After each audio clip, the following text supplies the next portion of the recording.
I just don't understand why the YouTube chats aren't popping up. But shout outs to everybody following over at Rumble. I don't know why YouTube out of all the channels aren't popping up. But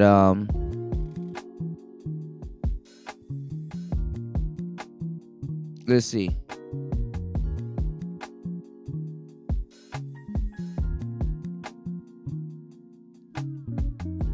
Hold on.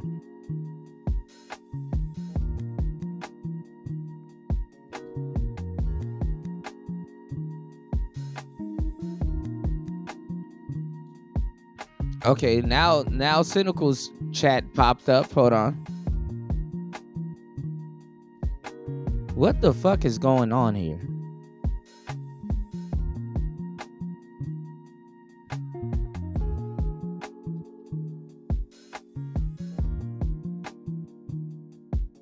I don't know what just happened. It just blanked and then came back. What the fuck? What is going on here now? It is acting dumb. This is wild. Like, this is between the internet, the software, and you.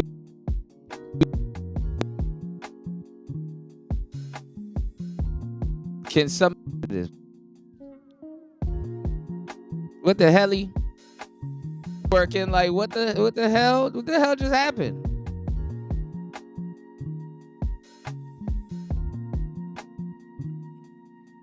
YouTube, get it together. God damn.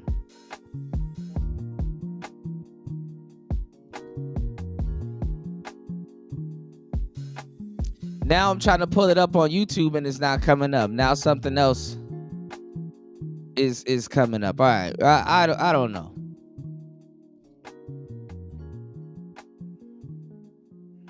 I don't know. I can't call it. I don't know. But listen, we gonna get into it. Give me 1 second. Stuff is finally working. I'm gonna tech issues though. Yeah. This is the worst. Give me what's going on, Raven? Good to see you, bro.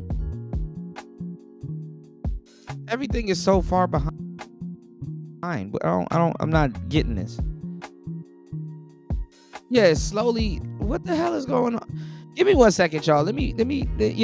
A retrograde is fucking Mercury's in goddamn reggaeton right now. Give me 1 second. Let me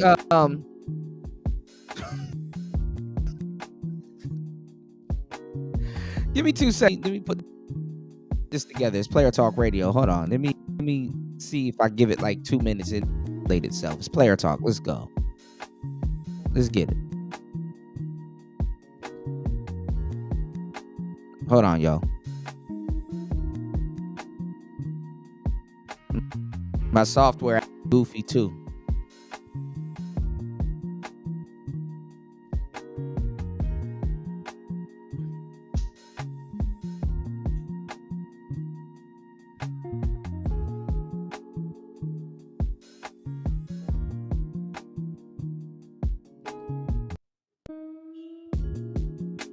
Give me 1 second. I'll be right back.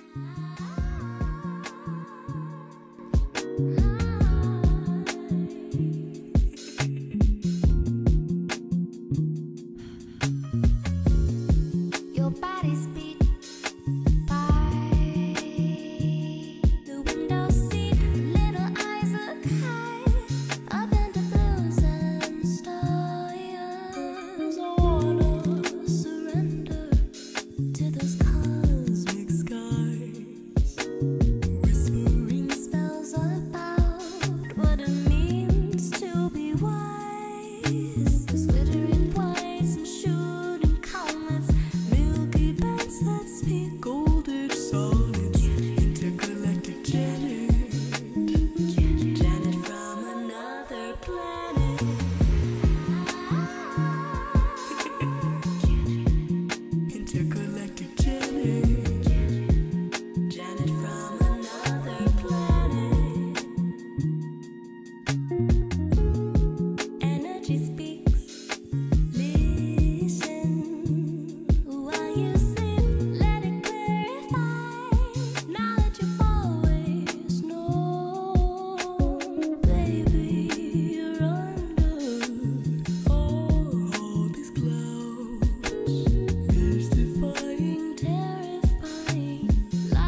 All right, we back.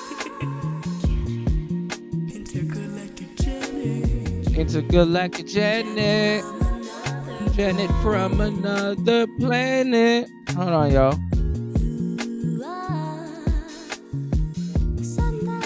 All right. What's going on, Stoic? You said you did your first live? Oh, shit. You said, yeah, you're kind of buffering. I feel you. I feel you, Raven. All right. Give me 1 second, y'all. All right. I didn't even get a chance to really get this thing started, but okay. So yeah, put a 1 in the chat if you guys can hear me. Let's see if we can at least do a normal stream. You dig? But I was over on okay, now Raven's avatar is popping up. Hopefully everything is working. Okay. You said Ozzy was on my playlist. Some tracks just cause faster efficiency and productivity in gaming. I feel you. You dig? Yeah, at least I can view the comments now a little bit, you know. Yeah, but this shit is janky. This shit is what the hell? What the helly? I don't know how this shit just started happening out of nowhere, you know. But hey, it is what it is. So shout outs to AJ. Rant and reaction, man. We were just, you know, chopping it up, and you know, we had a great conversation over at his channel. It's good to see that brothers are really having these conversations at the capacity that they are. You know, I'm not gonna lie, men are talking, you know. And like I said, we're living in an economy now where women got to make a last stand right now. I'm telling you, you know,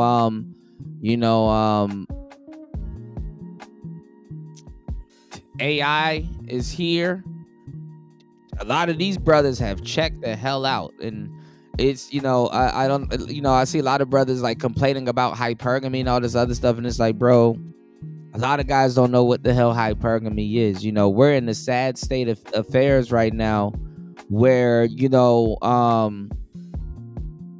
where it's sad that a doll, you know what I'm saying, a doll, you know, is you know, hold on, let me do this.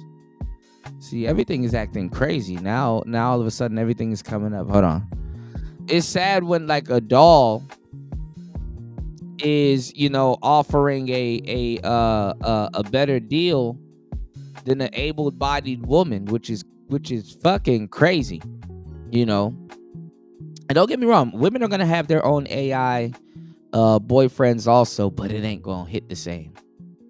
It ain't gonna hit the same, at least not in the beginning. Initially, when they try to sell you out in the beginning, you know what I'm saying. Humans are gonna have to be in their own class and try to be alone, you know what I'm saying.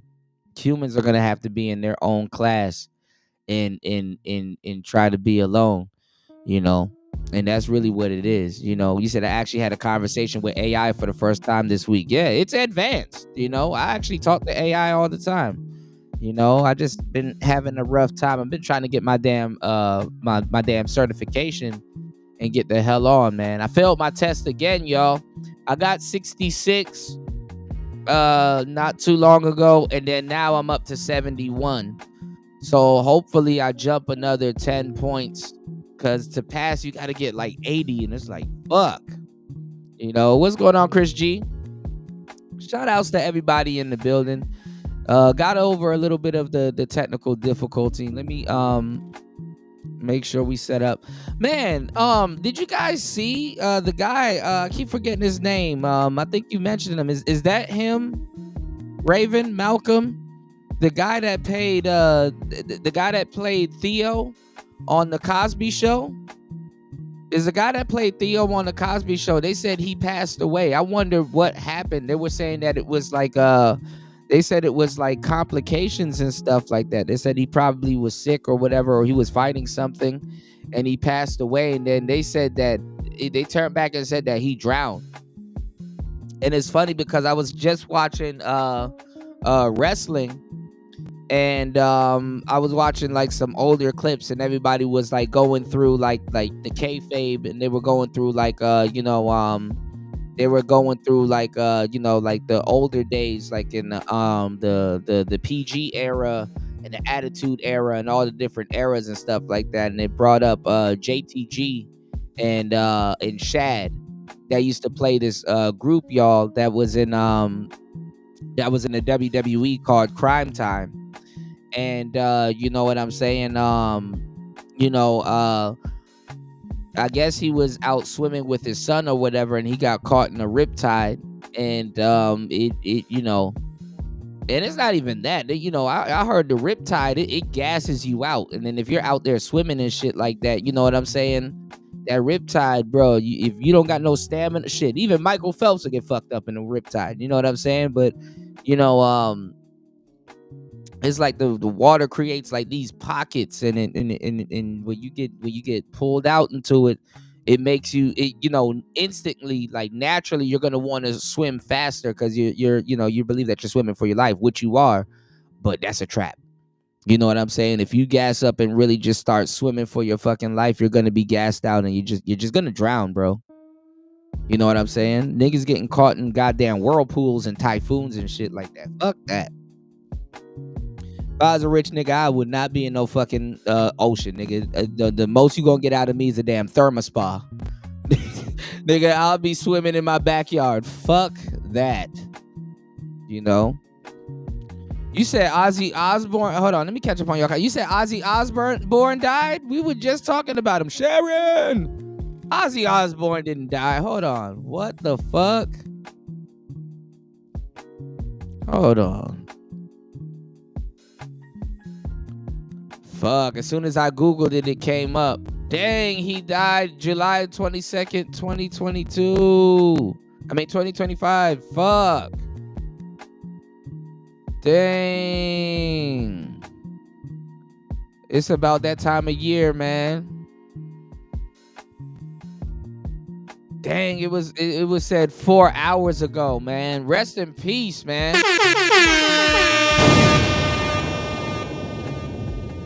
BBC just put it out 4 hours ago. Wow. They didn't specify. Sharon!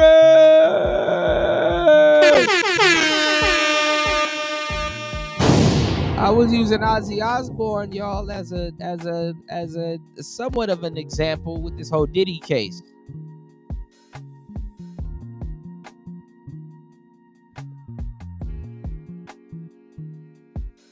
You said, yeah, that's my biggest fear is to get taken out. Raven said, yeah, Ozzy is gone. Damn, Sharon! Rest in peace to Ozzy Osbourne. That man, I fucked with Ozzy, bro. I would have loved to hung out with Ozzy. You said, yeah, I swam underwater and felt the Atlantic underwater current. You will tire out. Yeah, you can't, man. Once you get caught in that riptide, you can't do shit. If you don't have a raft or something to hold on to, you're done. You're done ski. Shout outs to UFO Kamikaze. Shout outs to everybody in the building. If you're in the building, please drop down from the clouds. Let me know you here. Shout outs to everybody here. Shout outs to everybody over on Rumble. Hold on. Give me 1 second, man. You know, we gonna get back into this game. Y'all know how we give it up. Thank you, everybody, for being here as Player Talk Radio. Please hit the like button. Support the show. Going through hell and high water, no pun intended, to bring y'all a great show today, you know. We're gonna talk about it, man. Nowadays, if you are participating in the dating game these days, you know what I'm saying, you are absolutely, if you're participating in the dating game these days, you are absolutely, in on some governmental, experiment, which you've always been, but it is what it is, you know. UFO said that drowning is still suspicious. In my honest opinion, who takes their daughter swimming with them in the water? Yeah, I mean, the same thing that, literally happened to Shad from Crime Time happened to him. You know, shout outs to my brother and one play 5. Let's go. Hold on. I need y'all to do me a favor, because when this shit happens and stuff like that, I need y'all to follow me on Rumble. We're having movie night over on Rumble, so make sure you follow this same live stream on Rumble, and make sure y'all subscribe to the Rumble channel. You know what I'm saying? Make sure y'all subscribe to the Rumble channel, because it gets murky. Shout outs to Unfriendly Stoic in the building. Shout outs to Cynical. Hold on.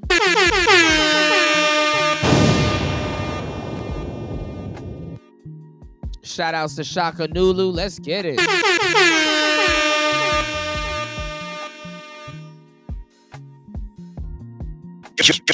You're now listening to Player Talk Radio.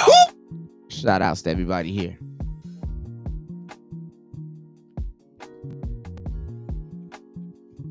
Try to get this shit together, man.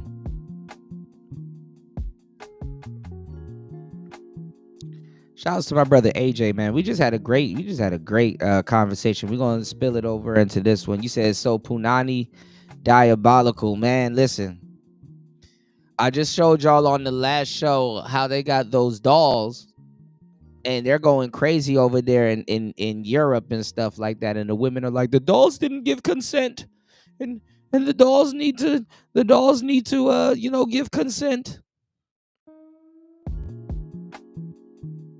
It's like, what? The dolls need to give consent? Oh, this is gonna result in abnormal male behavior, and male just want to do stuff to women and stuff like that. It's like, no, get them niggas they dolls. Bad enough anyway men done put down the damn action figures and shit like that. You know what I'm saying? I ain't gonna lie, some of the best moments of my life is just sitting in my room alone playing with my wrestling action figures. And then, just like your parents, one day you put them shits down and never pick them shits up again. And then you spend the rest of your adult life meddling over memories of nostalgia. Bittersweet, So yeah, so I didn't know that he got taken out. Thank you, Sin. I didn't know that he got taken out through a riptide. He got taken out through a riptide. And then you lose Ozzy Osbourne. Yeah, man. Yeah, man. Shout outs to the Cynical One. I appreciate you so much. Thank you so much. Shout outs to And1 Play 5 in the building. Please hit the like button, y'all. Hit the Cash App. Support the show. I got you guys. We in it to win it. You said same happened to Chad. Yeah, that's what I was saying. Yeah. To Shad, yeah. You said I need help with my live stream audio was ass. I got you, Stoic. I got you. Let me know. I could probably help you on air if you happen to be doing it. I can help you on air. You said Iron Man is my jam. You said rest in peace, Malcolm. Yeah. Yeah, man. Theo from the Cosby Show, he's done. Dunsky. Ozzy Osbourne is gone. Now Death comes in 3s, so we're gonna hear about another one, y'all. You dig? Ozzy, that nigga tough as hell, man. Ozzy was tough as leather, man. Them old school rock star niggas, them niggas don't, them niggas don't go for shit. It's either they go in the beginning or right when they start getting old, or they just get old as fuck. They don't go for shit. Then them niggas, Real Live Fox 5, they making a lot of fucking money and they're still touring. So always remember that. Them people still look, Aerosmith and all them people, even shit, Led Zeppelin. Even though damn near all their crew members been replaced, it's damn near like an ongoing, not a circus, but it's an ongoing affair. You know what I'm saying? They still tour. Yeah, you gotta, obviously if you living on the road or whatever, depending on how your tour is set up, you gotta, but rock stars are way more turned up than rappers. Y'all don't even know drummers get played. Nigga, a drummer from a rock band get paid more than a damn rapper. But then again, you're talking to niggas about music and shit like that. Niggas don't really know what the hell they talking about when it comes to music, though. You know what I'm saying? So, especially certain types of music and shit. I didn't know he had Parkinson's, so that's crazy. Oh yeah, I did know he had Parkinson's. I used to watch the show a little bit. Sharon, yeah, the world is kids up. You did. UFO said rip current occurs in sports where there are waves that crash onto the shore and the majority of the water rolls back out to sea, creating an invisible channel of water pulling you out to the sea. Exactly.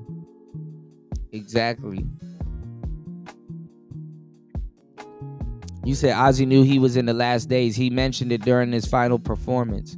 Yeah, see, he's still performing.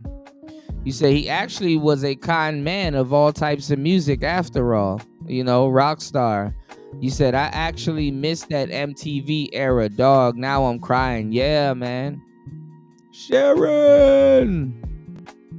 Somebody check on Sharon, man. He loves Sharon, too.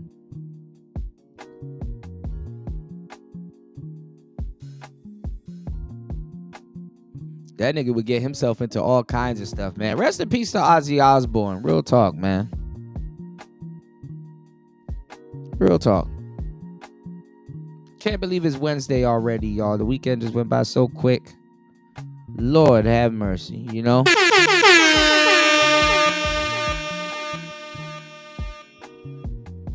said Aerosmith. He said, I was watching that, waiting for the next Michael Jackson premiere at midnight. Okay, sex, drugs, and rock and roll. You know it, Sin. All right, let's get into the game. It's Player Talk Radio. So yeah, we were talking over on AJ's channel. Shout outs to AJ. Rants and Reacts. Shout outs to him. All right, let's get into this game real quick. All right.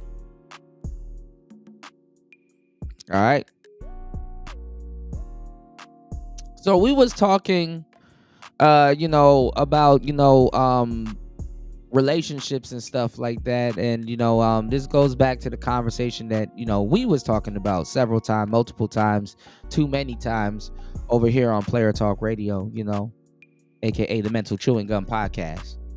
Great to have you guys in the building, tapping in on the late night and the early morning for you guys.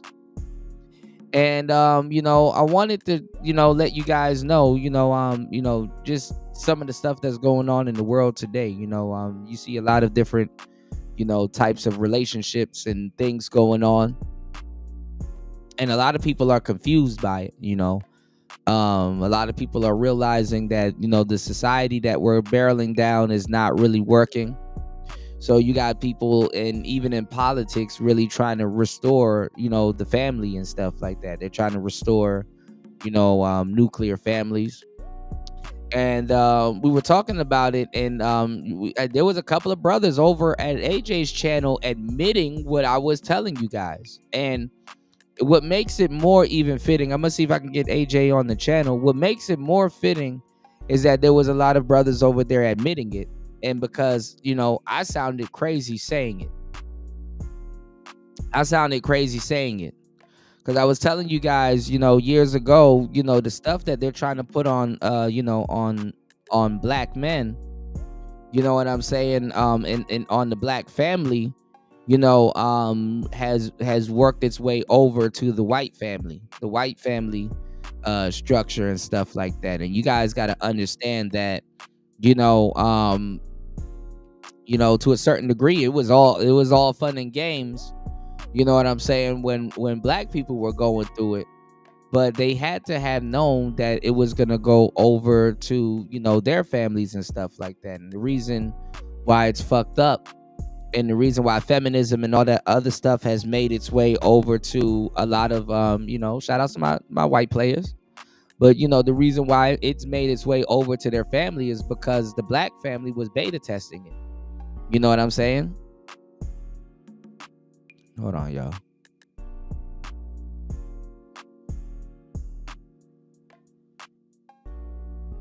So the black family was beta testing it. You know, the black family was absolutely beta testing it, and you know, feminism, it can run rampant in the black family because that's where it thrives. Oh my God, Chris G, come on, man. They don't know about that, man. But nah, you know, we were talking about how feminism has done a number and has really fucked up the you know what I'm saying, the white family and stuff like that, and shout out to the brother over there. I think his name is I forgot his name that quick, but he was talking about how a lot of white men aren't enlisting in the army and stuff like that, and how the youth is not participating. And back in the day, I heard Aaron Clary was talking about that. You know what I'm saying? Aaron Clary was talking about how it's dangerous, because when you have something like feminism destroying the family, and then you have no respect for men. See, let me tell y'all how you get men to do what you want them to do, and I'm gonna give y'all the game. And people that need to be listening to this, they ain't listening to this. So cool, y'all hit the like button. The people that need to be listening to this, they not listening to this, and they need to be listening to this. But let me give y'all the game. You want to know how you get men to stay engaged? You lie to them. Men want to believe and feed into the lies just as much as women do. But it's not how you lie to them. It's about how you lie to them. You got to lie to men to make them feel needed. If a man feels needed, you can lie to him for the rest of your life if he feels needed. Real talk. I know it sounds fucked up, but it's the truth. Men want to feel needed. Women want to feel wanted. That's just how this shit goes. Hit the like button, y'all.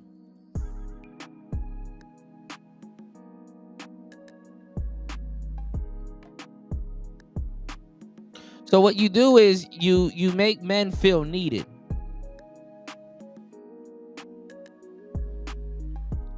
Make them feel like they're actually needed, like they're actually doing something. Women do this all the time, whether they believe it or not.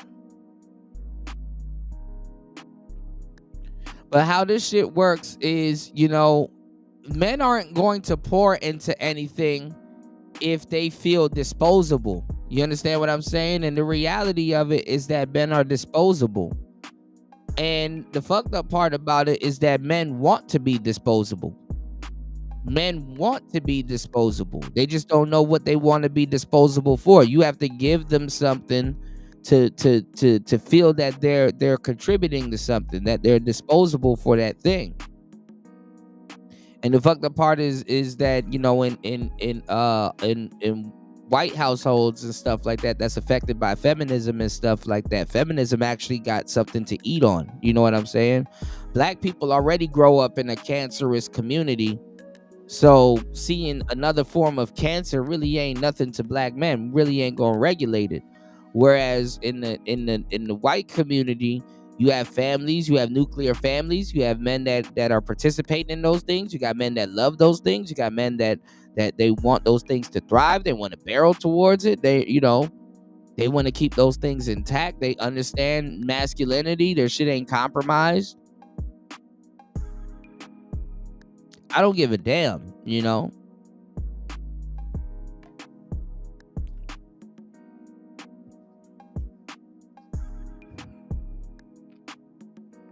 That shit is crazy.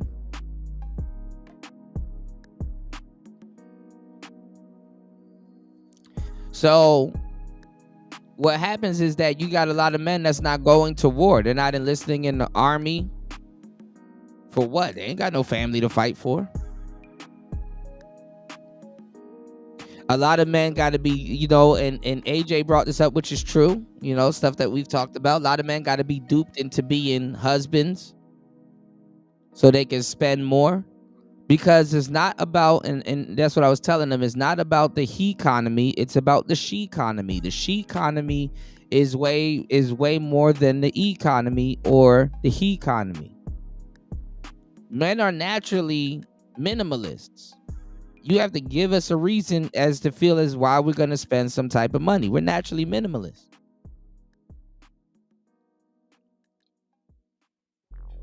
We can be, but we're not as much as emotional. We're not as much as emotional, we're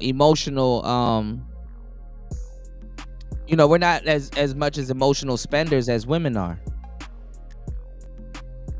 And that's what they need, Even look at YouTube. You have to have some crazy, shocking thumbnail on your, you know what I'm saying, on your page before people even click it. So they've created a what you call it, a economy of people that are reacting to stuff. And let me tell y'all something. For the most part, when you're reacting to the majority of things, you're not in control. You understand what I'm saying? You're not in control. You're just being bashed over the head with this, and this. Hit the like button on the way in, yo. Likes are free. But if you resonate with this message, then please support the show. All right? Yeah, women spend trillions. They spend trillions.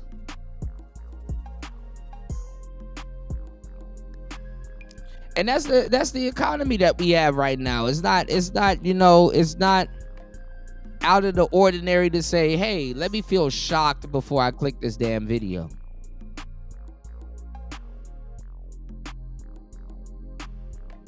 So they gotta shock you. They gotta, they gotta pour a bucket of water on you and hit you with the baton a little bit. And honestly, it really fucks your mind up. It puts you in this level of delusion, because it's like, you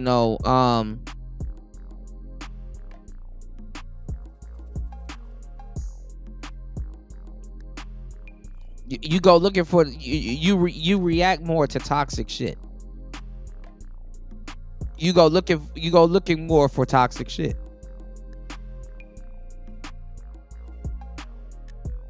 You go looking more for toxic shit.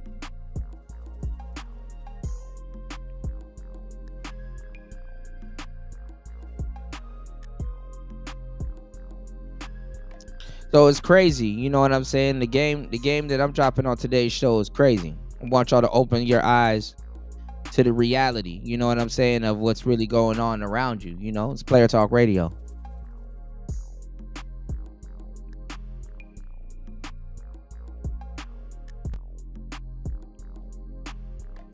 You said Ozzy has become the mascot for submitting to darkness, for fame and fortune.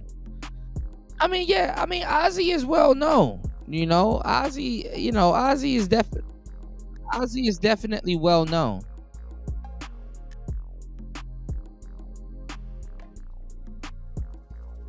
Ozzy is absolutely well known, but he's in the background also. A lot of these, these rock stars, they kind of still get to enjoy their lives and kind of play the back, Give me 1 second though. But we got a lot of stuff to cover on today's show. I'm gonna reach out to before he gets any bigger, pause. I'm gonna reach out to the therapist. Shout outs to AJ. Shout outs to Brandon Jamal. Shout outs to MTR. Shout outs to a couple of the people, Flacco. A lot of people, O'Shea. Shout outs to a couple of people that I've been, reacting to. you know. But I'm gonna reach out to that therapist because they're trying to turn him into a Manosphere mascot. You know what I'm saying? They're trying to turn him into a Manosphere mascot. And he was talking about, I'm gonna kind of settle in. It's like, I ain't gonna lie. Imagine getting all of those degrees to sit around and talk to Keisha all day. Or talk about Keisha all day. That's some wild work. Imagine getting all of those psychology degrees and stuff like that. And it's like, hey, man, I'm trying to save my people. Who you gonna talk to? Keisha.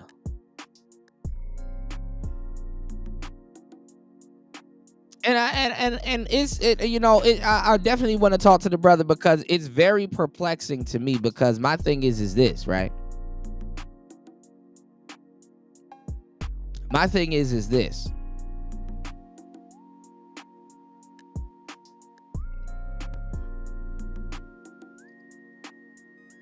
Do you even understand that there's a whole different side of psychology,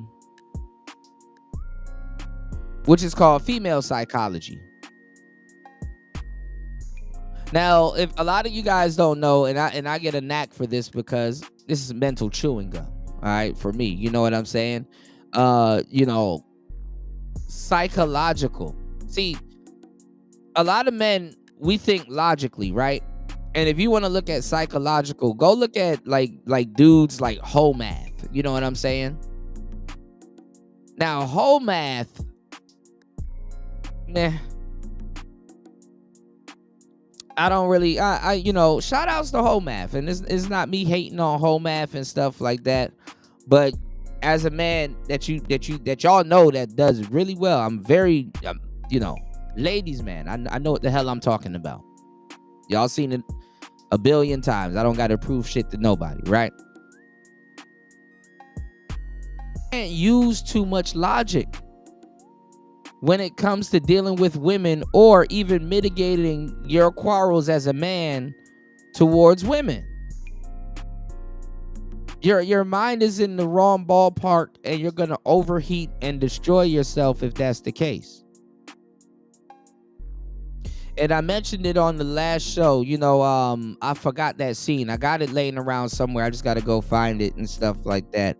I forgot the name of the movie, but that movie where it was Jack Nicholson and that woman ran up to him, and I guess he was like an author or something, and she was like, how do you write women in your novels so good? And he was like, I basically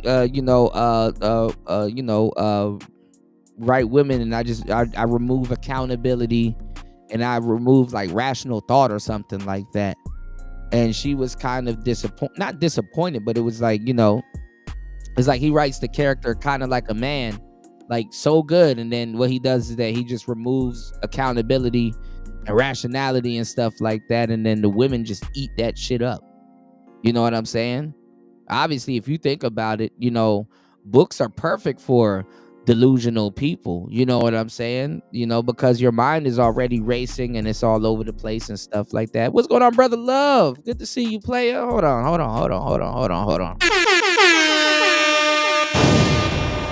Shout outs to the Brother Love Show in the building, man. If you ain't supporting or subscribe to Brother Love, man, you don't know what you're talking about. Shout out to my brother Love in the building with some news you can use, not the twos and fews. You dig what I'm saying? Make sure y'all hit the like button to support that brother. Subscribe to his channel. Always dropping game.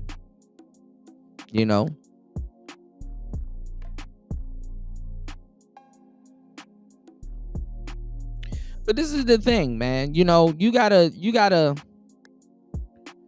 really pay attention to what's going on, and I don't think that, brother, I don't give a damn what you went to school for, respectfully. I do, as a man, because that's cool. I always, support, and I always, big up my, my academics, my brothers that are, into academia and stuff like that, and you know, just guys that take it to the next level, that is smart. I'm not the smartest person on the planet, y'all. I'm just a thinking man that's doing what he can. You know what I'm saying? And I appreciate everybody that sees and supports the vision and the plan.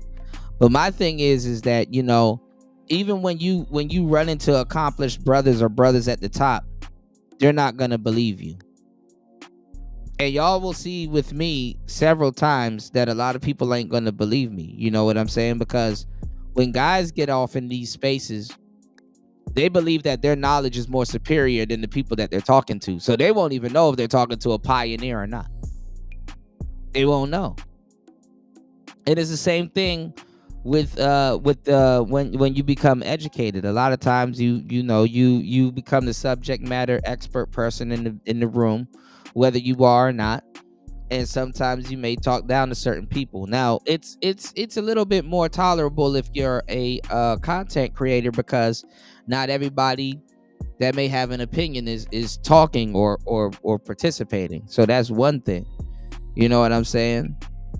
But the reason why you have a lot of people now coming out of nowhere and they're starting their podcasts and they're repeating all of the stuff that we've been talking about and saying for years and coming to the same conclusions and stuff like that is because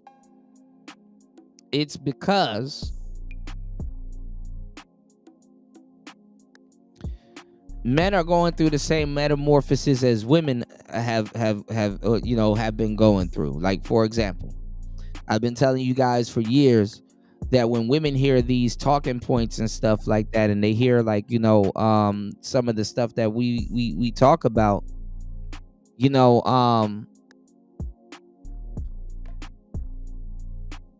they deem themselves as experts. This is why these talking points to a degree is more flammable, because a lot of women deem themselves experts. You know, they deem themselves experts in these conversations. You know, back in the day, they used to read these magazines. Like, the conversations that we have in these spaces as men, when it pertains to dating, man, girls were reading this shit in teen magazines. You know, while a lot of the young boys was reading, like, goddamn, you know, Mad TV. Hold on, give me 1 second, y'all. There's always some BS happening. Hold on, y'all. Yeah, Retrograde is whipping my electronics' ass. Y'all, please hit the like button. Please support the show. Yeah, you know, while a lot of us was watching Mad TV and reading Mad TV magazines and stuff like that, y'all go look at the stuff that women were reading in you know, the little magazines that they used to get. I forget the name of them. You know, but I remember shit. Hey, look, I've seen a couple of those magazines, you know.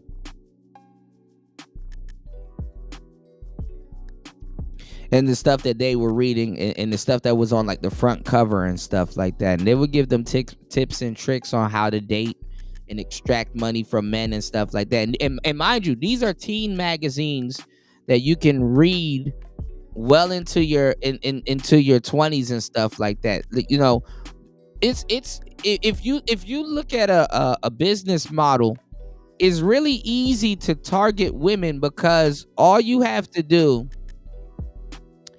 is make a magazine for young and to make a magazine for young women and stuff like that, and you can grab the middle-aged women, you can grab the seasoned women, you can grab all of them. If you make a magazine for younger women, like, let's say, if you want to pinnacle the topics in it, have it from like 18 to 25. And you have a broader stroke, and you can get way more women to be invested in that magazine and in that publication more than you think. You know what I'm saying? Y'all hit the like button on the way in. Hit the like button. Welcome everybody here. You can grab a lot of women like that, because guess what? A lot of women are psychologically frozen at a certain age anyway.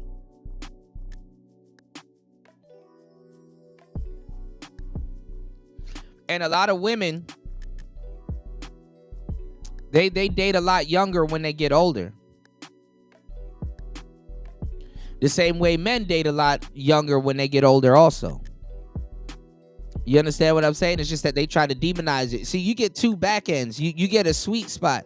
It's an elevator thing that's going on. When a man is 16 and a woman is 16, they're in two different stages of their lives.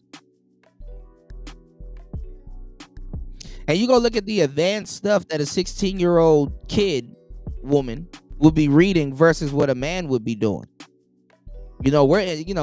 Bitches are up there reading on how to run circles psychologically and give men a lot of mental gymnastics and shit like that. And nigga, you sitting up there watching the latest Firebird on Motor Week, you talk about that's how steam locomotives work and shit like that. And she up there like, how to get a man so obsessed with you he doesn't know what to do with his wallet. They on that type of shit.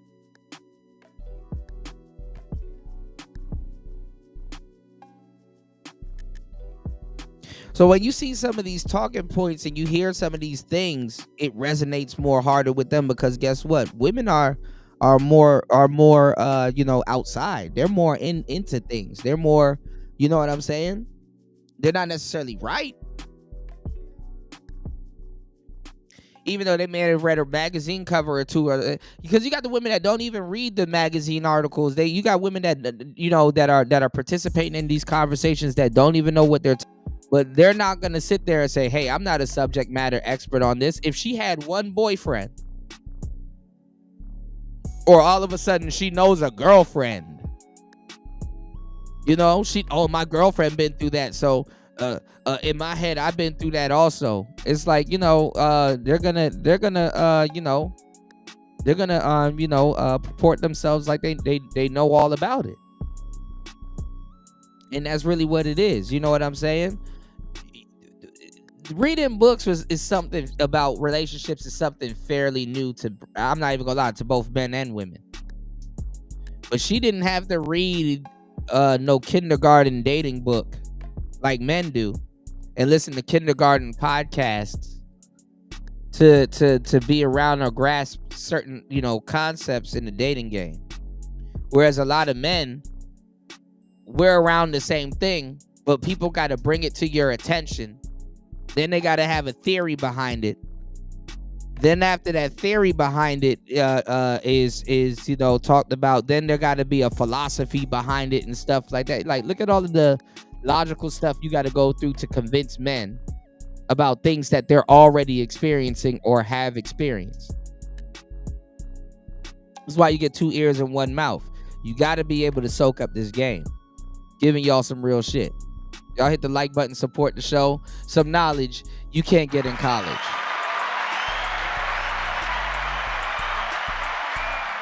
You gotta be able to soak up this game. No ifs, ands, or buts.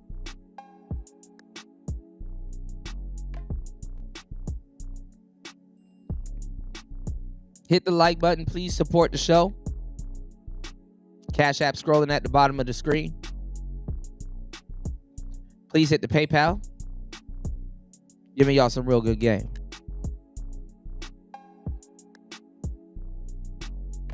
So, this psychologist that's coming in here that they're trying to beef up to be the Manosphere mascot,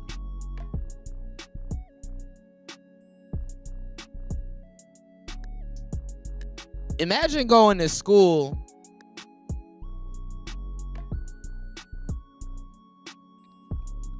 to learn all of the psychology, to learn to be a therapist and all that other stuff. Nothing wrong with that. But then you got to turn around and be like, okay, there's a difference in female psychology and male psychology. They're completely two different things. Women logical and male logical, because, everybody's using this word and a lot of guys don't think it exists. Logically, I understand that. And logically, I understand how it can exist. There's a thing called emotional intelligence, which there's really such a thing. And women do have it, and so do men. But women psych out their version of it, and men don't believe their version of it. For example, you ever, as a guy, before something bad is about to happen, the hairs on your neck stand up and you get this like crazy gut feeling, and you ignore it, and then something bad happens? Many men have lost their lives because of that. Many of them.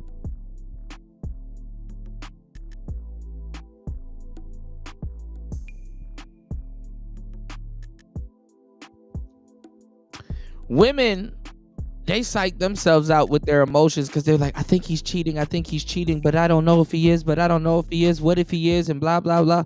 They bully them. The women are at the mercy, to a certain degree, however long they let it go. Women are at the mercy of their emotions.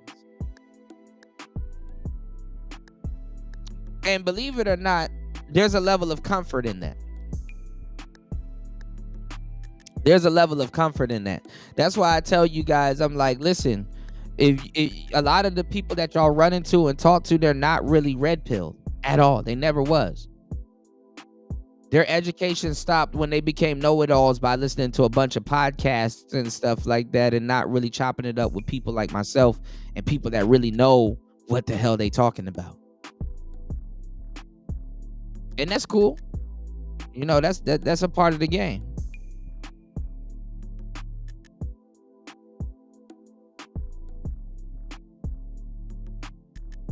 That's a part of the game.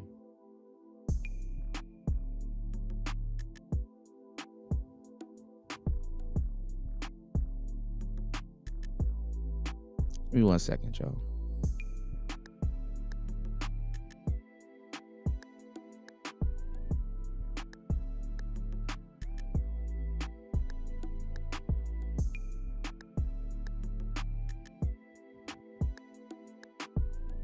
So you got a lot of dudes that's confused. You know what I'm saying? You got a lot of dudes here that are confused. And they're not really red pill. Never was. Never ran into anybody red pill. Don't understand the red pill. None of that stuff. A big part of the red pill at the end of the day is forgiving women. You got to be able to forgive women. You got to be able to forgive them for their nature. And not even necessarily forgive them for their nature. You got to understand them. And for a lot of women to get further too and achieve the things that they want to do, they got to be able to forgive themselves and understand themselves for their nature.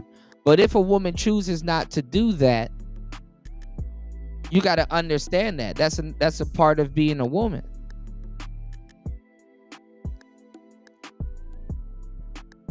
In the back of their mind, women don't necessarily have to forgive themselves. Why?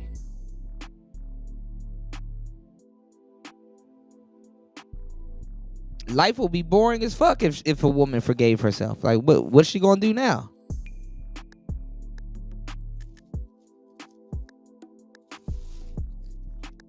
Being at the mercy of your emotions is a very fun thing, you know? I mean, especially for women.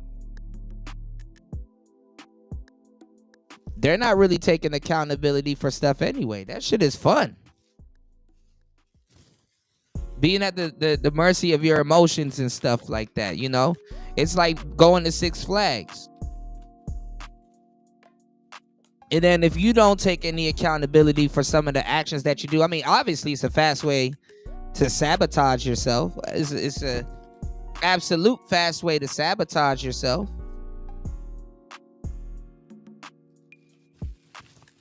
But then again, that's me thinking as a man. That's me thinking as a man. Because I don't have the luxury to do that. And a lot of men, I'm going to tell you the truth, some will. Don't get me wrong, some will. But if men wasn't exposed to the type of life that they live now, even if most get the chance to do it, a lot of them won't. And if they did it now, it would have been out of revenge. Like, oh, I never got a chance to do that. Let me see what it's like to be delusional, and some of this shit actually becomes true. There's really no power in it.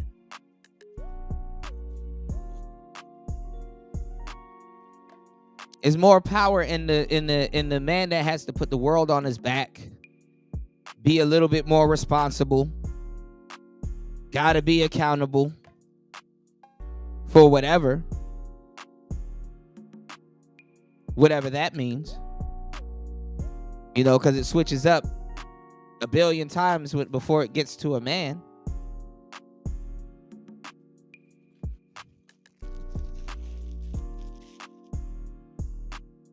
So as men, we learn at a young age that, yeah, you better be super aware of your, you know, of your capabilities and stuff like that. And as a black man, you learn that you're very limited. You're very limited. And you know, it's crazy because you get stuck in this psychological contraption and stuff like that. Shout outs to my white players, but I'm about to say some real shit. And I want you guys to really understand where I'm coming from, right? As a young black boy, right? I guess some of y'all can say, well, I could end up like Austin Metcalf, but that's a new case. You don't grow up feeling like Austin Metcalf. You could be a jock. You could be a Chad. You can be reckless as fuck. Which you don't see too many. They're there, but you don't see too many young white kids, you know, indulging in that, you know? Especially, you only really see it when it comes to like sports and stuff like that, if that.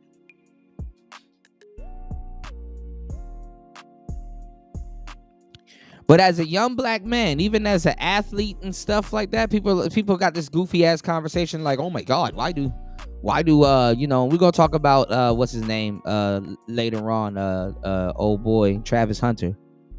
But why do black men gravitate towards white women and stuff like that? Because there's a calm there. There's somewhat of a calm there. The athletes and stuff, right? Look at Shannon Sharp. We're gonna talk about that. And I've been telling y'all, have y'all been noticing too, if y'all look around the internet, y'all be seeing more people use examples, and y'all are seeing more white women on podcasts with black men. Have y'all been seeing that? Y'all been seeing more white women on podcasts with black men, and y'all been seeing more black women that got, you know, white husbands or you know, black women on podcasts with white men. They click up every so often. That's not by accident. That's by design. Because what you learn as a young black man is that if you exert too much of your masculinity, you go to jail. Quote unquote, masculine black men got to learn how to, you know, how to keep they strength intact, but you got to be a man of the pen, not necessarily the sword. Or the sword got to be controlled. Your pen got to be stronger.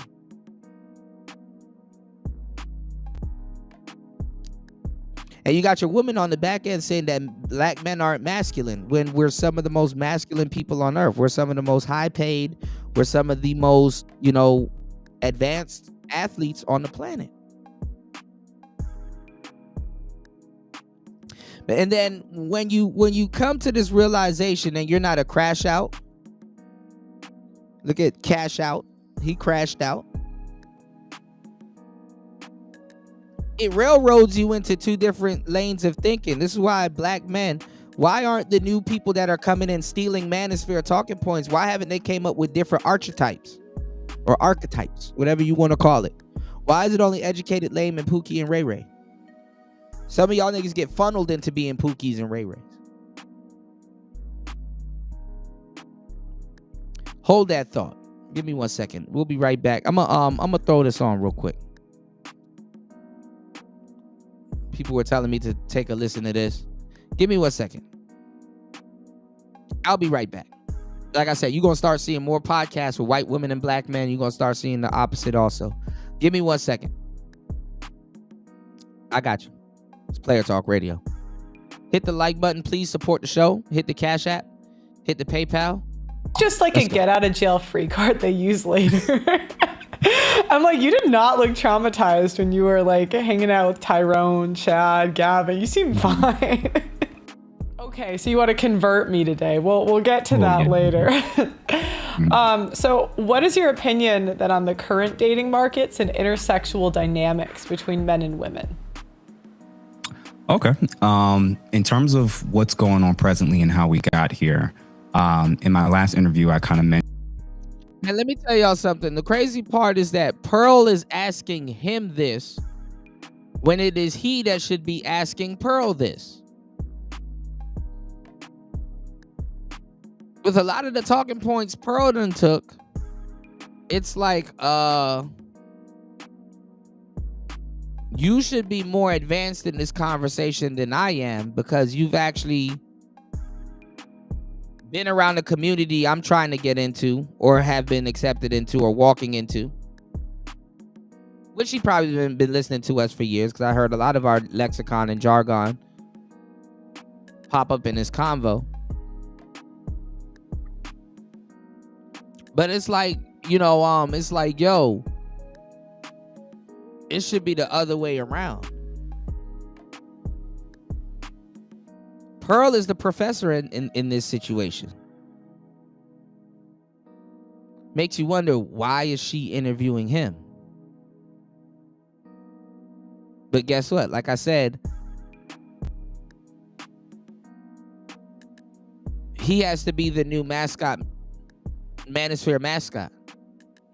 And they're trying so bad, and he's talked about him, they're trying so bad to turn this man into Kevin Samuels. It's sickening. And let me tell y'all something, why this shit is horrible, because Kevin, like I said, has left a big gaping hole in the manosphere. All of it. And this is the thing.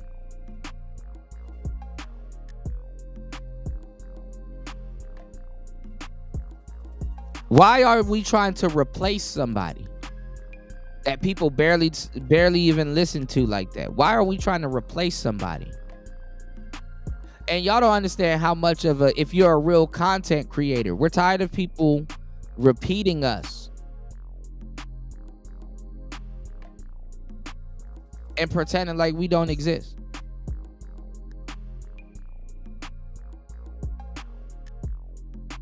And the fucked up part is, how much years do you think I've been called crazy? If you're ahead of people, they're just gonna call you crazy.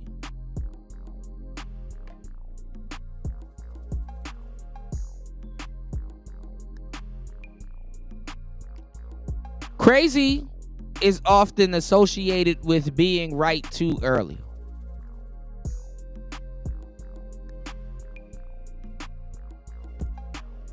Phew, man, I be dropping these gems, man. I be dropping these gems. Did y'all hear me? Did y'all hear me? Crazy is literally just being right too early. I'm on step 1, Kuda. I'm not on step 5 yet. I don't understand. Crazy is literally just being right too early.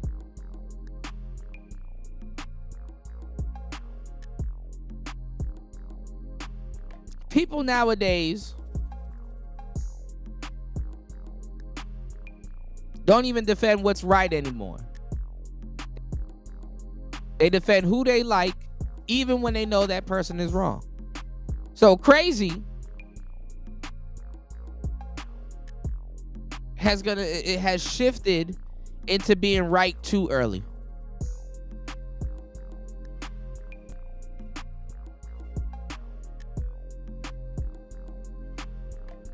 Give me 1 second. Let's go. Mentioned that the pill and birth control, sexual liberation, women entering the workforce en masse, and social media / dating apps has really changed how we as human beings kind of see each other and the general trajectory of where we're heading as a civilization, especially in terms of Western cultures. More or less, the end result is now that women have basically delayed motherhood and marriage, increased their chances of experiencing a lot of trauma and pain from the frequent relationships that don't work through their teens and 20s and possibly 30s, and also decreasing just the overall trust in each other, men and women, as well as increasing the perspective of just wanting transactional expectations on the other side. We've now developed very false beliefs in terms of optionality of what's available. Whenever things don't just keep working out, we can give up, we can leave relationships, we can get divorced. And then that's pretty much led us to where we are declining as a civilization in terms of our birth rate. So I think that's in essence what is going on at this point. What's going on, Vaughn? Shout outs to Vaughn Bryant in the building. Blessings, man. Welcome to the show.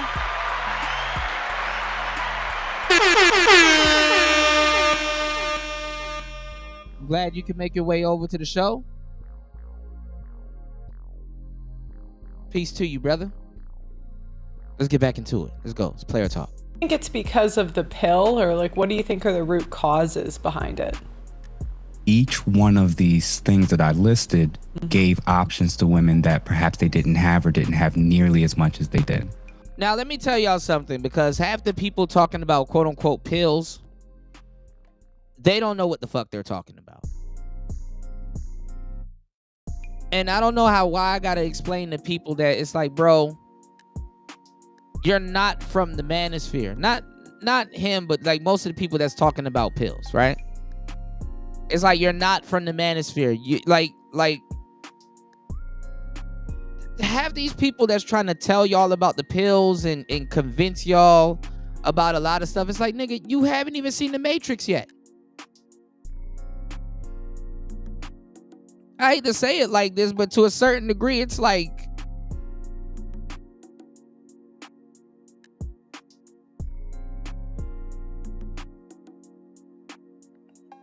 you haven't even seen The Matrix yet.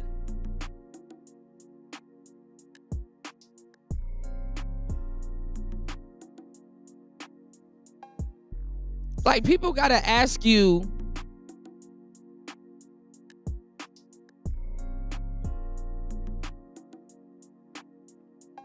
they gotta ask you, like, what's your thoughts on The Matrix first? What did you get out of that? Most people be like, man, I don't know, you know, I did all these pills and stuff like that. I know these guys got all these pills and stuff like that. Haven't done not one lick of research on any of the pills. I was just talking to a brother about that. I just don't understand all these pills, and I just don't understand all these pills. What are you talking about?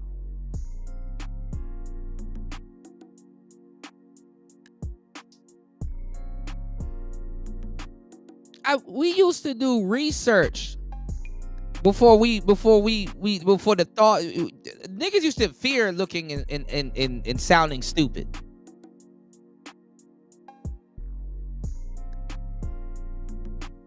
I don't fear sounding stupid because I know I'm probably around the wrong crowd that don't understand.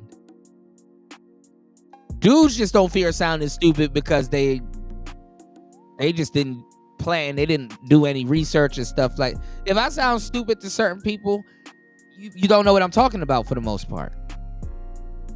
Again, being crazy or labeled crazy is being right too early.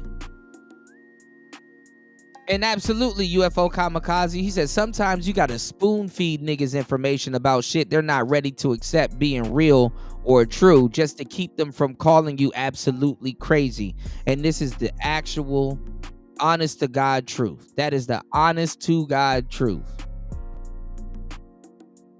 That is the honest to God truth. You have to spoon feed niggas information about shit they're not ready to accept being real or true, just to keep them from calling you absolutely crazy. And that's the red pill. That's a part of the red pill. That's a part of being red pilled. And the crazy part behind all of that stuff is that people that claim that they want to change will defend. Hold on.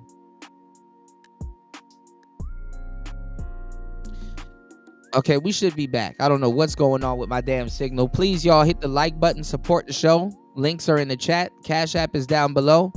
I'm going to tell you some real shit. The thing is that people will defend the same thing that they're trying to tell you that they're trying to change.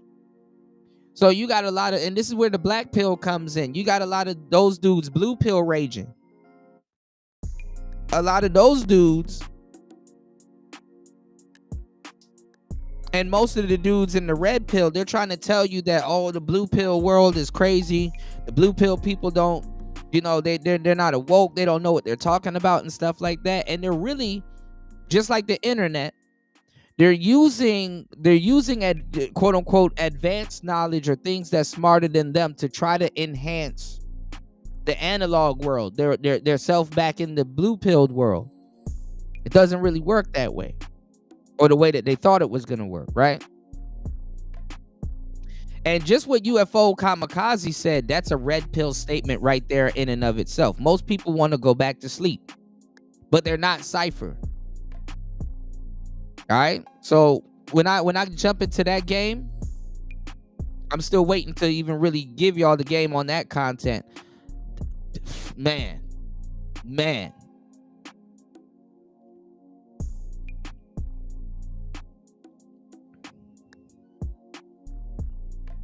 Hold on, give me a second real quick.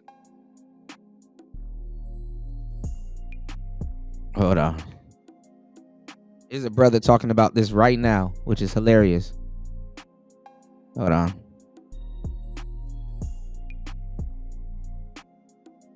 Hold on.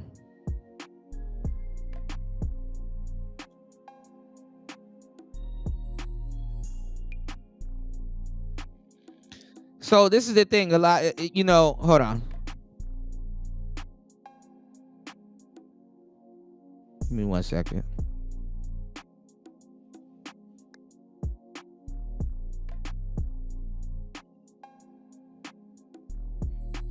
All right, yeah. So yeah, a lot of guys are not ready for their world to be changed. That's really, you know, one thing about the red pill that a lot of people don't know is that it's power.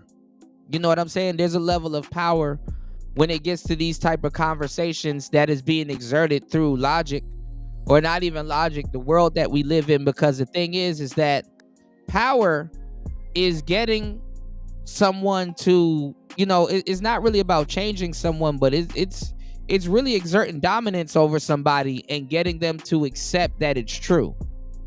You can exert dominance over somebody and that don't mean nothing, but to get them to accept that it's true, it's power.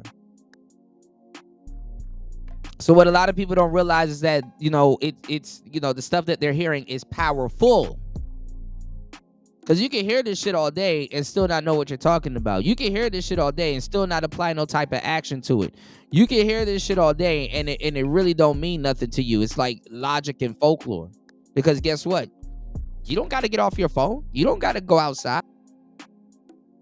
You don't. In the real world, they're not really gonna super acquiesce to it, because guess what? They're not looking at it They're not looking at it the same way that you are. They're not trained. They don't understand. They, you know, that's why it's called the blue pilled world. And honestly, I'm gonna tell you the truth. The red pill standard has really changed over the last 15 years. If y'all haven't been paying attention, or at least after the pandemic, damn near everybody red pill conversations, but don't know what they're talking about. Guidance. They, you know, I like to think about it that, you know, it's like, who's your Morpheus? You know what I'm saying? Pearl is somebody's Morpheus. I am somebody's Morpheus. Kevin Samuels is somebody's Morpheus. And it's not even really who's your Morpheus. It's like, okay, well, who put you on? What do you know about it? How much research did you do?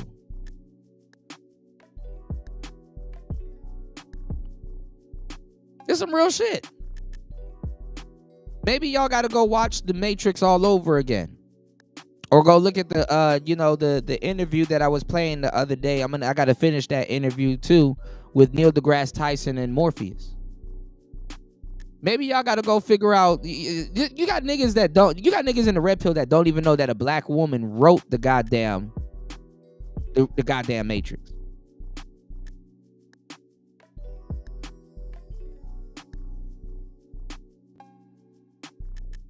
You got dudes that don't even know a black woman wrote the damn Matrix.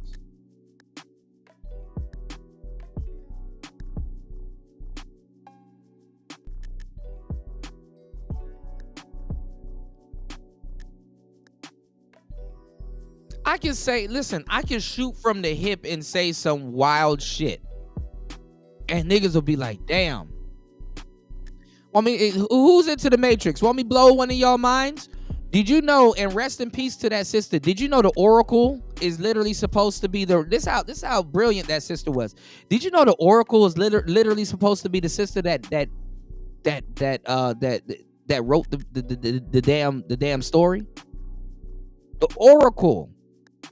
I get called the Oracle all the time. The Oracle is supposed to be the sister that wrote the damn story. A black woman sitting in the middle of the hood.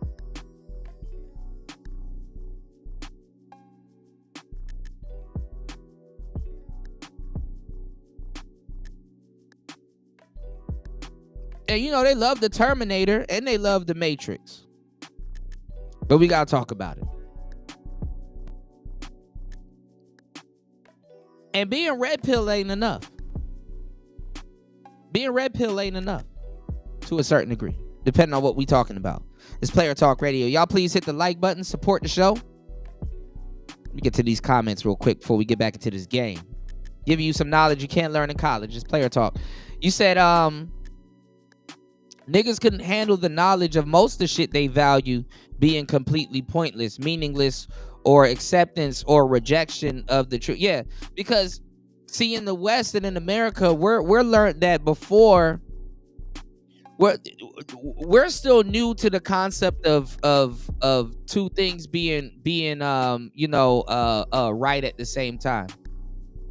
You still got to explain to people that two things being right at the same time. People are like, well, how can you be a Muslim and how can you be a Christian?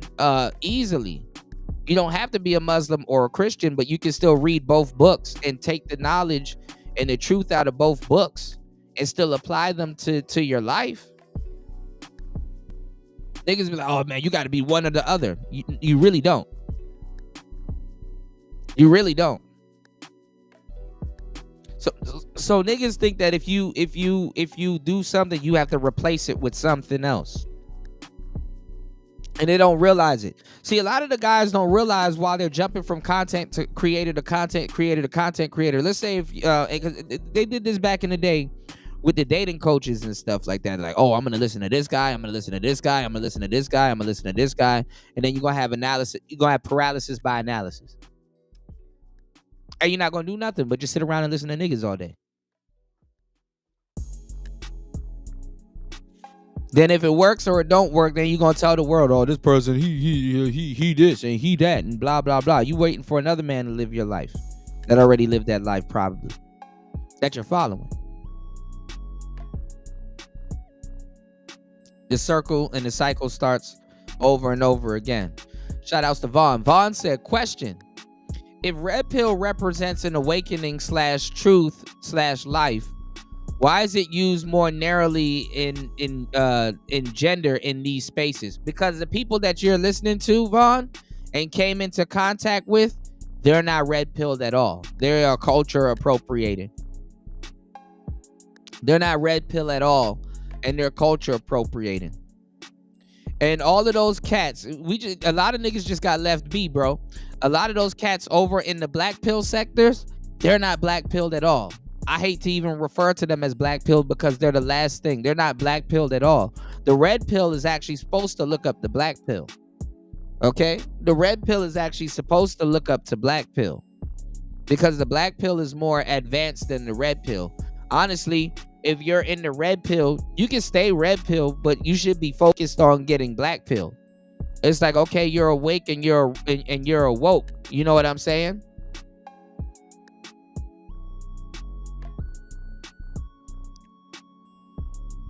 You know? You're awake and you're awoke.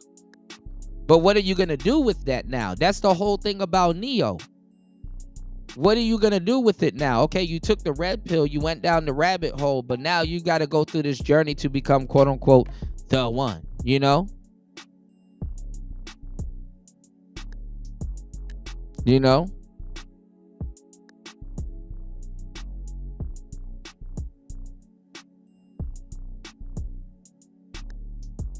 Hold on.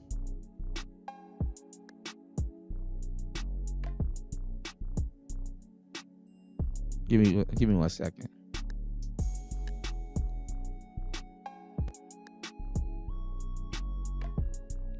Let me invite this brother if he wants to come on, you know. But yeah, you know, you got to look at it like this, right? The dudes in the black pill is moving forward. The dudes in the black pill sector, they got to be talking about, you know, they got to be talking about the most thing you really should be hearing in the black pill sector talks is religion and philosophy and stuff like that. You know, them dudes got to be passing around text like Carl Jung, like I said, the Bhagavad Gita. You know, they got to be passing around books. They got to be talking about Nietzsche. They got to be talking about other stuff like this shit right here. It has nothing to do with women. Red pill, blue pill, and all that shit has nothing to do with women at all. The conversations have only become somewhat acceptable because they are wrapped around dating. But the red pill, blue pill shit got nothing to do with women at all. It's just, you know, us talking about things that people are blue pilled or red pilled too. You know what I'm saying? It's like, okay, you're naive to this. You're blue pilled about this. You're gullible about this. You know what I'm saying? You're a and it gets tied in with some of the player shit. You're a square about certain things, you know? But the black pill is more about a man and his philosophies. Either you give too much of a fuck that you don't give a fuck, or you don't give a fuck to the point that you give too much of a fuck. The black pill is about the black pill is about indifference. You know what I'm saying? The black pill is about indifference. You know what I'm saying? The black pill is about indifference. And you got to be indifferent about something. You know what I'm saying, my brother? When you soak it up, it's like, okay, you know, it's like, if she says yes to me, cool. If she says no to me, cool. Hey, if college works out for me, cool. If college don't work out for me, cool.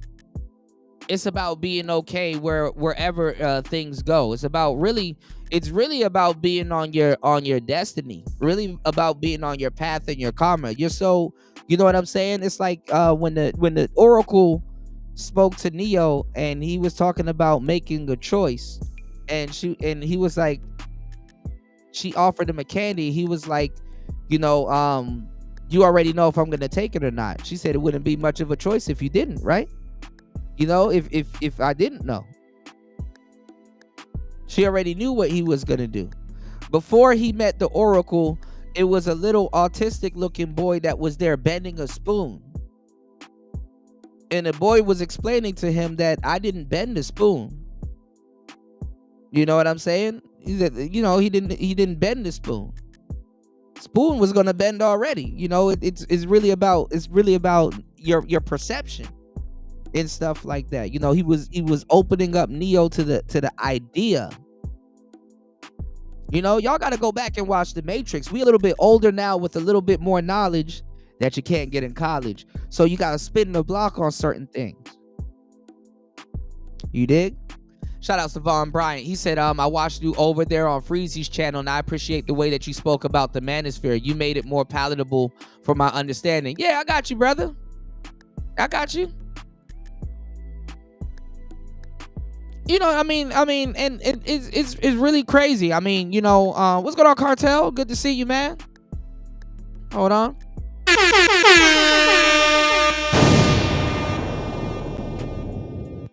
Yes, sir.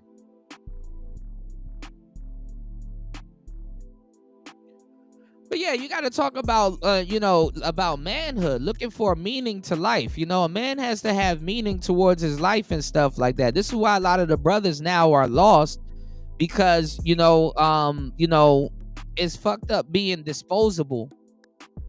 And other than just being disposable, is, you know, is messed up being a utility. You're already going to be a utility for yourself, but you got to be, you know, you got to be a utility for other people too. So a man is not wrong if he questions who he wants to be a utility to. And then see, you have modern men. Modern men are always looked at to be disposable, or have to be a crash out, or go destroy themselves for somebody or something. So if you're a modern man and you've benefited off of men that were before you, that fought in wars and all different kinds of stuff, you know what I'm saying, to the point that you don't have to get up and go grab swords and weaponry and stuff like that and go do stuff to other people. You know, people expect you to crash and destroy yourself over something. Build or destroy. What do you think gangs are? Why do you think a lot of black men fall into certain situations and stuff like that? Because they're looking for a form of identity. You know what I'm saying? And I hate to say it like this and bring race into it, but other races are born with a sense of identity. A lot of black men aren't born with the sense of identity. You know what I'm saying?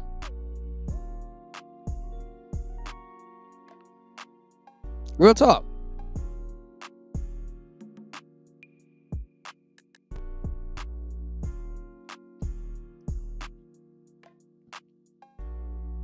So we really got to put this game together, y'all.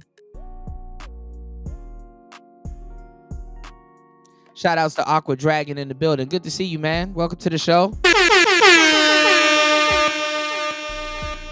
Y'all please hit the like button. Drop something on the tuition. I'm spitting like a motherfucker, like a cobra. You dig? Cooking. Y'all support the plates. You dig what I'm saying?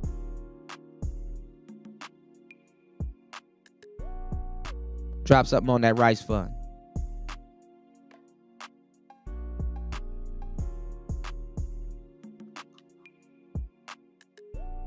So here you have the two most freest people on the planet talking.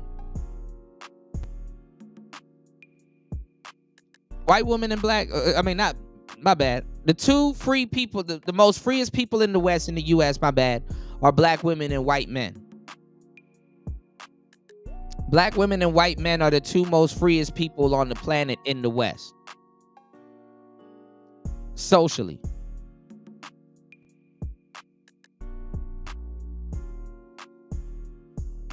A lot of black men grew up around chaos and in a matriarch that is ran by feminism.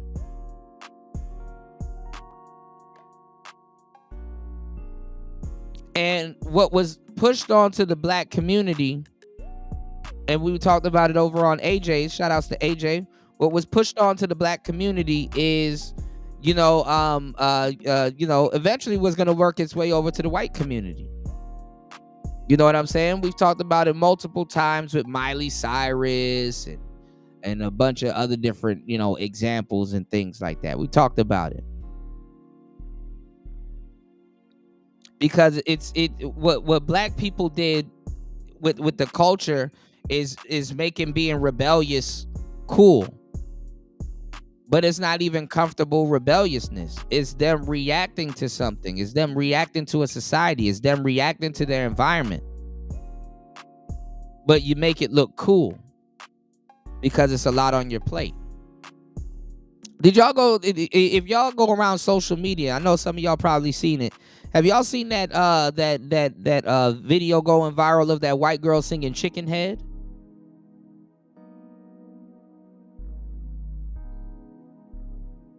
The culture is everywhere. This little white girl, wop wop chicken, chicken, wop wop chicken. She knows all the LeChat's verse.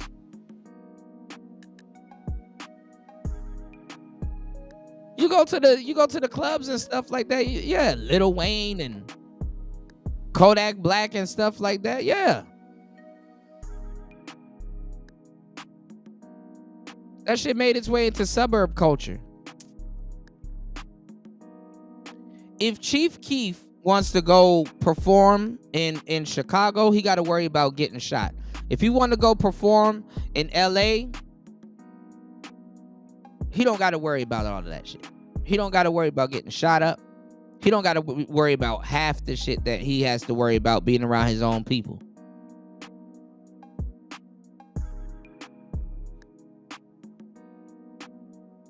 UFO said the world as most know it is on the verge of transitioning in ways most won't be able to adapt to because of their invested / wasted time in denial and ridicule.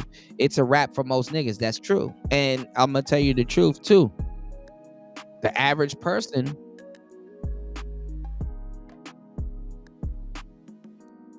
has to damn near somewhat red pill themselves, but it's not the red pill. Most people got to wake up to the reality of what's going on.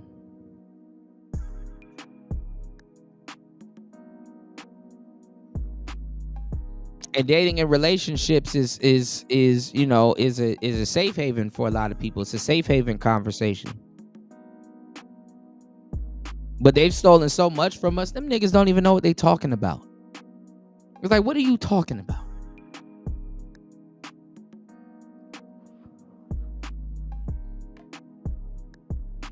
So they're trying to prop this brother up on, let me tag him in this video, actually. They're trying to prop this brother up to be the next face of the manosphere. And if anybody give a damn about him, they would tell him, don't do it. Y'all hit the like button on the way in. Hit the likes, hit the likes, hit the likes. Likes are free, y'all.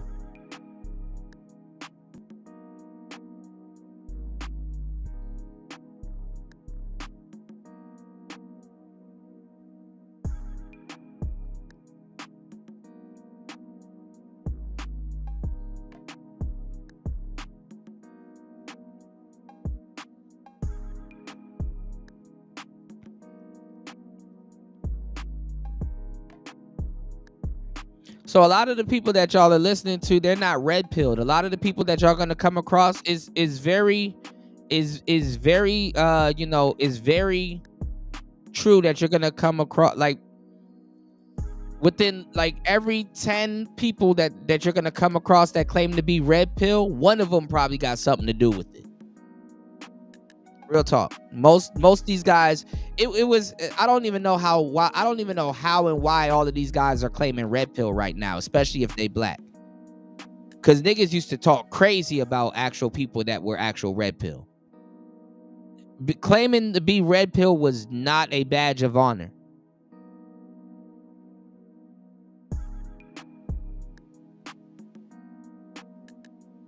I don't know what's wrong with niggas. Now all of a sudden, oh, it's cool to be red pilled.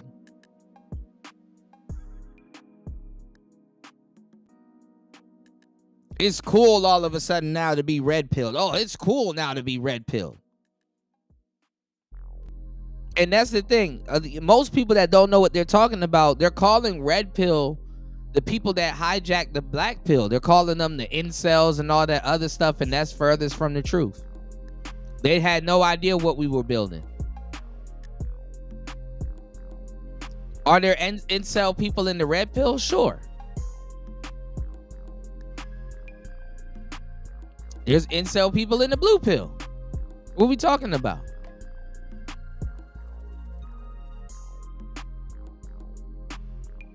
Yeah, they're trying to make this guy the new face of the red pill. The same way they try to make Brandon Jamal the face of the red pill, and the same way they try to make Aaron the plumber the face of the red pill.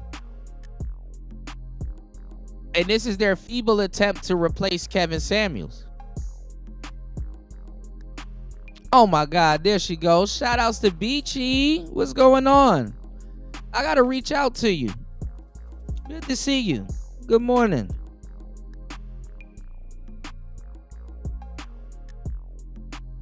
Shout outs to the beautiful Beach in the building. Make sure y'all subscribe to her channel also, man. Take a break from this shit. Listen to some real talk. You did? Go on an adventure.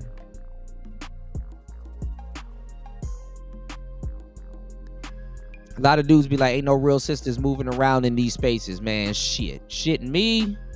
You shitting me. A lot of men don't listen to high caliber women anyway.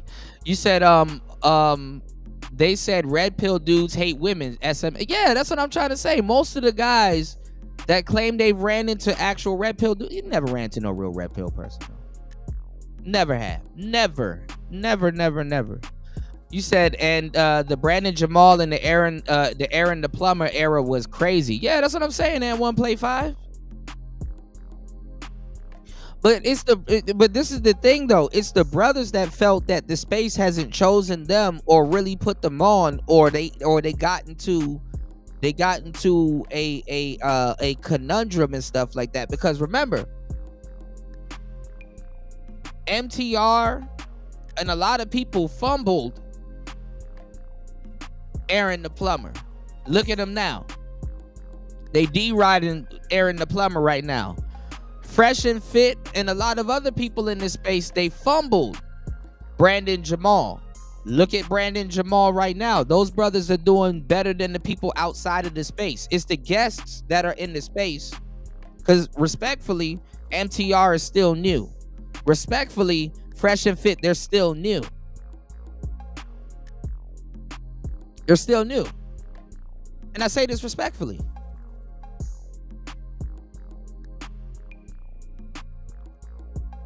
So they're guests trying to invite other guests.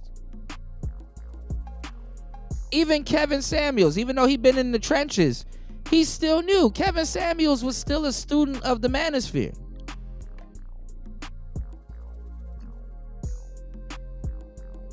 He was doing his own thing before he got here. He still had to be, it's to the point you still got to explain to these niggas that, yo, because you got dudes running around here, and I get it because things aren't regulated. See, what we're going through right now, which I've been telling you guys for the longest time, is that we're going through another wall of silence. But this time around, the men aren't being silent. The men aren't being silent.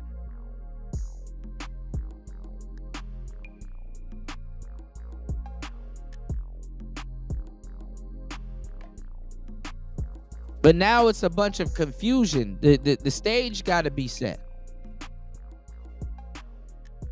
And the further that we go into technology is making the black pill that y'all think is black pill obsolete, because like, what did they got to complain about now? Okay, now nigga, we got dolls, we got robots, and we got women hoeing themselves out. How are you an incel at this point? And the only thing they're clinging to is that, well, I'm a man of standards. Well, traditionally, go out, date traditionally then. Figure it out. Go into the areas or go to a country or places where you can do that traditionally. Because at this point, you're just complaining about America's convenience, not including you. America has made it so convenient now that they need to make it convenient now, because it leads back into the she economy. You have to be able to fuck up with women, or the government don't eat. The government got multiple sources of income, not just the taxpayer. Okay? UFO said, let's just assume I'm talking about the red pill / blue pill, black pill shit to keep living in denial. Yeah. And then that's another thing too. This is why it's a space carved out for it, because people use those pills to keep living in denial. You know, the epitome of actually what UFO kamikaze is talking about, and it gives credence to what really blue pill raging is. You know, and it's a lot of brothers that's quote unquote stuck in the waiting room. It's the wall of silence all over again. You know, it's basically a bunch of brothers that's getting together, like, you know, and women too. Women are in that waiting room with them. You know, so don't think women are excluded.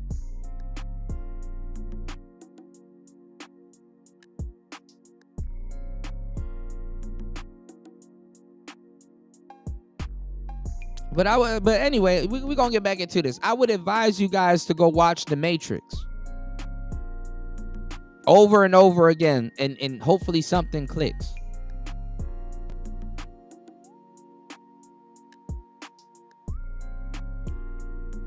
But I really would like to get to this brother. I see he done did some shows with a lot of people that are corrupted already. I would really like to get to this brother and be like, bro, just go on about your life, because I'm telling you, it's only a matter of time he's gonna be crashing out. Black people don't give a fuck about no goddamn degrees. They don't give a damn about none of that shit. It's even worse when you're black and you have a degree. You better off telling white people that you probably want to work around that you have a degree. That gains you a little bit more real estate than with black people, because you're having people questioning your academia that don't know shit. You having people questioning your academia. Are you certified? Are you licensed? It's like, you don't know shit.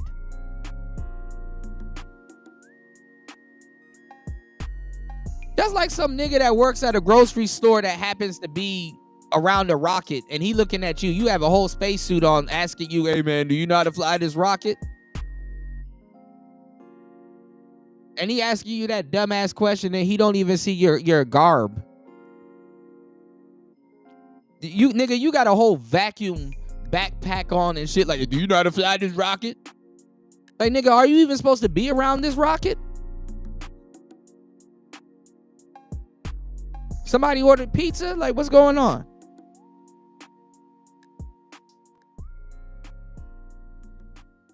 Nigga, it used to be a time and era even on this internet shit where niggas knew they place. I don't really know what the fuck I'm talking about, so let me go ahead and shut the hell up and observe. That's it. That's all you can do. But nah, nigga, do you got a degree that I'm not gonna care about in the future because you know I just didn't plan on agreeing with you anyway. And cool, I'm gonna feel like I'm more smarter than you if I can get you on these panels crashing out. Niggas don't give a damn if you have a degree. Because to a certain degree, pun intended, if you did, you wouldn't be here. So I really pray this brother don't throw his life away trying to talk to these niggas. Because them broads over there, they're going to get him to start yelling. He going to start getting the foaming at the mouth. Stupid! You niggas are stupid! Rest in peace, Alan Roger Curry, man. If you don't have your history, your degree don't mean shit. If you don't have your history of this space, your degree don't mean shit. It's because you're altering your lexicon.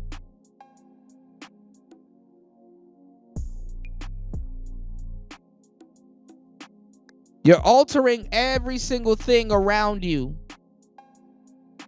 to try to conform to the space or make it or make what you're saying make sense. And like I said, black people, they don't care about no fucking therapist. Black people ain't gonna hire no therapist. That's why they smoke weed. Weed is their therapist. Their therapist is a big bag of kush. There ain't nobody trying to hear that shit. Respectfully. So to a certain degree, it's my job to save brothers like him from this bullshit. Just, bro, you got a lot. I talk to him just like I talked to one of these damn millennials, bro. You got a lot going for you. Get the hell up out of here. Because when we were introduced to you, you were talking to some white women, some, what's going on, JR? Welcome to the show. Hold on, y'all. You were talking to white women that was actually listening to what the hell you was talking about. You're not talking to nobody that's about to sit up there and question your validity and try to get you to foam at the mouth on the panel. The moment he gets mad and gets tested, because they're just doing the piranha thing with them. They're just gonna see who's gonna take the bite first.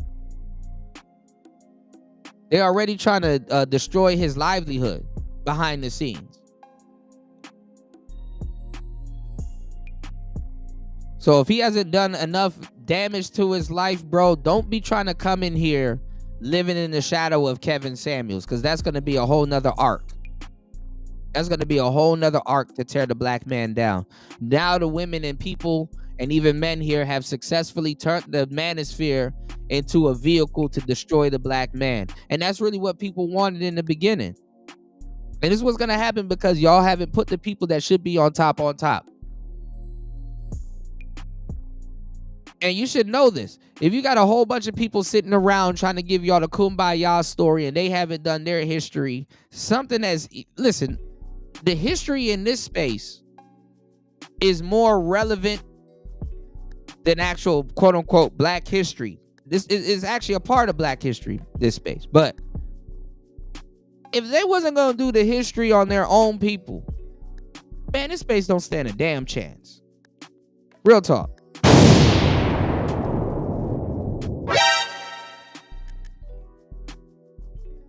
Catch up on these comments, man. Y'all please hit the like button, hit the Cash App, please hit the PayPal.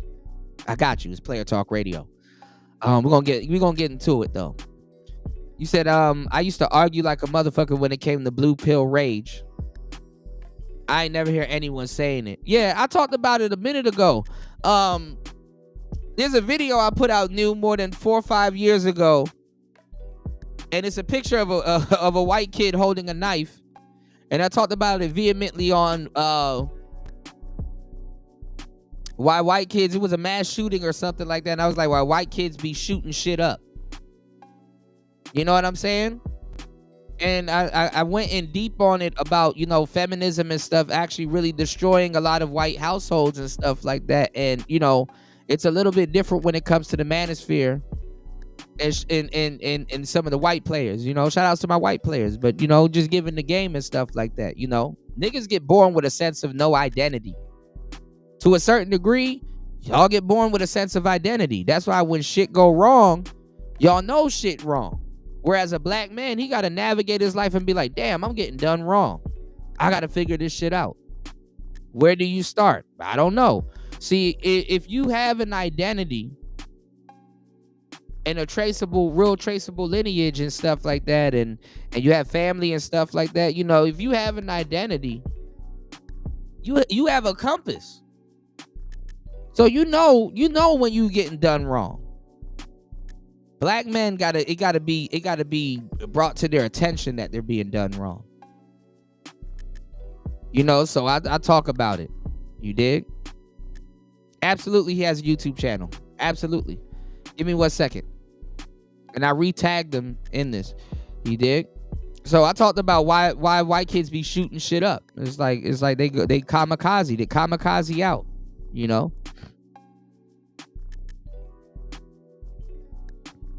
Yeah, he throwing his life away at One Play 5. He got a whole wife and everything. I want to see this brother win. But I do not want to see these goofy ass people try to put him in the shoes of Kevin Samuels, and they don't even listen to Kevin Samuels. Imagine bandwagoning on somebody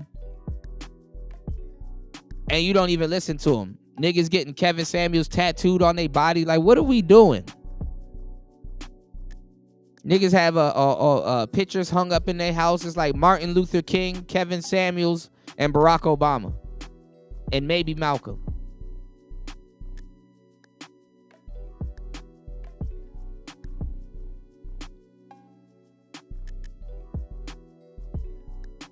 You said if I was a white woman, I would just wave the white flag. It's a wrap for broads in America. White women got a whole man that can go hide behind if they need to. They got a whole white man they can hide behind if something goes to shit. White women get unlimited time to spray and pray a little bit. The only people that white women should be fearing is Asian women and shit. Real talk.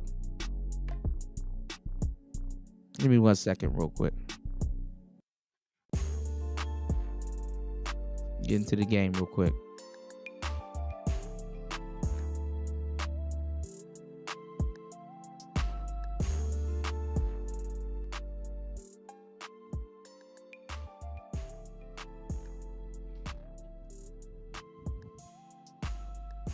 All right.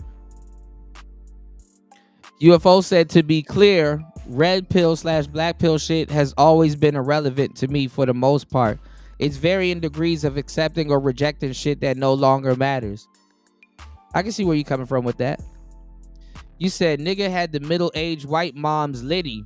That's what he's doing. Yeah, and that's the people he need to be talking to. Talking to some of the sisters that he's talking to on them panels, man. He about to blow a gasket.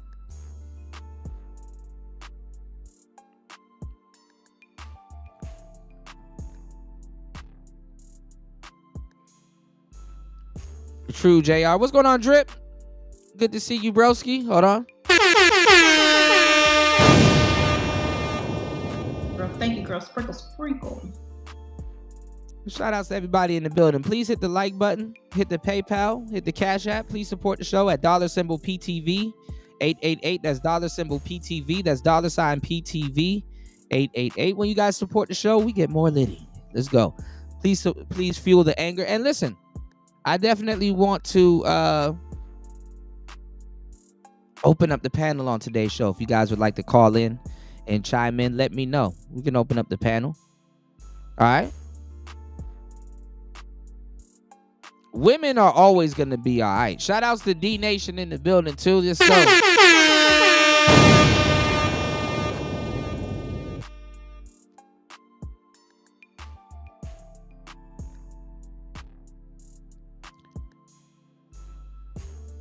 You said does Jeff yeah, he has a channel. Yep. Yeah, JR just put it in the chat. You said I've never taken ridicule personally or seriously because I've known it never mattered. You said females in America are still getting it. Don't let the smooth taste fool you. Right. See, Pearl know who to talk to.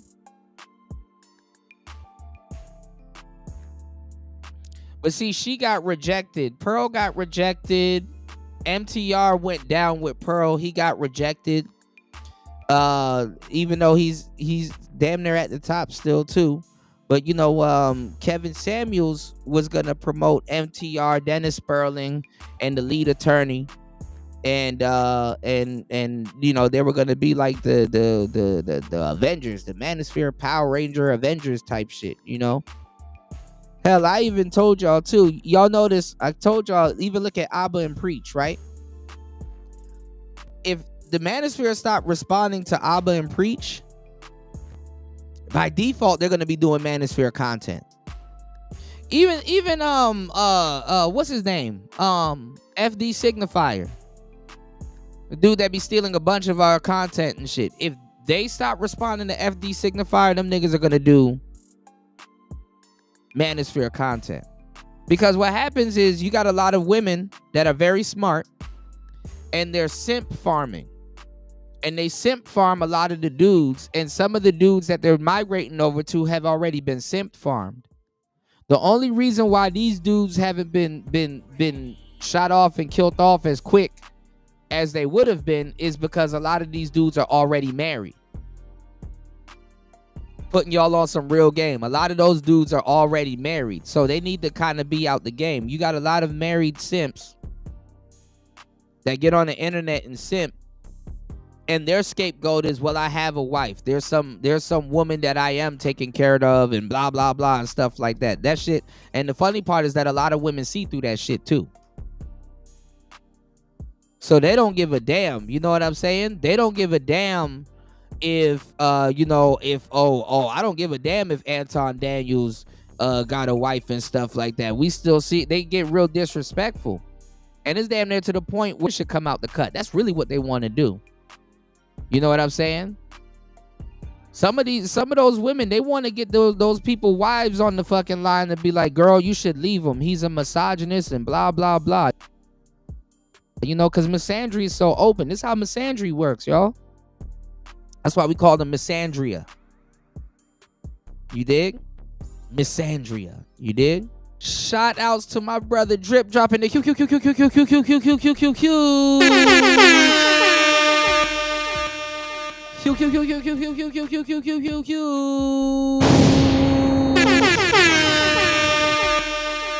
13 on the Cash App. Thank you, Drip. I appreciate you. And listen, if y'all aren't subscribed to the Drip Show, I don't know, man. I don't know where you think your future is gonna go, but subscribe to the Drip Show, man. Shout out to my brother Drip. As always, man, I appreciate you.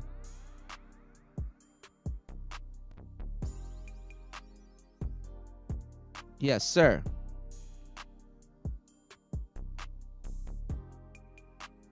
But like I said, you know, as men, we are at a crux right now where a lot of men are not participating, and you need men to participate in the economy.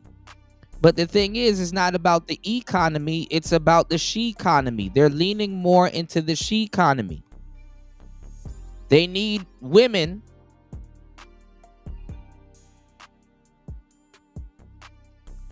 to be, you know, more, you know, they need to, you know, women spend more money. You know, women don't have to go out and go get no damn job. They can just get a boyfriend. You understand what I'm saying? This is why women are caught in, a lot of women are caught in that conundrum where they're like, well, I can work and do it for myself, because it's like, I didn't need a boyfriend. I could just go get a job. And guess what? On top of getting that job, I can still get a boyfriend, and that's extra income. They lean more into the she economy. You know what I'm saying? And also, too, they got to slickly, to a certain degree, push a certain type of marriage. That's why you got a lot of women, instead of saying he's my husband, you got a lot of women that want to say he's my partner.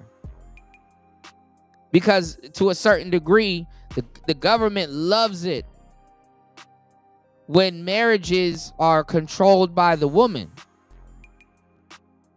When marriages are controlled by the men, they don't spend that much money. Remember, I just showed y'all the a video of that woman, and she said, me and my husband, we sat down, we looked at all of our bills, and his insurance was $3 something, and my insurance was $3 something, and she added them to her policy, and now they're paying like $250, $245, just to cut back on some of the bills and stuff like that. Come on, man.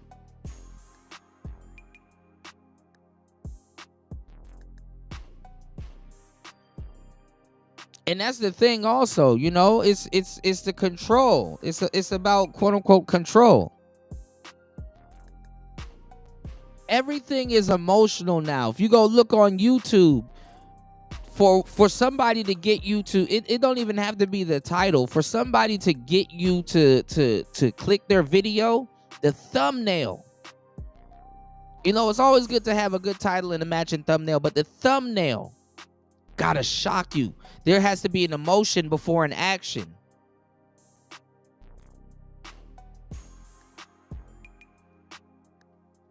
This is how things are sold nowadays. This is the model that they're going off nowadays.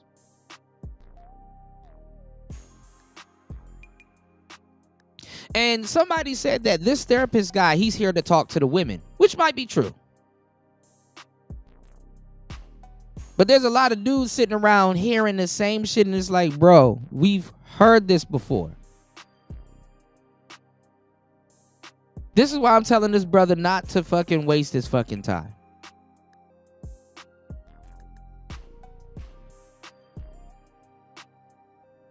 Don't waste your fucking time. You said Pearly doesn't genuinely see a problem with repeating everything from Rolo's word for word. Well, I was here before Rolo started claiming red pill. Rolo thought red pill dudes, which most dudes that don't know what they're talking about, Rolo thought red pill dudes were losers that were locked out. See, when you hear a lot of people take the word that we put in these spaces like hypergamy, they try to use that same logic for men. You know what I'm saying? They try to use that same logic for men. There's a lot of men that are locked out of the dating game, and we're gonna try to act like there isn't women that's locked out of the dating game. A lot of women cannot, practice hypergamy the way that they want it. You understand what I'm saying? Because how they purport themselves, they lock themselves out of the dating game. And a lot of people, when they hear red pill, they think they automatically crop us in with the incel cats, which that should have been corrected a long time ago.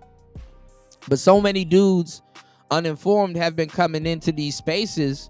It's like, damn, we can't even publicly say, hey, okay, we have an incel problem that we have to deal with, because we just got to get the brothers in. It's just like, okay, well, listen, we rather you be around some of the information than none of the information. But to a certain degree, red pill cats were supposed to go over to the black pill sector and go check them brothers. Like, bro, y'all are not black pilled. Y'all are not black pilled. Now, y'all something else, I'll give you that, but it's not black pill. It's blue pill raging. But then again, at the same time, a lot of people got to get it straight. But a lot of people in the red pill are blue pill raging also, which is why they're red pill. They want to take this to fix that, not understanding that they're complaining that that was flawed in the first place. Why would you take something to fix something that was flawed? You understand what I'm saying? And that's kind of really what it is. It's like niggas want to go get some esoteric knowledge so that they feel that they can cut through the real world like a hot knife through butter. And it don't work like that, because to come to the red pill is a confession that the world that you're trying to take this knowledge and cut through like butter, it really wasn't even worth really participating in. It's like you went somewhere else to be a clown to try to go be in the circus, when in reality you just shouldn't be in the circus at all. And if you are in the circus, you own it.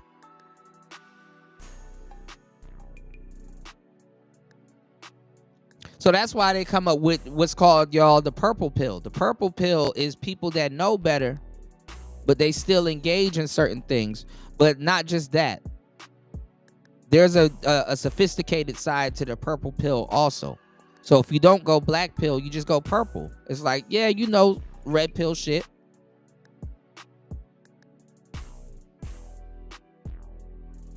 And you're mingling in the blue world, the blue pill world, red and blue, purple, y'all. Follow me. You can be getting it, or you could be subject to it. So to a certain degree, you got to sit back and appraise yourself every so often and reevaluate yourself and say, okay, what is this for? You know, what is this for? Like, you know, what is this knowledge for? Where am I placing this knowledge? What am I finna do with this knowledge? Am I going to take this and, you know, and have it cover my family? And re-engage and go back into the world and raise a nuclear family? Or am I going to take this and go elsewhere? Or am I okay with being not lonely, but am I okay with being single and making a mark on the world?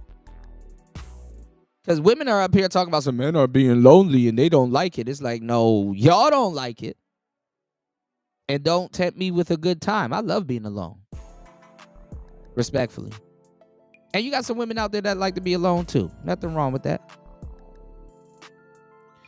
Ghostman Kang says, I find it odd how people with alleged professional careers make a beeline for the relationship content on YouTube. The quickest way to the bag, maybe. It's supposed to be like that, but it don't end up like that. This is why I'm telling this brother not to throw himself away. Salute to Ghostman Kang in the building. Let's get it. So it's crazy.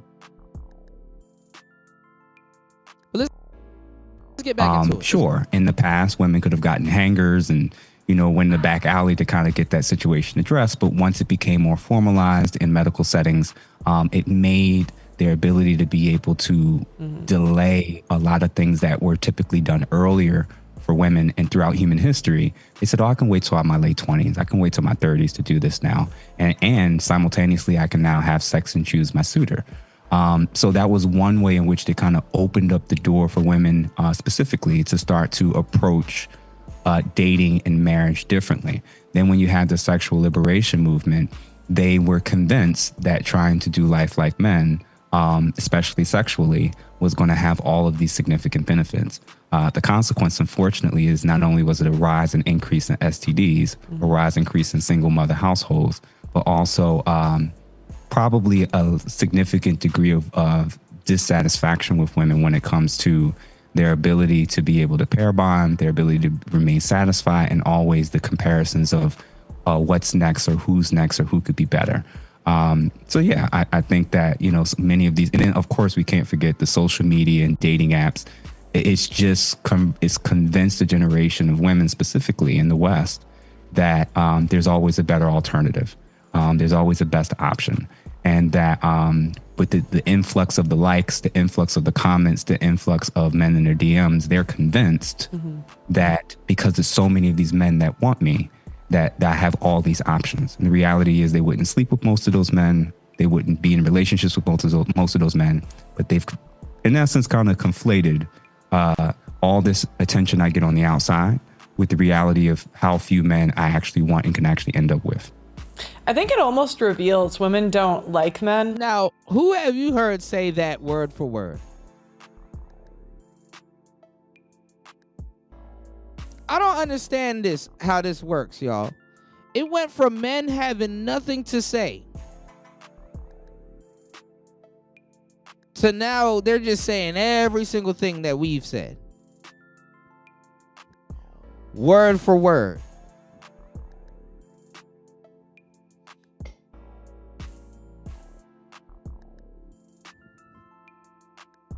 And women aren't in control as much of their dating pool as they think they are. It's relinquished to the internet.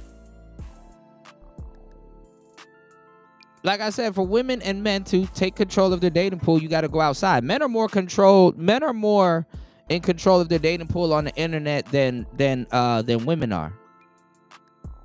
Because women don't know how to really navigate their dating pool.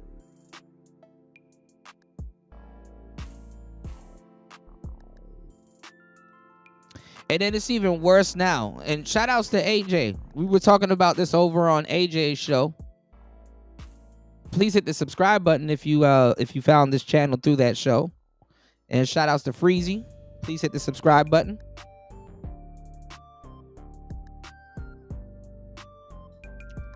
But back in the day, women had more of a social circle that they can use to, if they've ever failed to find a mate or a potential suitor, that they can use their social circle just as much as men do. But now that dating is all inclusive, it's a little bit different. Now we were talking about the quote unquote fat girl, the big girl. And a lot of people like to think that the big girl is locked out of the dating market, but she's not. You know what I'm saying? Even the ones that don't wear their weight well, she's not locked out of the dating market. She can always go to a gym. She can always go somewhere and meet a man. She don't even have to go to the gym to actually go to the gym. She can go to the gym to go meet a man. Those women get upper echelon dudes all the time. Whereas back in the day, they had to be a little bit more jolly. They knew they wasn't Beyonce. They had to have a little bit more personality.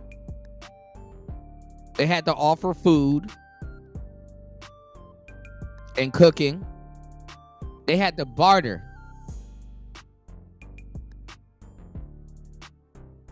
They carried themselves a lot of bit different.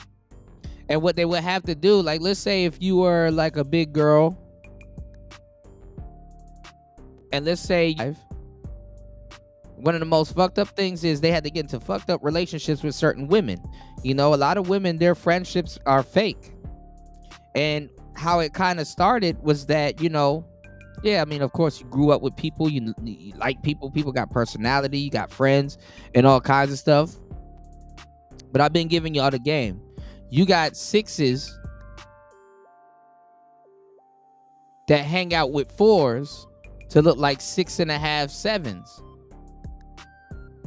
And what those women would do is that they would get the residual niggas and the residual dating options that 6 or 7 who's probably getting swamped a little bit more than usual didn't get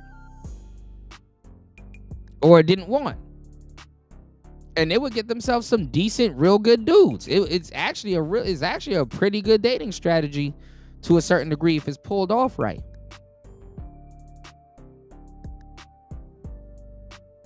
We used to call them one and a ton of fun. And honestly, the fucked up part is that compared to the big girl and the girl that's just using her in that relationship, and after a while, if the big girl realized what's going on, she'd kind of acquiesce because they're both kind of using each other.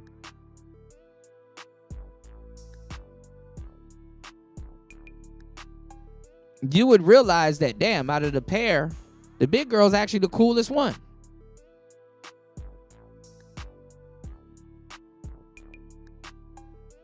And those girls got a little bit arrogant too. Or sometimes that that would humble them a little bit. You know what I'm saying? Nothing wrong with that. They got a little arrogant, or sometimes it humbled them.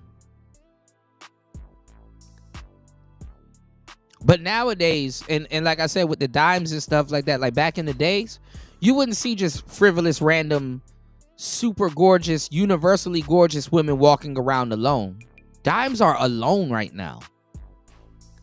Yeah, they probably hook up with other little baddies and all that, but they're all the same. You can buy being pretty nowadays. You can buy that.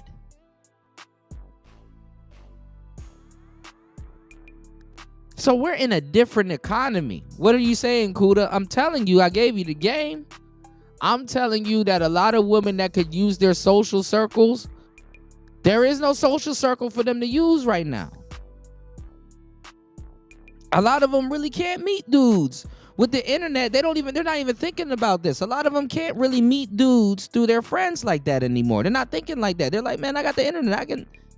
I can get and replace all the dudes that I want. And this goes back to the she-economy. This goes back to the she-economy. The illusion of control. The illusion of freedom and options. Some people think that they're indulging in freedom just because they have options. When we already know what you're going to choose, it's the Matrix all over again. What's the point of having options when we know you're going to choose? Hey, listen, there's 50, I'm going to put you in a buffet, right? And there's 56 animals in here you can eat. But we know you're going to go after chicken, beef, or pork.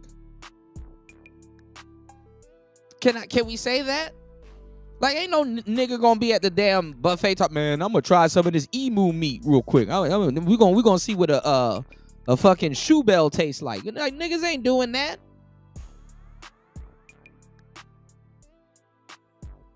So when you start seeing abnormal behavior and stuff from, like I said before, like women that look like Cassie, the stuff that she was doing, man, them broads would never do that shit back in the day. It used to be the big girl that had to do all of that stuff. It's like look who's laughing now type shit.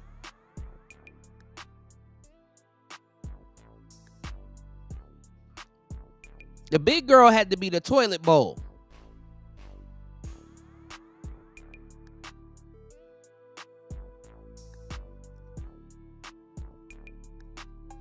Now it's the dimes, because dimes are they're not. There's a lot of beautiful, smart women out here. Don't get me wrong, and you kind of see more of them on display. But the thing about blondes and the thing about dimes is that they were kind of universally thought to be stupid. They were universally thought to be stupid.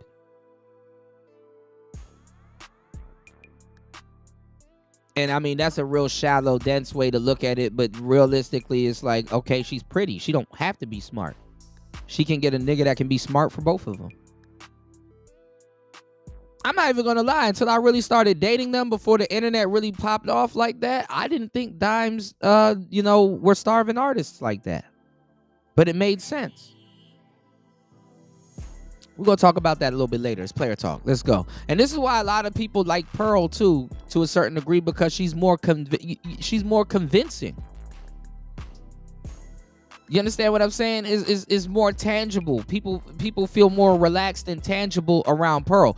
Pearl and certain women that are quote-unquote plain Jane, I'm not going to lie, they have this weird effect on men that don't have confidence or a little bit of confidence to feel confident around.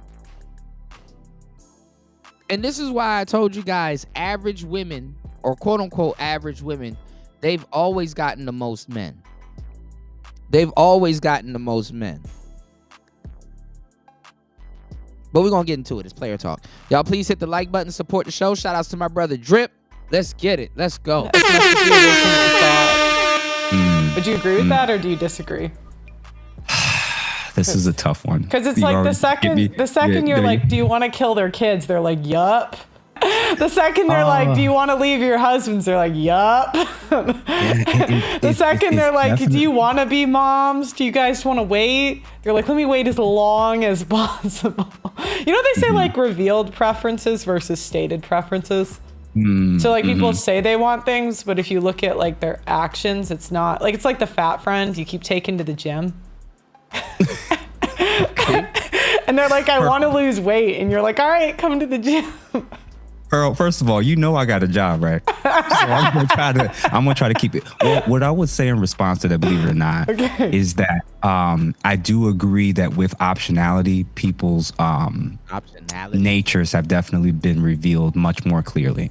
But with that said, I don't know if I was a woman and I had this many options and an ability to get so much attention so early and so often that I wouldn't have potentially adopted much of that mindset too if I were in their shoes for at least a season. The issue is actually not simply that. The funny part is that you're never the options that women have. You're never going to make the right choice. And you learn this very harshly.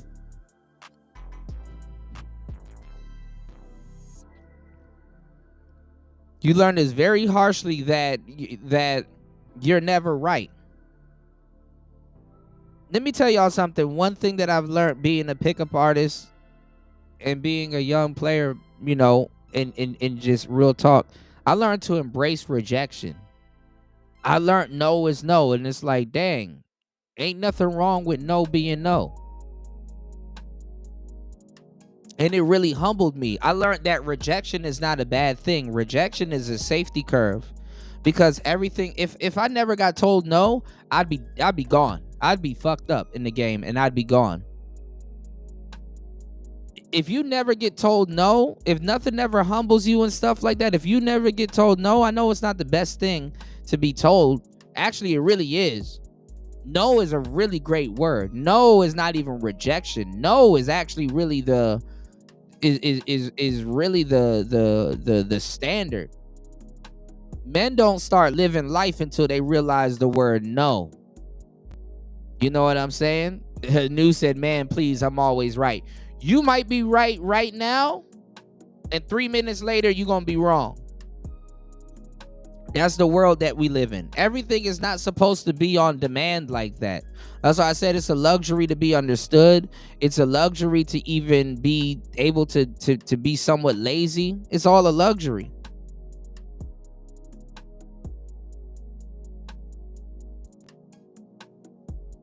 And you got to trust God's divine timing.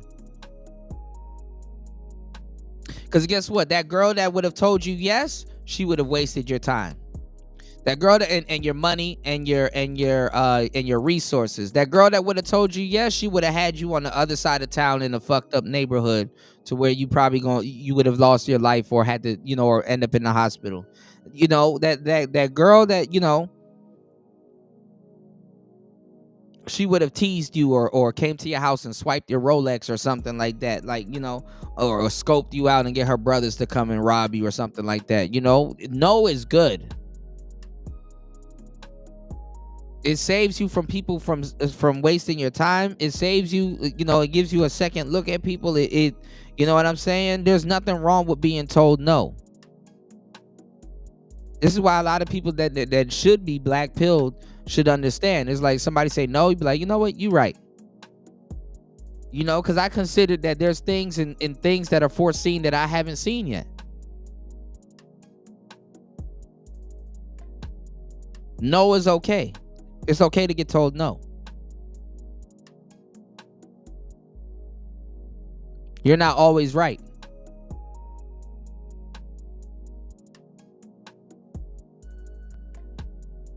So men have two things working for them that a lot of women don't understand, which is why they can't date like a man. You get told no, and you don't have no dating pool for real, unless you make a actual effort to go approach. So all men gotta really do is kick up some dust. Women are trying to choose from the dust that's already kicked up. And like I said, with the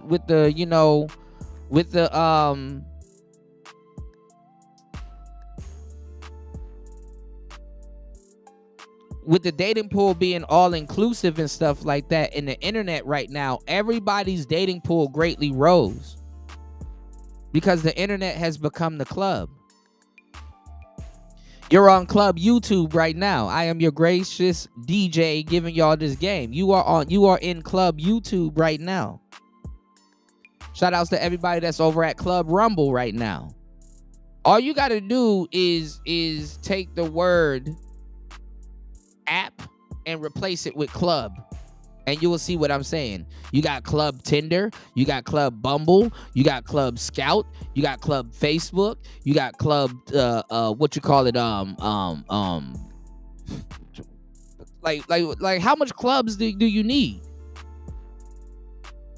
I'm a DJ. What clubs do? Clubs take women and people that you normally wouldn't brush shoulders with and meet and put them all in one building or in one vicinity. And it's a form of networking.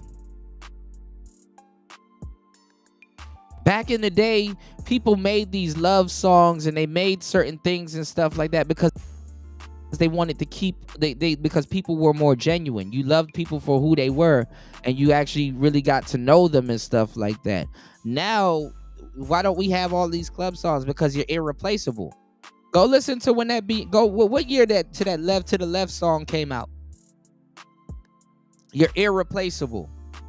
Don't you ever get to thinking that you're irreplaceable. Why? Because I got the internet.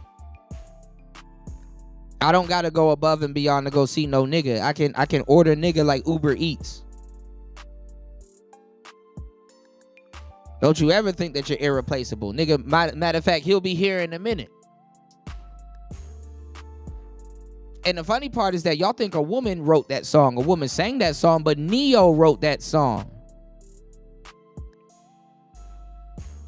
What's going on, Spawn? What's going on with your crazy ass? Welcome to the show, bro. Shout out to Spawn in the building. What's up, man?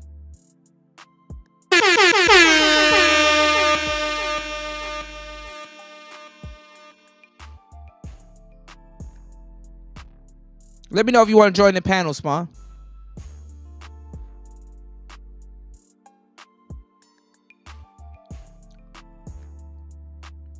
So, I mean, hey, look, it's up to y'all. If you want to be if you want to go to school and study psychology and be the hood's therapist, and y'all want to come to these spaces, because it is true. I don't understand why academia people come here to throw their life away. This is like a graveyard for talent.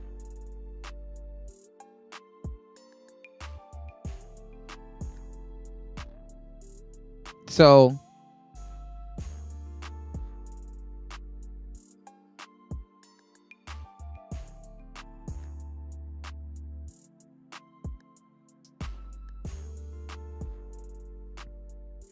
this shit is a graveyard for talent.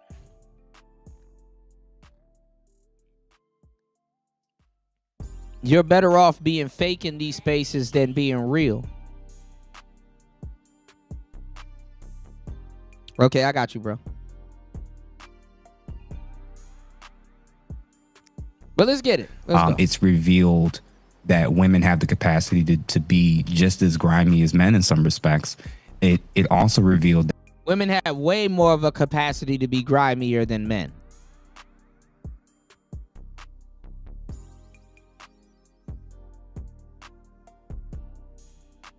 Women have way more of a capacity to be grimier than men, because guess what? They don't have to be as grimy.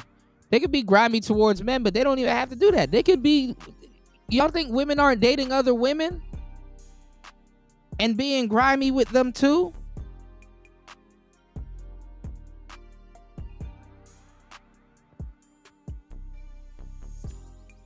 A lot of women are well aware of what the hell going on.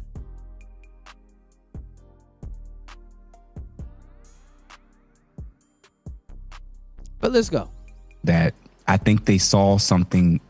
It revealed something in women that I don't think most men factored in. It was a secret before. Women could just say, Yeah. like that. Oh, that was the women today. In the past, we weren't like that. And I'm like, yeah, grandma, because there's no smartphones. Like, come on. Yeah. I don't buy that women, and that's the thing. This is the difference. Yeah. I think the only difference between women today and women of the past is cameras, social media, and the ability for us to see it more readily available.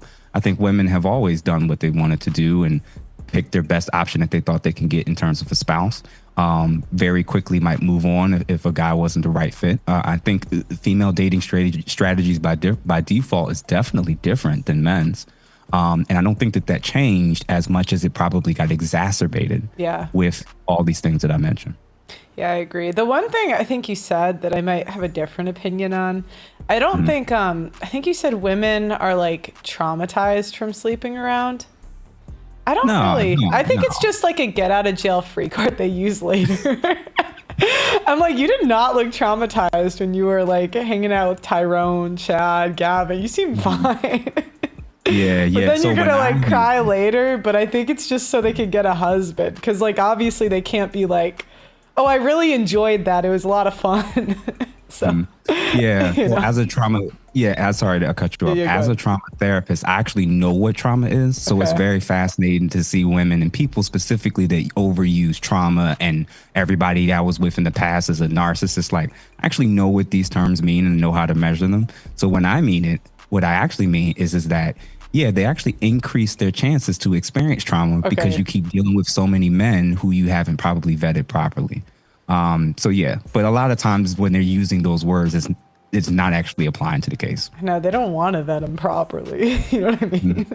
You just want six-pack abs. No. Women do want to vet men properly. It's just that they can't, versus their preferences or what they believe is their preferences. Because a lot of women aren't preferring. A lot of women,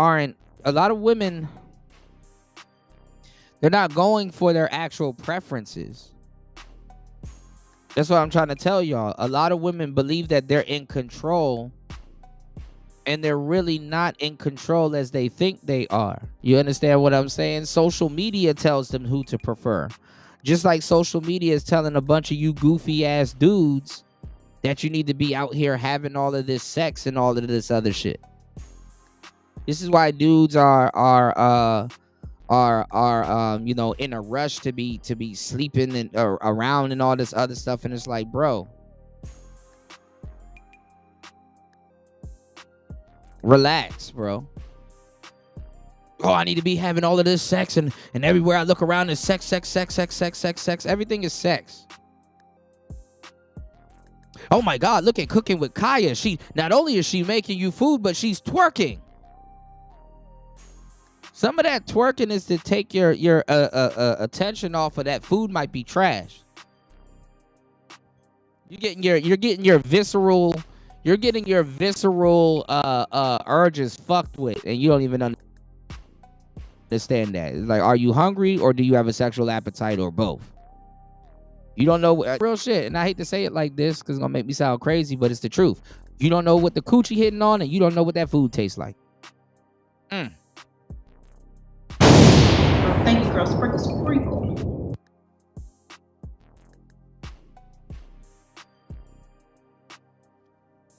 You don't know which head to think with, my nigga. You don't know what the coochie hitting on. You don't know what that food tastes like. Girl, thank you, girl. Sprinkle, sprinkle. Both could be poison.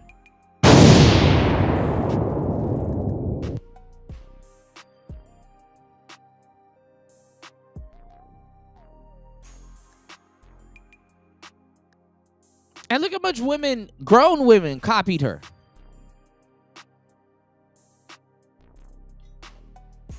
Oh, don't let your name somewhat sound like Kaya. Cooking with Aya. Cooking with Naya. Cooking with Jaya. Cooking with Malaya. What the jambalaya?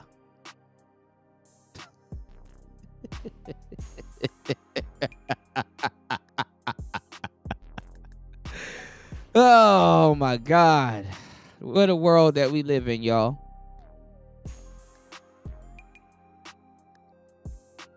This is why I say he's gonna get his ass handed to him. Jeff is naive to how vicious a lot of them are. And he around the worst ones. He around some of them that red-pilled Anton. Anton came in here simping his ass off.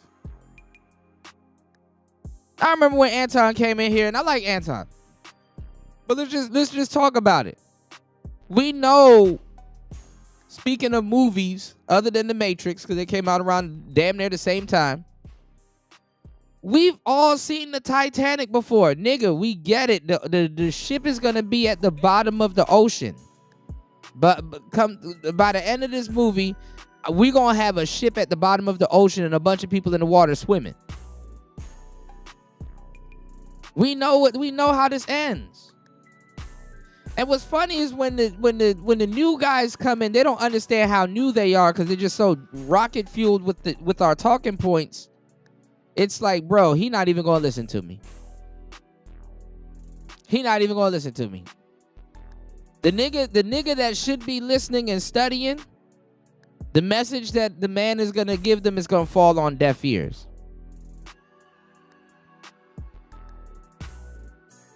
He not gonna listen. And honestly, why am I saying this? And I'm not saying I don't trust Anton. I'm not saying I don't trust this guy. I don't, whatever. But I really don't. I've been doing this for a long time, y'all. I don't really trust dudes that needed women to fuck them. Even though a lot of the red pill cats are these guys that got sent down the rabbit hole, and they should thank the women that sent them there too. But I don't really trust a lot of the guys that get fucked over by women, and then now they want to sound like you overnight and stuff like that. Like I'm so red pill. I understand. I'm not in a rush to empathize with men that just found out some shit that we've been telling them for the longest time. You're more so of a pick a number, go over there and sit down and get educated. I really don't want to hear you yell because we already know what you're going to say. I was trying to warn you before they royally screwed you over and you found out. Now you're trying to sound like me, but trying to tell me the stuff that I'm telling. Now you're regurgitating everything I told you prior to your clarity. I get that you're passionate about that. But in reality, you should be sitting down and taking notes. So when you really strike, you can really strike the thing. But it's like niggas just want to strike. It's like, well, I got a microphone in my show. I get to yell about what I want to yell about. Cool. But guess what? Now you're going to create another problem for the guys that's trying to wake you up, because now you're going through red pill rage, which is cool. You're going to get a lot of people to listen to you, and it's great for content and stuff like that. But now it's going to make us seem like we hate women and have an animosity towards women, when it's like, no, we don't hate women. We don't have an animosity towards them. We understand them, and we're really trying to build something to move something forward. But now everything is not regulated, and it's causing a nuanced problem. And that's what I've been saying for the longest time. This is why I was telling niggas to go get fucking microphones, and niggas didn't want to fucking listen. You got the guests telling the hosts what to do. Hey, maybe you should do this and maybe you should do that. And it's like, hey, maybe you came into my house and all of that stuff was available for you and you didn't see it, didn't understand it, talk shit about it, misused it. And then now you're trying to tell me what to do. You came in here lost. And then now you're trying to give me directions.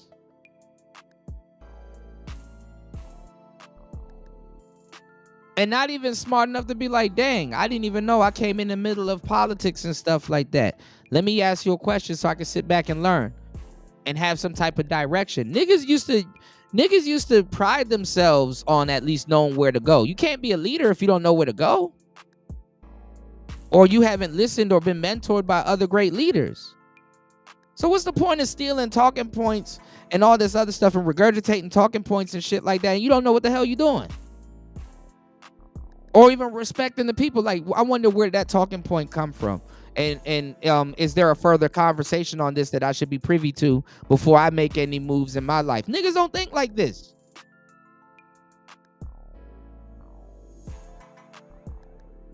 Damn, can you unpack that? What are the theories behind that?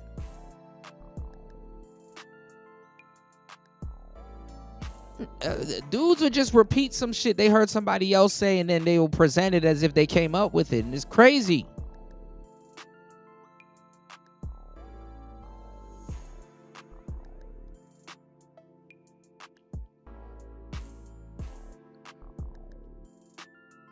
So it's wrong to see a guy like this therapist here and try to put him in position as a mascot. He don't even know what rank he's supposed to be holding, and the people that's trying to put them there, they just got here. And it's some selfish shit too. It ain't even about the betterment of men. It's like, man, I used to listen to Kevin Samuels. No, they didn't. I used to listen to Kevin Samuels. I need somebody to take the Kevin Samuels YouTube slot in my head so I can feel better about myself. That's really what it is. Instead of giving the brother a chance. But it doesn't help too if he's regurgitating some of our talking points also with no type of homage and stuff like that. So apparently he knows where to go, respectfully. I would definitely like to chop it up with him so I can definitely get him briefed on what's going on. But he probably gonna listen to this in the clouds and you know. And that's fucked up, y'all, because y'all want to see that nigga crash out and stuff like that. I really don't want to see that. It's to the point, like I said, when you're right too soon, they call you crazy. It's to the point that I don't want to be right. I've been saying this for the long time. I'm like, I wish I was not right. I'm such a visionary nigga. I wish I was not right.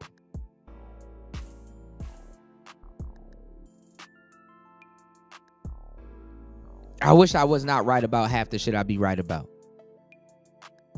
Listen, I need you guys to do me a huge favor. It's early in the morning, late at night, especially on the East Coast. Are you having a hard time getting sleep and getting rest? Well, I need you to do me a favor and head over to hempforfitness.com. That is hempforfitness.com. Head over to hempforfitness.com. Get your hands on some CBD gummies. Get your hands on some other things too. Vapes, all kinds of different things that they sell over there at hempforfitness.com. Stop playing with yourself this summer. Don't be out there getting poisoned with fentanyl, because it's all that's in the streets. So, you know what I'm saying? Make sure you head over to hempforfitness.com and make sure You guys use coupon code T-Tube10 to get 10% off your order. And make sure you mention Kuda and you get 2 free gifts with your order. You get 2 free gifts, courtesy of Player Talk Radio and courtesy of Hemp for Fitness. All right. Head over to Hemp for Fitness and see what they got. Watching this on TV, you can click the QR code. You can go straight to the products. Like these hemp watermelon gummy rings. These are good to eat right before you go to sleep. And right when you wake up. Take a chill pill for real. It's Player Talk Radio. All right.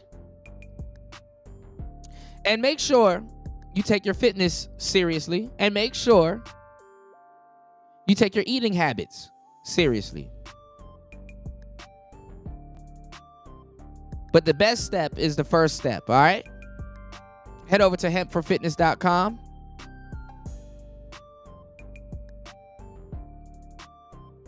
And let me tell y'all something, man. I'm going to give y'all the game. Please hit the Cash App. Please support the show. I'm going to put the links in the chat so you can do that. I'm going to tell y'all some real shit.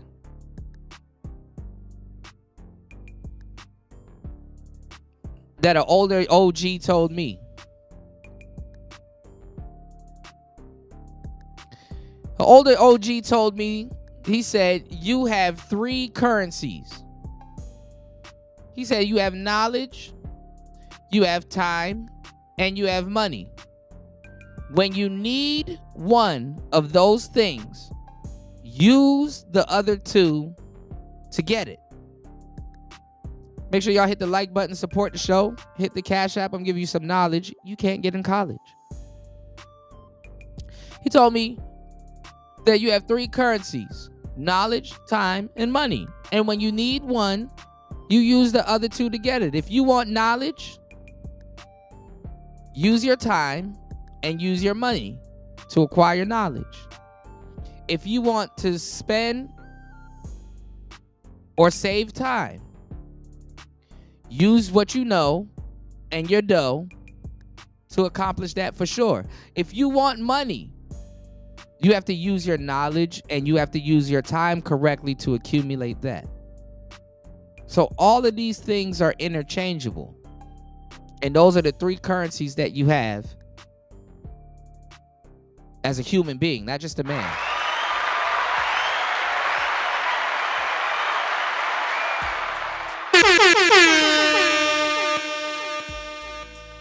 Shout outs to everybody here soaking up the game.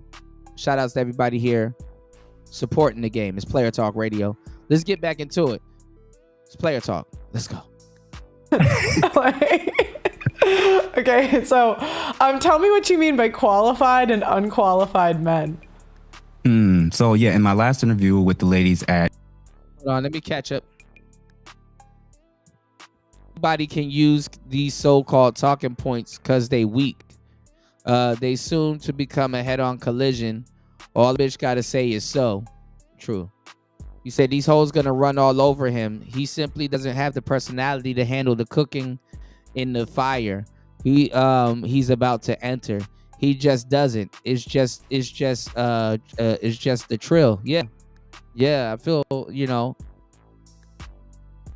really want to warn the brother, You said, I don't trust many dudes that use a wife as a flex like that. That means something to me. I know where you're getting at with that new, and that's a conversation for another day because I definitely want to talk about that too. Because they do a lot of guys do use their wife as the poster child, but to a certain degree, you do have to have a barometer. But yeah, I know what you mean. It's because we're not having the conversations that we need to have, which is based around relationships. Honestly, the game is really in the relationship, not no damn dating. You said, I want to see him tell someone to catch a flight. Oh my God, UFO, come on, man. See, y'all just want to see a crash out.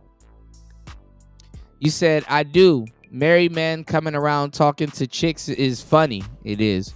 I kind of want to see the crash. Oh my God.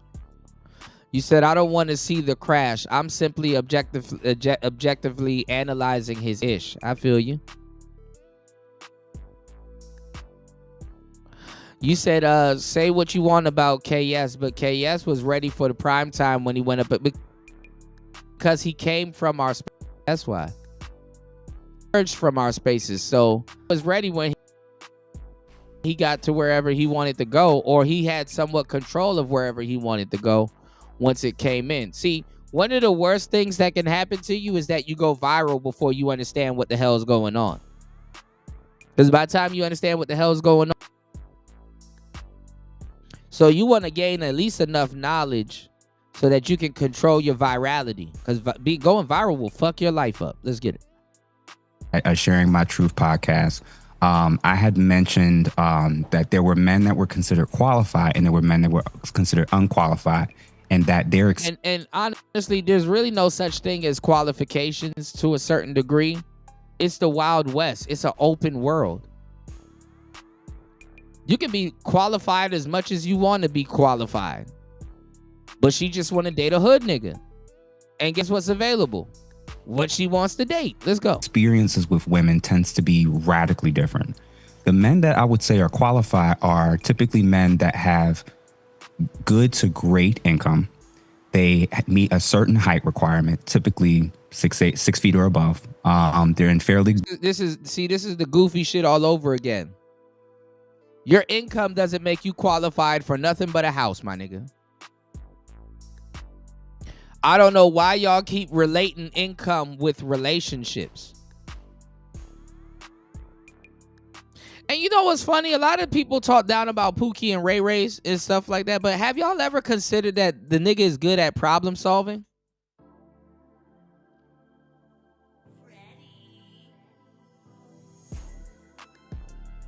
Like niggas be like, oh man, you know what, man? You gotta have a shiny bicycle to attract this girl. Where you gonna get the money to get that? Then you got the nigga that be, well, you know what? I'm a religious man myself. I just stole a bicycle and asked God for forgiveness. He can steal the bicycle and bring it to her. You got people that cut corners. So see, we're not even being, first of all, and this is what kills me, y'all. And this is why the tricking conversation always comes up. Why, when we're talking about women, a nigga always got to bring money into the equation? You don't need money to get to, you. Listen, and I said this, and if you're going to steal it, give me my credit. God damn. You don't need money to get women, but it's foolish to be around women without money. You don't need money to get women, but it's foolish to be around women without money. Your money is really just your range. Hey, if I want to take her somewhere nice, I can. Hey, if I want to do something nice for her, doesn't revolve around money, but I can. This makes it easier. Your money is a utility for yourself, your family, and whatever you may want to do. Because these niggas be on first dates telling women how much they make and shit like that. Like, nigga, is she your accountant? Is she your bookkeeper, my nigga? Why are you telling her this? Yeah, girl, so you know what I'm saying? I'm rich as fuck, but I got, you know, I got like 5 million in the accounts receivable. You know what I'm saying? They never tell her about the accounts payable. I got like 5 million in the accounts receivable. You know what I'm saying? I got assets and equity and all kinds of stuff. You know what I'm saying? You know what I'm saying?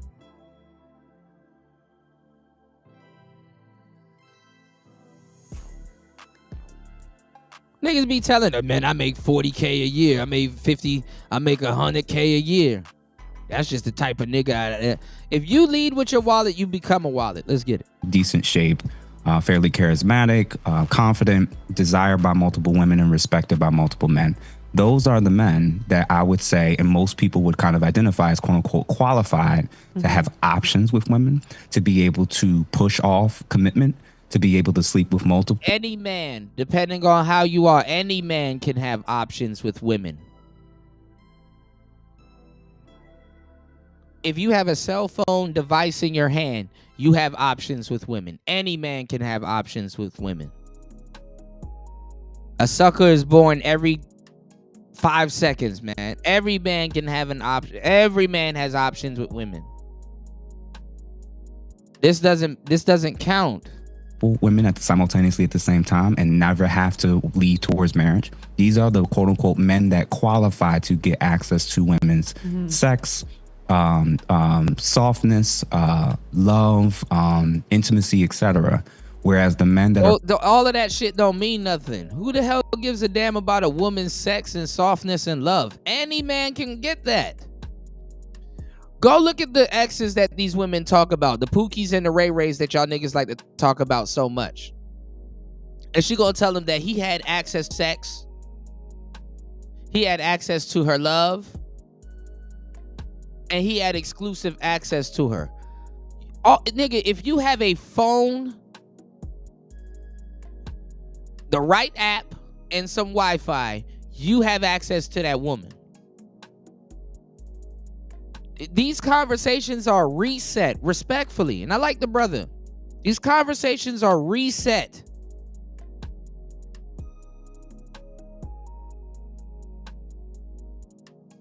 Are we living under a rock? It is 2025. Incels have access to dimes. Incels can catfish women.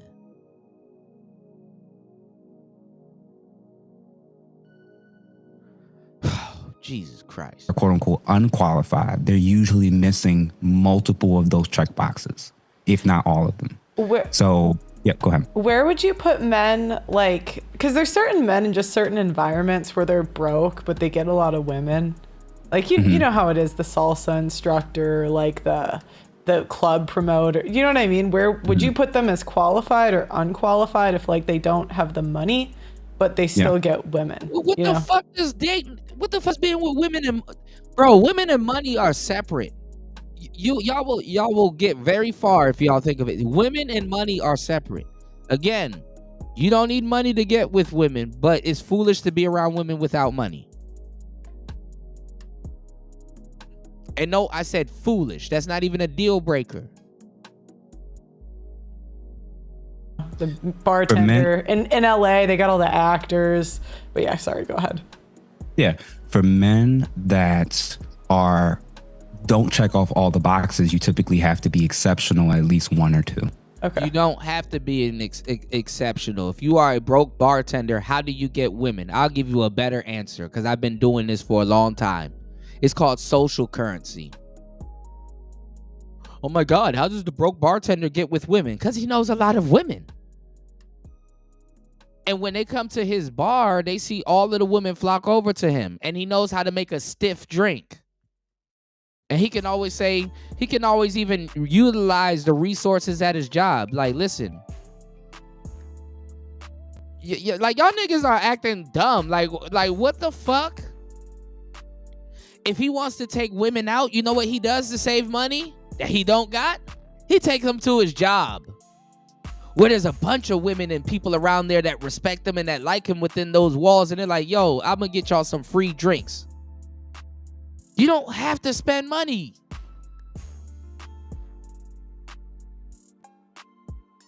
He probably got a voucher where he can get some high top class food for lunch. And he doesn't use it. And guess what? He takes her to where he works on his off day and cashes in that voucher. And now she's eating good.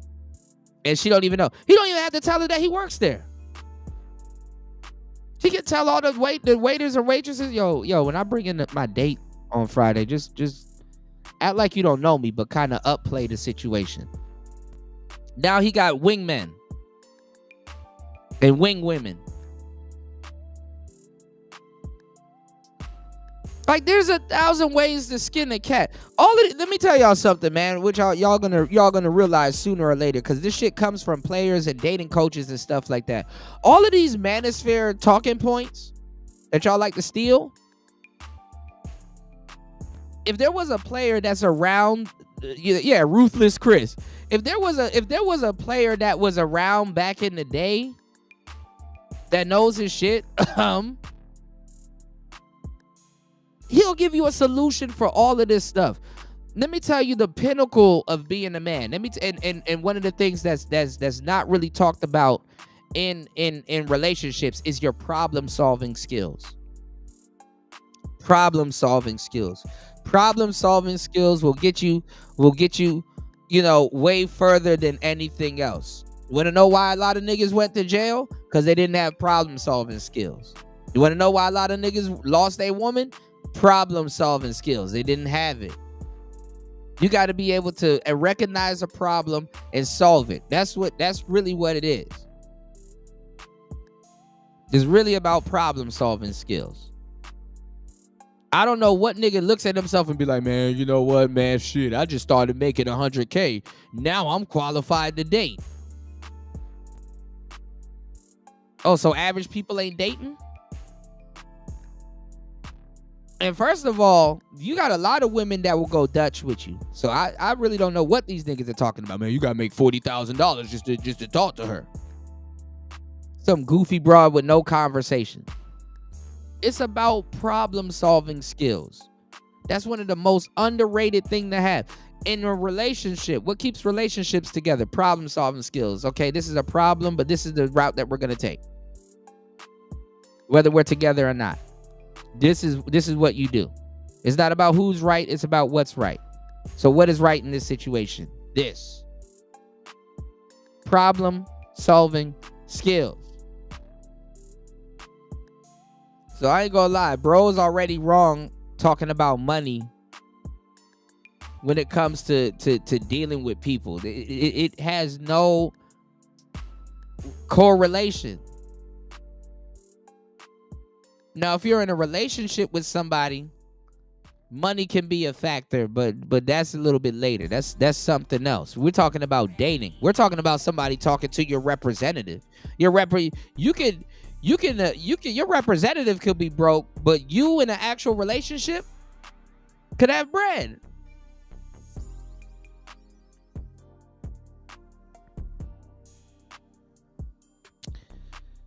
Jesus Christ. What's going on? Good to see you, bro.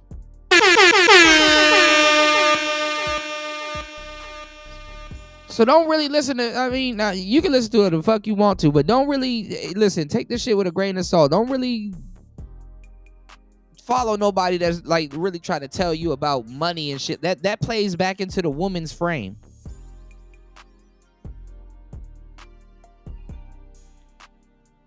Oh, you have to have money to talk to me. Fuck out of here, man. So the men that are unqualified are pretty much not doing anything in any of these areas significant to like kind of stand out. Okay. So for instance, the guy that's really, really tall and is like pretty. What the fuck does that has to do with anything? Oh, just because you're tall, you're going to be better at relationships. Listen, I hate to say it like this, but there's a lot of broke women out here. There's a fuckload of broke women out here. Women just don't identify that as that, but that's what it is. They're up here telling you that if you can't afford a lifestyle that they can't afford for themselves, something wrong with you. They're that arrogant. They're that arrogant.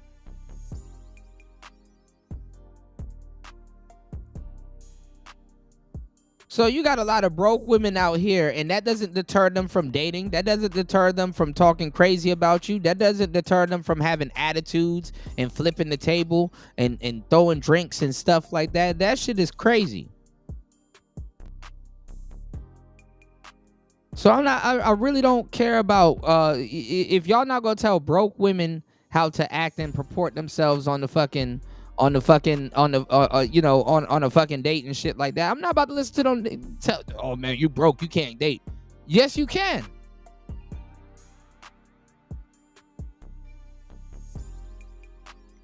If somebody tells you that you're broke, you can't date, they don't know what the fuck they talking about.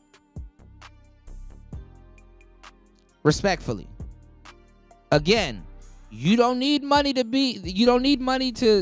get women or be around women, but it's dumb to be around women and not have money. Again, charismatic and has nothing else with the things I kind of listed. He'll do well because he's exceptionally tall. Y'all hit the like button and support the show. Please hit the the like button and support the show. Hit the Cash App, hit the PayPal. I'm giving y'all the game, man. And the reason why I don't want to and go down that damn rabbit hole is because this shit is gonna circle right back around the tricking argument. It's gonna get you right back in the tricking. Okay? And he knows he's a good talker, right? Yeah. So we see it. Whereas the guys who can't talk to women, the guys who are not that tall, the guys that don't make any money, the more it gets to a point where she either friend zones you or doesn't even acknowledge you. Yeah. You ever meet a guy that gets girls to pay his rent? I've seen that. Oh, I'm jealous of them guys, man. Jealous of them guys. Can you talk more about attraction triggers and define what they are? Yeah, so they're different, obviously on an individual by individual. Now, shout outs to AJ. AJ was talking about this earlier. He was like, it was me, AJ, and another brother.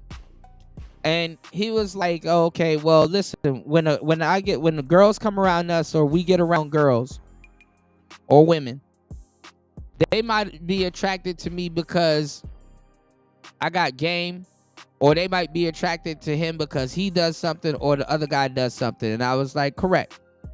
The thing is as men, we understand that we're different, whereas women, they kind of band themselves together. You know what I'm saying? As men, you know, we understand that we're men, but we understand that we're different. The reason that I can get certain women, or they can get certain women, or another guy can get certain women is because, you know what I'm saying? You, as men, you got to learn how to play to your strengths. Meaning that, okay, if Spawn the programmer and Shaka Nulu was me, all three of us was here. Let's say Shaka Nulu knew how to dress, and then let's say I just got a mouthpiece, and let's just say that Spawn knows how to charm and disarm. You gotta play towards your strength. It's like, okay, listen, I'm a little bit handsome. Let me figure out how to get them to pay my ransom. You understand what I'm saying? I got that going for me, so let me lean more into that or upplay that. Okay, this person knows how to talk. Well, guess what? Let me read more books. Let me strengthen up my lexicon. Let me learn how to be a conversationalist and get something to, you know, and lean into that. This person is stoic, quiet, and just knows how to dress. Okay, let me say minimum. Let me go up to this person and say, hey, you know what? Both of our shoes match. We look good together. What's your name? And just let them get to talking. Oh, yeah, those are nice shoes. And yeah, my name is Sally. I like to do this, that, and the third. And be minimum. Ask them open-ended questions. Questions that can't be answered with a yes or no. So they have to give up more information, which I call value. Real player shit.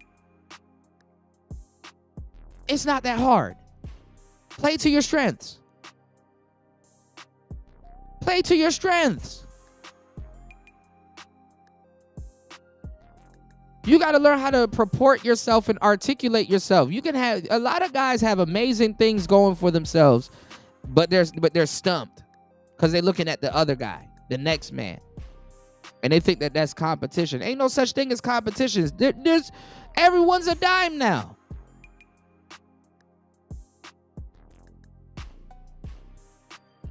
You can get what you want. The hoes are on clearance right now.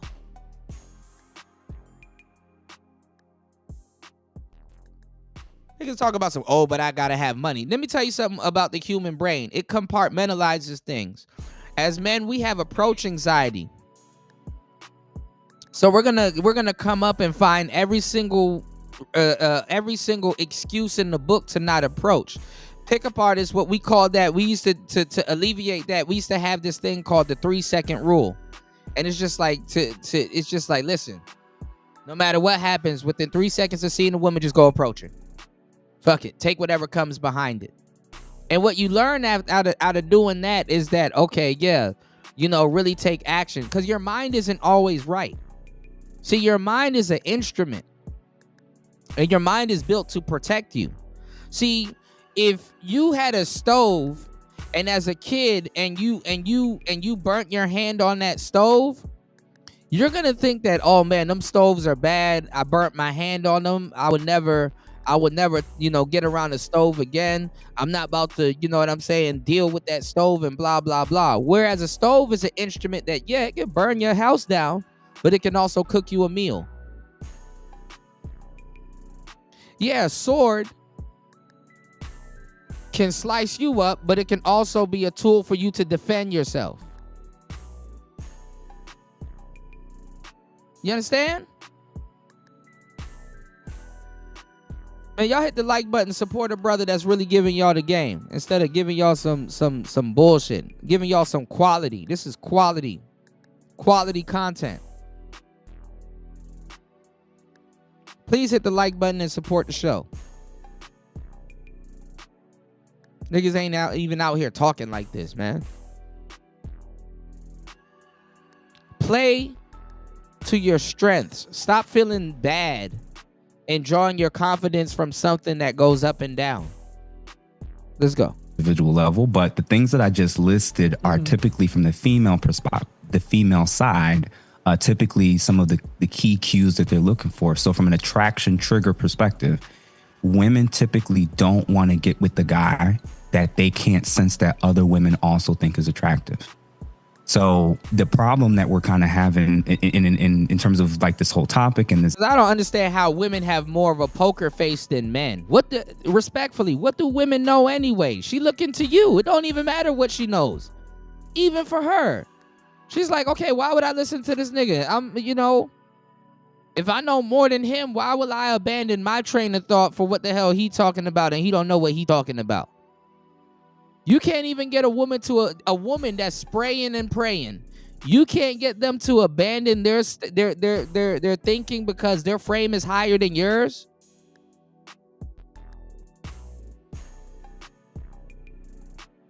And niggas wonder, man, why don't she cooperate? Because she operates on a higher level than you, and she can see that. She like, man, I'm out here spraying and praying. I don't gotta get a 6-figure nigga. But when I get one, I expect him to actually know what the fuck he talking about. Come on, man. This discussion that's going on, when you think about it, is like these women are only picking men that they believe other women want and trying to ensure and guarantee that that guy is going to be monogamous and with them for the rest of their lives. So their attraction triggers are putting them in a small pool, dealing with a small pool of men that they're often being disappointed. And half the time they're picking men that other women want. Oh my God, I see Ruby Rose. She was talking to Duke Dennis.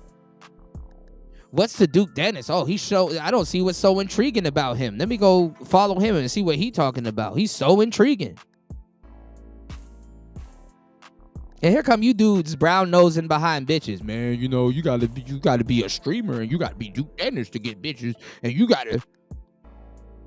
Man, listen, let's get it. With as a result, whereas on the flip side with men, many of their attraction triggers, a lot of women confuse that because they assume that they would be the same. Oh, I make so much money. I make this much money. I have this degree. I got my car. I got this. I got that. None of those things apply to men, especially men that have those things.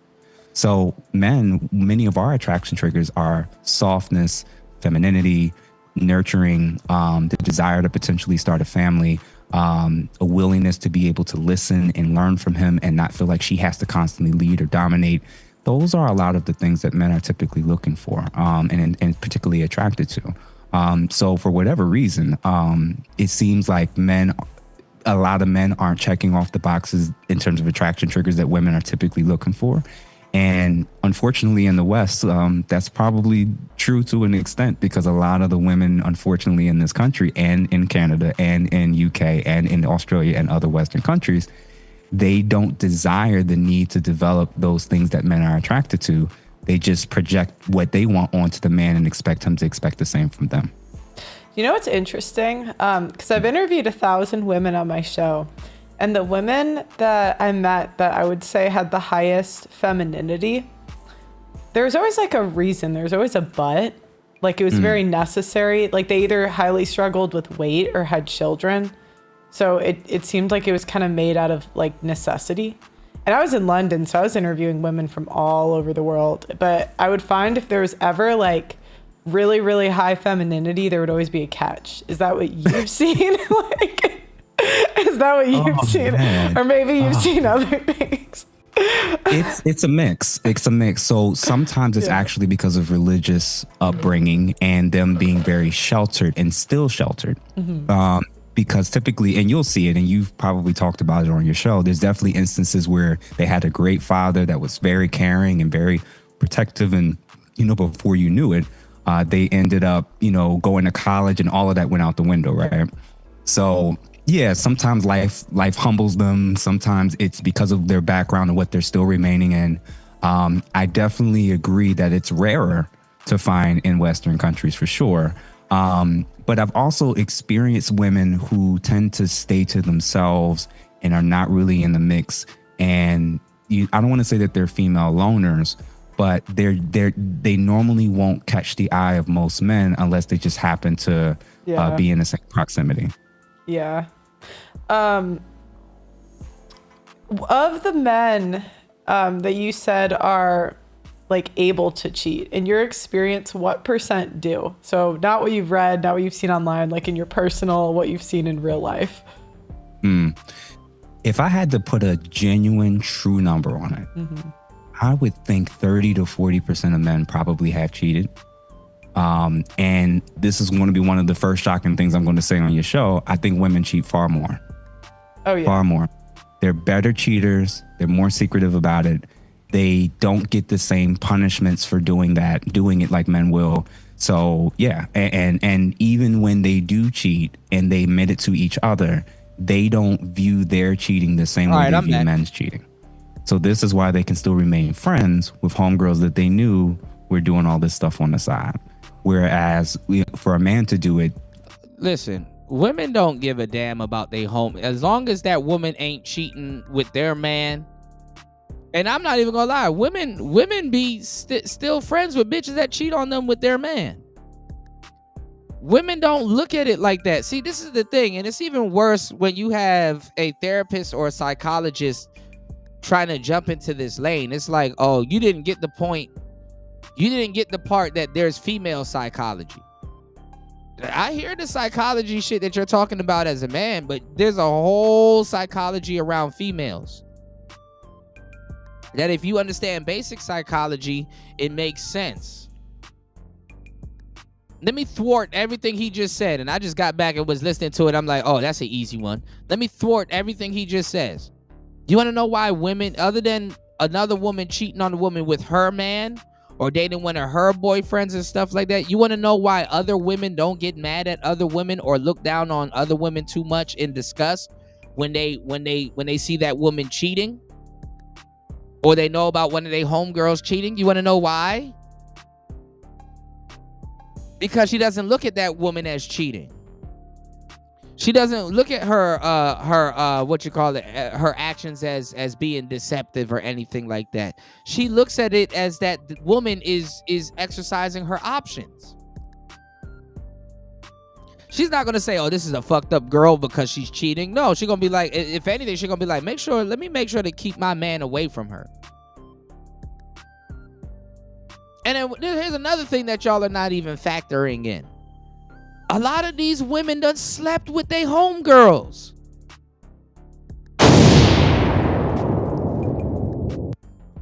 You niggas are sitting up there, man, she got some orbiter niggas around her that you know what I'm saying, that I really don't trust because I think they're going to try to pop shit at my lady while she not there. Man, her best friend, she slept with her too. Remember that night in Miami? Girl, thank you, girl. Sprinkle, sprinkle. They bumping coochies and licking coochies too.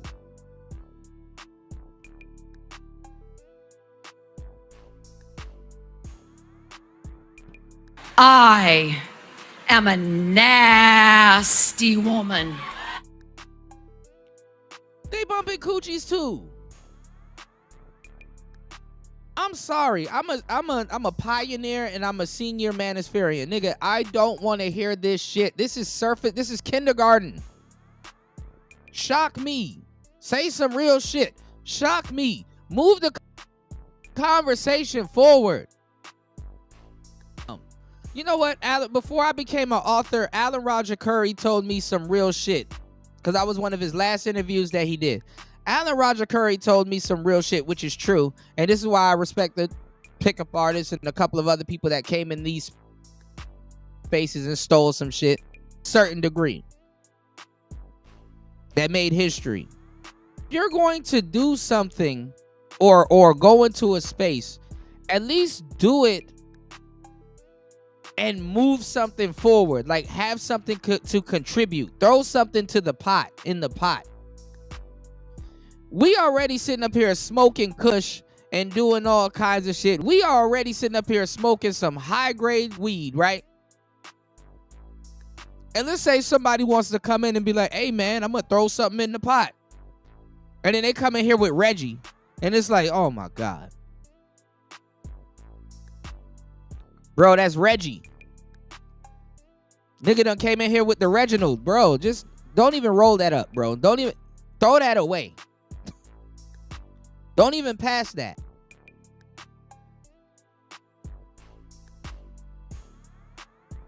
And I hate to make a weed comparison. That's how pooky of me. But it's like, bro, this is Reggie. This is Reggie.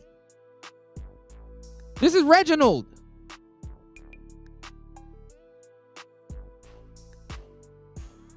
Please, if you're going to come into space, please move the chains forward. Niggas are coming into this space at the line of scrimmage, behind the line of scrimmage, bro. First down, move the chains forward, please. First down some shit. Can you please come in here? You're a creator. Say some shit we haven't heard that's not from us. We have that already. Why are you... Let me just go to the chat. Let me just go to the chat. Let me go to the chat. Let me go to the chat.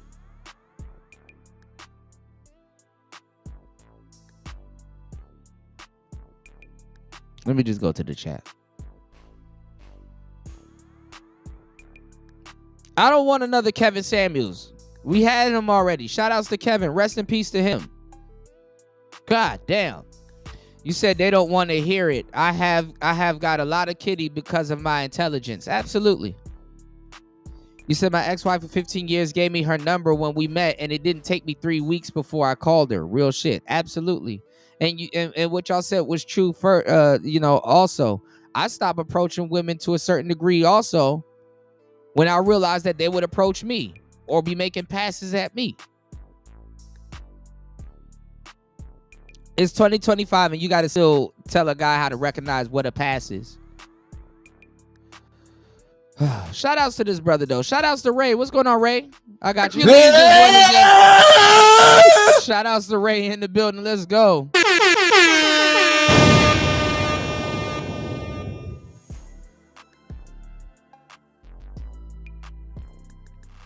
You said all these dudes really and truly think it's about looks, money, and status. No kind of logic will convince those black people. Yeah, this shit is goofy. And then the more you hear them talk, it barrels into tricking. And I'm like, bro, I'm not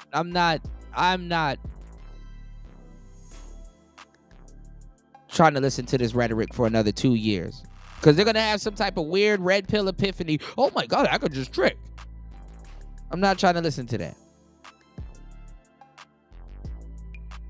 Right, D.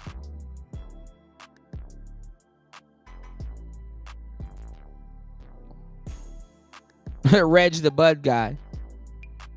Shit crazy, man. Let's go. They have to destroy his entire life and character and legacy as a result. So yeah, and this is the other thing. When you're a guy that other women, when you're younger, older, that's pretty attractive enough to kind of be around women enough, you'll be the guy that they're cheating with. And you'll start to be like, oh my gosh, like this, how common is this? And you always feel bad and you're like, man, I hope I'm never that guy. And you learn like these guys will never know.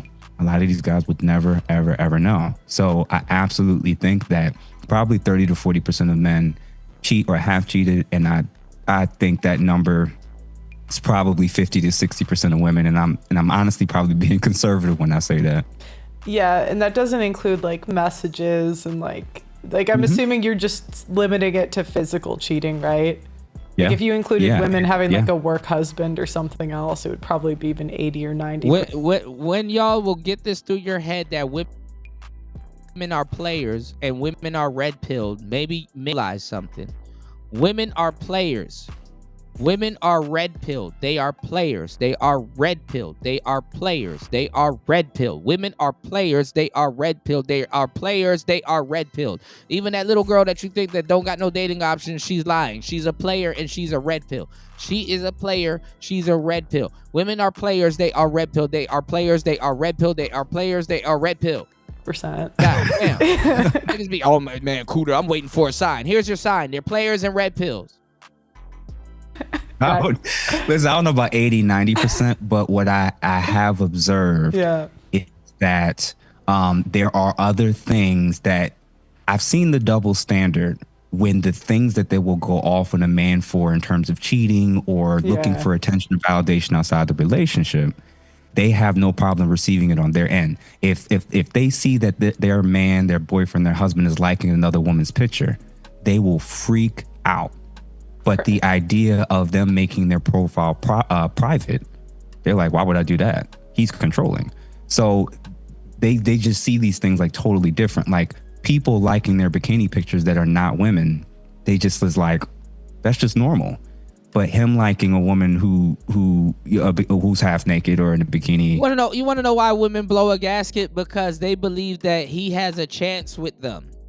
If she's with you, she believes that you're desirable, and she believes that you're aware of the desirability that you have as much as she does.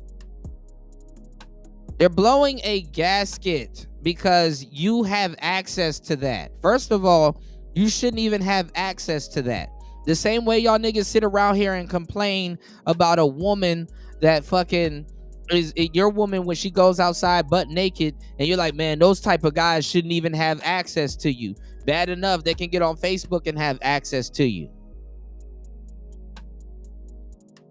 It's like, oh, well, since you like her picture, what are you gonna do? DM her? And then they get to thinking, because their mind works a lot different than men. It's like, what are you gonna do? DM her? And then it's like, oh, did he already DM her? How's she on his timeline? Blah, blah, blah. They get their mind get to racing. Now, hit the like button. Hit the Cash App. Hit the PayPal. I need you to do me a huge favor and drop a huge salute to my brother Prince P in the place to be. Prince Pierre, America's Game Show in the building.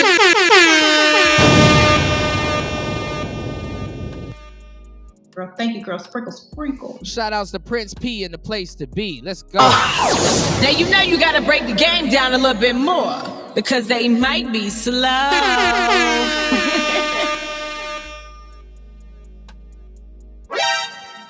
Warner Brother, a real player in the building, man.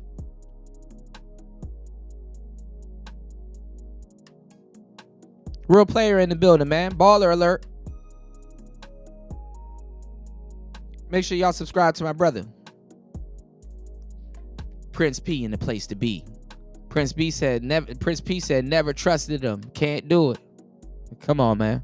Shout outs to Raven Knight. Raven said nobody but friends are trying to get with Keisha. Of course, he not talking to black women. They don't listen for shit. No, the ones that he's talking to, they about to make him blow a gasket.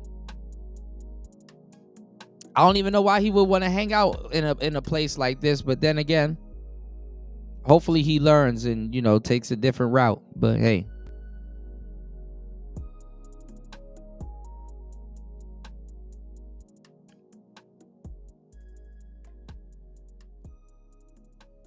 Giving y'all the game. All right. Y'all hit the like button. Please support the show.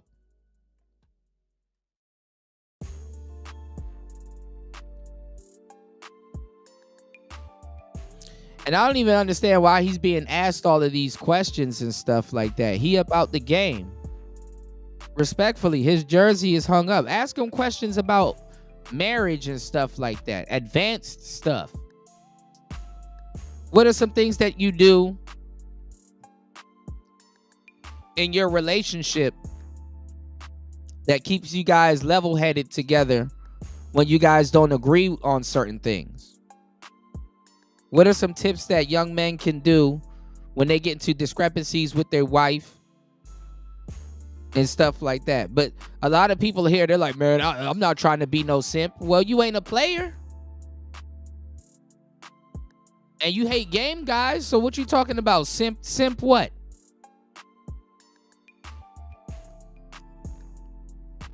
Niggas got dyslexic vernacular.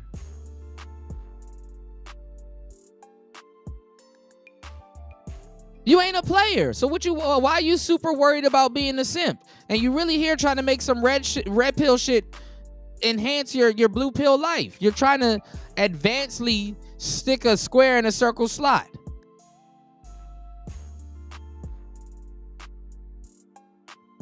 Half the shit y'all niggas listening to, you have nothing going on in your life to warrant that shit. Cooking and cleaning. Nigga, are you even home enough?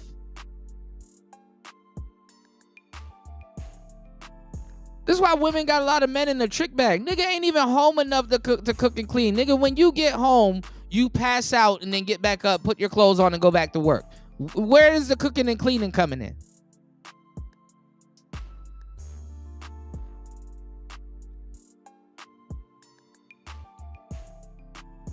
And if I was this brother, I would be offended trying to come in and fill Kevin Samuels' shoes. Listen, y'all, I am not Kevin Samuels. I'm not about to have no bullshit spinning in the corner of my page. I'm me.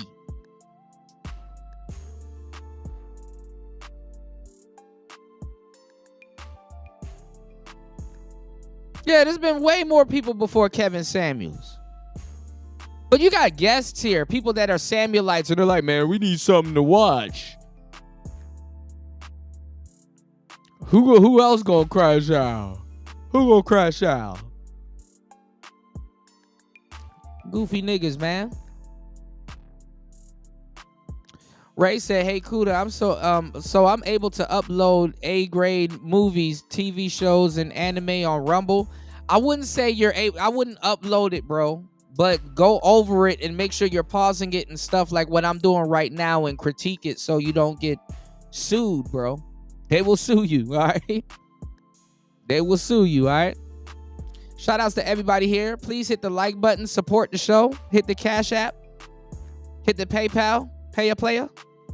Giving y'all some good game. Knowledge you can't get in college, all right? Laying paint where it ain't, doing what other shows can't. It's Player Talk Radio. We in the building.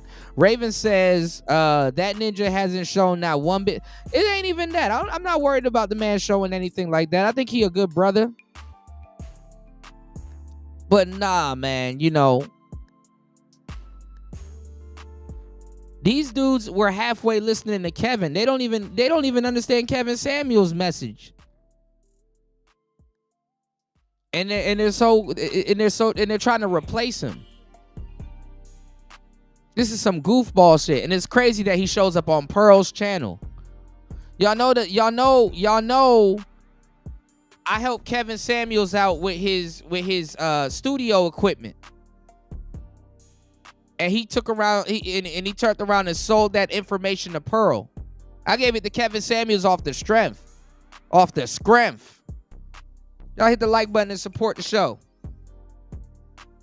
I gave that shit to Kevin Samuels off the scrimp. He sold that shit to Pearl.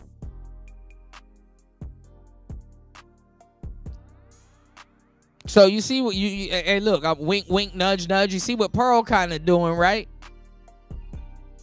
Hey, let me get a second wind right quick. Let's go.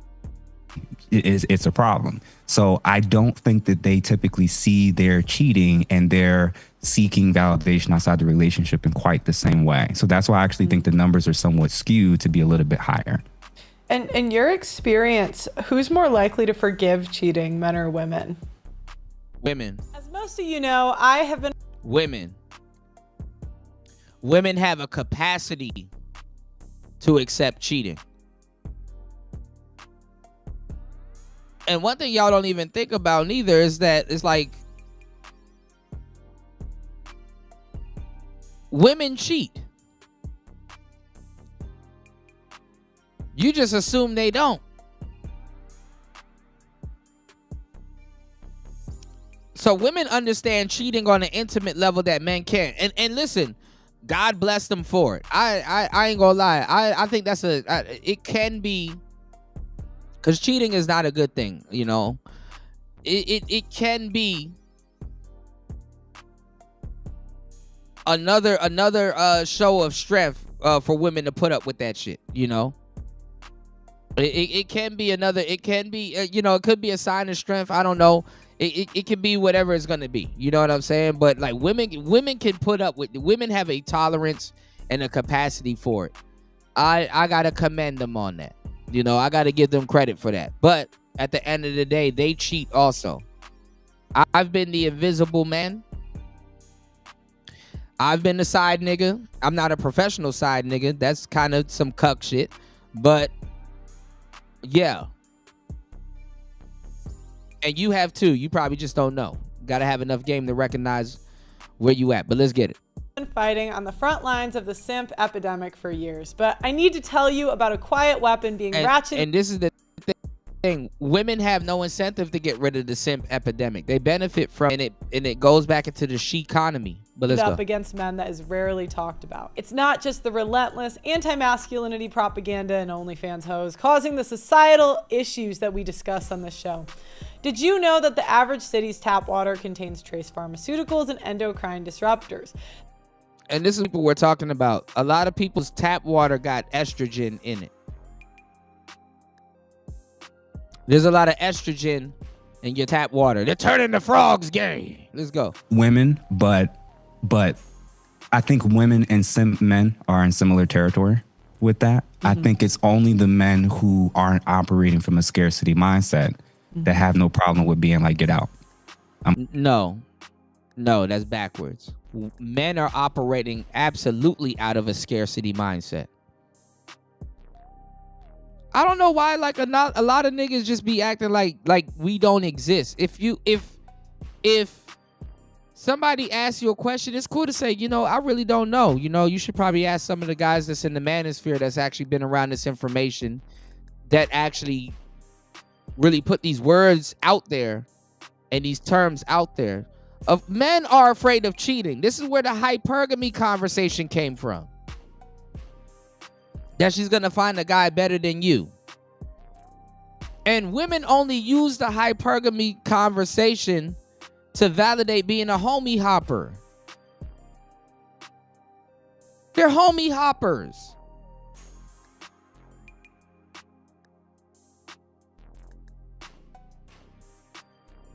She a homie hopper.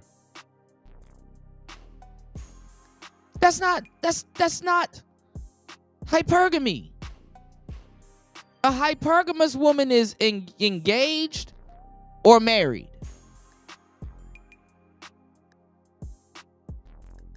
Hypergamous women, real hypergamous women, are engaged, en route to be married, or maintaining a marriage.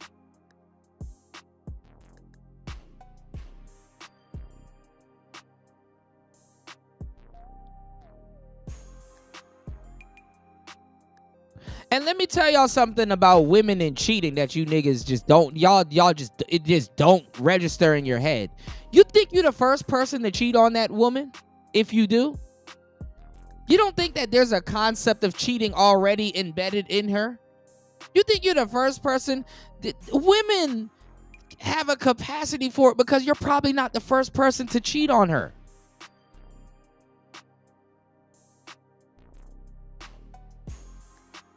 Some women, they anticipate and expect the cheating because guess what? This allows her to be comfortable in her in the victimhood that she wants to do. Some women are mad that their guy is loyal. Some women are absolutely mad that their guy. I know niggas haven't gotten to that stage yet, but when you get to a certain stage, some women are mad that their nigga is loyal or he's a good guy. To the point that she starts to question his status.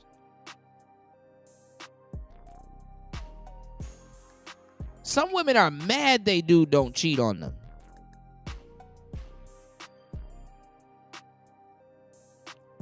Niggas haven't gotten to that part of the conversation yet, man.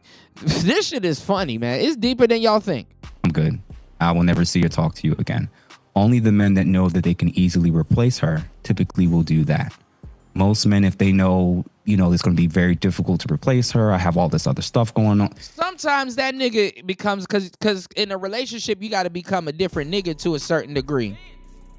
And sometimes that woman is unloading all of her shit tests on one nigga due to proximity. And she like, you just gonna sit here and take all of this shit? I'm starting to question your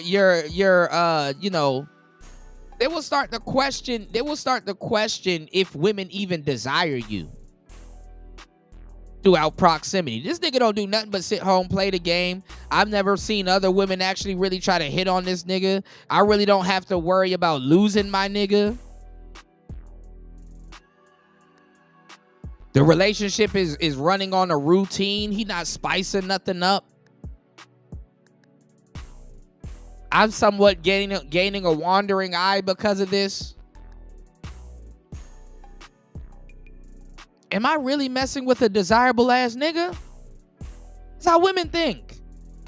Y'all niggas use too much logic. This is why you fail with women.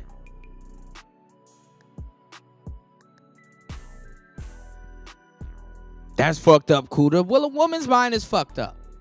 And she got to deal with it and regulate it through her emotions.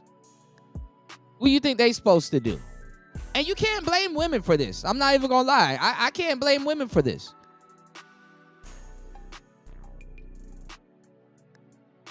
That's how they're hardwired. Are you really red pilled or are you just faking?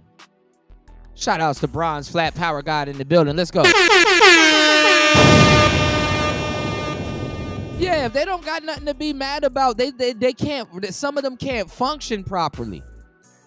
If they don't have nothing to complain about or somebody to complain about, they cannot function properly. What's going on, Chaos?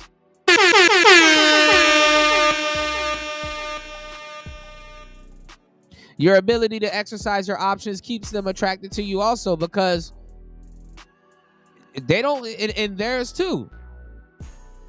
Women just don't become unattractive because she got with you. But let's get it.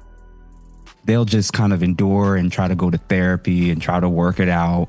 Whereas a lot of women, despite the horrible stats in terms of how much... This is some bullshit.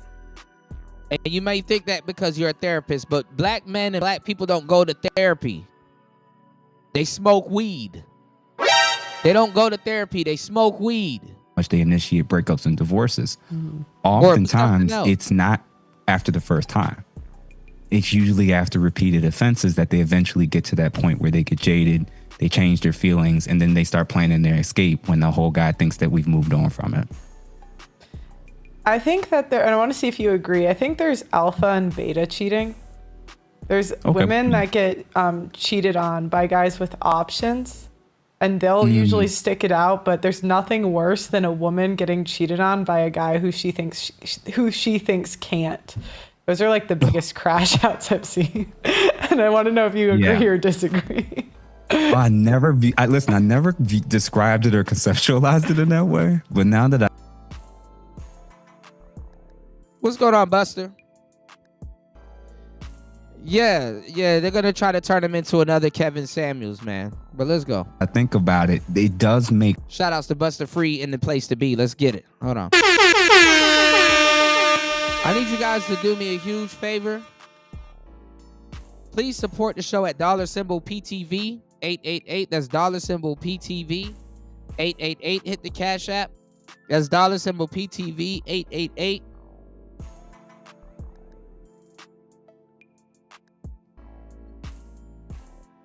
Please hit the PayPal. Please support the show. Let's open up the panel. Call in. Good morning. Let's get it. It's Player Talk Radio. Let's go. Makes sense that there seems to... Why is it that so many of her exes that are the cheaters and the abusers, she'll go through all this stuff with these guys, and then it's the guy that's the good guy one infraction. Because a good guy is boring. This is kindergarten. The good guy is boring. The ex, there's more shit there. She can fight a bitch or two. She's needed there. She's necessary. She puts in work. Nobody wants to spend a long time making a mistake. Go, all the guys that did that girl wrong. Look how long women stay with the guys that allegedly did them wrong. 4, 5, 10, 6, 7, 8, 9, 10 years. This is old. We did this already. Respectfully, we did this already. This is old. God damn. He's gone. She's done. Yes. So there. Yeah, I didn't describe it in that way. I think I'm gonna steal that from him. It's like Jeff Bezos' wife. Like, cause she, like, obviously, you know, when they got together, he was like the nerdy kid. You know, and now he's cheating. She's like, no, because she doesn't see who he is now. Like, she doesn't see who he is now. Like, she sees, she still sees the guy she like started with. I don't know. If that's, Is the woman he's with now, is that his current? Is that his first wife, or is this the second wife? No, this is the second. He cheated on his first wife with her. Oh, okay. So the second wife, the only image I have of her. He's supposed to cheat on the first wife. He's going through a bunch of shit. He's emerging as a millionaire. That's called the cost of success. I hate to say that, ladies. Your man may have to cheat on you to get to where he and y'all are going. That's called the cost of success.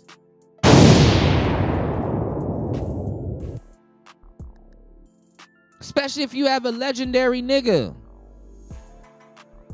If you have a legendary nigga and he cheats on you 0.1% of the time, that's still a good ratio.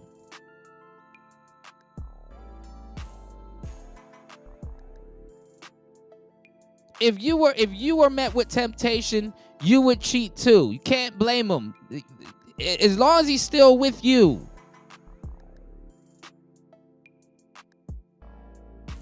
Even though that dude that was at that Chris Martin show not too long ago, the dude that got caught with that goofy bitch,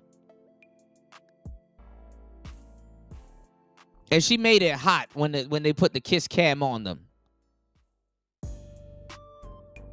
Even his wife was like, "Oh, fuck, damn. I'm on vacation. My husband out here cheating. Now I look stupid." Even though I know he's cheating, him and her made us look stupid.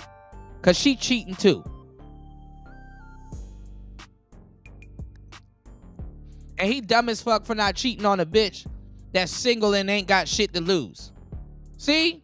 If you were cheating on your woman and you were cheating with the woman that's single, because they're out there too. There's some women that won't fuck with you unless you... Let me give y'all the game. If you're having problems getting women... and you're a single man, you know what you do? You take $60. Don't spend no more than $60. Teaching you 3 lessons in one. We killing 3 birds with 1 stone. You take $60 and you go to the middle of the mall. And you go get you a fake wedding band. Get it fitted on your left ring finger. And you sit there and you run around with this fake wedding band and you start to get women. And if they ask you, are you married? Because you're going to get that. Are you married? Are you know what I'm saying? Because you'll be surprised what people observe. Women be looking at your fingernails, all kinds of shit. Women observe all this shit. Your shoes. Go get you a fake wedding band and you should start seeing an uptick in your dating pool. And a lot of those bitches, when they find out that you're not married, they will leave you. Because that signifies that you're desired by somebody. Women always be trying to take what's somebody else's.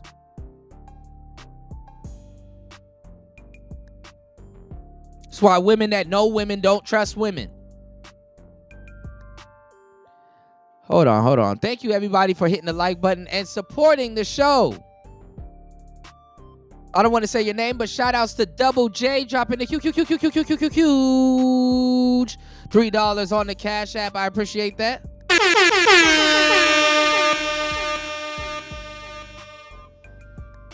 I appreciate you.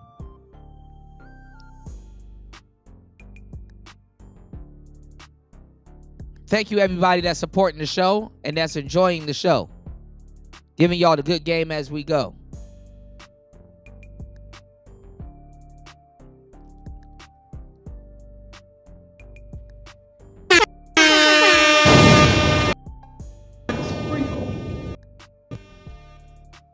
Definitely drop something on the UFO Kamikaze said brutal honesty. Absolutely.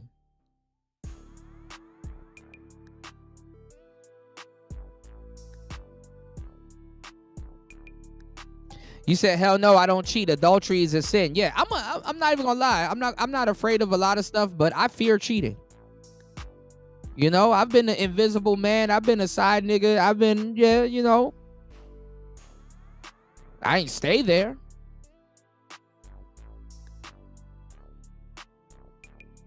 But I automatically assume women are dealing with other men. So I keep it pushing. I'm not sitting there, you know, unless you really pursuing the woman and y'all are spending copious amount of times with each other and stuff like that. Man, I automatically just assume somebody else is in the picture. Cause I know how women are. Even if I'm a player and I'm also player shit and I'm single and I don't have no women, I'm probably one is close to none. I assume it already.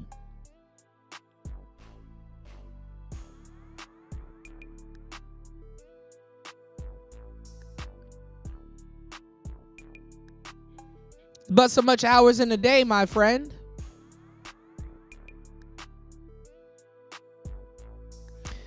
UFO said some chicks will stay with you just to keep their female friends from being with you. Absolutely. Absolutely. Absolutely.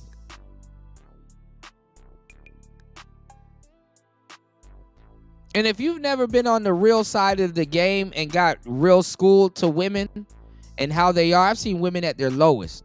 So I know exactly what I'm talking about. You know?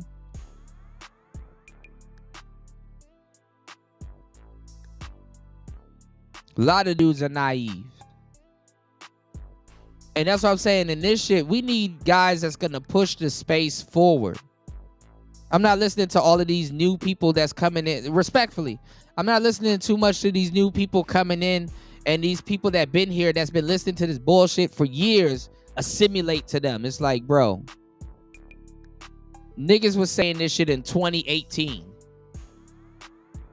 It is 2020 right now. What are we talking about?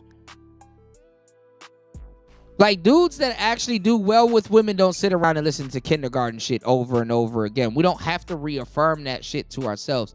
We know it. We've seen it in action.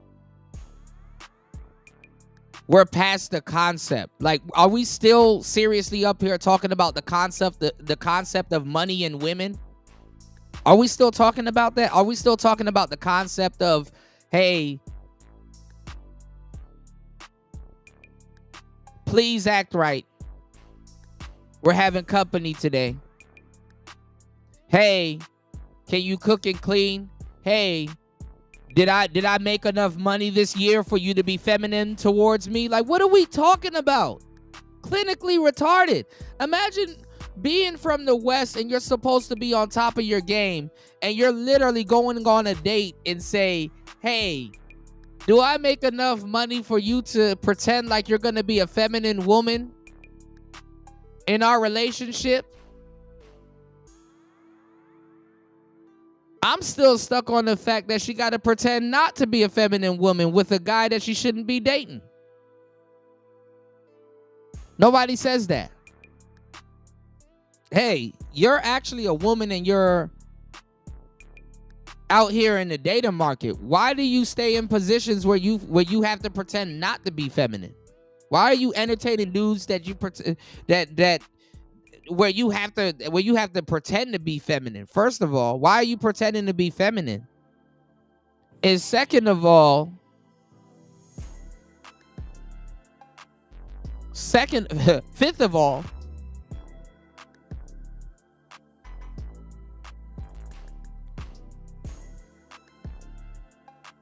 why do certain things got to be negotiated?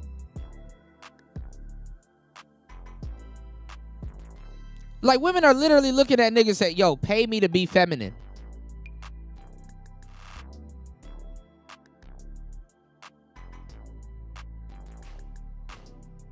And then y'all don't understand hypergamy and shit like that. You know, you gotta, you know, there's a difference between rebuilding somebody and upgrading them and stuff like that. When they become better women, it opens them up to more men. She didn't know how to cook a good shrimp scampi until she got with your ass. And now her ex, not even her, her ex too, because they go back to their exes in between dating new niggas. I'm sorry, ladies. I'm just going to tell all your secrets. Women date their ex before they date the next. Women actually run back to their exes before they go to a next man. It's better to go for a guaranteed Jack in the Box than a new Jack in the Box. 2025, man. Y'all hit the like button and support the game. You getting laced. And when y'all support the show, I lace y'all some more. But let me give y'all the game.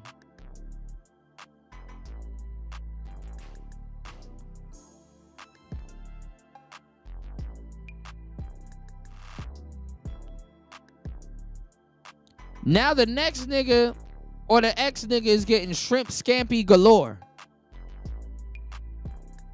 But she asking you, man, they pay me to be feminine. Should I cook or clean?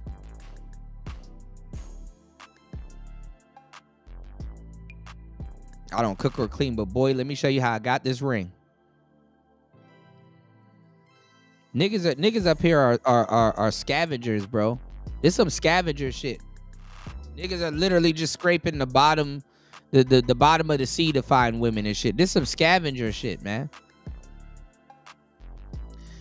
Ghostman said, but Kuda, they justify recycling these same conversations because of the new people in the space, right? And they're the new ones. They're the new ones.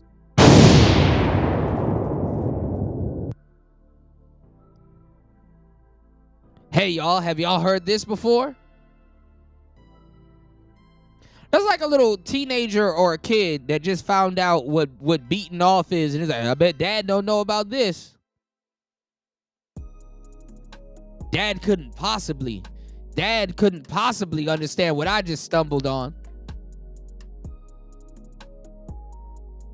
I can beat my meat, daddy. Pause. Bet you don't know about this.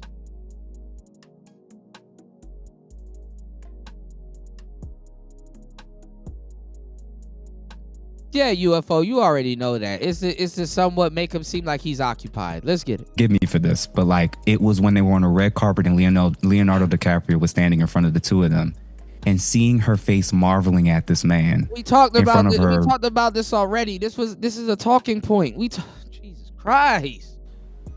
Boyfriend / husband was like fascinating to me. And I'm like, he is a billionaire and she's still gawking at this other dude. I'm like, oh.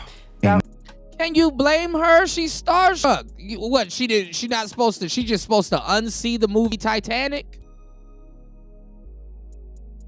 No homo, nigga. My eyes will light up. Oh shit, that's Leonardo DiCaprio. What up, player? Dap him up. Hey yo, keep up the good work, man. Nigga, my eyes will light up. I see Johnny Depp. Hey, bro. Hey, look. Hey, you a real one, bro. I don't think that motherfucker should have shat in your bed, but hey, you handle that like a G and keep it pushing. Like, why do dudes think that when women meet them, their world is supposed to stop? And you see that woman got the fuck up out of there. Did she get with Leonardo DiCaprio? No. So it's a more underlying problem that's there. That nigga should have sent 1,000 black roses to fucking Leonardo DiCaprio. Hey, yo, hey, thank you. Thank you. Because going into this next stage of my life, I didn't need no shit like that around. Thank you, bro. But in the square world, oh man, I was supposed to hate on him, man. My wife was looking at Leonardo DiCaprio. I was supposed to get mad. I was supposed to crash out, man. F Leonardo DiCaprio. Hell nah. Nigga, thank you. Some black roses right there. Hey, listen, we're gonna be on the other side of motherfucking Turks and Caicos. If you want to come through, we watching Titanic. If not, cool. Catch you some other time. That's something that y'all niggas lost, man. Because some of y'all be trying to compete with shit, bitches and shit like that. And you not even, ex was the smartest person out of all of y'all. Some nigga right now with your ex right now realizing why you left. Like, this bitch crazy. I gotta get the hell up out of here. Niggas ain't players like that. You niggas ain't becoming friends with the ex and shit like that. You trying to compete and shit. I'm better than you. For someone that I'm gonna leave in a couple of months because I'm gonna find out the same shit you did. And y'all don't even understand when y'all date certain women and shit like that. You do know you're not even dating that woman. You're dating her ex. I remember, and I get it out of them too. I remember one girl, she was like, oh yeah, I like watching anime and I like blah, blah, blah, and this, that, and the third. I'm like, oh, true? Damn. I don't see why no nigga would leave you. You like Dragon Ball Z and all kinds of other stuff? That's what's up. One day I went on social media and her ex came up in the people you may know. Because, you know, when people look you up, they pop up in your people you may know, right? And I'm, and I'm like, let me actually get a good look at this nigga, because I ain't trying to get ran up on and shit like that and not know what the fuck going on. So you know what I'm saying? I dot my I's and cross my T's, right? Because I'm it, right? Man, I'm going down this nigga's timeline and just the stuff he said. I'm like, okay, bro, seemed like a cool ass dude. You know, because women have a pattern of because women hide their exes from you know. Anyway, women have a pattern of dating cool dudes. How you think she chose you to a certain degree, right? You know, on some player shit. You know, a woman would be, you ever charm and disarm a woman and she'd be like, oh, I think you tell all the girls like that. I think you tell all the girls, that line and stuff like that. And you like, what day is it today? Tuesday? Nah. Or you could be like, oh, well, it's your turn to hear it. Real shit. Man, I'm scrolling down this timeline and I'm looking at it. I'm like, damn, bro, seemed like a cool nigga. I'm like, aside from this bullshit, we probably hang out. Aside from this bullshit, we probably would hang out and be cool. Put him onto some game. Give him some information.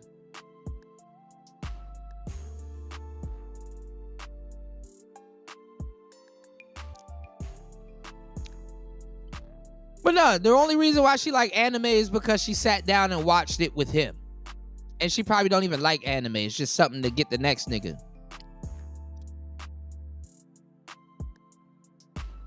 And a lot of the tricks that she would do on him, cause a lot of dudes are muses for women.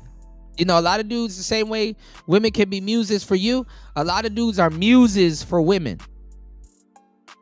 A woman will be like, yo, touch me like this. Why? Because her ex touched her like that. A woman will be like, hey, I like this. Why? Because the guy that she was very fond of did that. Y'all don't even see the correlation to the body count thing, but we gonna keep it going. Very vital nigga in this space, man.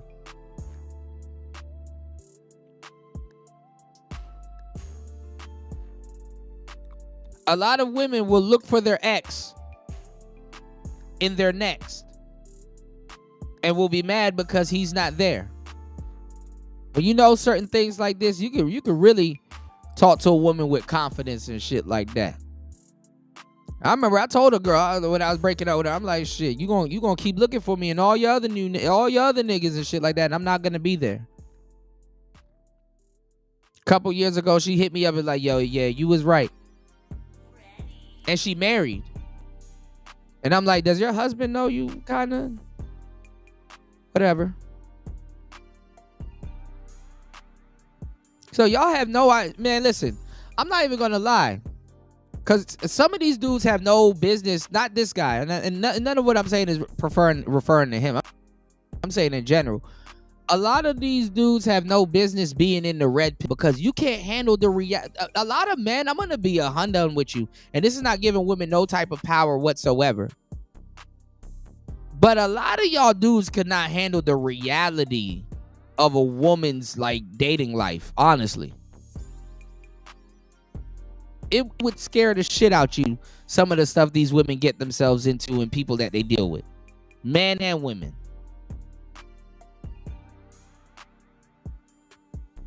You don't even for it. Because it logically doesn't make. And shit like that makes me comfortable. Shit like that makes me comfortable because I know how far it can go. It's like having a boomerang, and it's like, I know how far this boomerang can go. But me personally, I'm not going to throw it that far. So I know how to operate within the capacity of what I'm trying to do. You get what I'm saying?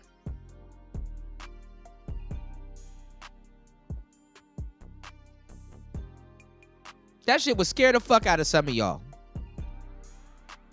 The concept of stable management is new to a lot of niggas. Stable management? What do you mean? And this is a guy that's running around here that wants an abundance. Stable management. Stable management.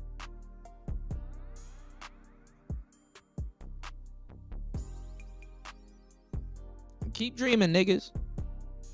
Let's go. None of us safe, man. That woman has to be studied. Like like it's just Will Smith, Jeff Bezos, Steph Curry. It just doesn't seem to matter how high a guy gets. A woman will humble him by accident. Has the thought ever crossed your mind that you believe in money too much? And there's women out there that money doesn't impress them? The guy that says, hey man, you know what? I'm going to go get this Lamborghini or I'm going to go get this Rolls Royce Cullinan to go attract bitches. Then you talk to a girl and you like, yeah, I'm going to come pick you up. She don't know I got the rolls though. I got out the rolls tonight. You know what I'm saying? I'm wafting over to her house. You know what I'm saying? I got the rolls out tonight and I'm about to waft this rolls over to her house. She going on a space ride tonight. Right? And you pull up to her house and there's already a Rolls Royce sitting there. Whole team, you don't even think it's her family. You think she got another nigga. It's like, man, who's almost the same color as my Cullinan? So whose Rolls is? Oh, that's my dad. Oh, that's my brother's. Oh, so you used to ride in Cullinan. Yeah. Why are you acting weird?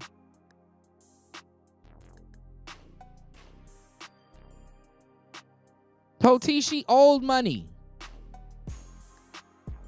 She damn near got a G-Wagon and you trying to impress her with your $100K dollar. I make $100K a year. That's cute. See, y'all used to broke women asking you for Birkins. You never seen a motherfucker that got that come on a date with the damn Birkin. You better know some of this stuff because it's like, okay, well, if somebody try to snatch her purse, wherever you gonna take her, hey, you ready to die behind a Birkin?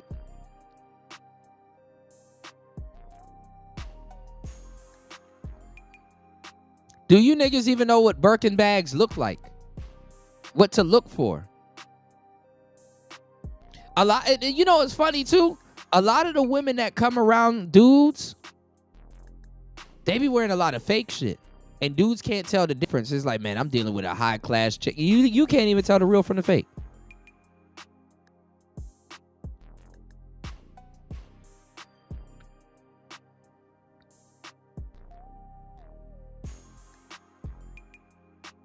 So what happens when money ain't the measuring stick anymore? What you finna do?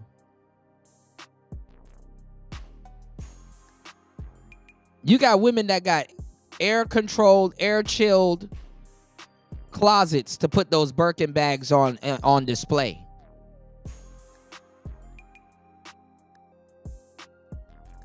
Most women don't even know where to go buy a Birkin.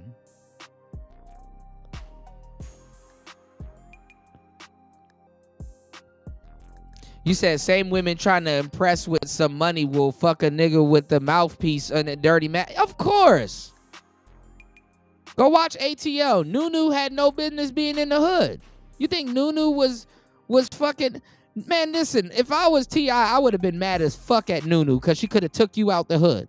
Man, if you don't ask your dad to get me a job, I ain't gonna be your brother, but I'm gonna be something close to it. If you don't ask your dad to get me a job, so when your goofy ass bounces, cause you homie hopping, I will still have a job. He could get me out of poverty. You goofy bitch. You see me up here hustling, get your dad to give me a job. Get your dad to give me a job. The fuck is you doing, ho? You don't see these niggas shooting at me and shit, nigga. If you don't, I'm roller skating, nigga. Get your dad to get me a job. I need some tangible skill. You see me up here whipping crack and shit like that and getting chased down by a big boy. If you don't get your dad to give me a job, what are you doing? You're heading in the wrong place. I'm tired of this shit. Nigga up here worried, oh, I don't want my man to get shot at. Get him a job. Get him a job. You could have got him out of poverty and y'all could have rode off into the sunset. Up here trying to find sentimental niggas, man. That bullshit chain he ripped off her fucking neck. She could have got 50 of them shits. Without a nigga having to die to go get that shit.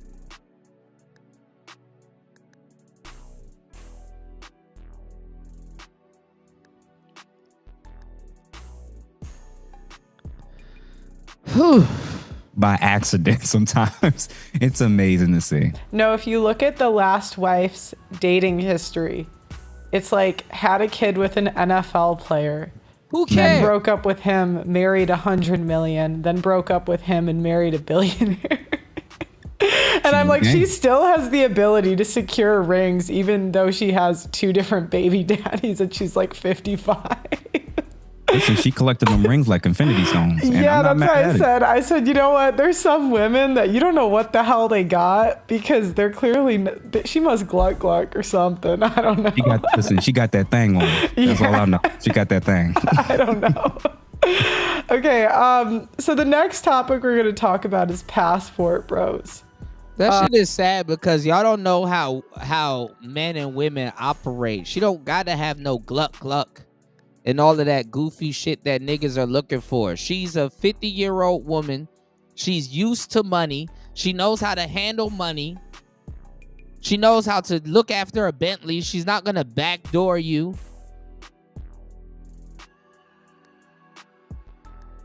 Nigga, would you trust Jeff Bezos' ex-wife with your mansion while you off going to go get some money or living on the road and making millions? Or would you trust Travis Hunter's wife? Be serious. So even in the rich, in the quote unquote rich spaces, older seasoned women have their place.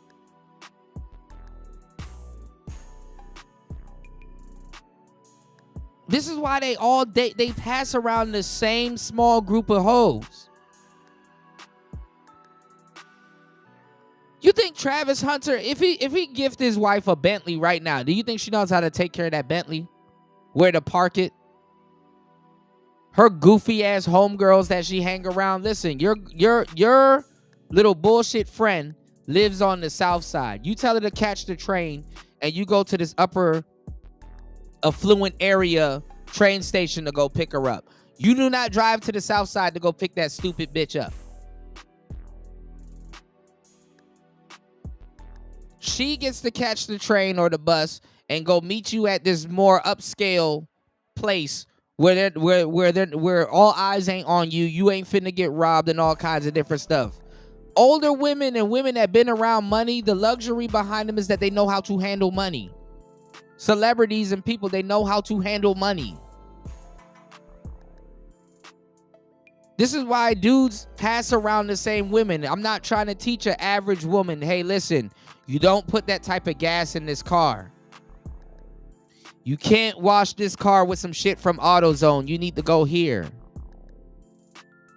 Please, at 6 p.m., make sure the lights on this side of the mansion is cut on so this generator won't go out, and then I'm going to have to spend a bunch of money to have somebody come out and redo the... Like, come on now. You don't have to worry about nobody throwing no wild party at your house. Nigga, she 50.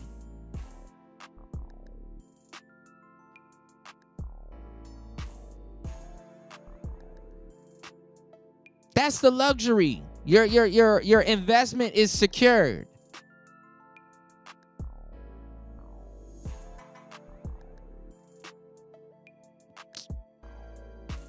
These bitches are riding around on bald tires. They're riding around in a Nissan on bald tires. And you talking about, man, she wifey, man. I need to get her a G-Wagon. First of all, she don't even know how to change the tires on her Nissan. And she deserves a G-Wagon?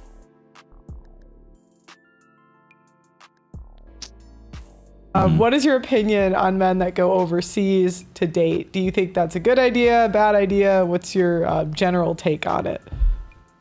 I'm actually, believe it or not, fairly neutral because first of all, these are grown men that can do whatever they want with their money and their time and their energy. But with that said, I want men that are doing it to be very intentional and cautious with the countries that they're doing that in. Because a lot of times when men put themselves in these situations, I know that men are going for all hosts of different reasons. Some to find a feminine woman who they can build a life and family with. Some because they just want to do sexual tourism. Some just for the sake of being able to have fun during trips. I get the whole nine, right? All these different reasons and rationales and justifications for doing it. Yeah, he was with that V. Stiviano chick. What's his name? Donald something. I forgot his name. Donald something. You said huge differences. She had a job. Travis' wife had a thought job, right? And he already having problems with her real quick. We're going to go look that up. He already having problems with her and shit. Cool. My issue and concern is twofold. One, men have to recognize that what do you think the men that are in some of these countries, especially the countries where your dollar goes further, how do these men feel about you? And you have to be cautious as more and more men that are coming from your area are doing the same thing.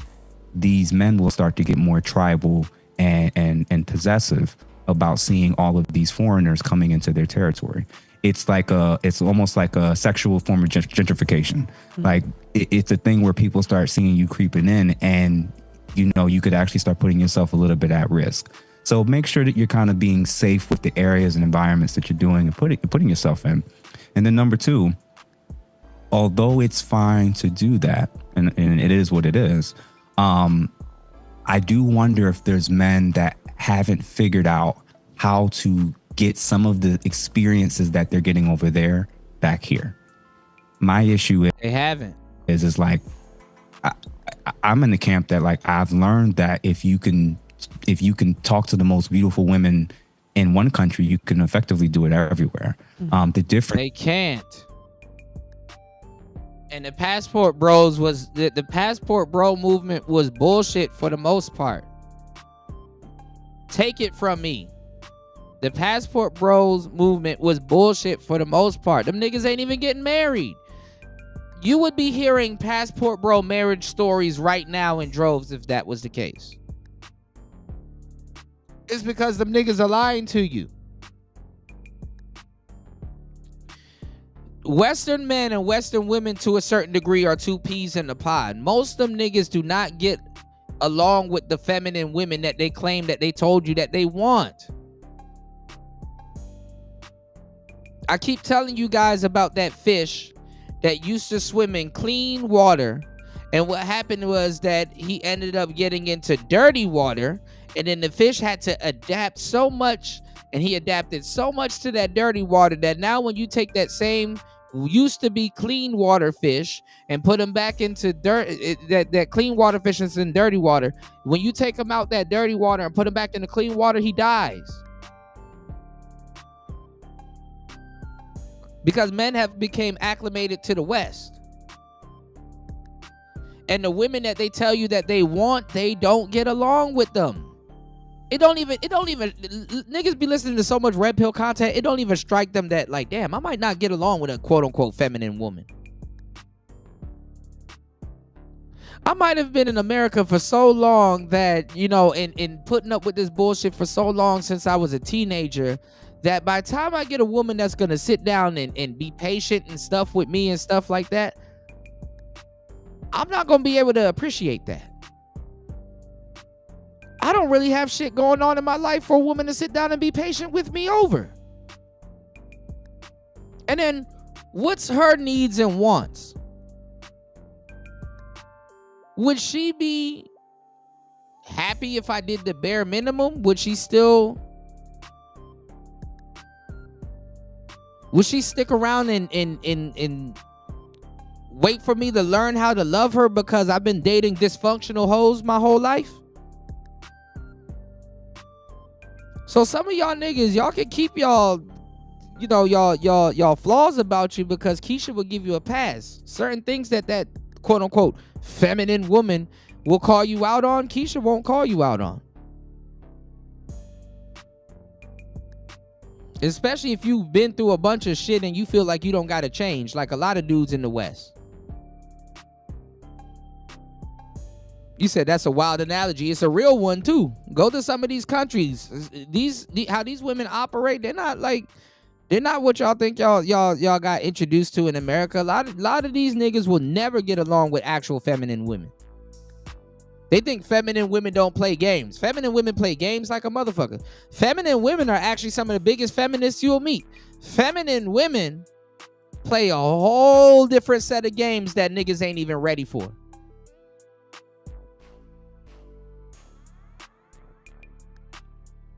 Because I don't give a damn if you're dealing with a feminine woman or a dysfunctional woman. You're going to have to be a man either way.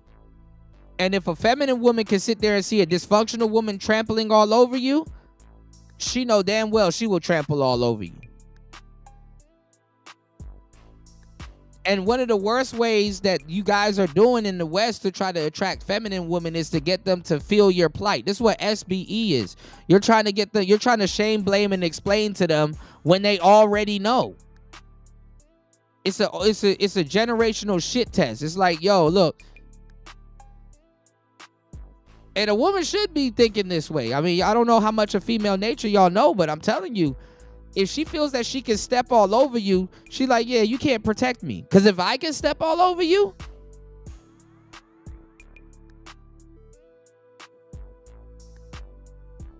they're looking for you to be Superman. You got to have mental and physical dexterity and all kinds of shit.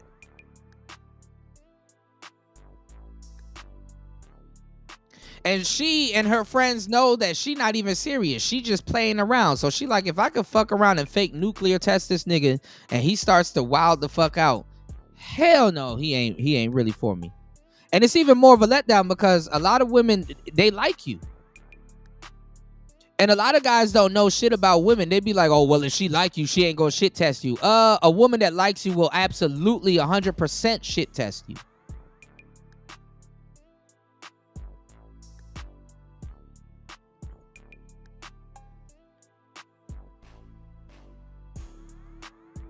Y'all don't even understand like the self-talk women do to themselves and shit like that. You know what I'm saying? Y'all don't even understand how the self-talk that women do to themselves. When you ask a woman to do something, in her mind, she's like, he asked me to do this. Like you have to learn how to become he, because you're going to be he in her mind.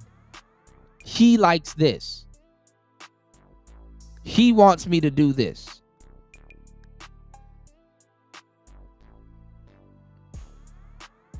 Women need reassurance. They always got to make sure they're dealing with a winning scratch card.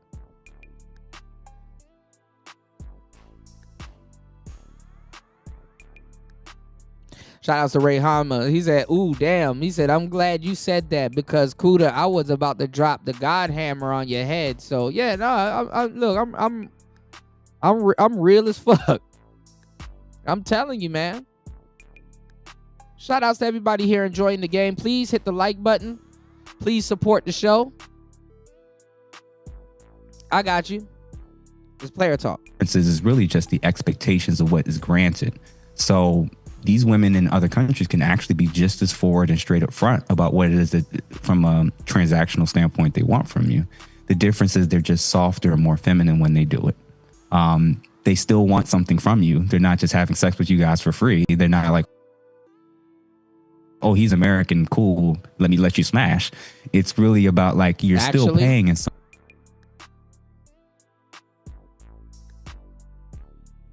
That's not true. A lot of them are like, yeah, you're cool, let me just let you smash.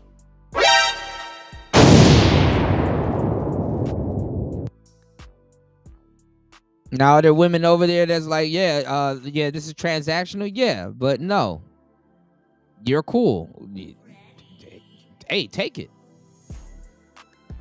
I'm never gonna be around something like you ever again. Y'all niggas don't know the fucking meaning, the real meaning of life. Imagine making millions. Oh, y'all know how hard it is to make millions of dollars. Imagine making millions of dollars and still have to put up with this shit, bro. You might as well have not even made the million. A lot of millionaires would have been okay with a regular life, with the work that they see that they have to put in to just get the same results as somebody that don't got it. That nigga that's broke sitting on the couch, the cooperation that he can get is way worth more than I swear to God. Woo-wee. Go ahead and model your life around some useless women, man. And see how mad you gonna get when you realize the truth. Yeah, I would pay to lie to myself too. Some way, shape, or form. I'm not going to use Myron's quote of the whole was that all women are gold diggers necessarily, but they all 99% of them don't want you to come with nothing to the table when you're approaching them. So if you're going to do that abroad, that's not true. That's not true. And most women aren't even thinking like that. Most women are like, let me see what this nigga talking about and what he can really do for real, for real. That's not true. Be safe about it, be smart about it, and do you. The 18-year-old. Hold on, y'all.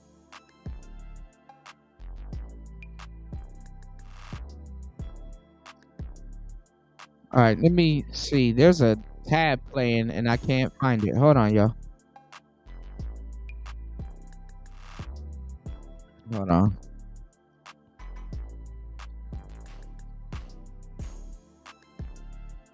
Hold up.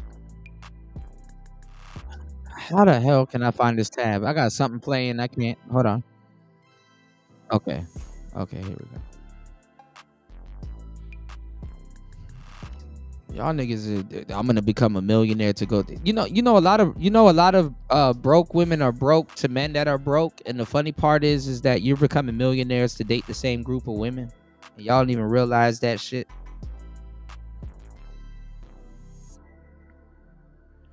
You don't even have to make $1 million to buy that. All you gotta do is get one good McDonald's check and you can buy any woman on the planet that you want with a little bit of mouthpiece. And if you want a trick, cool.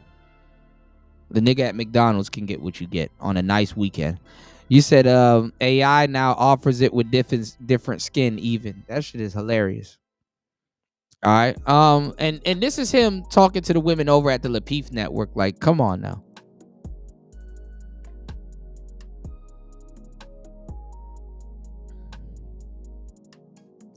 Now, before I get into the next segment, y'all please hit the like button. Please support the show. Let's get into this real quick. I don't know what's going on. I'm gonna watch it with you guys. Travis Hunter's wife recently had a breakdown, and niggas are up here saying what we've been saying before he even got married to her. So let's take a listen to it.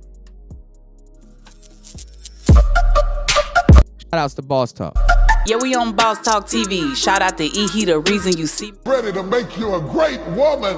You'll know he's gonna make you great by. And the funny thing is that, like I said, I think I don't even know if they still in their vacation house or whatever, but they get 2 rooms when they go out because they can't really be together. So let's go. How you suffer.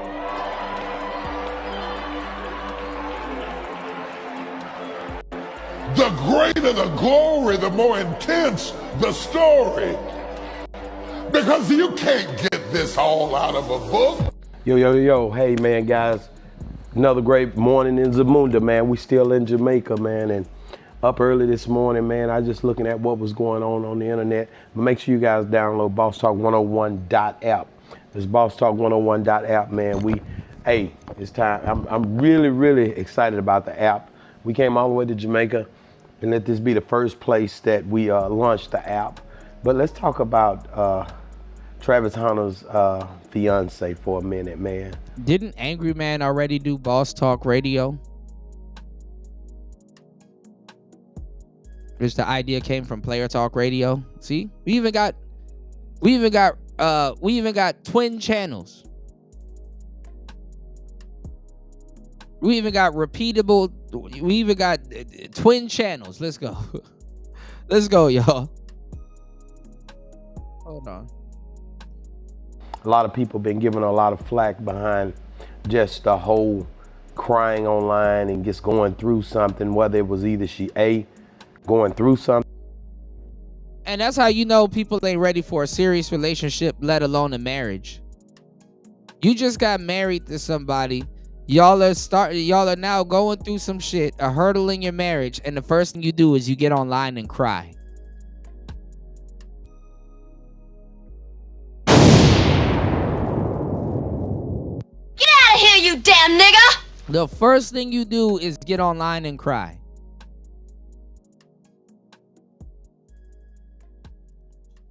He said it's all he said, but he let's see, I haven't heard this before, but watch, we're gonna hear the word he did something.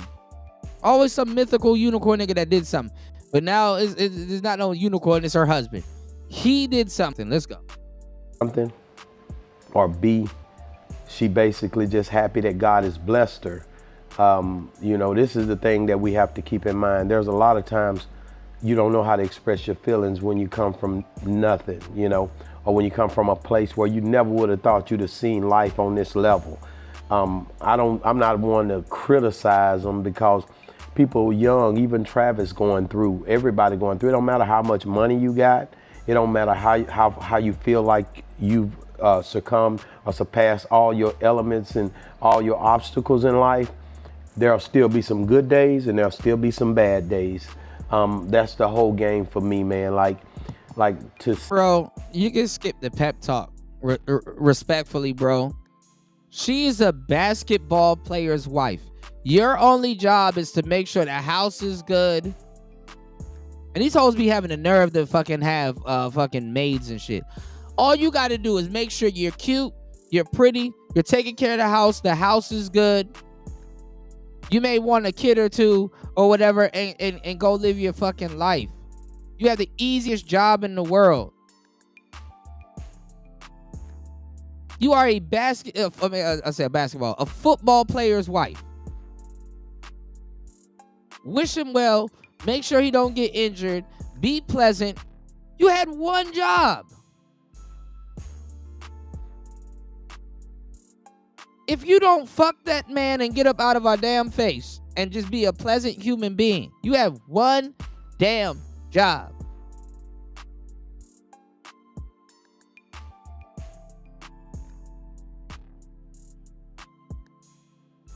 And this is so crazy that like women will get with the best guy that they can get and still feel they can get more. I don't know everything about women, but I know one thing for sure. They want more. If you don't get the hell up out of our face.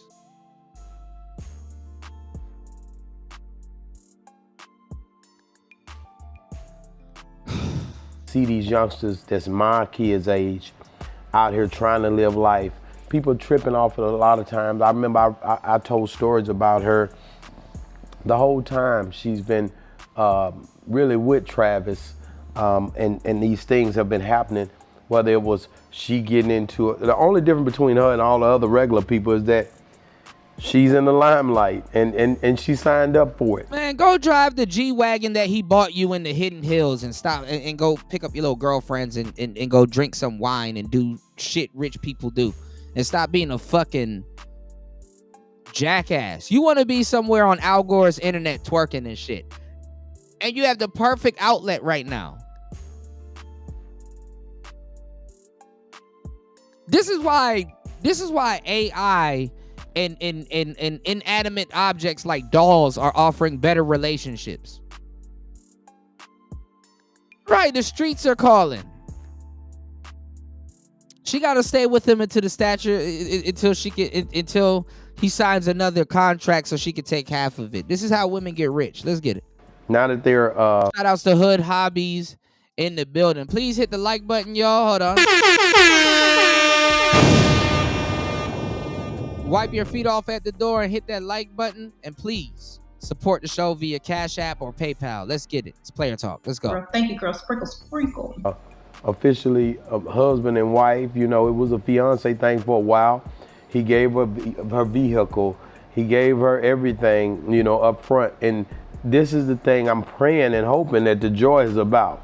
Not the fact that she might feel like something not working out for her or going wrong. Like I said, women are very emotional when it comes down to things that they experience. So when you see them emotional, you have to look at them in a way to say, you know, where is this coming from? But it's coming. You talk to your husband. That's what you do. You talk to your husband. You niggas be going before the Lord and just be bullshitting. You talk to your husband. Bad enough that she could talk to her little goofball friends that's gonna talk her into being single again. And then the fucked up part is that now she's coming to the internet with it. Advertising to the, because you know that advertises to the next nigga like, shit, if you were my girl, I wouldn't treat you like that. That's crazy. Why Travis tweet you like that? If you were my girl, I wouldn't tweet you like that. Niggas be leaving love to go look for love. Let's get it. It's coming. If you married or if you've been in a relationship, you know, me and the wife been married for 23 years. It's been a lot of times I might walk in on her and she might have something going on emotionally, and you have to sit there and talk to her and really get in that spot with her to understand where she's coming from, because men and women are totally different. We express our feelings totally in two different realms. I remember it was a book I read, Women are from Mars, men are from Venus. Come on, like this is old, like. And I'm gonna tell you the truth, and that's a real good book. I actually recommend you guys to read it, from John Gray. You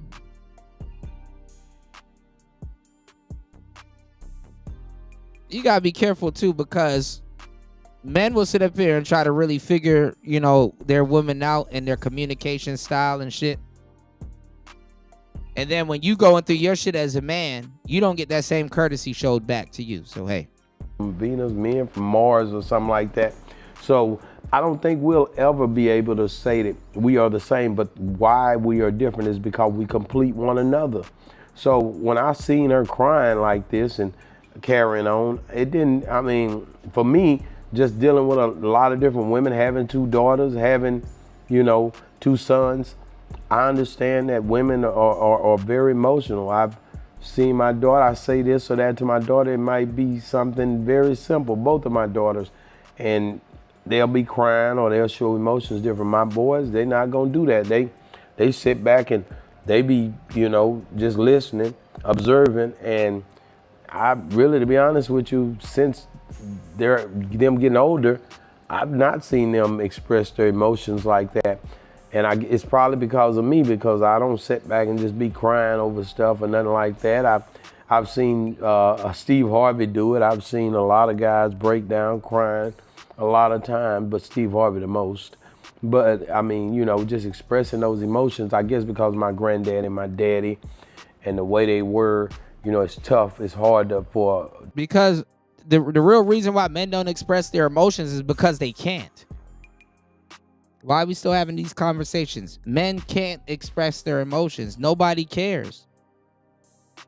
Nobody's gonna come for them. If your sons, even at the age that they are right now, they know if they express their emotions to you, you're gonna tell them to man up, or hey man, that's just how life is, or hey man, you're just gonna have to deal with it. Hey man, rightfully so, that happened to you and it shouldn't happen, but if you do something, you're gonna go to jail. So hey, you just gonna have to take it on the chin.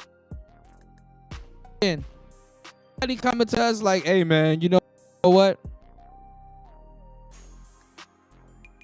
That's fun.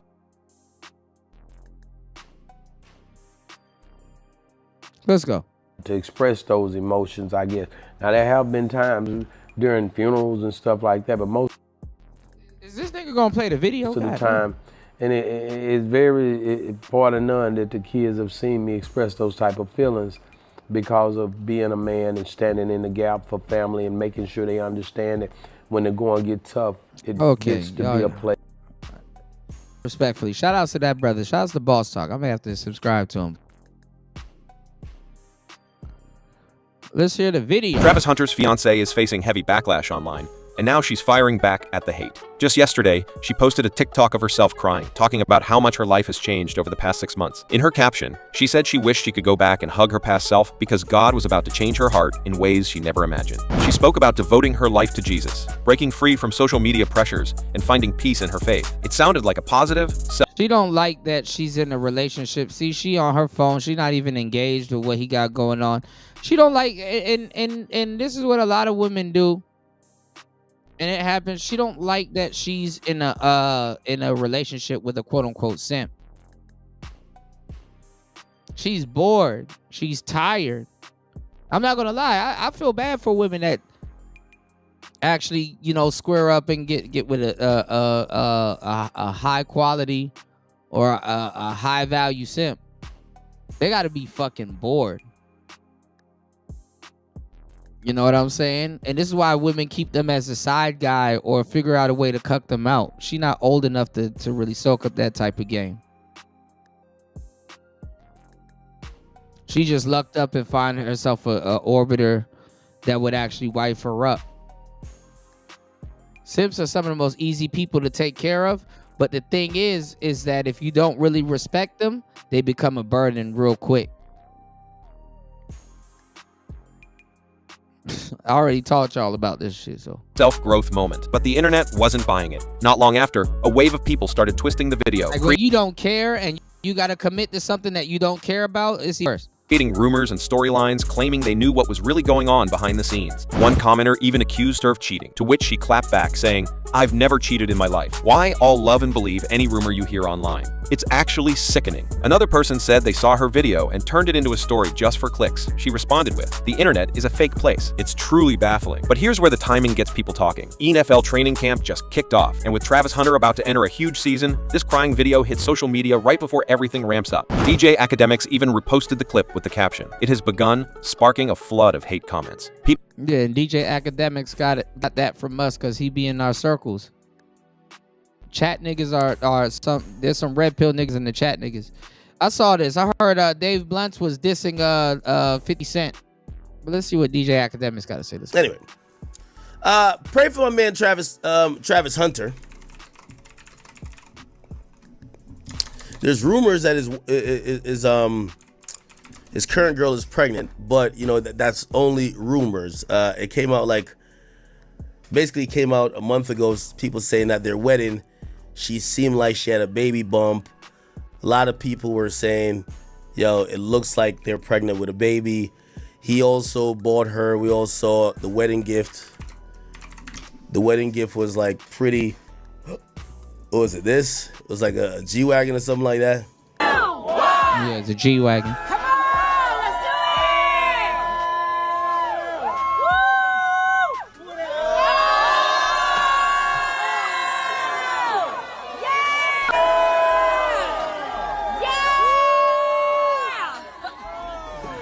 Okay. Okay.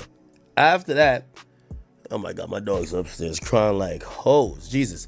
After that, we saw Travis Hunter. No, we saw his wife get on social media, and I don't know what this is about because she uploaded, I don't even know where she uploaded this, but supposedly it's new.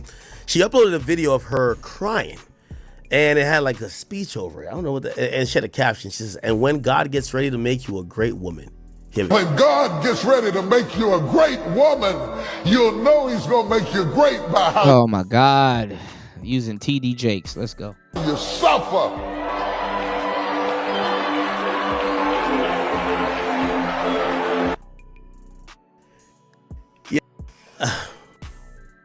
I love this chick. I'm going to be honest with you. Because stops. Okay? I love her. She never stops. There's certain women who have the need to always be a victim. And I do believe that she probably thinks that she's the one who has suffered because of public scrutiny. You know, a lot of people have been getting at her, calling her a gold digger, basically telling Travis Hunter to leave her. I guarantee she got married. I think that's the ring on the finger, right? Am I tripping? It's time for her to play victim. Okay? Woe is me. Yo, I went through so much to get here. And basically, just like how we saw many... And that's another thing. A lot of the women, they don't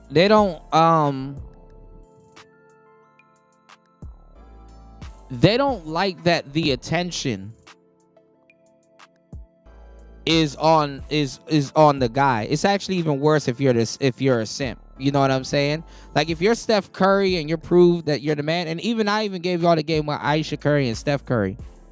Aisha Curry loved the level of wealth and success and you know what I'm saying, and wealth that she's at.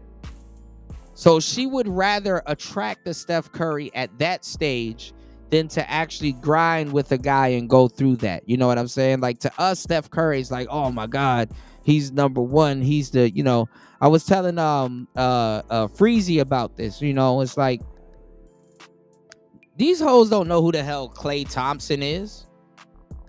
Like bitches had to fucking Google. Like these bitches are not sitting up there like, oh my God, Megan Thee Stallion's with Klay Thompson, the all-time world champion in the almanac and all that. They're not doing that. These bitches don't even know what a triple-double is. They don't know none of that shit. They just know that she's with somebody that plays basketball and makes money. That's it. These hoes don't know who the hell Tom Brady is. He's just some random white guy that a lot of people like, and he plays football and he got money. That's the furthest extent that they know. They don't care. They don't know what their man is. They don't know how great of a man that they're with because guess what? He just plays basketball. That's all they need to know. The money's coming in. That's it. Now, and they'll be at a game too, you know, hyping them up. Let's go, baby, and blah, blah, blah. And then that's it. They don't know. They don't care. Just make the money. They just know how the household is. Okay? But if you're a simpish type of dude, like this is why I'm like, why is Paul Pierce and all these other guys, I mean, I understand Shaq and all these other, why are these guys repeating manosphere talking points? When they're some of the biggest simps known to men. We used to use them as examples of what not to do. Like, for example, right now, since y'all are here, are you ready to hear Red Pill Travis Hunter? See, this how you keep a woman in check, and this how you get married, and this how you... No. Y'all don't understand.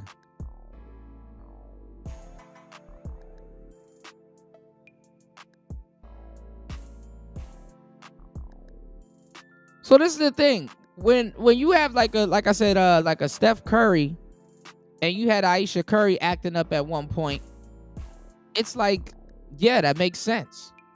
You think that he's this like super champion, which he is, and he worked for that. But you're not looking at it the way that she's looking at it. That's Steph from around the way. That's That's man. That's, you know, all kinds of other nicknames and stuff that she knows about him that we don't. And we don't care. Or she don't care.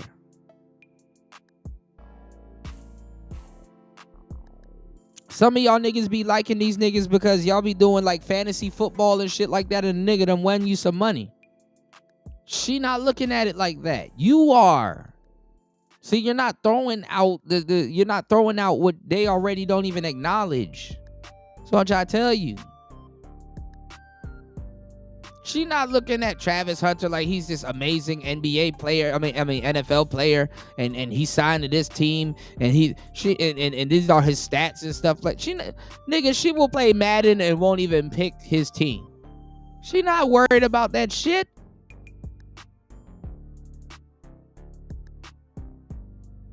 And then when she gets on the internet, y'all don't even know how to put yourselves in a whole shoes before y'all start thinking.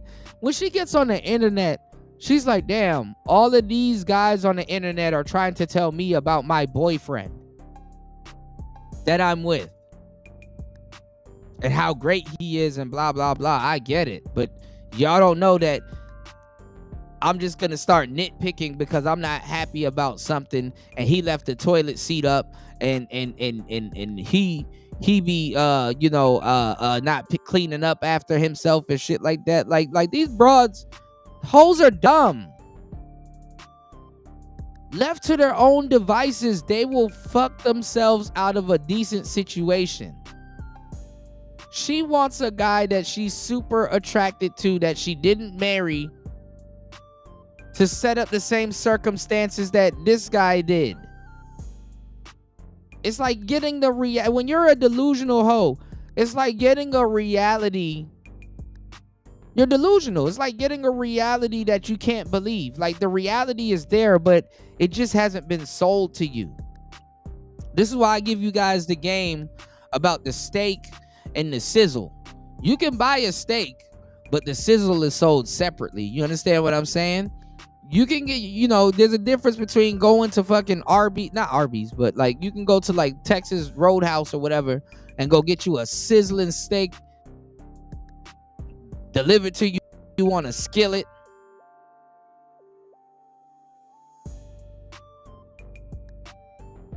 Okay. Delivered to you on a skillet. That shit damn near frying. You got to take 10 minutes before you peer into it because it just came off the grill. You want to buy the steak with the sizzle. You want to buy the steak with the damn sizzle.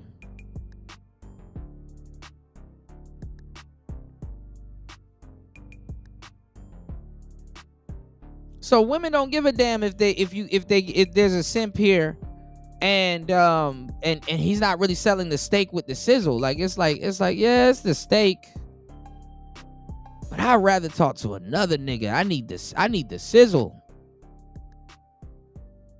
You understand what I'm saying? Sometimes this is why you can't give people and women what they want all at once, because you create a tyrant.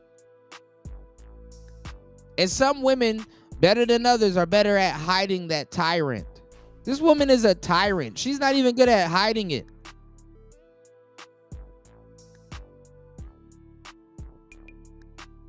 And a lot of times they feel that they got to take back the power and the autonomy. First of all, in this situation publicly, I'm giving this nigga power over me and I don't even respect him. Best believe if your woman respect you, your relationship won't show up on the damn internet. These are facts. I don't give a damn if you agree with what I'm saying. These are facts. If this is something that you can at least be an adult and agree with. If your relationship is showing up on the internet, your woman don't respect you. I don't give a damn if she married to you and stuff like that. Women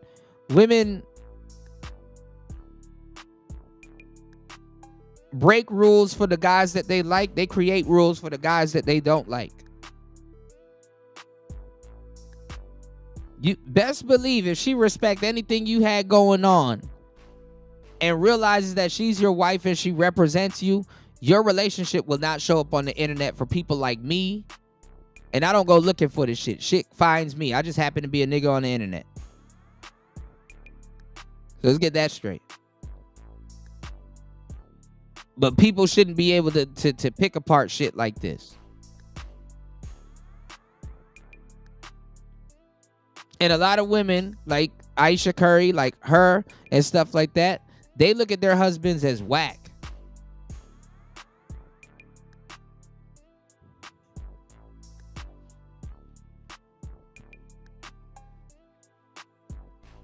So when you give a nigga like that power and dominion over you,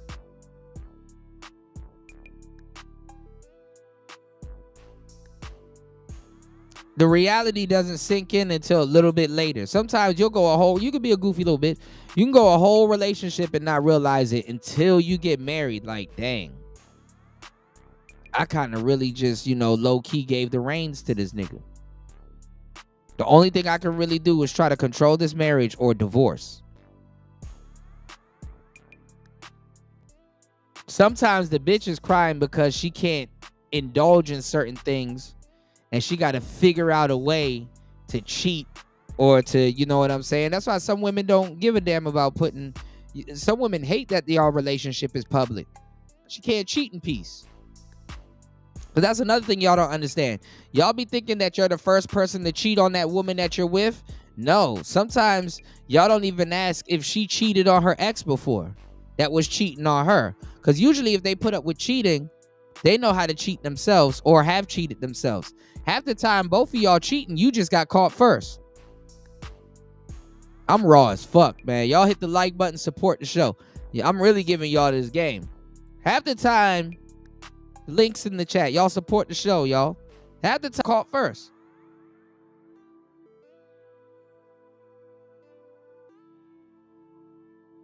So a lot of women, they want to do it and they know how to do it, but they can't.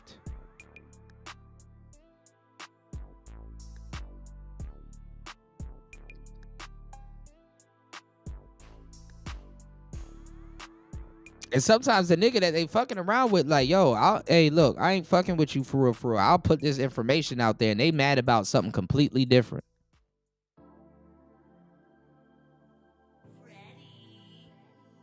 Some women are horrible at hiding shit. But let's go. Y'all don't hear me, though. Situations before, it's time to take the spotlight off of Travis Hunter. Okay? It's time to victimize yourself, and no one does it better than usually a Caucasian woman who is quick to tears without an onion in sight. Trust me, look at her. The greater the glory, the more intense the story. Because you can't get this all out of a book. And when God gets... Now, again, I don't know if this is old, because it looked like she's mouthing certain things and there's a voiceover, so I really don't know. But anytime somebody takes their camera phone and positions it perfectly in front of their face and starts bawling, that person's a psychopath to me. Okay, Tyree's a psychopath, she's a psychopath. Now, I'm not saying you can't be emotional, but if you purposely record yourself crying, it only could be to elicit sympathy and only to, put it in the atmosphere to kind of try to manipulate people. So again, this is some good psychopath behavior. And again, I'm wishing the best for them. I keep telling you, I'm not one of them niggas who keep saying, yo, I hope Travis Hunter leaves her. No, the nigga seems like he's unhappy without her. So let the boy learn his lesson. If he's going to learn a lesson, whether she leaves him, whether she cheats on him, whatever it is, let him learn his lesson. And at least he'll be happy in the interim, and hopefully whatever team he went to in the NFL, he can make them win some games, because he seems content, and if he's fine with it, I'm cool with it too. But this is manipulation. See, the thing is, she can't even really cheat on him like that because she ain't gonna get that check.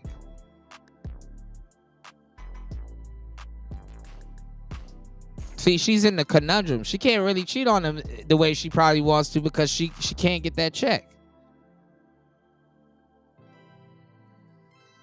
Let's go. It's ready to make you a great woman. You'll know he's gonna make you great by how you suffer.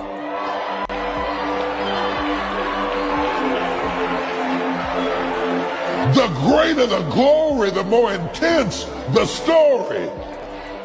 Because you can't get this all out of a book. Okay. All right. Man, the season ain't started yet, man. Listen, I can't wait for her to do what Kim K used to do to Reggie Bush. Reggie Bush was scoring touchdowns and Kim K was doing interviews. Y'all remember that? Reggie Bush, Kim Kardashian, Super Bowl. Was it Super Bowl? Whatever it was. Yep. Look. Welcome to the awesome quarterbacks. We have a Here we beat. Oh my God, we're in the Super First 3 and out. So I got your phone number too. For all she knows, this. See, when you gotta understand, when you date a athlete, you're basically signing up to be somewhat of like a military wife.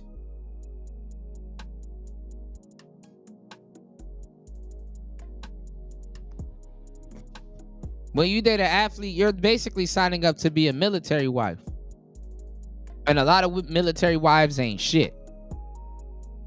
They cheat on their man while he goes to go defend the country. So this is why a lot of military niggas cheat, because they're like, well, she cheating too. It's like a justifiable thing. Nobody talks about that. That's what gets swept under the rug. Because a lot of military niggas be going off to other countries, having babies, and then bouncing. Never know what you're going to do when you're about to lose your life.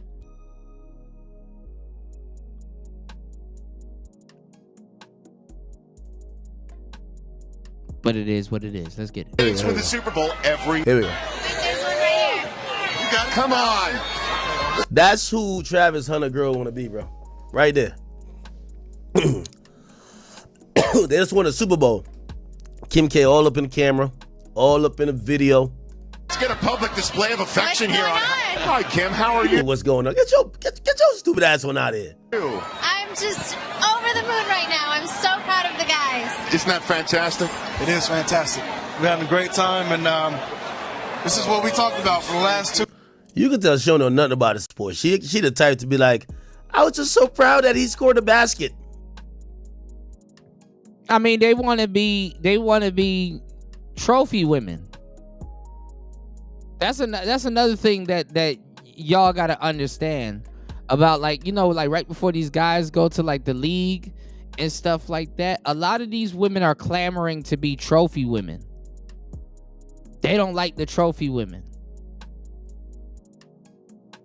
Nobody really talks about that in this space. It's like, if at all. Ain't no real players in the space like that. There's a handful of us. But this is a gripe to try to be a trophy woman.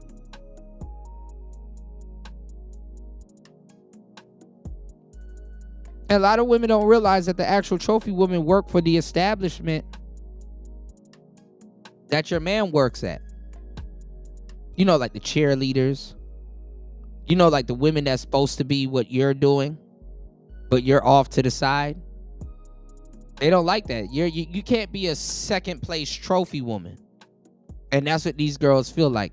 They feel like a second place trophy woman. Why does my man got a whole bunch of cheerleaders aside from all of these fans and stuff like that? What tier am I in?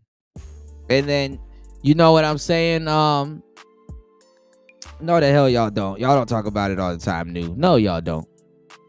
These niggas ain't even player enough to even make the analogies that hell no. I know you probably have, but hell no. Not this space. Fuck no. This space having a hard time talking about dating. Ain't nobody going into at no advance like, hey, how could this woman feel in this position? No. Hell no.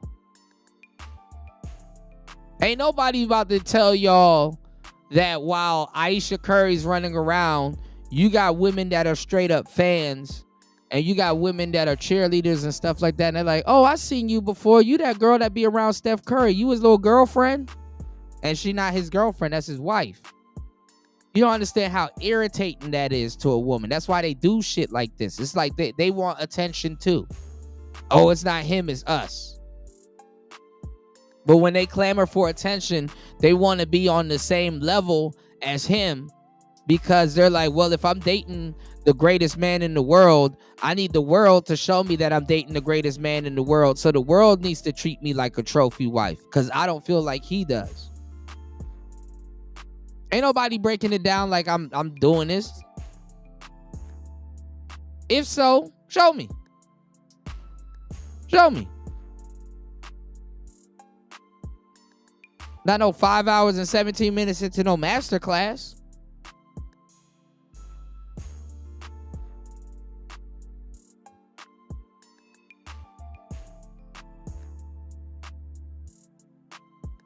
So it's basically like being a trophy wife without the accolades. They want the accolades. You know they want the attention that comes with it. As if she didn't get enough at the wedding day. It's like, well, that was just one day for me. I need that almost every day. I need more. She wants more acknowledgement than Travis.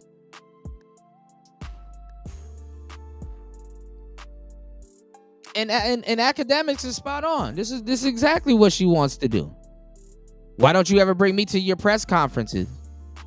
What? Because it's not about you. She don't respect you. You're a simp.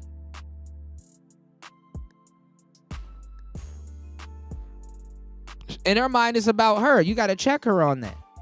Like, she don't know nothing about what she's just there for clout. 2 weeks, man. We just talked about winning Super What Bowl. you've been talking about your entire life. My entire life. Knew, yeah, the military women and shit like that. Absolutely, yeah. Yo, she knew the nigga for like a year. Yo, I ain't gonna lie. Nobody's better than Kim at doing this shit. But, we talked about a lot more in the last 2 weeks. Yes. So, we're enjoying it. So what were you guys talking about? About this very moment? About how it was? Were you visualizing how it was going to happen? What were you guys talking I think about? just getting focused and thinking of, what we'll do in this moment. She acted like she fucking just played a game. What we were trying to do out there was get a little bit of penetration and then pause. And then, you know what I'm saying, work our defense. And then, we came back around with the offense and it just met it at the, like what? Oh, she caught some balls, all right. But not no footballs. There's a lot of preparation that comes behind this. And it's here. You wasn't with him shooting in the gym? You wasn't with him doing tour-a-days in the offseason? And I cannot believe you guys won the Super Bowl. And it's not just on the field. A lot of preparation that goes off the field, and she's done nothing but a great job at helping me just kind of simplify everything to get to this point. And it can be a whirlwind. And then the fucked up part, like look at what you call it,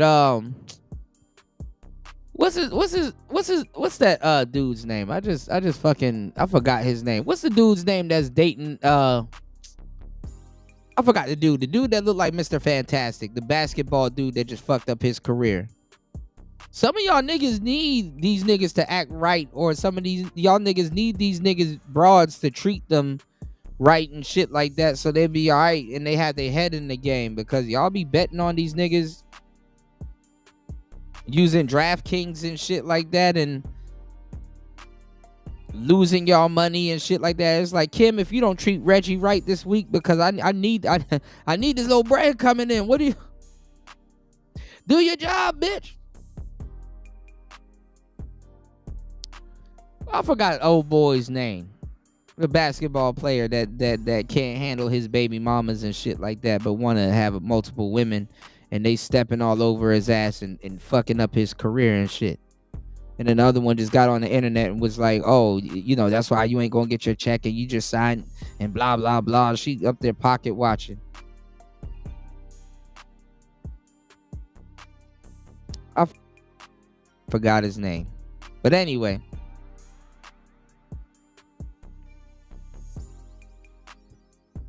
To a certain degree, these niggas' little relationships do be pouring into some real shit, because it's like, yo, we needed Tiana Taylor to be out of Iman Shumpert's fucking face for a little bit so he could perform on the court.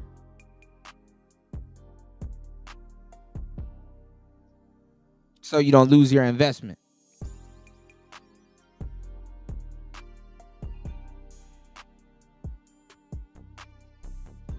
Man, niggas are not past the dating shit, man. New, everywhere you go in this goofy ass manosphere, all you see, right? All you see is niggas talking about dating, and they're not even good at that. All you see is niggas talking about dating 24/7 and haven't made not one coherent point. Not one coherent out there point. more. It's all about prioritizing and just making sure that his mind's in the right place and kind of stopping what I'm doing at the moment. So this season has really been about focusing on Reggie and his career, and it's worked. So what is that? I have to quit my job now and go. The worst. Well, anyway, if Travis like it, I love it, brother. I don't give two damn, all right? So good for them. Anyway, Shorty is now gaslighting us all. She's starting to cry. She's starting to bawl. I'm pretty sure she's going to come out with saying y'all have bullied her throughout her whole engagement. And also, God forbid, God forbid they lose the baby or whatever, if they have a baby. I don't know. I'm not hoping that happens if that is the case. But yeah, I think she's ready to gaslight that nigga and us. Absolutely. You know what I mean? Hit the sympathy button. All right. At least she's gonna do it in a way that Meg Thee Stallion could never. Meg Thee Stallion been trying to play victim for like 3 years now. This shit just don't work. No matter what Meg do, she cannot hit the right victim button. But maybe I think she's gonna try to get pregnant by Klay Thompson or somebody else. Some women are just not good at acting at all, and they want to be so bad. And women are supposed to actually be good at acting too, because they're at the mercy of their emotions. That's the crazy part. They know how to turn on the sprinklers at the drop of a hat. Like, it's like, why aren't you a good actor? This is like why like Taraji and a couple of other actors and stuff like that, they're like, some of the roles that they pick, they're like, I'm not even fucking acting. That's me.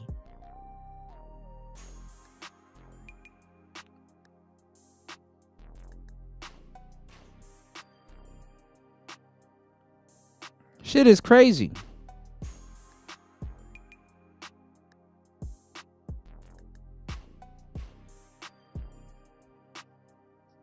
Maybe it's just because she's a black woman. I don't know. Anyway. All right.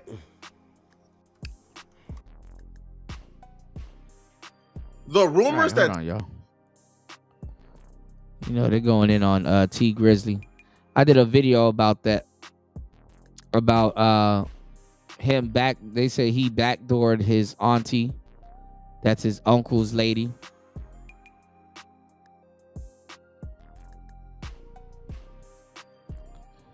All right, this was sent to me yesterday or day before yesterday, you guys. I forgot who sent this.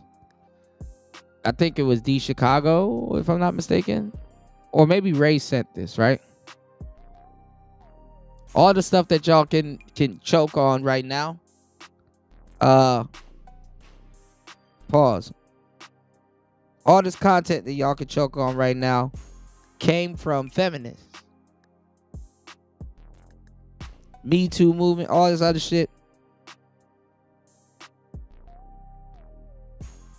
And to a certain degree going forward, like I said, a lot of women are going to have to step back from the feminist trope. And when they do, they call it something else. They call it being a womanist. A womanist, y'all. That's what it's called, being a womanist.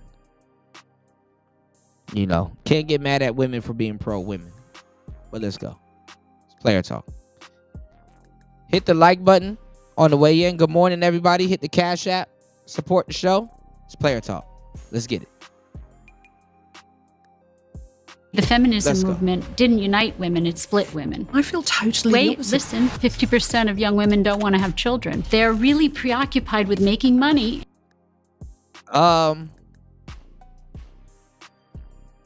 There's some truth about that.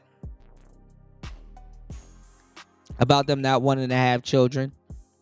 But especially in the white community, they will go out of their way to delete children. So they definitely don't want to have children. Those ones. There's a difference if you're not getting pregnant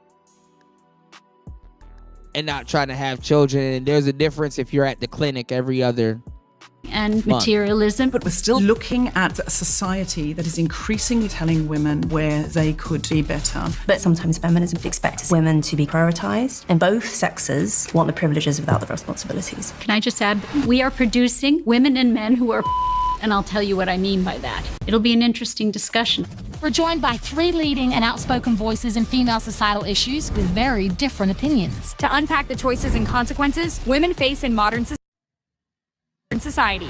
The sexual revolution gave women freedom. But things like the washing machine, women... I'm trying to figure out what the hell are these hoes complaining about when this is the group of the most freest women on the planet. This is some first world shit. You are the most free. You're the most freest women on the planet. What is that? You can't even lead the women that are not free. You're the most freest women on the planet. What is there to complain about? Men entering the labor force, the pill had enormous social changes. For instance, it gave the illusion that sex was... Shout out to everybody over on YouTube. Shout outs to everybody over on Rumble. What's going on, War Master? Good morning, my brother. I was looking for you the other day. I'm like, man, I can't do movie night without you. So y'all let me know. We can do movie night tomorrow, Thursday, for you guys. You dig? Shout outs to War Master. Because I got Chemical Ali. I got this Apprentice movie, and I got everything lined up. Chris G, you said that you missed movie night. You didn't miss movie night. I still got it lined up for everybody. Shout outs to War Master in the building. Hold on, I got you. Hold on. Oh, I got the sound effects today. Shout outs to War Master. Hold on. Shout outs to War Master in the building. And we were just talking about it. Shout outs to AJ and shout outs to Freezy, man. I'm about to be on tour a little bit. Y'all might be surprised what panels y'all might see me on. You know what I'm saying? You said a womanist. You said more shit stolen from men. Meninist. Feminism is already pro-female. Yeah. But it's the thing, though. And let me tell y'all something. If y'all ever do get into an argument or any type of debate with any of these goofy ass niggas, right? About women and oh, I don't like MGTOW and oh, I don't like that. Let me tell y'all something. BWIGTOW and WWIG, mind y'all, came before MGTOW. And if they're gonna sit up there and lie about that, there's nothing to talk about. What are you saying, Kuda? I'm giving you the tools. All right, y'all hit the like button and support the show. I'm giving y'all the tools to operate with all these goofy ass conversations that's going around in the space. Black women go in their own way. You know what I'm saying? Black women go in their own way. Is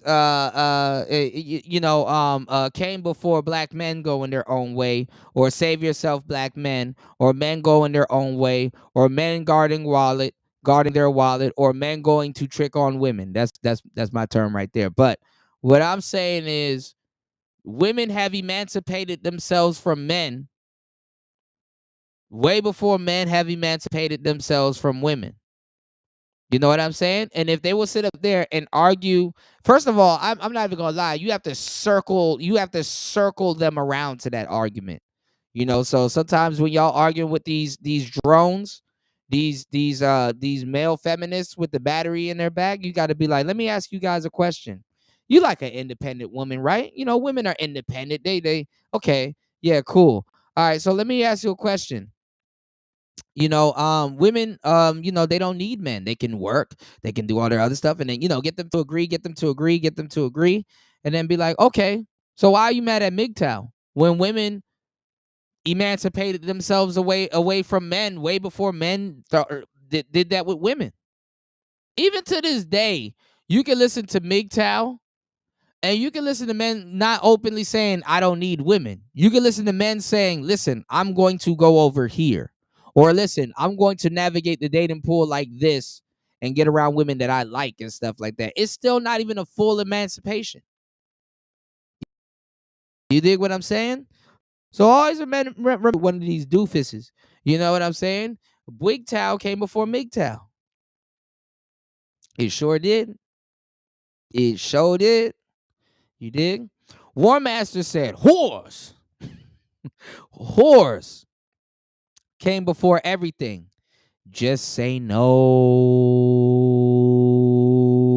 Yes. Yes, Nu, it is called divorce. Absolutely. Correct, my brothers. Absolutely. Let's go.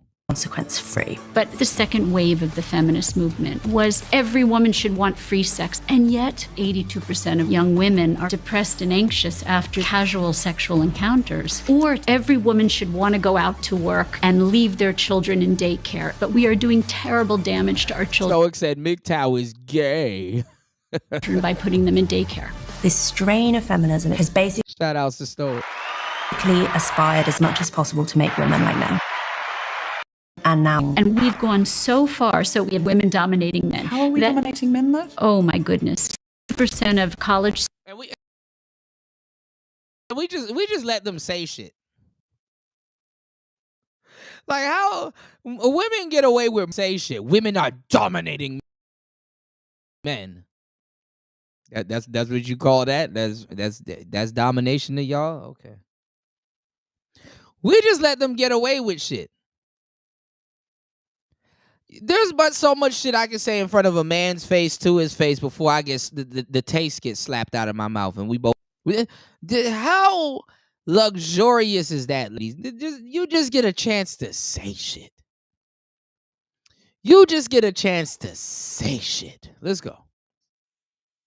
Students are women. That's Men. not us dominating No, women. let me finish. Young men are afraid of women and the power they have over them. Oh, God, to blame feminism for those things. I mean, it's insane. But there are solutions. I'm just going to jump in there and talk about a report Blame that came out feminism for those things. It's insane. 2025, and this was really shocking. What are your thoughts about this? Okay. So, first of all, this has always blown my mind a little bit. 53% of you that listen to this show regularly haven't yet I like how subscribed to the niggas from show. like the UK and that are from like Great Britain, they can always pretend to be confused. You know, it just perplexes me. Why is it perplexing you? It perplexes me that people think this way. It's really the accent. These niggas are don't let these niggas lie to you. They're not perplexed. They're not confused. It's 2025 for them niggas also. Like, stop it. So could I ask you for a favor? And they fucking, and shout out to this brother, but they fucking worship the West. So to say that they're unprivy and they don't know what the hell's going on, that's a lie. Before we start, if you like the show and you like what we do here and you want to support us, It the free, just sounds simple way that better you can when do they say perplex. I'm perplexed. just that is by hitting the subscribe button. And my commitment to you is if you do that, then I'll do everything in my power, me and my team, to make sure that this show is better for you every single week. We'll listen to your feedback, we'll find the guests that you want me to speak to, and we'll continue to do what we do. Thank you so much. Let's start with some And then introductions. let me tell y'all Louise, something. what and is I- your and I- and professional I'll say background and this what do too. I need to understand? Respectfully, they're talking to seasoned white women that are over the hill, sort of. Now, let me tell y'all something, and I wanted to talk to AJ about it. Maybe when we do a one-on-one, hopefully I can get him over to do one-on-one and stuff like that, you know. I'm going to tell y'all some real shit. White women, to a certain degree, other than their mothers and their grandmothers, and that's a toss-up too, don't have a mammy class. Are y'all following me? This is stuff that niggas don't think about. This is the part that you wasn't prepared for. White women don't have a mammy class. Their mammy class, the closest to their mammy class is like their nana, which is probably like some weird aunt that's through like marriage or some shit, or like maybe their grandma. You understand what I'm saying? Like, black men don't sit around, and it's funny because it's a peculiar relationship that we have with each other, black men and white women.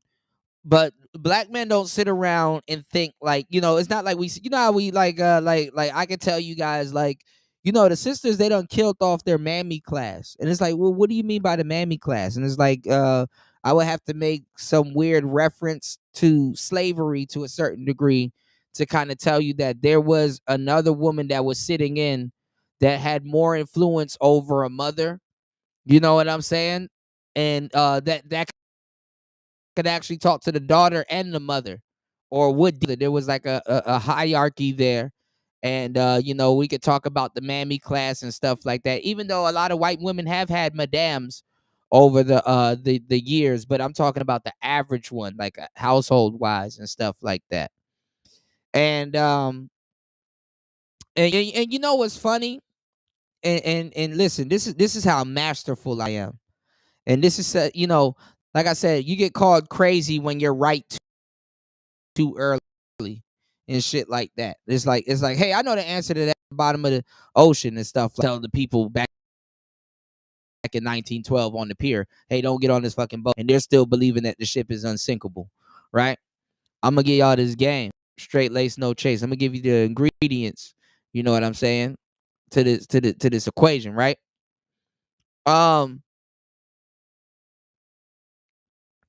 Look at how you see a whole bunch of people on here breaking this shit down and it's feeble. They don't know how to connect the two together or correlate the two together. Now, what did I just get done telling you guys about the mammy class and how you guys don't look at women, especially white women? You don't know the hierarchy. A lot of guys don't know the hierarchy of white, quote unquote, white America, and who white women take their direction from and things of that sort, right? And you talk about the mammy class. Now, look at all these feeble people this weekend and going into this week that was running around trying to tell you about Barack Obama.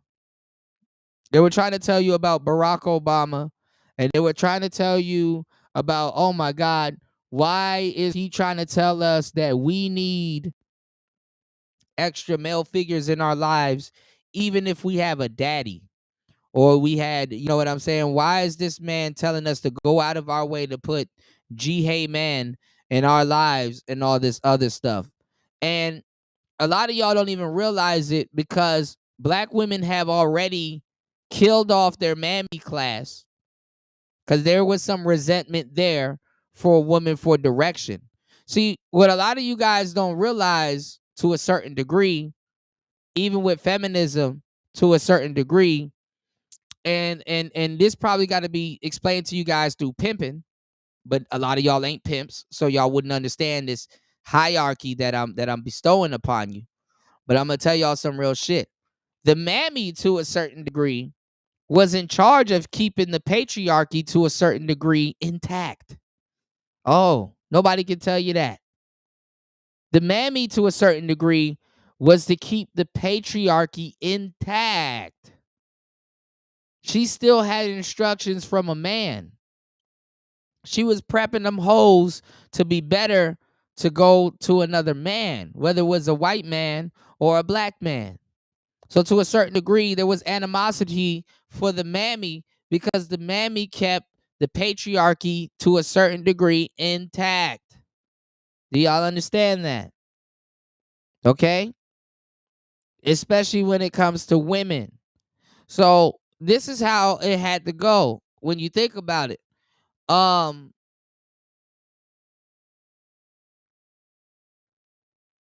The woman want heterosexual men to be more feminine and to be more understanding. What does that sound like? Doesn't that sound like a straight heterosexual woman trying to get a straight heterosexual man to be her gay friend? That's what she put in place. Because their relationships and how they correlate to a lot of things are fake. Earlier, I told you guys about how 6s on a scale of 1 to 10 hung out with 4s to look like 6.5s and 7s. Right?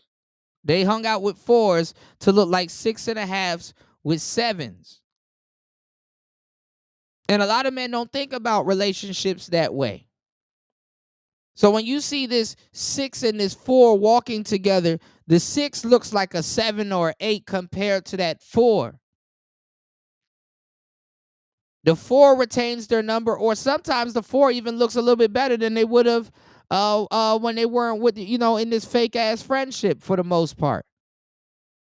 You don't think that women compartmentalize and have those same type of friendship hierarchies with gay guys? What they did was they replaced the mammy with the gay man. The gay man took over from the mammy class because he is not the straight guy that will sit there and be her emotional tampon. Whereas the gay guy doesn't mind being the emotional tampon. Do you understand what I'm saying? Aside from all the female friends and girlfriends that she can have. And he was also somebody that she thought that she can replace, that she can trust. Because a lot of women know they can't trust other women around their men. And if they hopefully have a straight man, that gay guy is safe. So she replaced the mammy's guidance with his guidance eventually. Okay? He's teaching her how to be feminine. A lot of women are drawing their femininity from gay men. I'm telling you.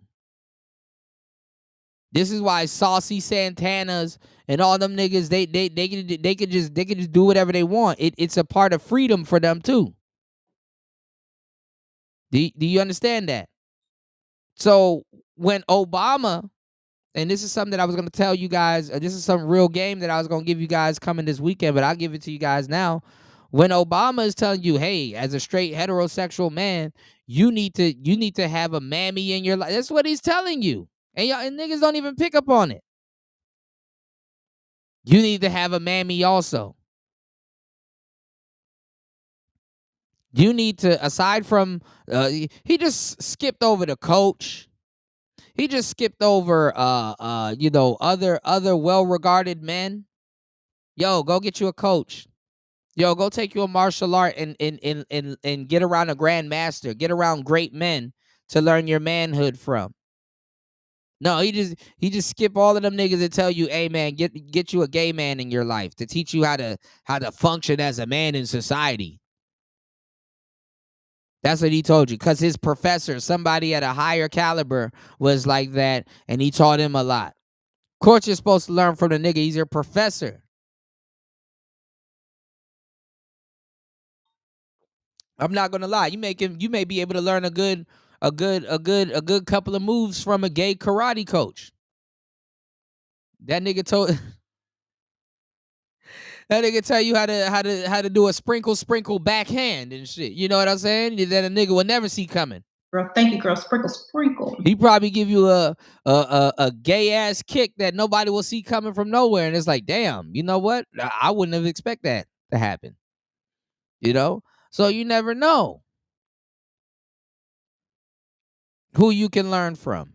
You know? I'm not above learning from a gay dude. I can learn something from a gay dude. Cool. Damn, you know? Shit, a gay nigga would teach you how to do your taxes. Like, damn, I didn't know. You know, nothing wrong with that. But he's wrong for telling you to say, hey, man, you know, there's so many other, you know, he skipped all of the well-regarded men and just told you to go straight for the gay guy. Nothing different than what a woman will tell you. Hey, replace notable men in your life and go get you something that's similar to a mammy. Grown-ass men don't need no mammy unless he's instructing her. And that would be called a bottom bitch. See how that works? Mammies ain't nothing but a bottom bitch. That's what y'all fail to realize. Mammies are a bottom bitch. Why would black women want to get rid of the mammies? Because to a certain degree, they uphold the patriarchy. This is the funny part about humans. Humans think that they're so advanced. oh my God, I'm just so advanced. Like, I'm just so vast. Like, I'm just such an enigma. You can't figure me out. And I'm just, oh my God, I just woke up one day and I'm just so advanced. Humans ain't advanced. Humans are common. Humans are common. Niggas want the same shit. Niggas ain't advanced. Humans are common as fuck. We all want the same things. There's not that much options for us to be as advanced as we think we are. Somebody gets rich. Oh, what's the most prestigious car they're gonna buy? Oh, a Rolls Royce. Oh, a Bentley. Oh, he gonna get a mansion. It would amaze you that if you get super rich, you buy a rocket. But guess what? We know a couple of humans with rockets. Elon Musk. We're not advanced as we think we are. That's why there's this saying, right? That says, you're unique like everybody else. You are unique like everybody else. We're not advanced. This is why we look for other stuff. Aliens are interesting to us because we perceive them to be advanced. If there was another race of people that was out here that did something different, we would perceive them to be advanced. Some of y'all go to the carryout, right, and go eat Chinese food. Did you know that box that you get for your Chinese food turns into a plate? You didn't know until you look at some goofy video on YouTube and be like, damn, Chinese people are advanced. No, you just didn't know. So much stuff that's under your nose that you don't understand that you will call advanced. And it's just, you simply just don't know how to pay attention.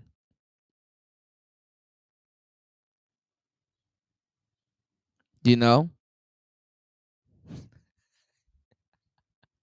Y'all don't listen. I know I put this comment up there, but don't follow. Don't follow. Y'all, it was election year, right? And listen, Kamala was running. This man said we don't need somebody in office that sucked a dick before.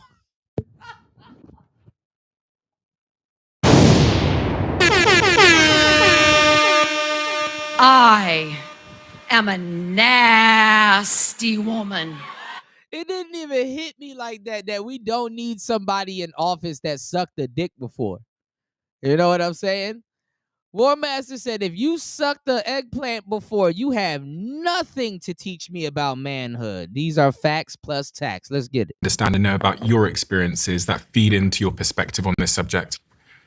So my professional background, I'm a journalist. I write about ideas for a living. I don't have like a political agenda. I just write and say things that I think are true. In terms of how I arrived at some of my views on what we're going to talk about today, sexual revolution, I think I was raised with a lot of the assumptions around the sexual revolution, which are sort of like the water that we swim in now culturally. And it wasn't until I got to university that I started gradually unpicking them. This old ass woman, and let me tell y'all something too. And let me tell y'all something, because it meets us again. Gen X men, millennial men, and men of culture. If you're a Gen X man or a millennial man or man of culture, and even, well, y'all Gen Zs, y'all got something different that I got to show y'all. But Gen X men and millennial men of culture, this starts to rear its head again. We don't give a fuck about the education that Gen X women and millennial women received in college, because that's not what they're teaching right now. Y'all have been duped in college, and what didn't came out in the wash of yesteryear is coming out in the rinse right now. Okay? Yeah, she's also the water she swims in is a cesspool. You War Master about to pick up exactly on what the hell I'm about to say. You already know where I'm going with this. Go look at college right now, y'all. They're not teaching feminism like that in college right now and in schools right now. They're straight up telling y'all to just Elle Gibbet to just be, you know what I'm saying? When these women went to college, they were gun ho on being feminists. And the undertone of feminism was lesbianism.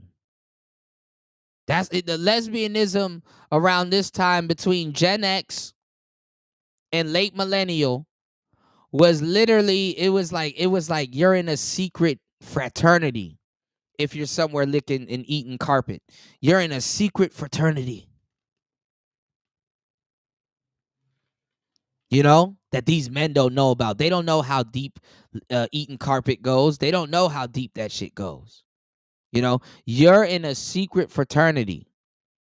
Whereas now, they're just straight up saying that you need to accept gay men. Because lesbians, you know what was weird and nobody really talked about it to a certain degree. When it was really getting introduced to the community, lesbians, there was a secret war between lesbians and gay dudes. There wasn't no truce like that. It was a secret war between them because those are two people that drew their line in the sand. But then when the Elle Gibbet came in and it wasn't about lesbianism or about dudes being gay, it was just like, listen, being gay is you know, that's what we need to, you know, on both sides. It just needs to be accepted as not one gender or another. It just needs to be accepted as a concept first. So now if you're, you know what I'm saying, if you're a feminist, you got to be down with the whole enchilada. You can't just be down with just, you know, one side of it.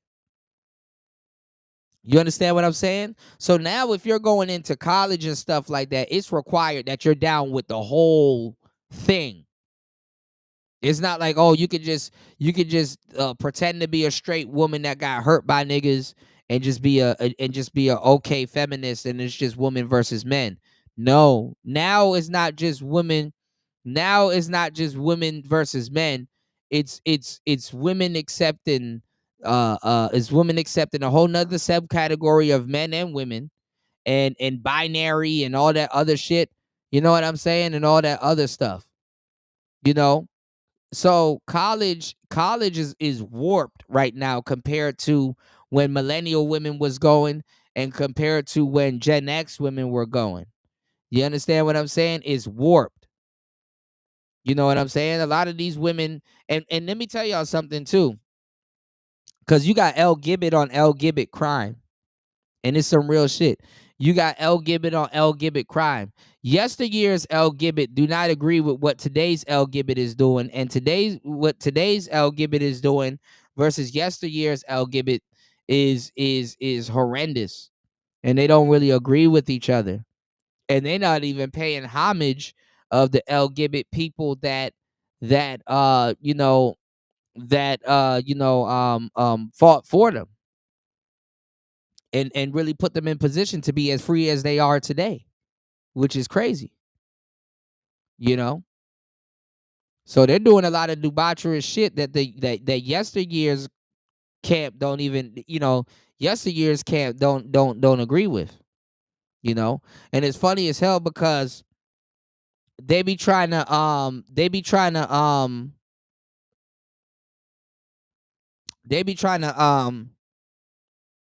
wheel out old school Elle Gibbet people, and people are like, man, we ain't listening to them. You know, when some shit pop off, they be trying to wheel out T.S. Giselle and T.S. Madison and all the, and that other comedian woman that's gay that's cool with Dave Chappelle and shit. And they're like, man, who is this bitch? I'm not listening to her. And it's like, well, she or he kind of, did things so you can be as free as you are today. Elle Gibbet people are free. It's to the point that you can come out of the closet and nobody cares anymore. You might be the talk of the town for like 2 days. Like, look at Diddy. It took like what, a week after niggas was realizing that Diddy got man juice rubbed on his nipples. Pause. And all of a sudden they twerking and Harlem shaking in front of the fucking courthouse talking about some free Diddy. You can be as gay as you want to. No one cares. This is the society that we live in. But what they're doing to get laws and stuff and things written and stuff like that, they're taking a page out of the women's book. And listen, they're positioning themselves to be before 2030. They're making sure they position themselves to be a class above women. And the only people we can blame for it is women. These are y'all friends. This is what y'all wanted. Y'all opened up Pandora's box. Stop trying to come to straight men to fix the problem that you guys took part in. But let's get it. What's going on, Vader? Good to see you, player. Hold on. I got you. Let's get it. Shout outs to Vader in the building. Let's go. After I left university, I I was worked gonna say, look at Kanye. in a rape crisis center, which was quite formative for me in that I saw some of the ways in which some of the feminist theory that I had learned at university didn't quite map onto reality. Then after leaving that job, Just all following that shit.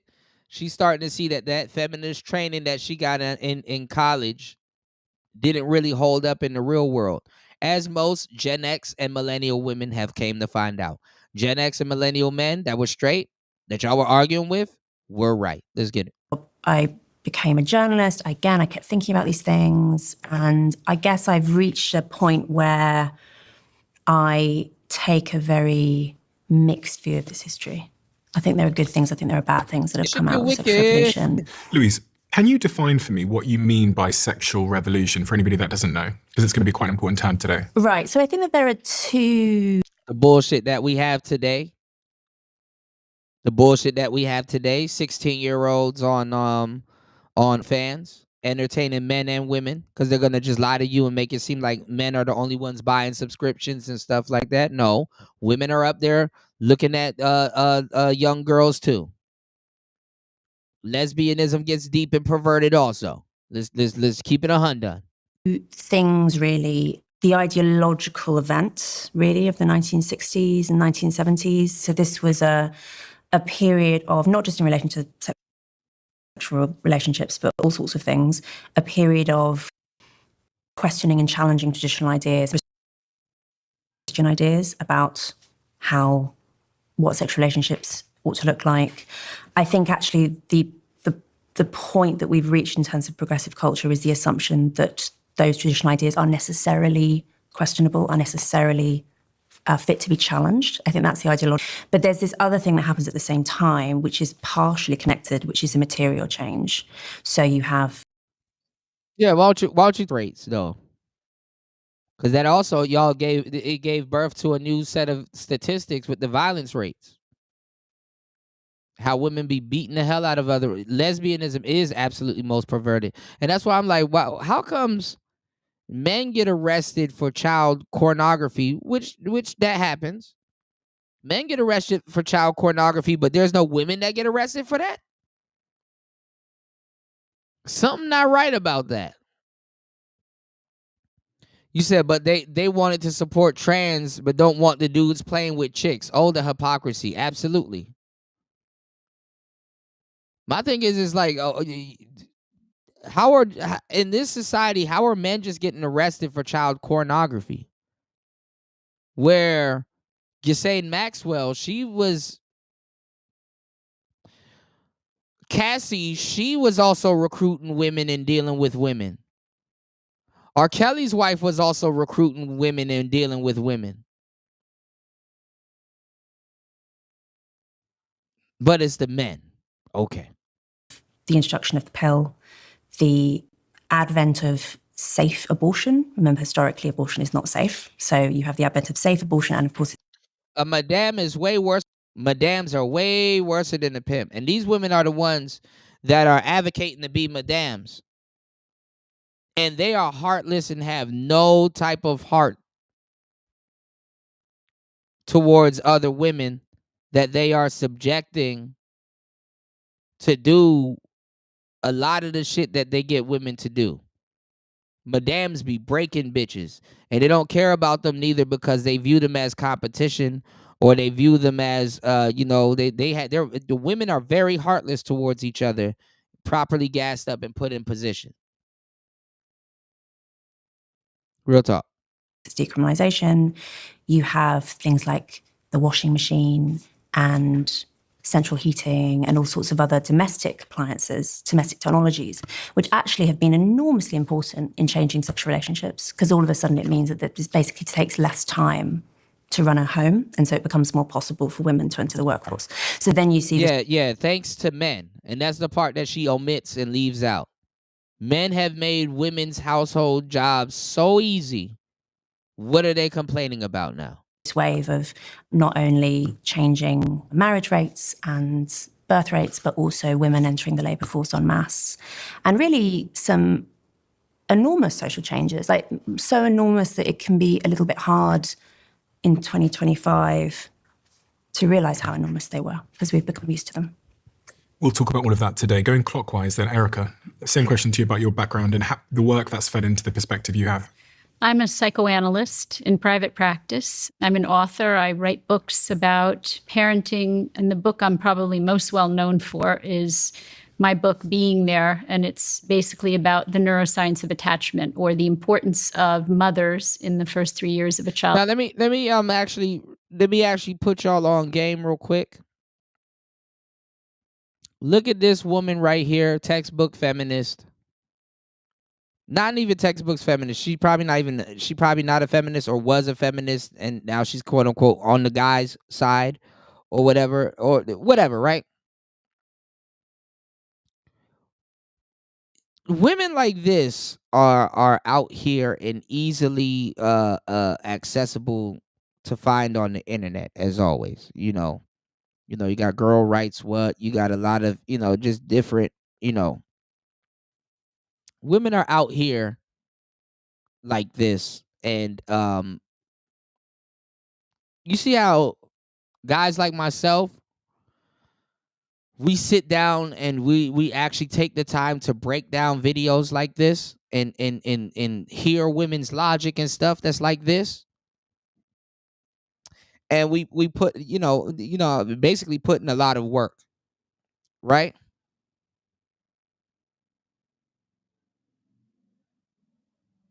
If I'm breaking down some shit like this, I'm going to ask y'all a question. If I'm breaking down some shit like this, right? You don't think I understand some goofy black feminist that's pretending to be what this woman is? This is black woman's original Mary when it comes to feminism. Women like this, I'm not sure if this woman is a particular feminist, but I'm talking about women that look like this, like the Gloria Steinem types, even report to women like this. This is their lieutenants that gave them sophisticated ignorance. So how much game you think you would have as a man if you sit down and you listen to women like this and just actually really analyze what the hell they're saying? Because the epicenter of where a lot of the goofy thought process of a lot of sisters that believe that they're feminists and they're fighting for women and doing all this, that woman ain't fighting for women. She is not a feminist. She can give a damn about women. This ain't about women. This is about being annoying, being in the way for attention. This is their lieutenant. Okay, this is their lieutenant. Half them broads don't even know what the hell this woman is talking about. This is their lieutenant.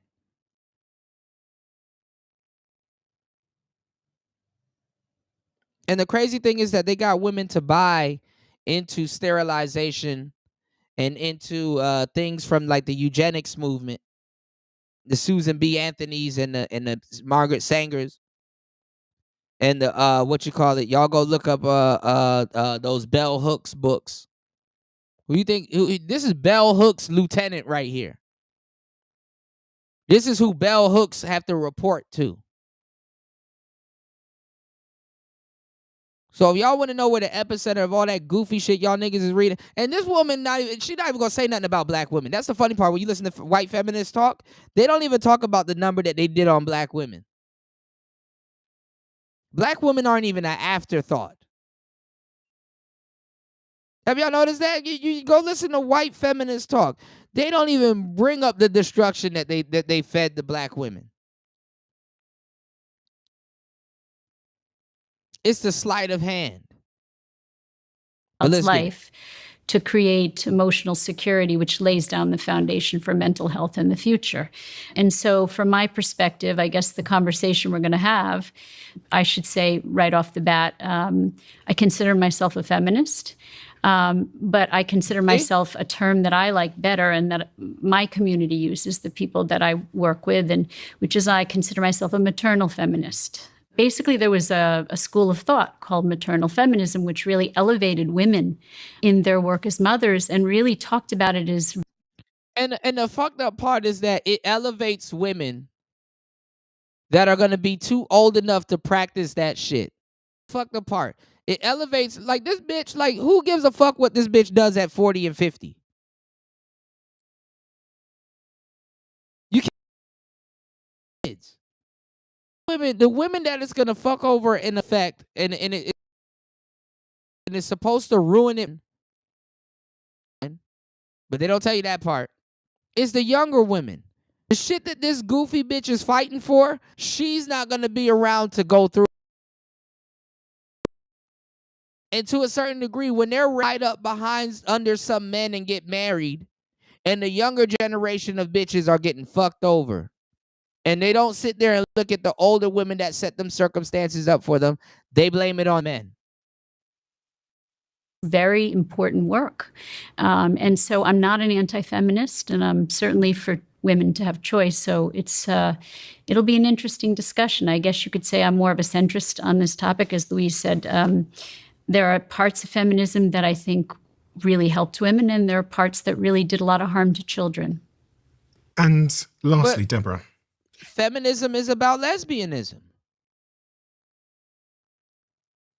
which is the epitome of fuck them kids.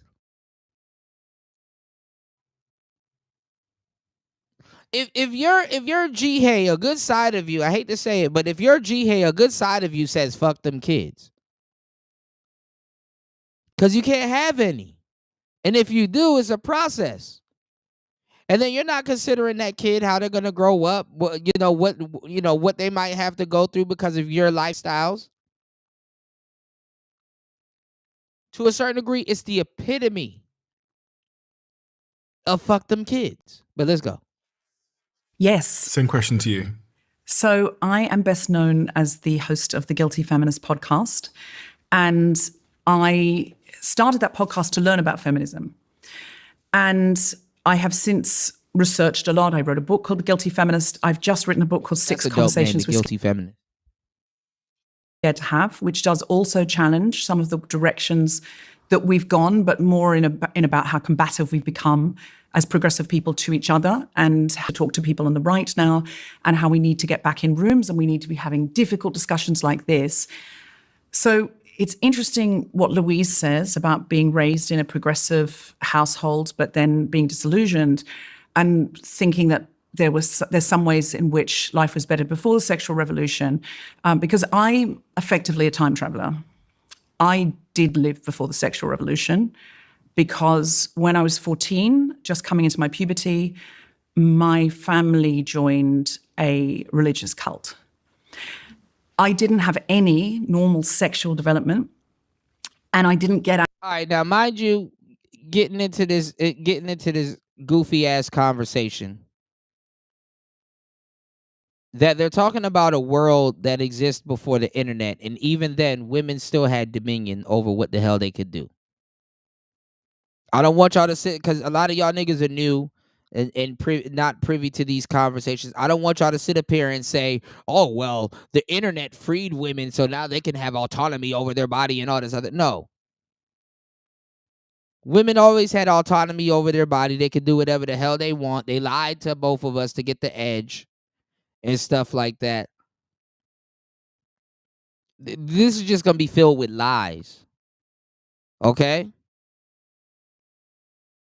This is just going to be filled with lies. Nobody told these women what to do. Nobody tried to control them other than their parents and stuff like that, and other people that tried to tell them the truth and raise them right and stuff like that.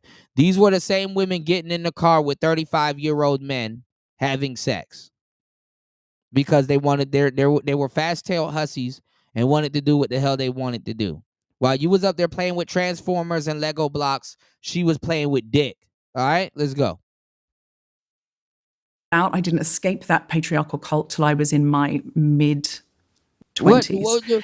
So I know what what it is. patriarchal cult did you escape? Being around your brothers? Being around the football? What patriarchal cult did y'all escape? Like, if you listen to a woman, you would think that she came in, that they all grew up in some kid military camp where they, oh my God, I just had to leave the war. Like, what the is? What's going on, Paul? Do Like, not look at this women. goofy bitch. I have to escape the patriarchy. What are you talking about?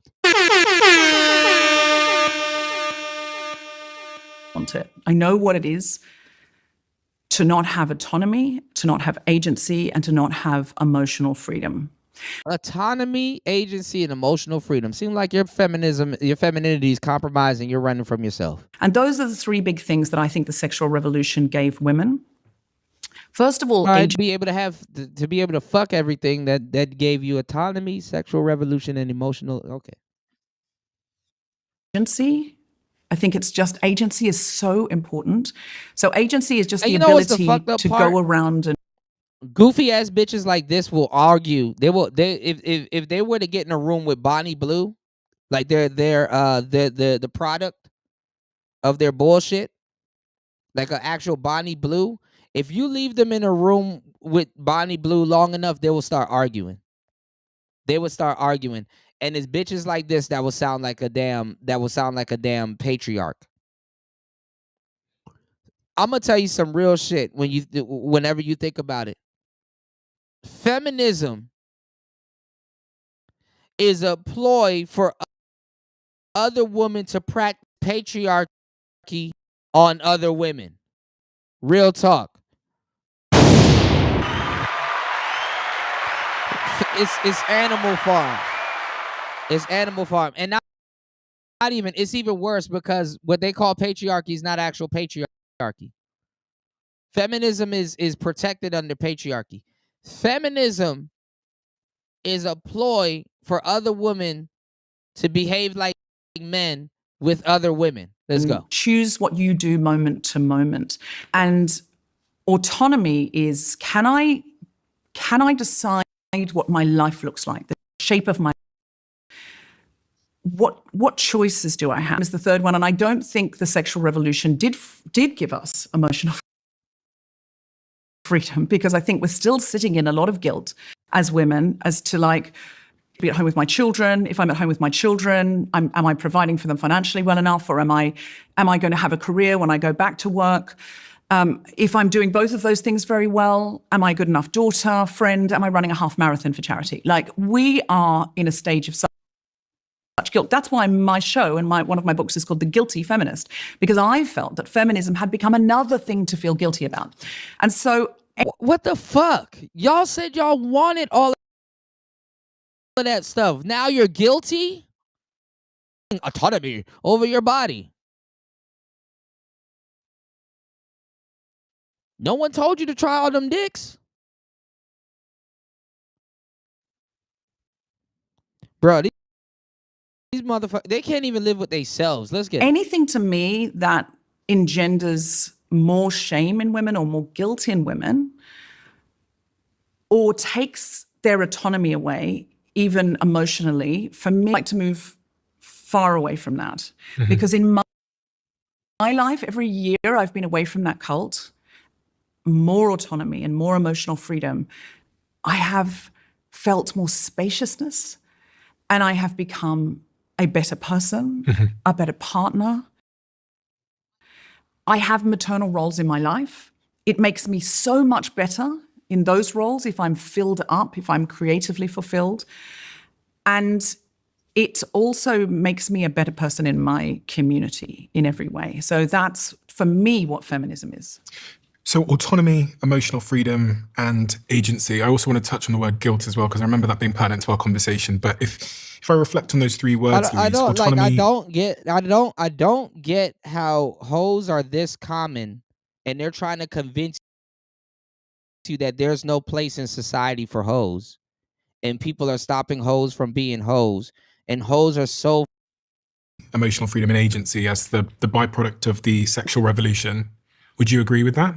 Yes and no. So I think that, can I give an example that is like quite dark, but let's go.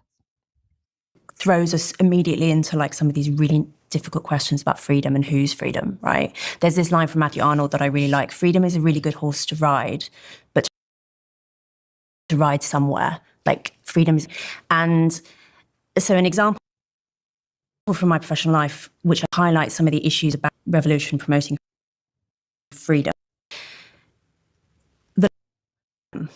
I won't go into the details because it's boring. Complicated law around BDSM, basically. Like, so this is bondage, domination, sadomasochism. Fuck. I'm about to lose brain. Y'all hit. Please hit the Cash App.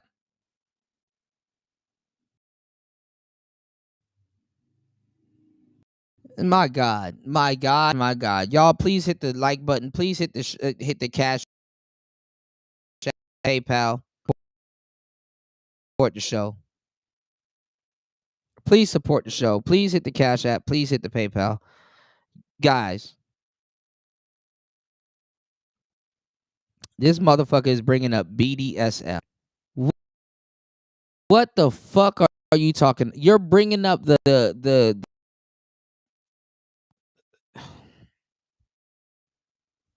what is going on with my damn signal?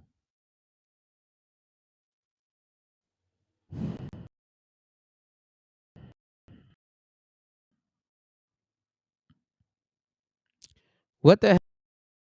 Y'all, please hit the like button. Please support the show. This motherfucker is bringing up.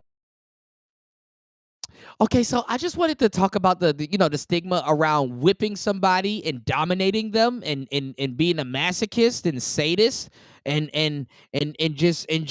just like having your way with something. These are the same hoes that are complaining about men dominating sex dolls. Out of all things to talk about, this jackass wants to talk about BDSM.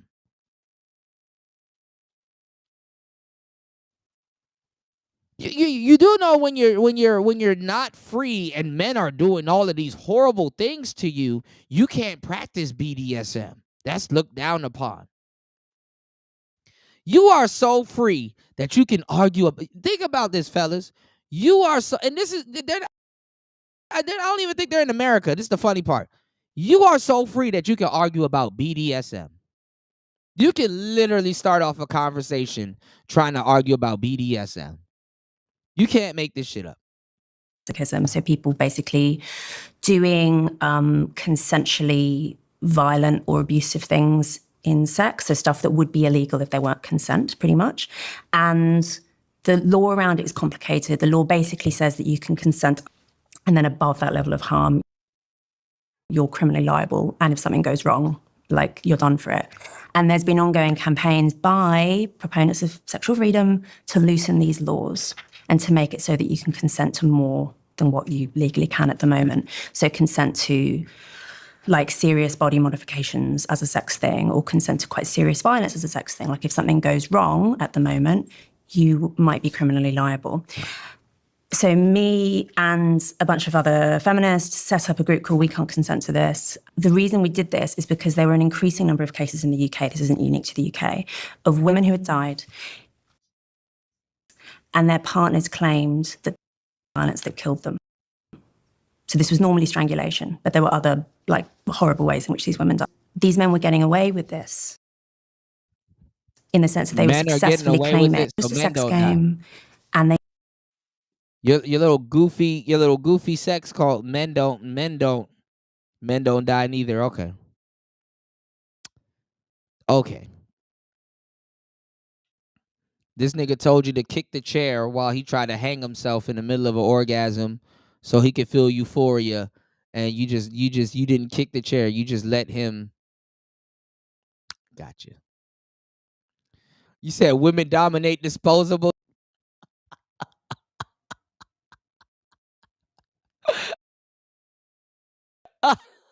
I am a nasty woman. Oh, shit. Successfully avoiding a murder prosecution, getting very light sentences for manslaughter. And I think this is a really, really good example of freedom for who and freedom for what. Because you can completely see why campaigners would want the law on BDSM to be much more liberal. And they would say, and they do say, you know, I'm a consenting adult. Who are you to tell me that I can't do X, Y, Z in the bedroom? Yeah, that's what they're trying to do. It's a loophole to harm women. Oh, yeah. These women were arguing, oh, those dudes want to dominate those dolls so they can justify harming women. Who are you to tell me that the law ought to step in and try and criminalize what adults do in the privacy of their own homes? And you can see their argument. But then I say, okay, we're all connected to one another. And your freedom's impact on mine, or, you know, a society is greater. Okay, hold on. The screen, I just now looked at it. Come back in if we could reload this. Give me one second.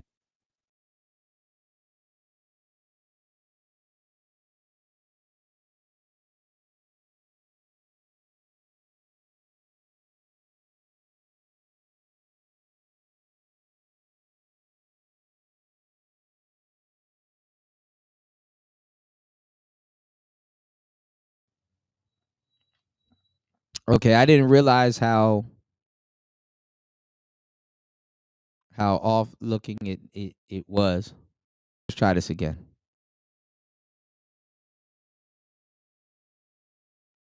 Hold-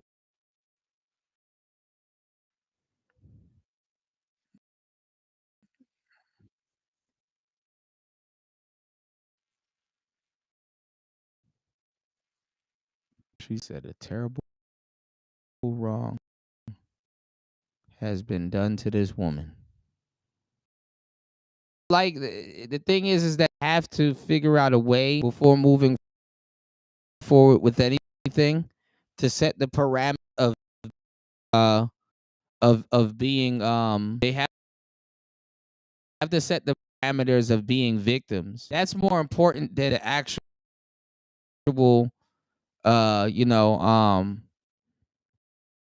that's hold on.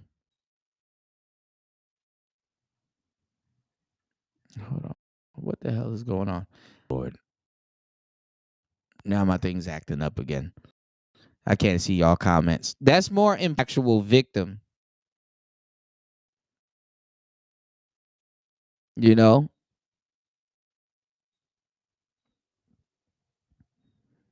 Y'all please hit the like button, support the show. Why this thing isn't working. Hold on.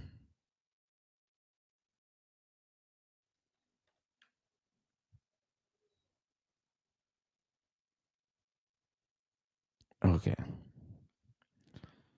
Yeah, setting up the grounds to over. That's more important than that's way more important than getting certain kinks signed into legislation and stuff. So let's go. It seems to me that a terrible wrong has been done to this woman. And if we don't have illiberal laws, at least partially illiberal laws, then men who make this defense are going to get away with it.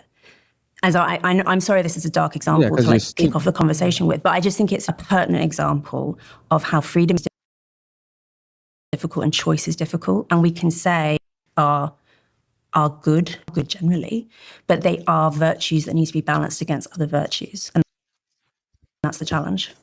Freedom is a wonderful thing. No one would want to take freedom away from human beings, but excessive freedom without structure is not good for human beings. So I'll see. So what I was saying before It's women like this that are they're mammies towards actual feminist women.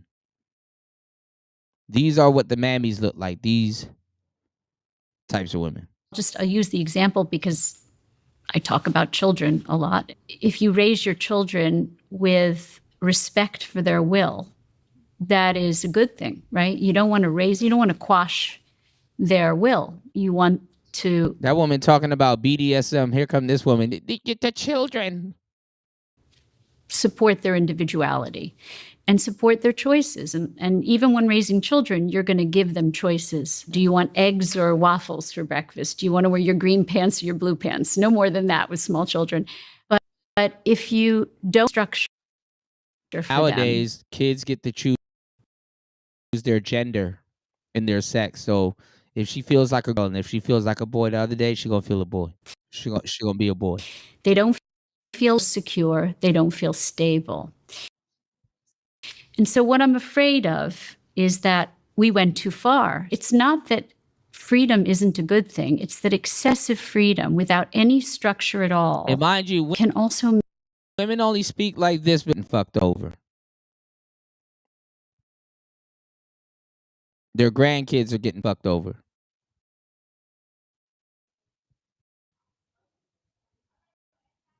Like I said, they be making stuff for people that ain't even finna, and stuff for people that ain't even finna, you know, another group of people gonna suffer behind this shit, not them. Make us feel untethered, unbound, without connections to the people that we're most intimate with. And that's my concern. So it's not that sexual freedom isn't a good thing. It's that in my mind, it may have gone too far. Just to add to that before you jump in there, despite the general decline in sex, especially amongst younger people, societal acceptance of casual sex has grown quite rapidly. In the UK, approval of casual sex rose from just 10% in 1999 to 42% in 2022. The hookup culture. Yeah. Yeah, that's what y'all wanted. So feminists wanted hookup culture, absolutely. When you say rules and structure, Erica, I'm really interested in that turn of phrase. Yeah, because she did a question if you're representing the patriarchy. Because of course children need rules and structure, but women aren't children. Well, we're all children. Men are children too. From a psychoanalyst perspective, there's a child in everyone. Of course, but okay, I think when we're talking about popping up rules and grown women, we are really, really in danger because we are looking at a society that is increasingly closing down on women and telling women where to do better. Now, this is a lot. Society is closing down on women and telling women are running amok. This is a lie. Where is society telling women anything? Women are running amok. And if anybody's telling women anything, it's other women. Better. If we're looking, I would love to have Andrew just sitting down here. An extreme example.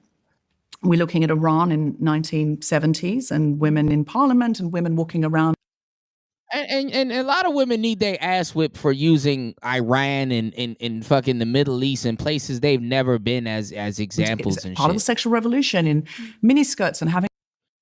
Yeah, that's what they do to you. Like y'all niggas sit around and listen to that shit. Like you got black women that never thought about going to Korea a day in their damn life trying to tell you about how bitches in Korea are living. It's like, have you been to Korea? How do you know they're living like that? How do you know that? Are you over there? 4B movement. Fuck out of here.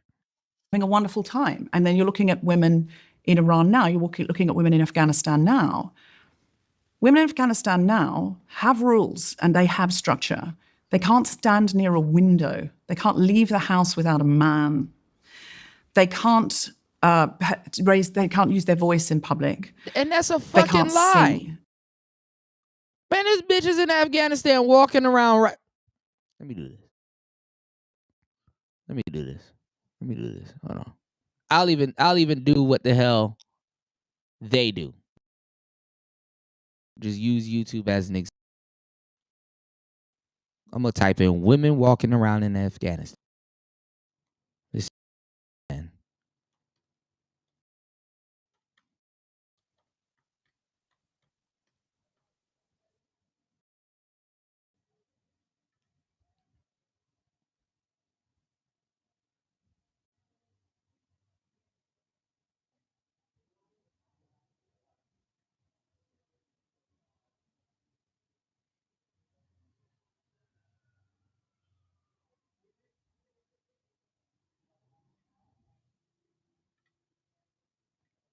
I think I see women right here walking around with their families and kids.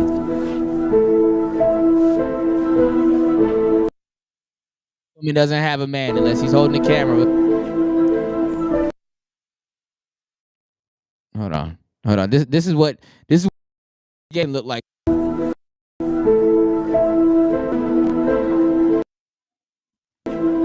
Needs to be on y'all.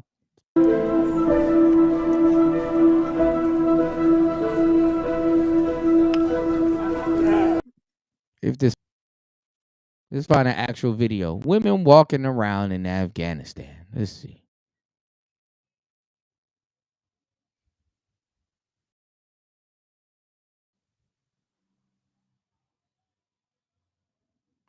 Give me 1 second. Why is my fucking Wi-Fi acting like this? Hold on, y'all. Give me 1 second.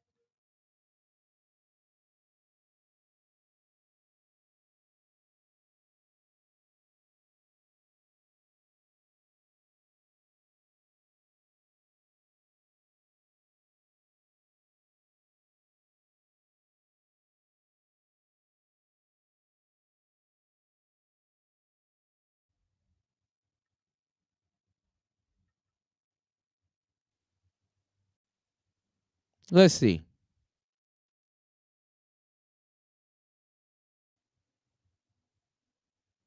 He's gone. I'm coming. Oh, she's so oppressed, y'all. She's just happy, just oppressed. No.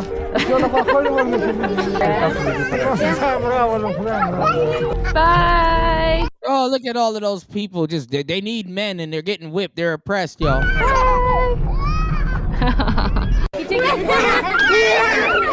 Oh my God. Oppression.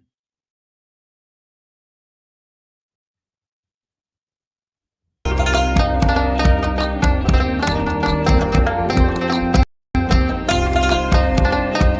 at all of these women just walking around and people are on their phones minding their damn business.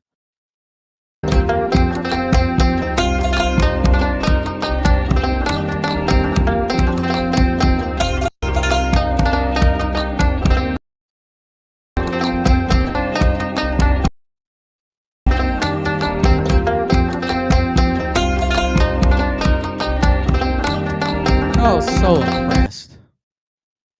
What's going on, Link? I'm looking at all these oppressed women out here that need chaperone from their men, you know?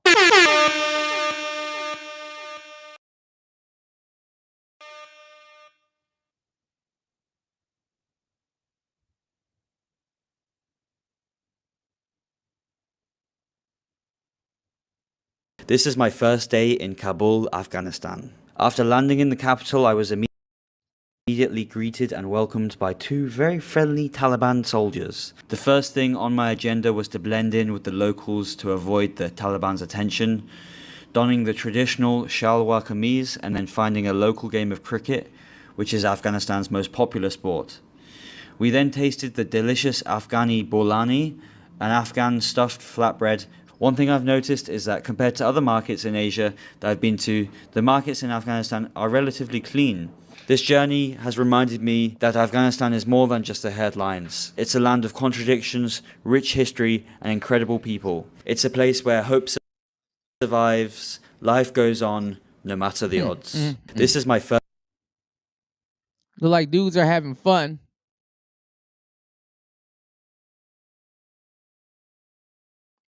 suffering in Afghanistan, y'all. Oh, they're just suffering in Afghanistan. It's just so bad. It just, oh my God. So bad.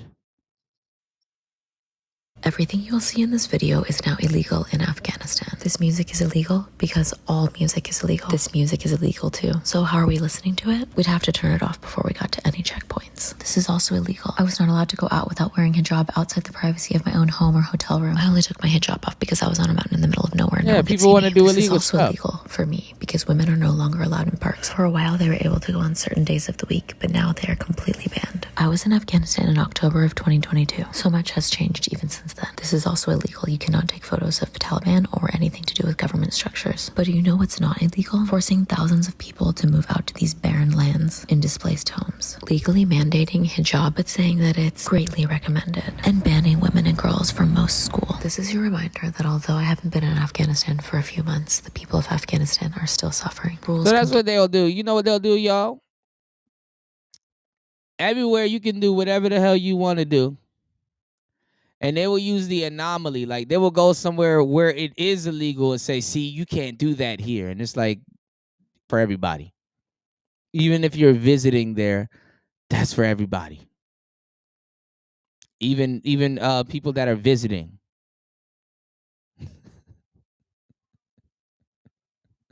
Women need to take over their autonomy. Okay, don't wear a hijab out there when that sand get in your damn eyes. Like anything that says rules to me, I'm immediately like, firstly, our society has plenty of structure. We have a lot of structure. Yeah, you don't like rules. You don't like rules. You have a hard time following rules because you don't get locked up when you don't follow you though. We all have to work to make a living. We are all encouraged into monogamous relationships, successful if you find the one and get married and have 2.4 children. There's so much structure in our lives. There's very little.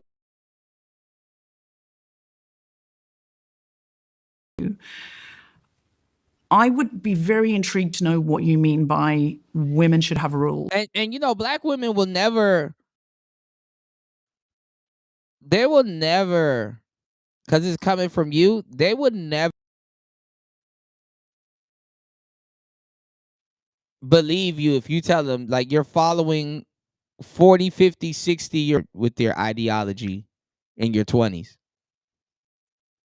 You're following 40-year-old, 60-year-old washed up women. White with your ideology.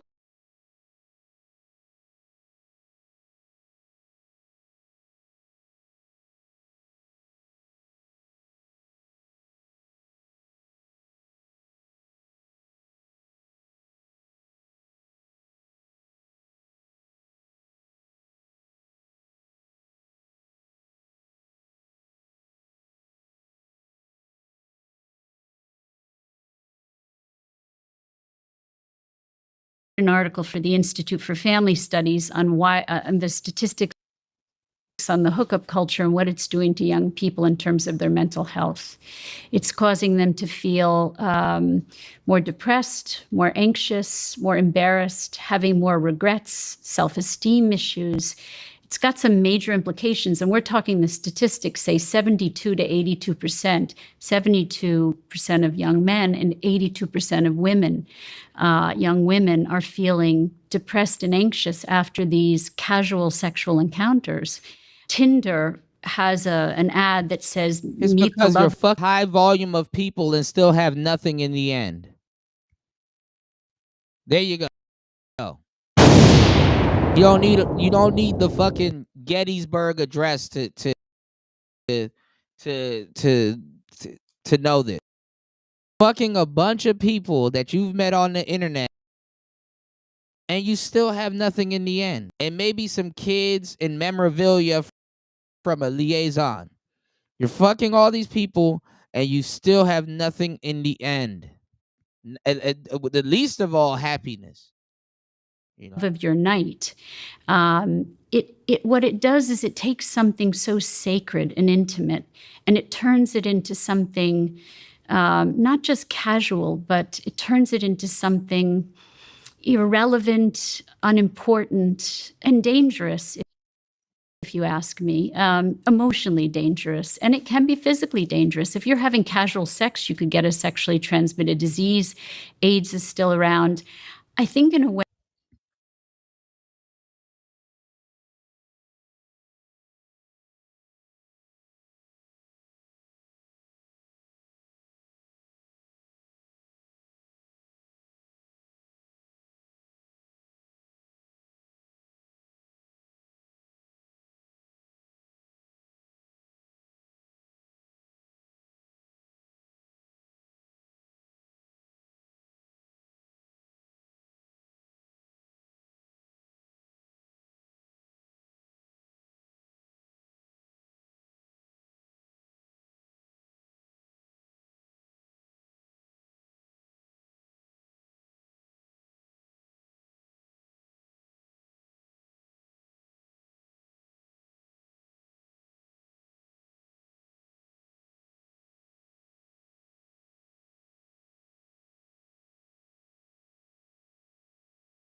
All right, we should be back.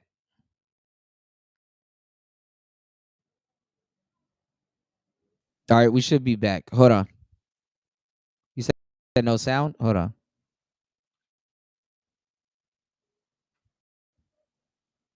We should be back.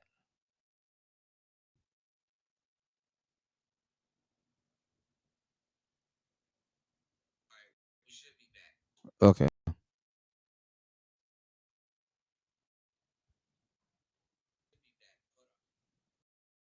Okay, we back. All right. Shout outs to Master. Okay. All right. Yeah. This one, man.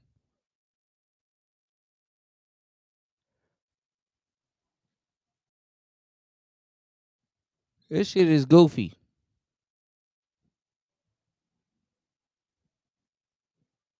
All right, let's get back into it. Killed a week in this country. And I know that America has a similar story, but probably worse because there's guns. This is around the world. It's the same in Australia. It is not an either or. It's not that women and they're not going to talk about how domestic violence against women is up with other women. Let me tell y'all something. Why aren't black women breaking this down? That's the bigger question that y'all gotta ask as black men. Why aren't black women running around here breaking this shit down?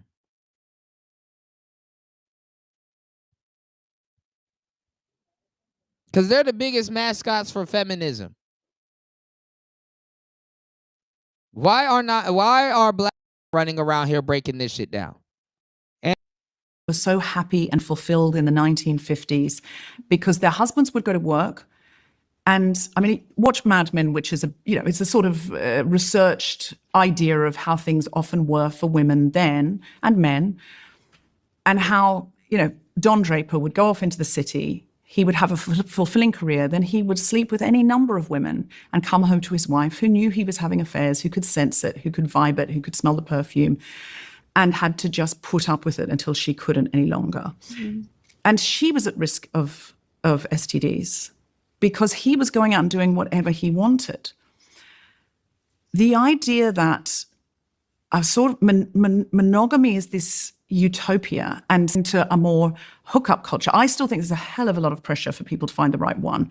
Yes, people hook up before they find the right one, but there is pressure to have the rom-com ending. Most people, if they're hooking up, are hooking up to have sexual satisfaction while they are looking for a longer-term relationship. Or they're not, and they're really happy single, and they're finding fulfillment. And that is the spaciousness and the freedom and the autonomy to do that. I love that women can choose that now.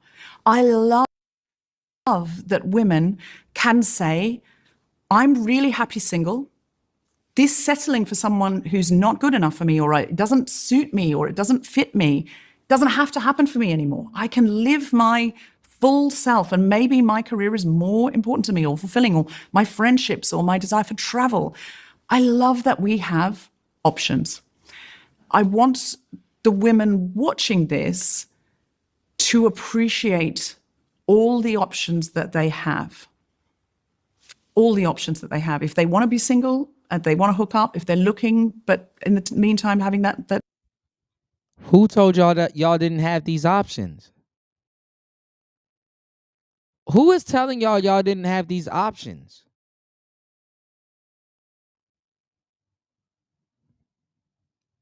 Who is stopping women from doing this? That sexual freedom. I want them to have it all. But if what they want is this monogamy that you're talking about, to find the love of their life and settle down and children or whatever they want, I want them to have that too. That there is a cost to hookup culture and casual sex in regards to the implications it has on women, as Erica was implying, psychologically. And is that more adverse in women than men? I think human beings can suffer from too much choice. Like, we know that if you put 800 varieties of jam out on a supermarket shelf, people will buy less jam than if you're confused and they just think, oh God, I don't know, none of it then, and they walk away. I think the fact that we have young people sitting in a bar on a Hinge date, and while that person goes to the bar, they're like, what else is out there? I think that's bad for human beings. Mm-hmm.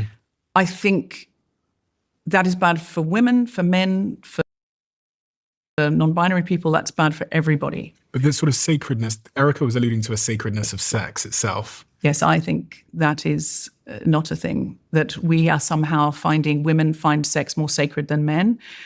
But I didn't say that women find it. I think it's sacred for men and women, but yeah. So you were speaking to sort of sacredness to it. And I know, Louise, in your work, you've talked about how there's different implications for men and women as it relates to casual sex. So I think that hookup culture basically is better suited to the average preferences of men than of women.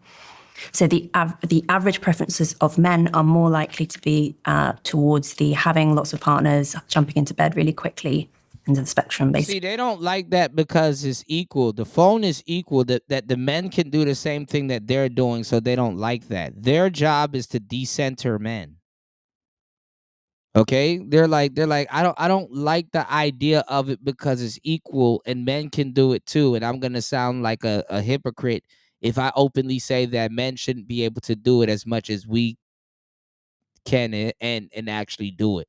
That's what it is, y'all. Basically, and this is what psychologists call sociosexuality. So men are generally more unrestricted in their sociosexuality than are women, and hookup culture favors the highly sociosexual. And actually, you can see this if you look at campus dating cultures and sexual cultures, which campuses are almost a closed environment. You've got all these young, horny people hanging out, not very much to do, and like interacting with one another. And on campuses which have more men than women, so the women are the scarcer resource, basically, assuming everyone's heterosexual, right? They tend to have more conservative sexual cultures, so more monogamy, less hooking up, people wait longer to have sex, etc. On campuses where there are fewer men and more women, which increasingly is true of all universities, actually, 60 because to 40, exactly, you have the opposite. You have more hookup culture because basically the men are the scarce resource and they can set the terms, and men prefer more hookup culture. There are Do you see what I told y'all? That's what I said. They believe that everything is built in a man's preference. So they have all of these choices, and they don't know what to do with all of these. And when nothing is going right with all of these choices and opportunities that women have had, that they quote unquote, this is what they negotiated, mind you. They're trying to say that it has something to do with men. Hookup culture is not working for you as a woman because men have all of these choices, and we're operating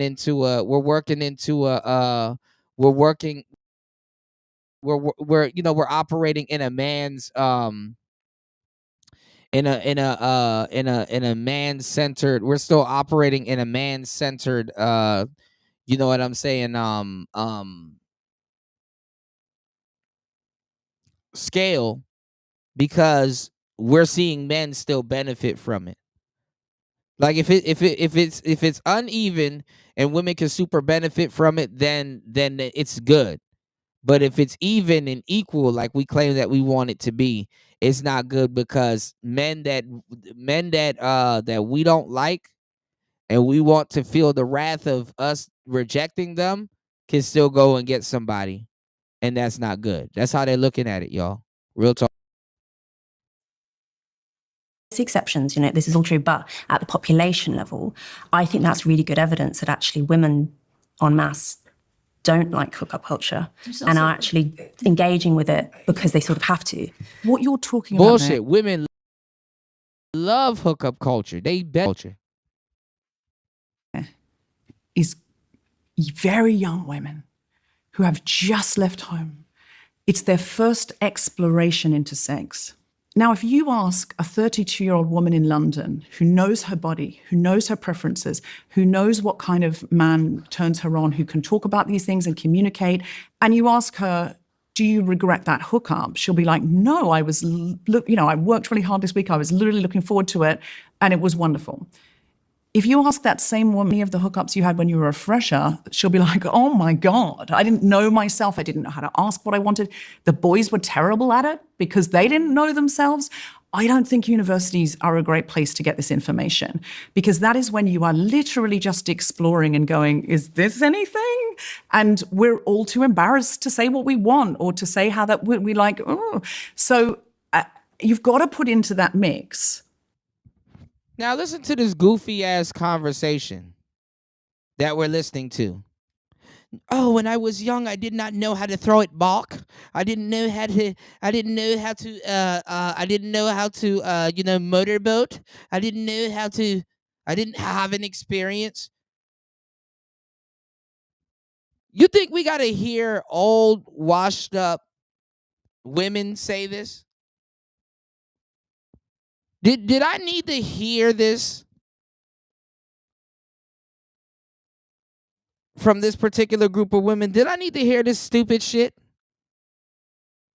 I didn't know how to throw it back. I didn't have that wop like I have now. Did we really need to hear old washed up women say this when you can hear black women say this all day on random podcasts? And the Gok 3000? The twist and wrench? Shout outs to War Master and all the players from Cali. I didn't know how to do a Californian snuck and tuck with a wild horse round.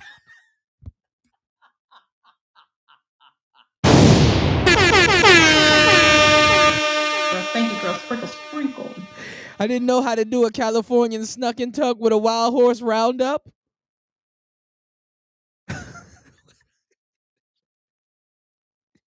You can literally go on 8 at the Table, or you can literally go listen to Jada Pinkett's podcast and stuff like that. And his black women openly telling y'all, didn't I just play y'all a video on the last show?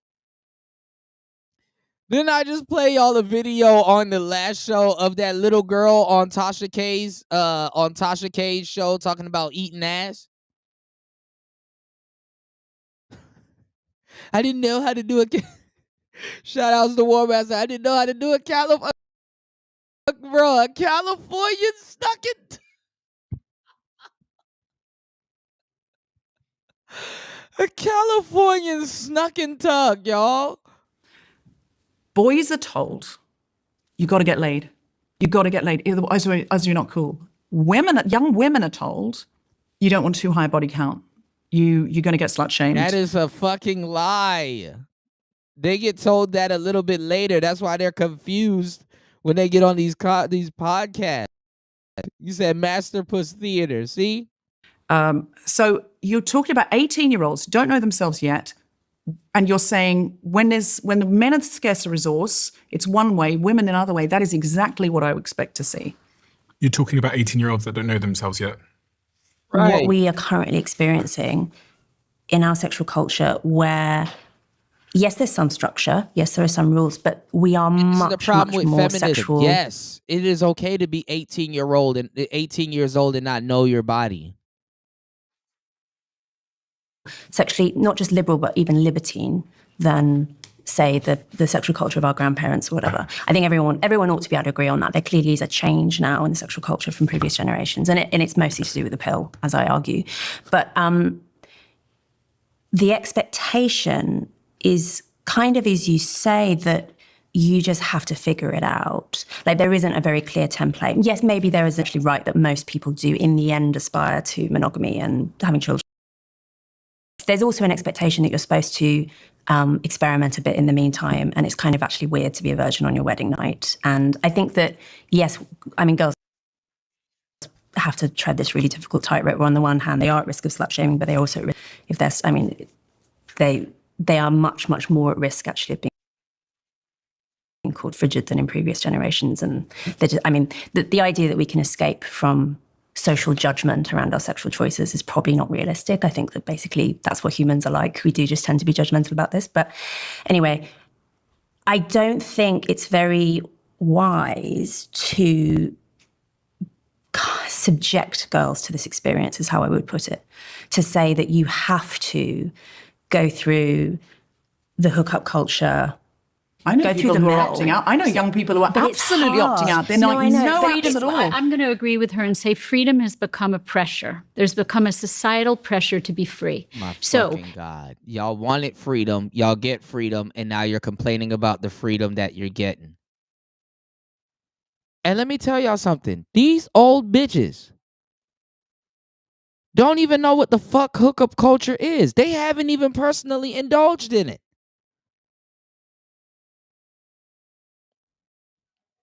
You wasn't meeting dudes off of Instagram when you were 16.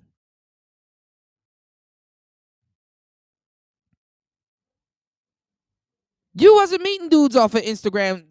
You don't have the story of a kid meeting niggas off of Instagram since you were 16 and now you're in your 40s and can speak on it.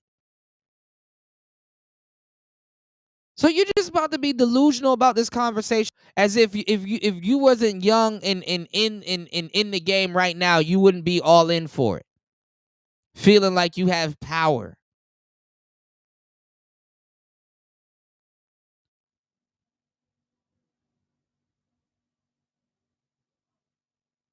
You bitches are sleeping with niggas named Charles and shit. Like, what is going on?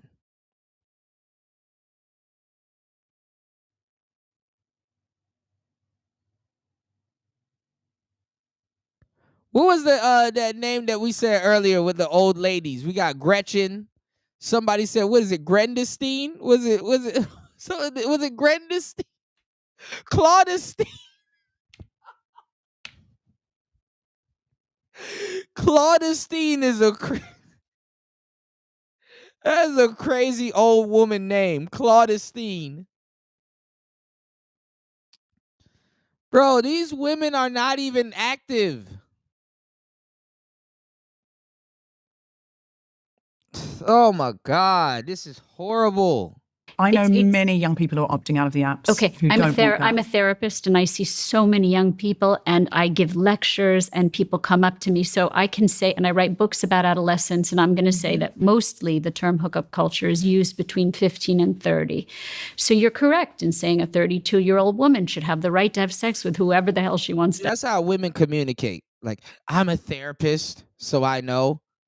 Me, I'm gonna be like, nigga, I'm not about to run down my history. I know what the fuck I'm talking about. Just listen. If you know, you know. Not Mildred. You said Mildred, Hildegrad. Bridget is still useful. Bridget is still in use. But Mildred and Hildegrad is crazy. Have sex with, and I'm right there with you. She should have choice, whatever. But young women, young men who are developing emotionally, mentally, should not have the right. No. But you know, it's funny. It's like you never meet a young one. You know what I'm saying? You never meet a young one. Does any of y'all know a kid named Nancy?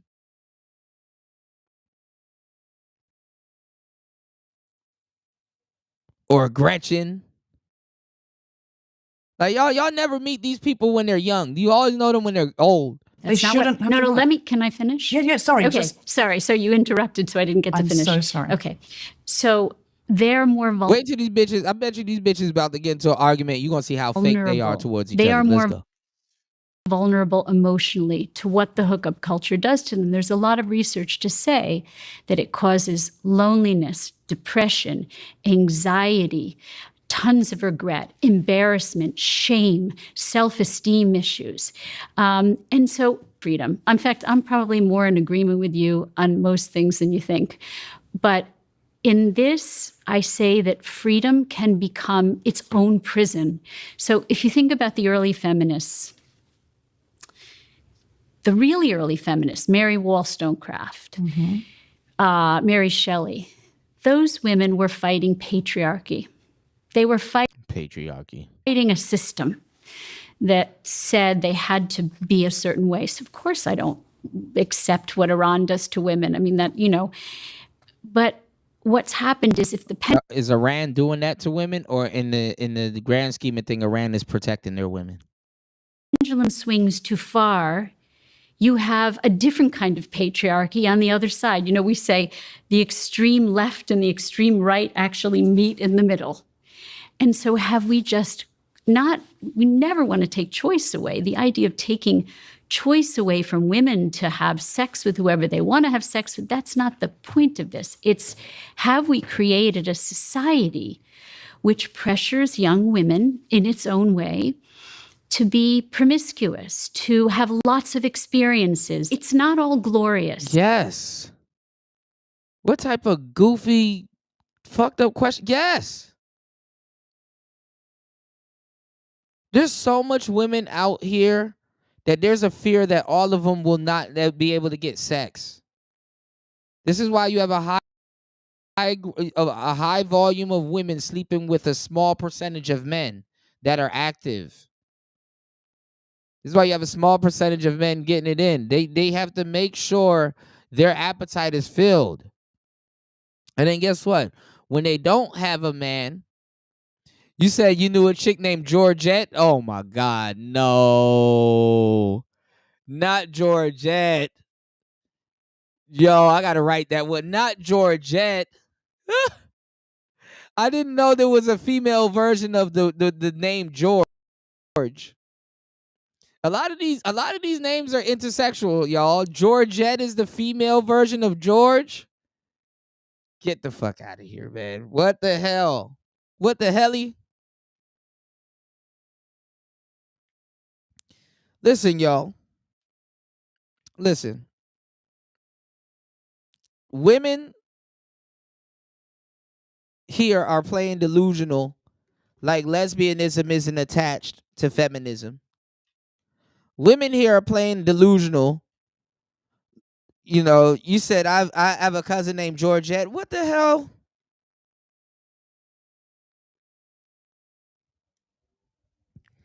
I thought you would say like Georgie. Georgette sounds like a car. The Chevrolet Georgette. Georgetta.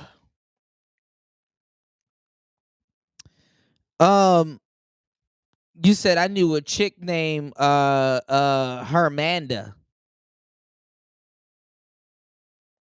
I don't think some of these women are from. These are black women. Hermanda. But no, listen.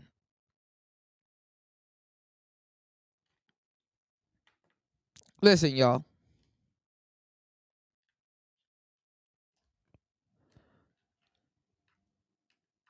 These women are playing delusional about the sexual revolution. Because what else is the autonomy that women are going to take back? Hey, just as much as you are? No, they don't care about that. It's really about sex. Yeah, Georgina. Yeah, I know a Georgina. Well, I don't know one, but I know the word Georgina. You know. So now these women are playing like this shit wasn't about sex. But let's see how they're gonna bring up sex all throughout the rest of this ordeal. Let's get it. Freedom. It is glorious, but it's also glorious. And it can be a pressure on young people to get rid of their virginity, to have lots of sexual experiences. And it's not all it's cracked And mind you, women are telling women to do this, to have all of this sex, mind you. up to be for them. It really isn't in terms of their mental health. Again, they And listen, and the reason why you can understand and call them out on this bullshit is because in the black community, what these white women are sitting around and talking about is full blown. Is full grown and full blown in the black community.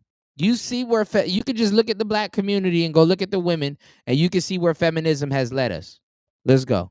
They are more, we say 9 to 25, really 27 in young men is the second critical period of brain development, where they are very susceptible to their relational experiences and their environment. And so in that period of development, which is mostly what we use the term hookup culture for, it's in that very young developmental period. It's not just in college. No, these bitches don't know what they're talking about. Hookup culture goes all up into your 50s, y'all. Hookup culture goes all up into your 50s because younger women are sleeping with older men. And older men are sleeping with younger women. Hookup cultures go all up into your 50s. The bitch don't know what she's talking about, but let's get it. And listen, and they be mad at the men in their age range still just hooking up throughout with their younger 20s, women. until that woman becomes 32. That's a very vulnerable brain. And so we have created a culture that confuses that brain, that offers too many choices, that pressures them into having multiple partners and many experiences and leaves them feeling empty and lonely. And listen, excuse my French, and I don't mean to be running around calling these hoes bitches and hoes and shit, but particularly these women, because this is the shit that destroyed a lot of people's lives. And it seems like a harmless conversation, but this is a very fucked up conversation. This is a very fucked up conversation. Let's go. Can I just say, though, again to the time traveler piece, I did not, you recommend, Louise, because I heard you talking on this podcast before, that people don't have sex till they're engaged. But if you're engaged, the next step is marriage. So presumably you're going to marry that person, i.e. you're going to sleep with, the first person you sleep with, if you take that advice, is your partner. So you're going to have one sexual partner for life. I do not recommend that. Shout outs to Chris G. Let's go. Because I came from a religion where that... Shout outs to everybody here. 7 hours and 10 minutes into the madness. Please hit the like button. Support the show. It's Player Talk Radio. I got you guys. It's Player Talk. Let's get it. And because I didn't meet anybody, I atrophied. I had no intimacy. I felt so lonely. Now, you're saying sometimes people have a hookup and they feel lonely afterwards. Totally, of course. That's happened to everyone who's ever had casual sex in any quantity, where you feel a bit like, oh, that didn't fill me up. It's like, when they say you go and have a Chinese meal and you feel hungry half an hour later and you were wanting more. There is no utopia here. Look at this goofy ass bitch. That didn't fill me up. I'm not satisfied. It ain't no I'm not satisfied. It's that you're sleeping with all of these people, and when you look to your left because you want to tell somebody something, there's nobody there. It's not about satisfaction. It's about to be lonely. See, all of this shit is selfishness. Feminism has a side to it, y'all, of intellectualized selfishness. She said, "I'm not filled up." She called sex a Chinese meal. This is how, bro. There's only options. And what happened to me, because I had no option, I had no A Chinese autonomy. meal, a succulent Chinese meal. Get your hands off my penis. I became more and more atrophied, more and more lonely, more and more empty, more and more disconnected from myself. To this day, I struggle with that. I struggle with intimacy, with because we were in such a culture of you can't have sex before you get married, that you didn't really make eye contact with people. You know, normal teenagers will sit on each other's laps and a little bit, or they might have a little kiss or whatever. If you don't have anything like that, you can't really look at people properly because, you know, it might lead to something. It took me so long to heal, guys. And however old you think I was when I lost my virginity, I was older. And it was tough because if you're losing your virginity very late, the person you're losing it with has had a more regular sexual development. They've had their first girlfriend or boyfriend. They've Look at this goofy ass woman talk about something. It's such a pressure on people to lose their virginity. And then she's telling you that she lost her virginity a little bit later.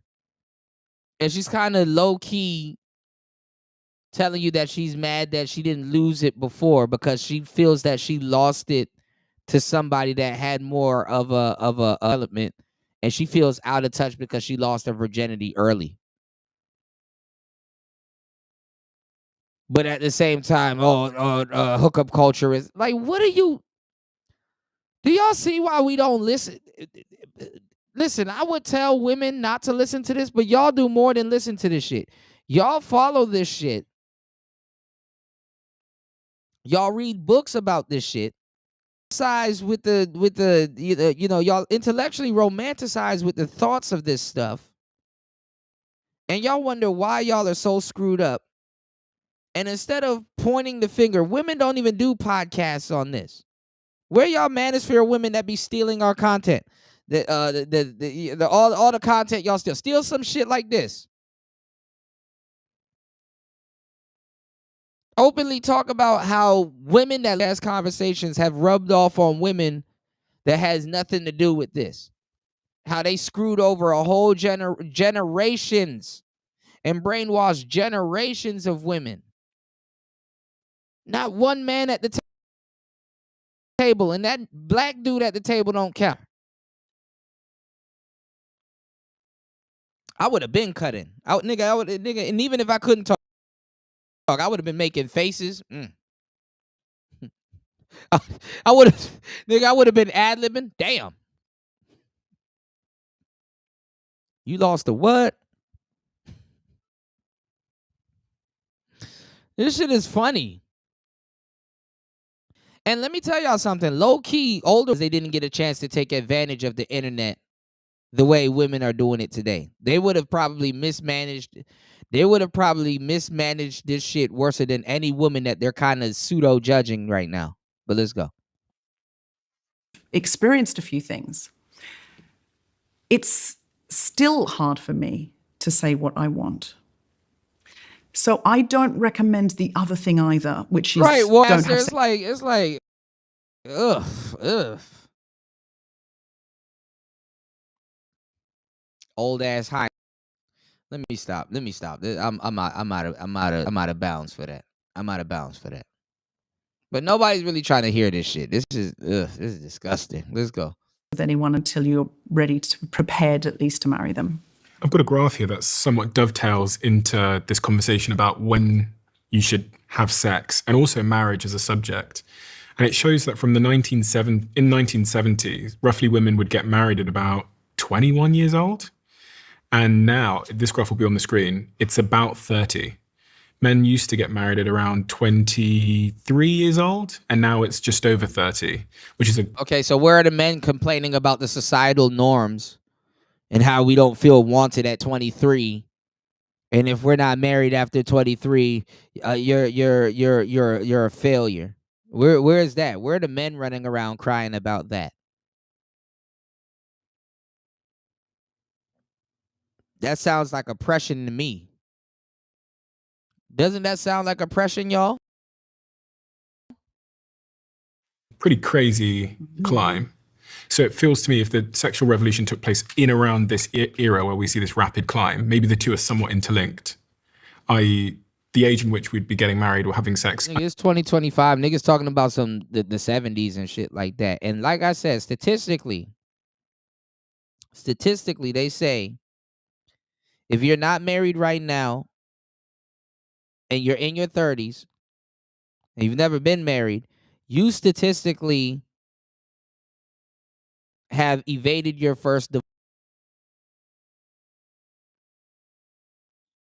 Can't make this up, people. Girl, thank you, girl. Sprinkle, sprinkle.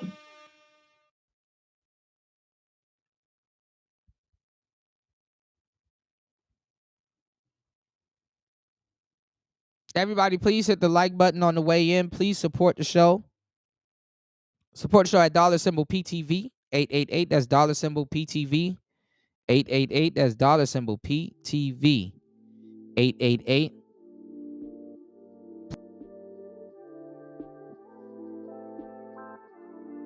Statistically, if you haven't gotten married and you're in your 30s, you avoided your first divorce.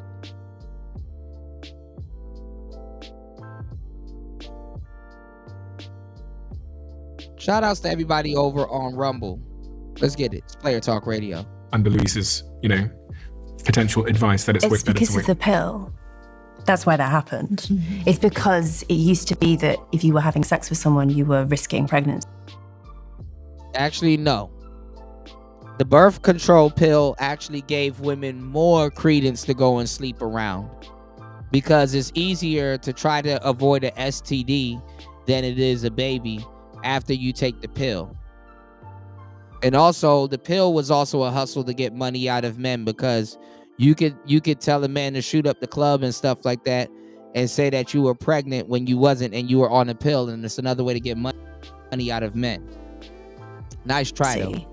And now that's not, it is still true because actually all contraception fails and something like half of women in this country get pregnant didn't mean to or whatever. It's foolproof, it's not true. But what the pill did when it arrived on the scene in the late 60s was it gave the illusion that sex was consequence-free. And it isn't on a physical level, not really. It's less consequential than it was because of the pill, but the physical consequence is still there. And to this day, they're trying to push in That's what lesbianism is. That's what lesbianism is. You can't get kids.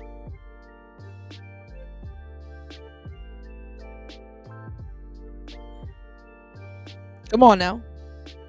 But I think just as importantly, it became no less emotionally consequential. Just because you're on the pill or using condoms or whatever, your mind, I'm thinking particularly of women who, as we talked about, bond more quickly, your mind still thinks that this person could well become the father of my child. You are still experiencing sex as in the way that all of our ancestors did for all of human history up until 5 minutes ago, until we invented this new technology. And I think that's why it has to, the reason that women have evolved to be picky about who they have sex with is because getting pregnant. What is she talking about? They've always been picky about who they've had sex with. Man, they got this invisible government that's like, the government told me who I should have sex with. No, it didn't. If anybody, your parents did. Your parents controlled your hypergamy. And if you can go out and who you went out with and stuff like, your parents was in your business. Now you got your cell phone. And even then, with all of that stuff, women controlled who they had sex with. Yeah, and paternity fraud went up. Man, Bro, these hoes are just sitting around lying, man.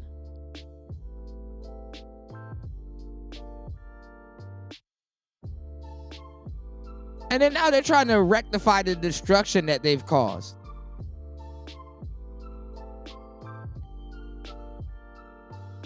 Is an extraordinarily common. It's dangerous, it's difficult, it's a huge, investment of their time and of their life. And you don't want to get pregnant by some bozo, right? That's why women tend to be very selective about who they're willing to have sex with and feel really bad. And I mean, I've got to say, I'm leaving aside words like sacred, because they're obviously difficult because they're... And I have yet to hear one of them call a man a man. A bozo? Religious implications. But as feminists, describe sex as at least special, like having some kind of special status. It's not like other kinds of socializing. Now sex is special. It's not like having a conversation with someone or playing tennis with someone. And we can tell that it's been doing it wrong. Well, but we can tell. Well, we could call it one of the most intimate experiences you can have as a human being. And that's why rape is so bad, right? That's why feminists because are it so... bastardizes the most intimate experience by making it into by turning it into violence. Rape is worse than theft, for instance, or rape is worse than assault, like non-sexual assault. And the law recognizes that, and we all socially recognize that, because there is something uniquely intimate and therefore uniquely violating about having sex. Hold on, y'all.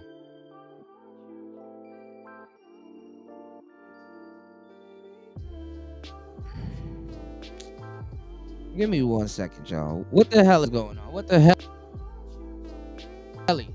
Without consent. And I think that it's really honestly in mind and say sex is unimportant. It's basically just like a skill set that you can practice on other people, that it's a leisure activity, all this kind of... It trivializes Right. it. And then also say, but consent is extraordinarily important. Like, why? Do you not see the contradiction there? Autonomy.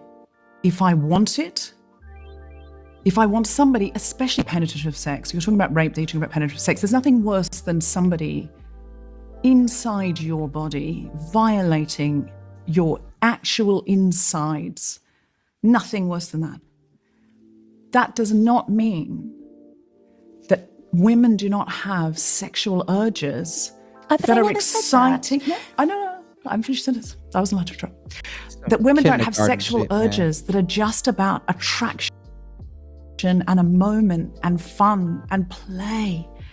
Play is so important to human beings.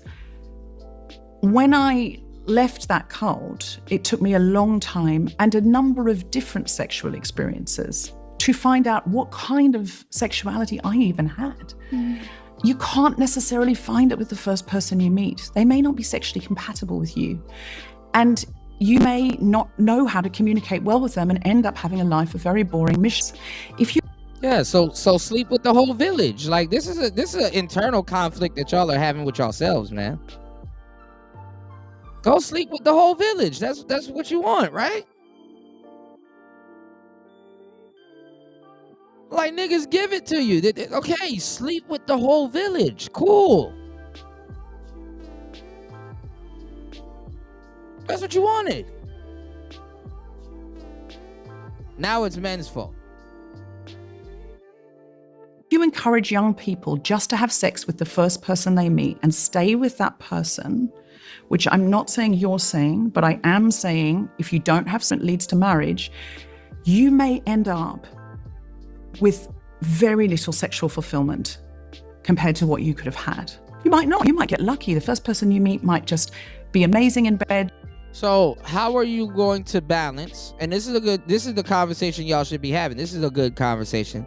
How are you going to balance marrying and being sexually satisfied?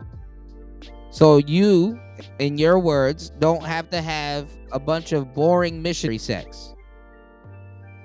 Because that happens to men too. Y'all be boring as fuck in the bedroom. Missionary, right? So how are you going to find... Because this is the whole point. But then the shit turned into homie hopping. And it turns into sleeping in with a village. So how do you manage that? That would be the most mature thing you can actually tackle. All right, let's go. With you, and you find your space together, and it might Right, be that's wonderful. my problem, War Master. I do need to get back into gaming, because this right here.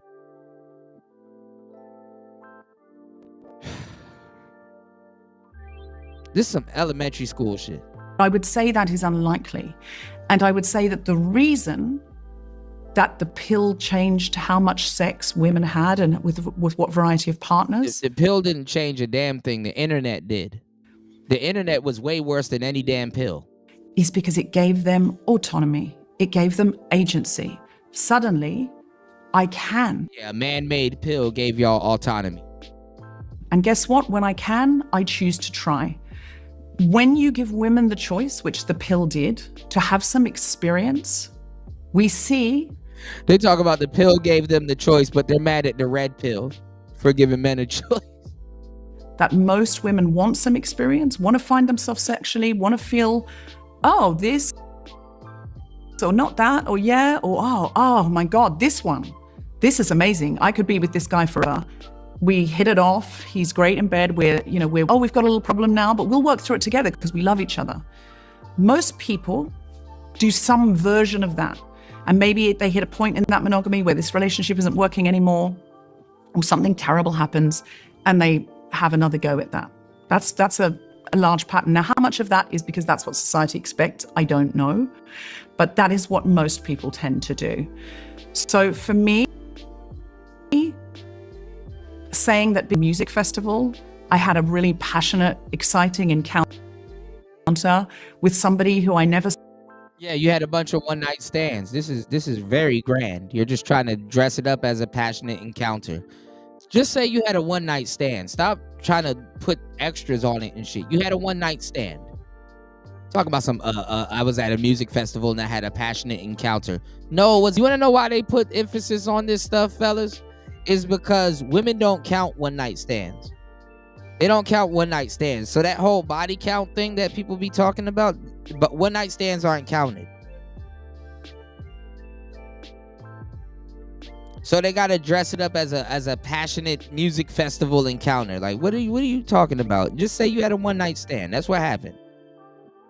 See, when they try to bring it up in this sense, they're running game on you. When they're trying to bring it up in this sense, they're running game on you. Because they don't even bring it up as a body. She had a one-night stand. So she's trying to dress it up to make it seem like she got duped in a certain way. No, you had a one-night stand. That I am somehow minimizing rape. Yeah, they only count boyfriends. They don't really count the guys in between the boyfriends. And they barely count boyfriends. There's boyfriends women done forgot about. Oh yeah, I was with him. They done forgot about all of that stuff. Is very disturbing. Can I just interject and just say that you're right in turning to me and saying I didn't mean that you have to marry your first partner. But there's something very important about the emotional connection. And that's coming from maybe me being a therapist and knowing and seeing the pain. And let me tell y'all something too, fellas. If women had married their husbands, they would feel that you would be in control of their whole autonomy, because honestly, to a certain degree, her going through a whole phase and all of those seasons of her whole phase, it would have been in the marriage. You know what I'm saying? It would have been in the marriage that you had. You know, all of that energy and pent up stuff that she would have got out sleeping with other men and stuff like that. That would have been with just you, if she only was exclusively for you. And it's like, no, that's power. You don't want that type of power. She don't want to give you that type of power. You know what I'm saying? She don't want to give you that type of power. So guess what? She gets it in and sleeps around.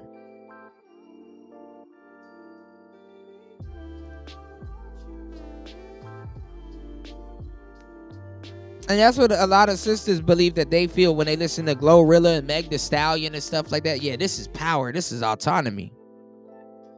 Vader said, all of this is pushing men into misogyny even more. Yeah. And let me tell y'all something. You know what's worse than manosphere talk? Feminist female pain that locker the young room people talk. who Let's come get it. to me are in when there's no emotional connection and they give their bodies over. By the way, young men too. I think young men, I think it's shifting actually. It's interesting what I'm seeing in my practice. Young men are more vulnerable than women now. Women have taken on the role that young men used to have emotionally. And I like that this old woman is this old bat is actually telling the truth.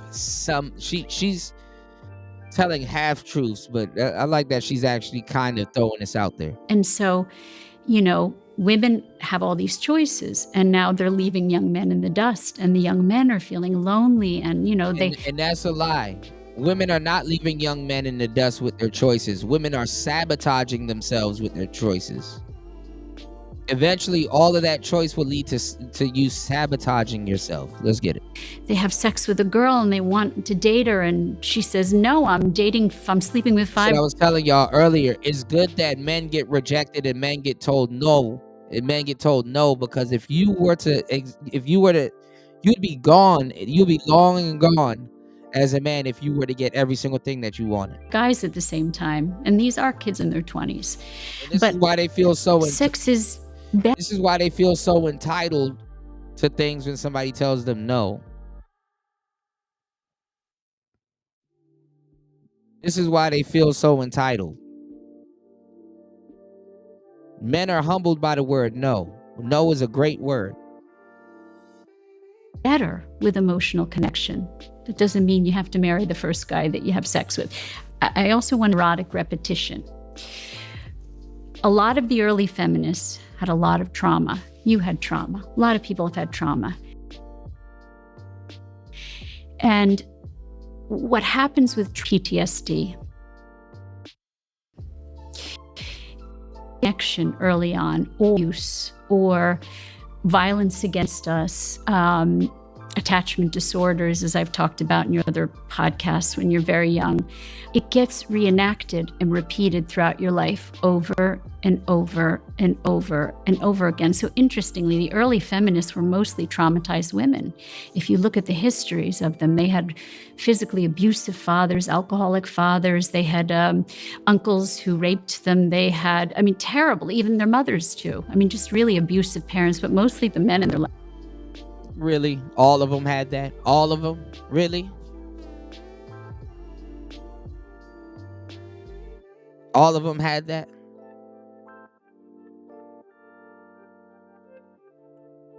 Some of those women didn't become feminists because how other women treated them. It's just all men.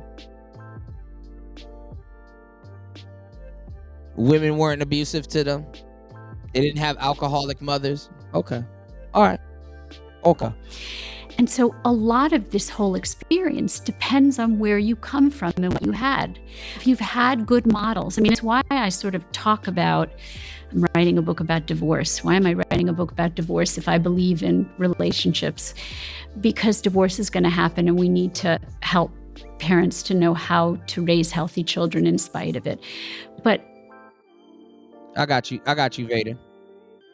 Y'all please hit the like button, support the show. I got you, bro. Hold on.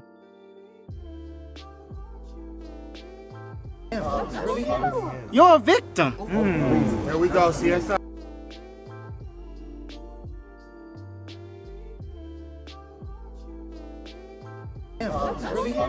You're a victim. There we go, CSI. What's going on, DM? And let me tell y'all something. How could black women ever be feminists when your white sisters, your white counterparts are telling you what Brad did to them?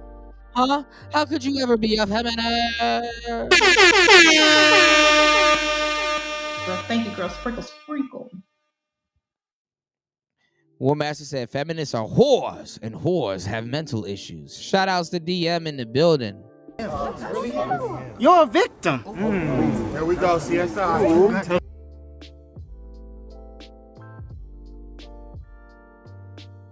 You flipping whore. You whores want more. You flipping whore. Relationships matter. They matter in the raising of children. So when we have a disconnected society where we say relationships don't matter, just sex matters. Sex. Of course sex matters. But what I say to young people is sex is a very small part of a relationship. It really is, because in the beginning it's hot. And then as you get to know each other and you have the daily comings and goings of life, it's the friendship, it's the connection, it's the companionship, it's the relationship. But if you've had a lot of trauma, then you are not going to turn towards relationships, and you are not going to turn towards men. If men traumatized you and you saw a man abuse your mother, of course you're not going to want men in your life. Why are y'all putting the emphasis on men so much? Women are dating other women. Sexually liberated y'all with the lesbianism. Why is it always about men? What did men do now? Y'all can get all of this stuff that you crave from women. Really what it's for? You're talking about men too much. So a lot of it, I think the feminist movement does something which it's first of all, I'm going to say it's done a lot of good. I wouldn't be here. None of us would be here without it. Those women that took the risks. You wouldn't be here talking about stupid shit. You'd be somewhere off with your husbands and your children, married and good. Ain't no man in his right mind gonna let his woman go to a fucking show like this and say this goofy shit. Let's go. Full toured. But I mean, what it also did is it distorted a lot of the importance of relationships and how important male and female relationships are. I'll stop there because I've talked too much, but. See, because this work came up earlier and I've been thinking a lot about it recently, and I just find it interesting as a subject. So I think that like, what are these old bats talking about? You know, the relationship and we need each other. Oh, you think? You think? Actually, a better way of thinking about agency than is this binary thing that, you know, humans have agency, etc. Is it's kind of more of a personality trait. I think that some people are very agentic. Some people are able to set their minds on doing something and they just make it happen. Those people are very well suited to making their own decisions. Those people hate the idea of any kind of limits on their freedom.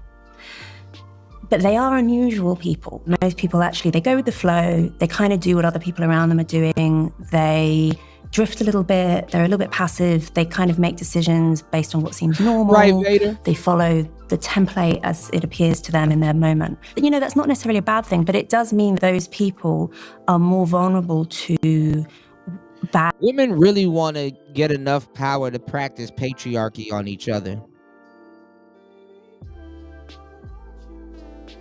Whatever, I do what I want. Like really. They really want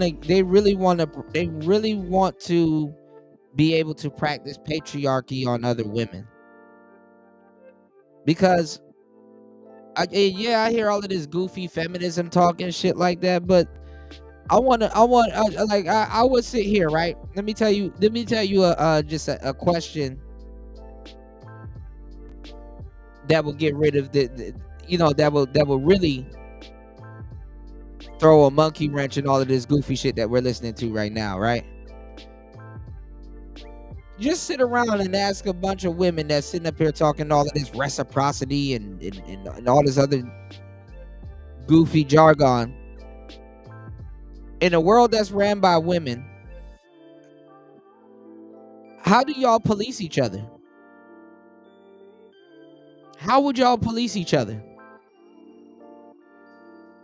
if a woman violated you and did something wrong to your child or something like that, how would you guys police each other? How would you police each other? How would you guys police each other?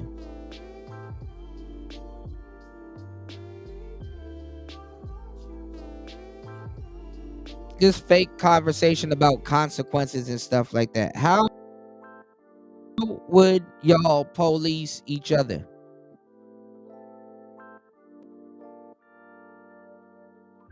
Let's go. Add scripts. The liberation narrative is it assumes that everyone is highly agentic. It assumes that everyone is capable of being faced with all these various choices and saying, I'm going to choose this one and that one and making it happen, rather than what I think is more realistic, and particularly when you're talking about young people, and I think even more talking about young women. I think young women are particularly mimetic, and particularly, I mean, there are studies showing that to imitate other people's body language, they're more likely to, they pick up slang more quickly. And this is why y'all are mirroring Black America at this point. Men do, like young women are very socially attuned group. They're very alive to what's high status and low status and like keen to imitate it. You also sorts of things, right? I think to just say to those young women, news, you can choose anything you want. You can do anything you want. The agentic. I think you mentioned Deborah, Good news. young people who are just like good news. There's no structure. You're free to destroy yourself. No, Go I'm not ahead, into this break a off the leg. apps, not doing it. They're highly agentic. That's very impressive, but it's rare. Like most people actually are basically going to do what their peers do. And so that's why I think just saying, give everyone choice, and good luck. I think that doesn't work. I think that actually we need to be a bit more prescriptive. Women were less agentic before the sexual revolution. Overall, as a population, we are more agentic now. We have more agency and we flex that.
All right, we're back.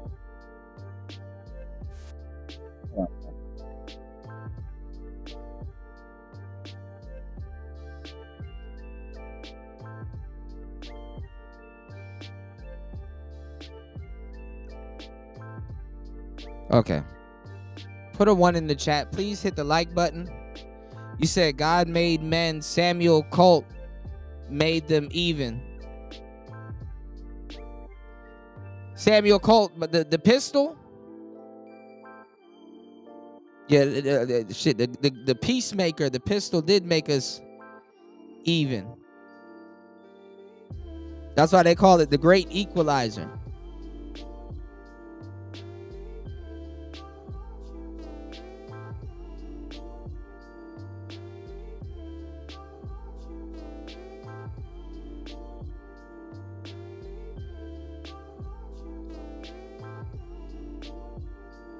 All right, we should be back.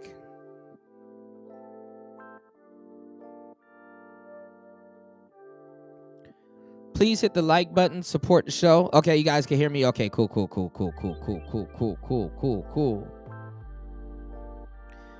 But yeah, you know,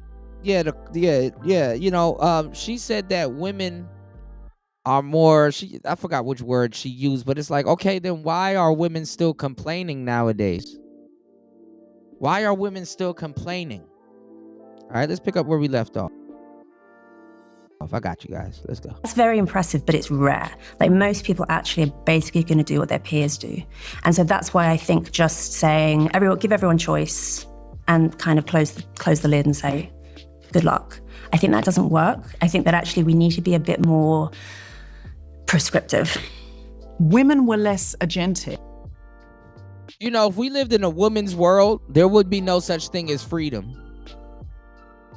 If we lived in a woman's world, there'll be no such thing as freedom. But let's go.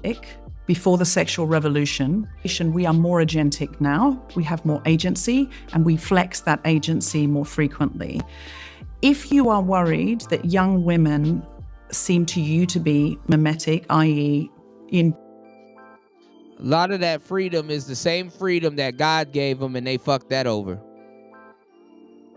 I'm just saying. All right, let's get into it. It's Player Talk Radio. Let's go. What's going on, SD? Welcome to the show. Influenced by their peer group. Then we need education for what's happening in that peer group. I don't disagree with you that thinking about intimacy, thinking about, do I really want to do this with my body? Do I want to let this boy touch me here or there, or this girl, do this or that with me or whatever? Of course, but that's education so they can have agency. And that's the discussions that the parents have, ideally the schools are having. We desperately need that. That's what we're doing here, right? We're trying to. Yeah. But rather than saying they need rules, I would say they need to be further attuned to their own desires, their own body, their own environments, relationships. How long does it feel right to me? Listening to my own body, listening to my own mind, having confidants that they can talk to who are older and more responsible if they don't feel comfortable talking to their parents, because some kids, of course, teenagers don't necessarily go, Mom, I had this urge. Do you provide other people in their community who they might have that conversation with? There are all sorts of ways that we can make sure our girls and our boys have agency and listen to themselves. But when I hear rules, when I hear it's just better for them not to until they're engaged and then just stick with that person for life, ideally. Like when women, and this is goofy, cause she's straight up lying. Like, women believe in rules when they're dealing with kids, and then all of a sudden, when men do the same thing for safety measures or something like that, then they try to play dumb. Just look at how women deal with kids. And just pretend. Women understand and believe in rules until it applies to them. And then they run around and act like, oh, men are just running around willy-nilly and throwing rules all over the place, as if as a man we don't adhere to rules also. That's the thing that irks me. It's like, You know, I'm like patriarchy means that it doesn't mean that I don't have any rules. Also, you know, there's more rules imposed on me than there is on you, right? Bodily autonomy. Fuck out of here, man. Go get blowed up by a bomb or some shit, or a mine or some shit. Like, you know, we don't get to choose to go to war.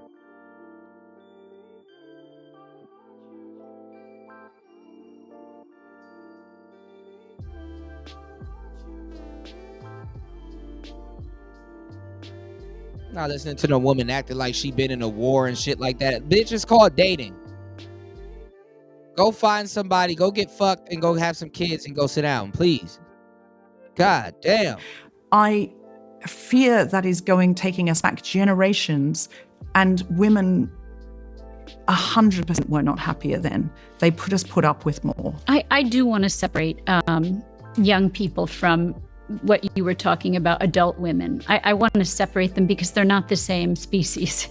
There's so much development going on in adolescence. And adolescence, as I said, goes on till 25. So by the time you're an adult woman, you are, for the most part, developed. By the time you get to 32, you know, there's going to be stuff going on, but the major part of your personality and character development is pretty much set. And so that developing period is really more my concern.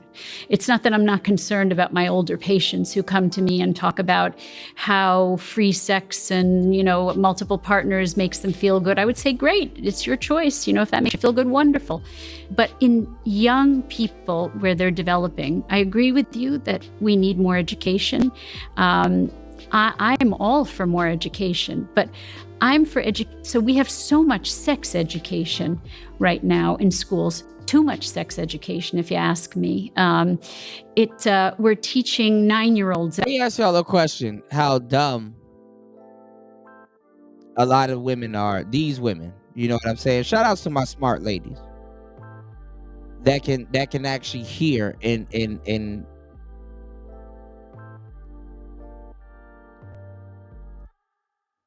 are smart, right?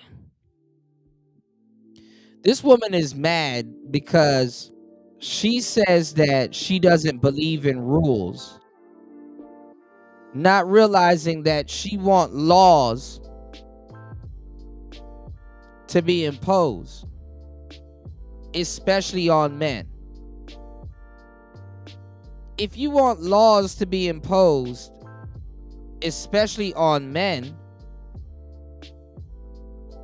those laws that you want to be imposed, those are called rules.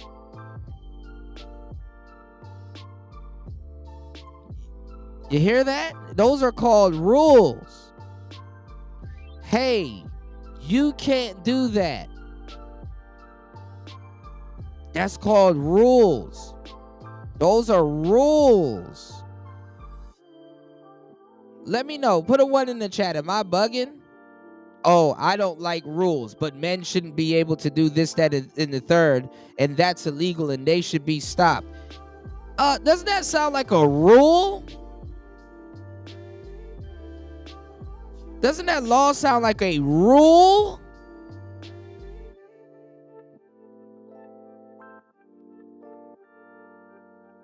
Am I bugging?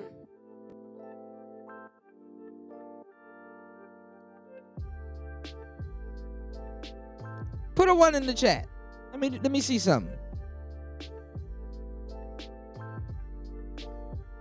Rules are good for he, but not for me. You don't like, really, it's order.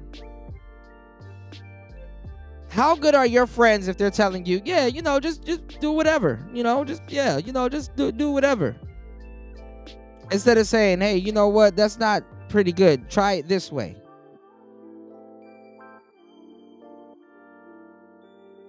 I don't like rules. But if it's something I don't like, something needs to be enforced. Okay.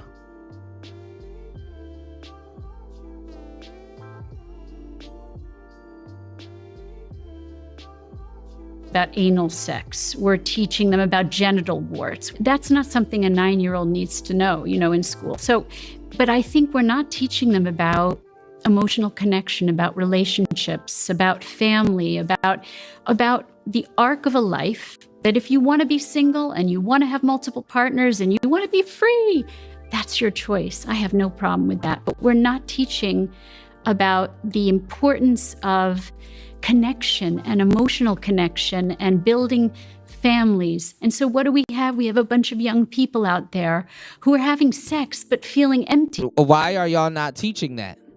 Y'all are women. Y'all have the kids. What is stopping women from teaching this?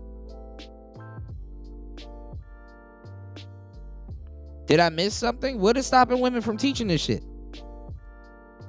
And lonely and depressed and anxious and not knowing why. Because we are teaching sex, but we're not teaching about connection. Can I also say, and I don't know that it's true that in the UK that we're teaching 9-year-olds about anal, by the way, but the thing that's lacking in sex education often here is pleasure. They do not talk about how pleasurable it can be, or that girls should be, when they have their first sexual experience, ideally as young women, that are not girls, but of course they should be young women, they should be of age, that their pleasure matters. There's so many young women who at the first just go, I guess I have to do this, and How much times have we have to hear this from this old bat? My pleasure matters. I need my nut. I need my nut. I need my nut. My nut matters. I need my nut. No nut left behind. I need my nut. has to find pleasure in it. But learning what makes your own body feel pleasure is a wonderful, wonderful thing. Knowing that it can give you great intimacy and it can be a lifelong relationship partner and all So of that's those a things. 1950s idea. The 1950s were a time, I mean, nobody wants to go back to the 1950s. You know, the books that I write, people come up to me and they say, you want women to go back to being pregnant? I need my nut. And barefoot in the kitchen. I'm like, what? No, we don't want to go back to the 50s. And one play 5. I need my nut.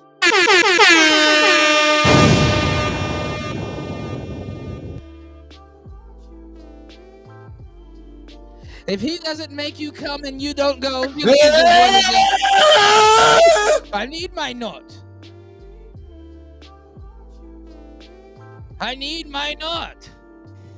Suck the dick. And it just gradually just transformed into a power suck. And then as she was giving me that fucking power suck, I began to lose my fucking footing. And maybe 2 times I almost fell. I'm not gonna lie, I almost fell. So I had to hold on to the fucking dresser just to keep my fucking knees intact. Because it was a lot of spit. It was a lot of hand motion. It was a very well done blowjob. I mean, it was this bitch was destroying my fucking I need my nuts. 50s, because women didn't have choice and women didn't know about orgasm and they didn't know about, that sex could be pleasurable. And so we don't want to go back. Stop with this fucking lie. Women didn't have choice and they didn't have orgasms. Women had choice and they were having orgasms. They were lying.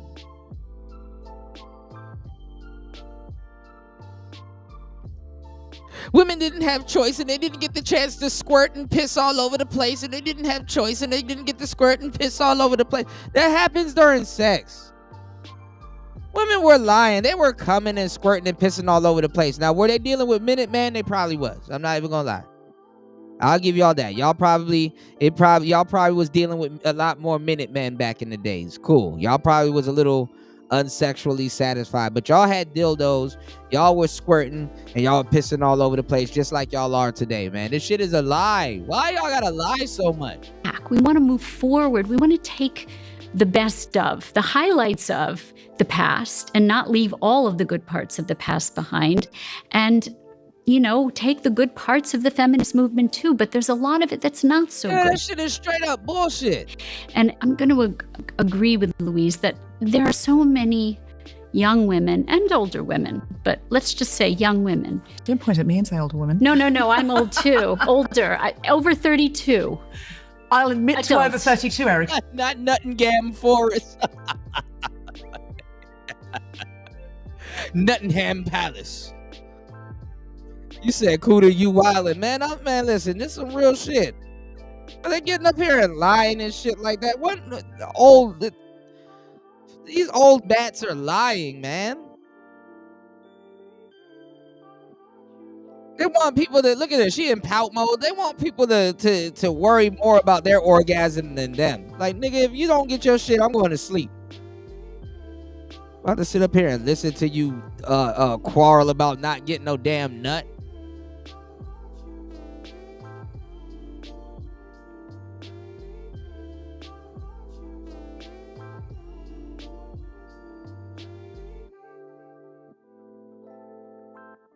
Shit is goofy. And that's all I can give you. But that's all we're doing. That's all we're doing. You're older than 25. There are so many young women who are looking to understand the secret sauce. What is going to make them the happiest? I don't love the word happy, but talking about the secret sauce. Bitch, you will never be happy. Up here chasing happiness. You'll never be happy. Shit ain't shit. They just think shit is just designed to make them happy. You know what happens when women are super happy? They find something to make them sad. Yes. You can never keep women happy. They'll never be happy or satisfied. This is what happens, ladies, when you chase happiness. You will never be happy because guess what? You're going to find something to make you sad. So guess what? You can be happy again.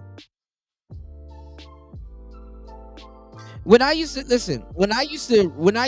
run behind women and try to make them happy and just do everything in my power to keep and make them happy, and I wouldn't give them nothing to not be happy about, I was successful. I successfully, and I did this with a couple of women before I came to this conclusion, fellas. I would run behind them. I would make them happy. I would make sure everything was done. Everything was done to the specifications and beyond. They were so happy and they were so pleased. And when they're happy and all of that shit is squared away and settled, do you know what they all do? They nitpick and they find something to not be happy about. What they do is they go out of their way to make themselves sad so they can be happy again.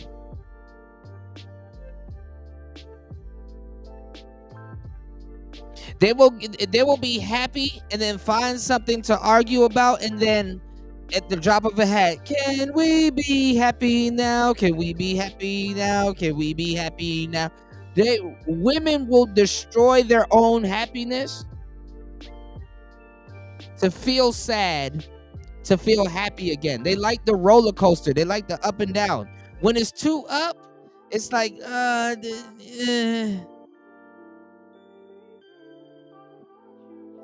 it's like this is why the hospital, right? Listen, this is why the hospital put them on depressants.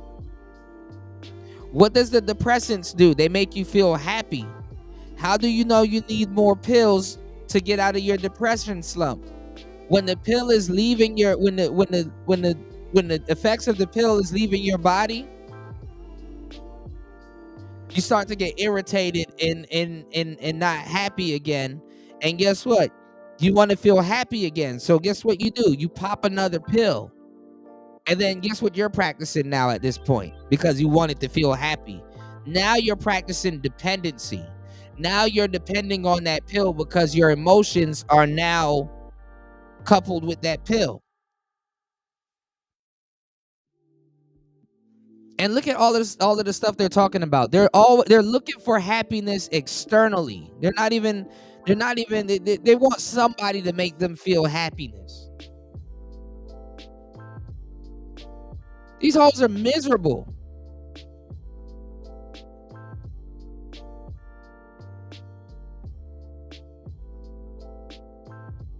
And that whole I can do this by myself and all this other stuff, that's cap, because guess what?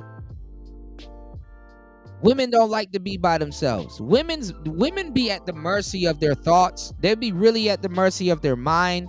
They be really like, I can sit in a room alone by myself, and yes, I can hear my mind speaking to me and saying things, but after a while, fellas, our minds go quiet to a certain degree.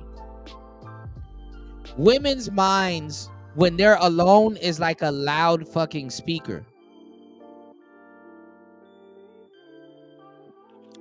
Their emotions and stuff be bullying them.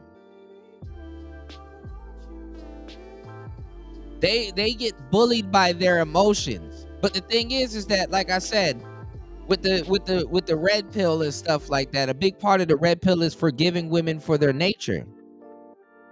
You have to know about this stuff. It's like her emotions is literally bullying her. Women have a never-ending to-do list.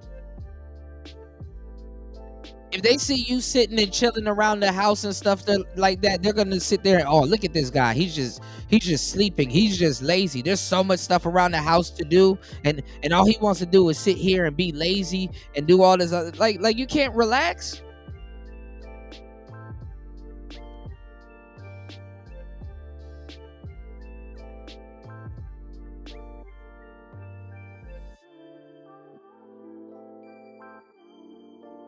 So their own emotions is bullying them.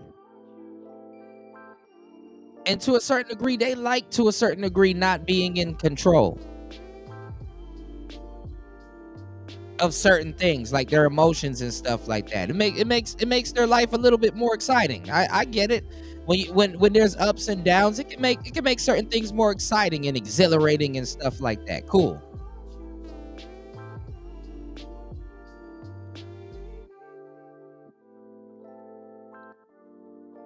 But you need to get a handle on that. It is not another man's fault to fucking be in charge of your emotions. Especially well into your 40s and 50s and shit like that. Like, grow up now.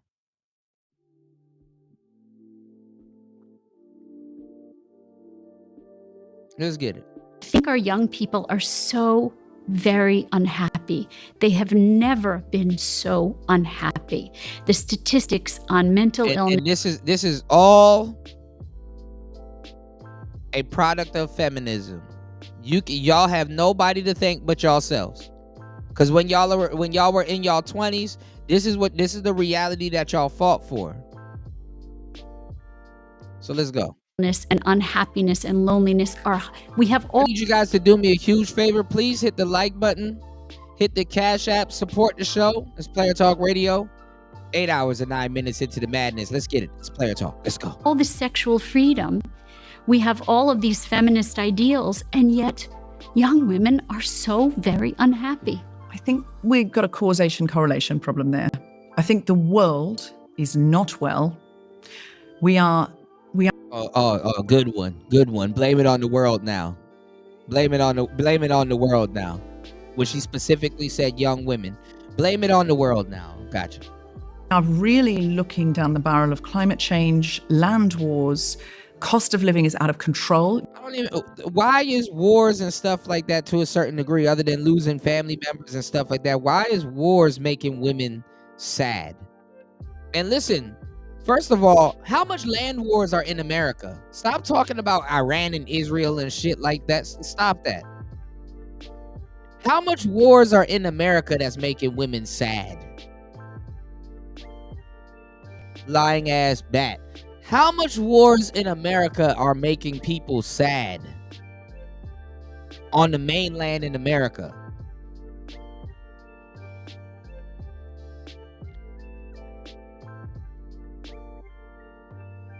Evading the question. Young people will never own a home unless their parents give them an enormous amount of money. There are so many factors feeding into the unhappiness of people of all ages, and young people look at this long future and go, what is this going to be for me? I think to blame feminism for that, is misguided. How much women are participating in these wars? How much women are participating in these wars? Because really, to say that it's a war, they're really trying to spin it back on men. So how much people are participating in these wars as to why these women aren't happy, y'all? It's a piece of the puzzle. And remember that my lens is a lens of seeing patients who come to me for relational issues. So therefore, you've got a biased set of information. The people that are unhappy with their relationships come to you. Yes, everything's a piece of the puzzle. But if it wasn't this, it would be that. And what that was, I'm stuck. I ain't gonna lie, she low key devaluing this woman's position. So let's go. Stuck with this person now that we're not having sex and it's a miserable time and he doesn't talk to me and I don't talk to him, but I can't really get out of it. Human beings find ways to be dissatisfied with their lot in life. Somebody who we look at and go, my God, they're so fortunate, they've got everything they want, is probably one of the unhappiest people you know, because they're going, is this all there is? That's why often you'll see like a rock star or a movie star get absolutely everything they want, and they have. Okay, can somebody say this? How about somebody just say what it is? A lot of the women do not like to see their man or a man happy. Just think about it. Even the analogy that I gave you, she has an endless to-do list in her head. And he's just relaxing and he's chilling, and she's like, oh my God, he doesn't see all of this stuff needs to be done. How can he live with himself? You know what I'm saying? Like if he's happy, something is wrong. If she's unhappy, oh, I'm not satisfied. Remember that clip I played you guys with Melissa Ford?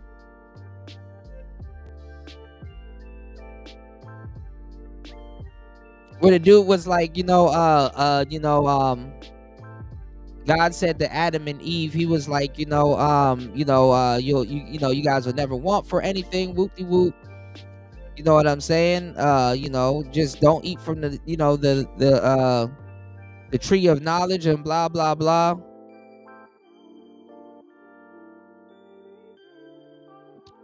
Hold on, let me play this for y'all. I'll just get it. Hold on.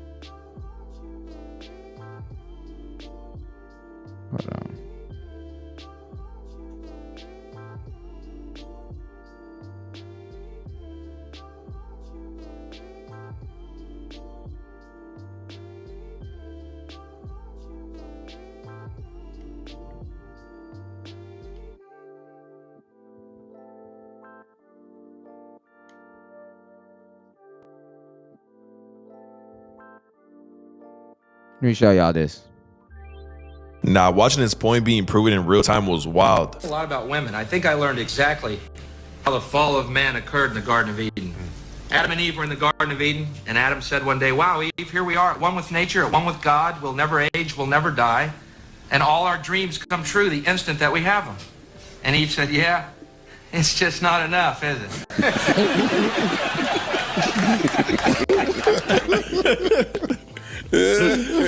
No. That's not funny. I was just waiting for more. So that was kind of his point. Oh, she had to laugh out That's kind of what he's saying. I mean, nah, watching his point being proven in real time was wild. A lot about women. I think I learned exactly how the fall of man occurred in the Garden of Eden.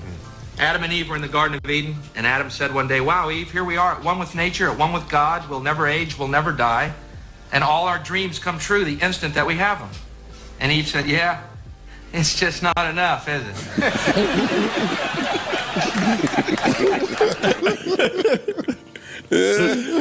No. That's not funny. I was just waiting for more. So that was kind of his point. Oh, That's kind of what he was saying. I mean, nah. It's just not enough.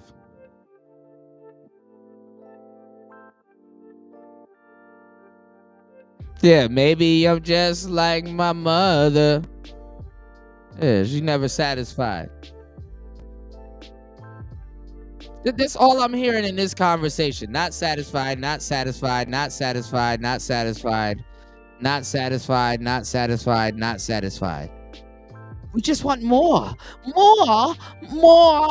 Daddy, I want more. I have to go up a mountain to talk to a guru because they're like, well, I was hoping that I'd be super successful and wealthy and, you know, have all this choice. And now I've got that more, right? and I'm still not happy. Yeah. And yeah, I'm still not happy. I want more and more, right? Some more, right? Metro Boomin wants some more, nigga. More, right? The idea that we can look at unhappiness with what is here and then what is here, you're gonna want some more, right? Then say, if this wasn't here, but that was here, those same more was here, right? People would be blissfully happy doesn't bear out with history. So I actually think what does bear out is that human beings universally, from birth, crave security. Yeah, more security, right? Because we haven't acknowledged the security that we already have. Get the more, right? We know that. They crave safety and security and stability from birth. And we don't teach that. We say just be impulsive, be in the moment. And I think that's a lot of what's causing the unhappiness, is that we don't help educate and strategize what a good life means to you. Now, maybe for you, a good life is just being free and, you know, and more, having a great career. And I have no problem and more with that. I'm the first one to say the women's movement gave women choice to have the life they want to have. Absolutely. I think there's a lot of women who feel bullied by this narrative of freedom. They feel bullied by it. And I hear it in my practice. I see it online on my, Damn, that's crazy. Somebody should give more. You know, and sisters, I hope you guys are listening to this shit real clear.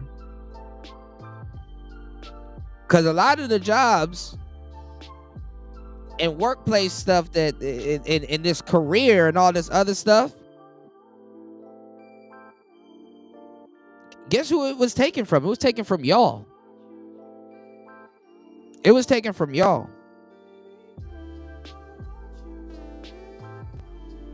Yeah, that shit was taken from y'all.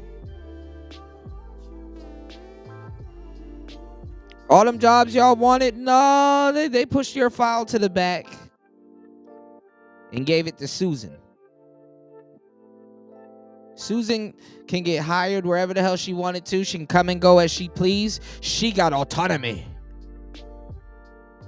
So before y'all get on here and tell us how much niggas ain't shit,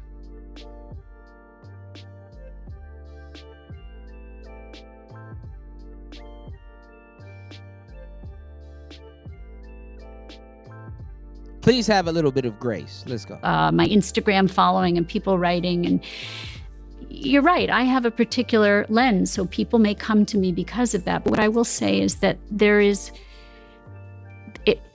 the feminist movement, at least the second wave of the feminist movement, was a little bit of a cabal in a sense that it was a small group of women saying every woman should feel this way. Every woman should want to go out to work and leave their children in daycare. Every woman should want free sex.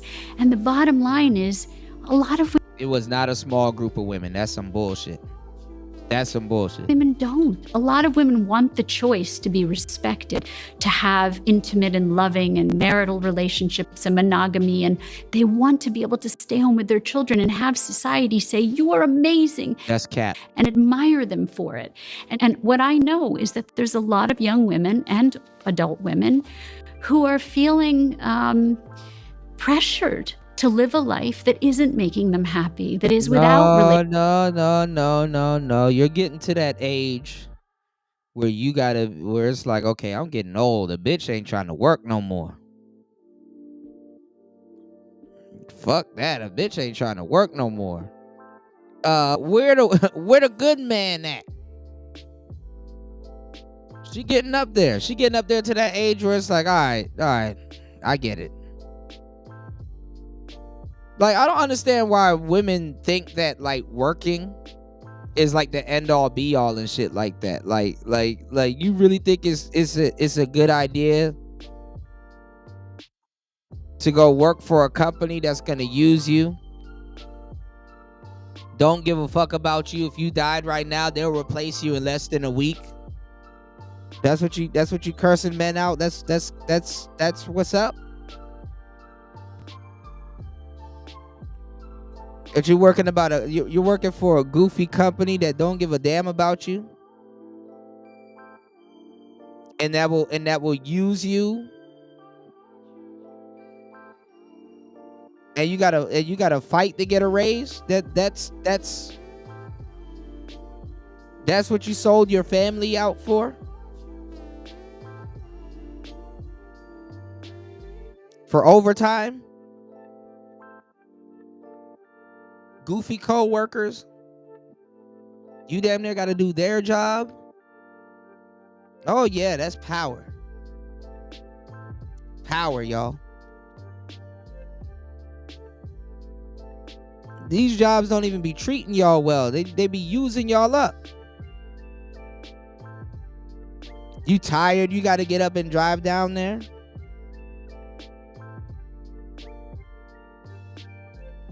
Power.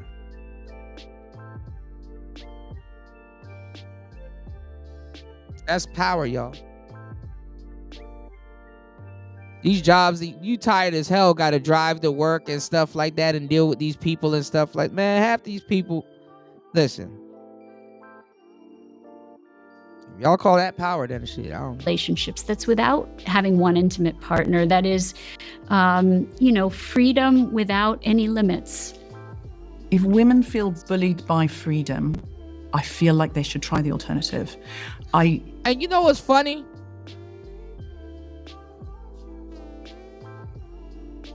Let me stop the music for this. You know what's funny? Why the fuck are these white women talking like they were in slavery?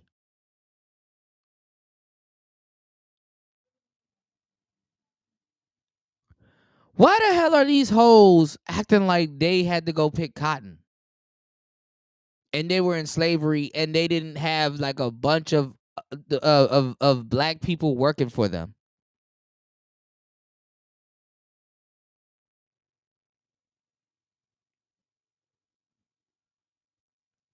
What is all this freedom talk? I'm like, is somebody a slave?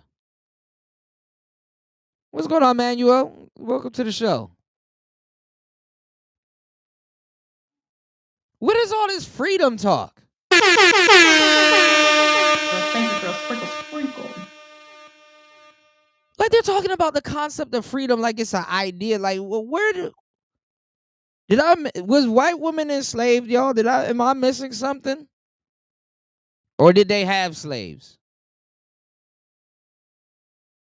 The freedom and the autonomy and the yeah, I want to go to work only to get stabbed up by another female coworker that I was bullying. That's grand. That's really grand. Yeah. Yeah. Autonomy. You have the autonomy to get poked up and get surgery performed at you by the fries machine. Yep, autonomy. That's yeah. Yeah. All because I don't want to listen to some nigga that's telling me what to do. I'm gonna have a house full of kids and go to work and listen to some nigga that's telling me what to do. Gotcha. And then complain that there's some nigga that's not retiring me and having me at home with all my kids. Autonomy, fellas. Autonomy. Mm-hmm. All right. Y'all, please hit the like button. Please hit the Cash App. Hit the PayPal. Please support the show if you guys are enjoying the show. That's $ PTV 888. That's $ PTV 888. Scrolling at the bottom of the screen.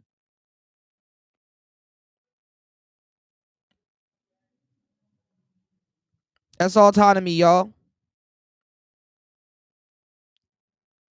Why are these white women talking about slavery like why are these white women talking about freedom like they just got out of slavery last week?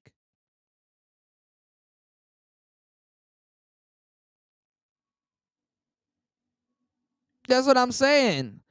Like nobody was like he said black folks do the same nonsense. Nobody alive today was a slave or owned slave, right?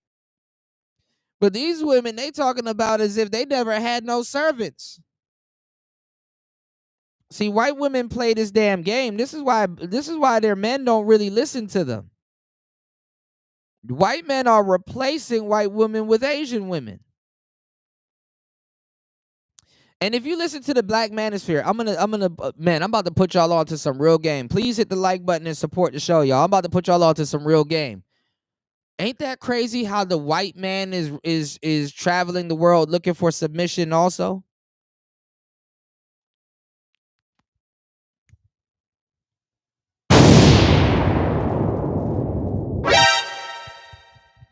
Ain't that crazy how the white man is also traveling looking for submission?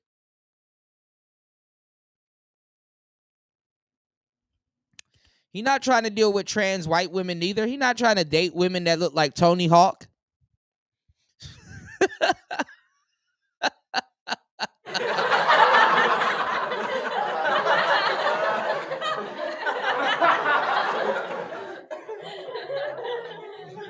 This bitch look like Tony Hawk. What the fuck he look like? He not trying to date women that look like Bam Margera and shit. Johnny Knoxville looking ass. Ozzy Osbourne, Sharon.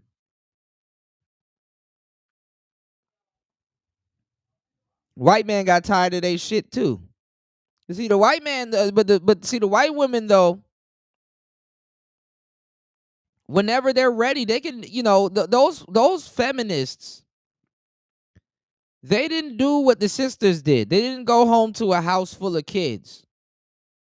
They didn't go home to a house full of kids. They went home to a house full of their kids and their husbands and stuff like that. Right after the feminist, rallies and stuff like that. So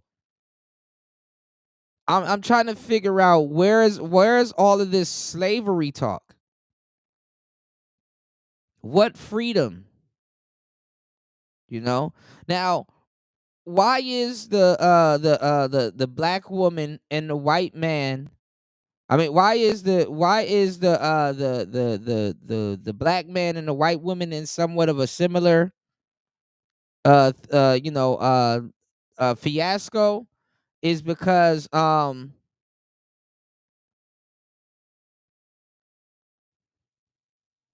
the white man treated or was en route to treating black people better than her. If you and they viewed you the same way. If you were 9/10 a human and you were considered cattle to white women and white men, and you were about to get rights to vote, they're looking at it like, oh, so that's what you think of me? Really? I didn't know he died a couple of days ago. I thought he died today. Okay. Shit. He probably did though. Knowing them, they keep it, they keep things a secret. And it's funny because I was talking about Ozzy a couple of days ago with the Diddy case. That's crazy. You said another female McDonald's manager recently shot the mother of another female worker in the restaurant. See? I told you, niggas thought I was tripping. I told you the sisters don't give a fuck about each other. It's low key, but it's not even low key. It's high key. A lot of women don't like to work for each other. I told you guys when I gave y'all the game why they killed off the mammy class. They killed off the mammy class. And they replaced it with gay men. And that's what Obama was trying to tell you niggas to do. Y'all need to have gay men in your life. What is a straight heterosexual man walking around without gay men in his life? Like, nigga, what? Y'all need to have gay men in your life. Like, what are you talking about? Nigga just bypassed all kinds of different stuff. Not the professor, not all these other well-notable men. They just go out of your way and go find you a gay man.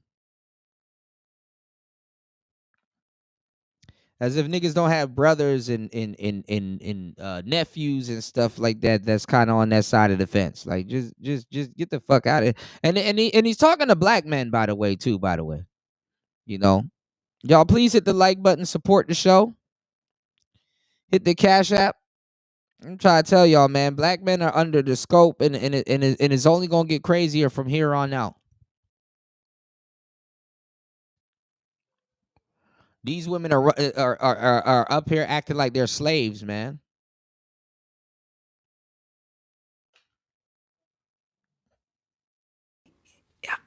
I still feel the predominant narrative is the rom-com one. The predominant narrative is you should be married by 30 with a white dress. Everyone should stand around and say, you've done it now. You should sit up here. And she wants you to do that as a man. You need to make sure my life is a rom-com. If y'all don't know what rom-com is, it's a romantic comedy. That's what rom-com is. She said it about 15 times.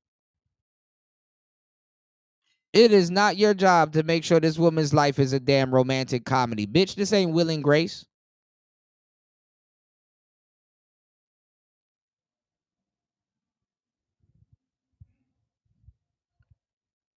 The fuck I look like?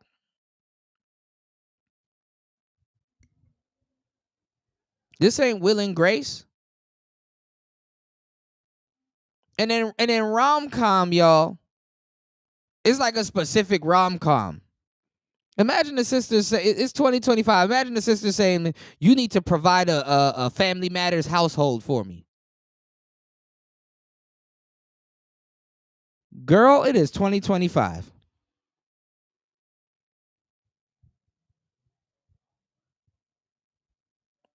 Rom-com. You said Obama and his cabal are going to have babies. That to me is still the predominant narrative, that you are successful if you have achieved these things. Now, it is true that many women feel also they should have some kind of career. That is very true, but I feel like the main thing that women are asked to aspire to, if you really look around, it is still find the one, have the rom-com ending. And I do not see this idea that... Man, most bitches don't want no damn rom-com ending.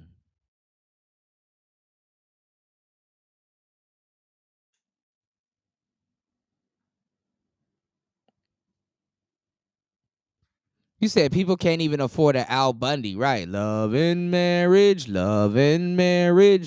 go together like a horse and carriage. This, I tell you, brother, you can't have one without the other. I'm old. Y'all please don't.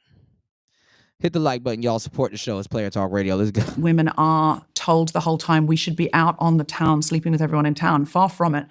And I know this isn't true because I went to a school that's a very, very good girls' school. It's a state school, but a very, very high-end one in London in 2018 when we were all out marching in the street, the Women's March. Recently, I went back and all those girls are talking about being a high-value woman, which is from the manosphere and not too high, having not too high a body count. These are obviously different girls.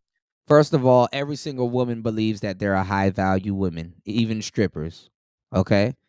Second of all, I'm starting to rethink this woman talking about she lost her virginity a little bit later. You probably was an annoying feminist and nobody would want it to touch you anyway.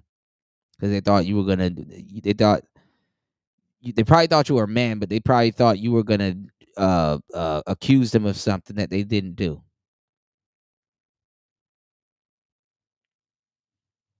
And you're probably in your 40s and you're probably in your 50s. I don't know, because women be looking like this at 30. But you're probably in your 50s looking for a damn rom-com.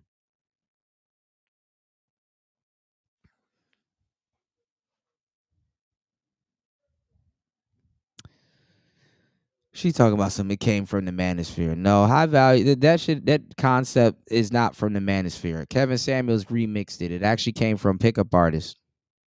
Nice try though. Girls, the ones 2018 went off to university. That's in 7 years.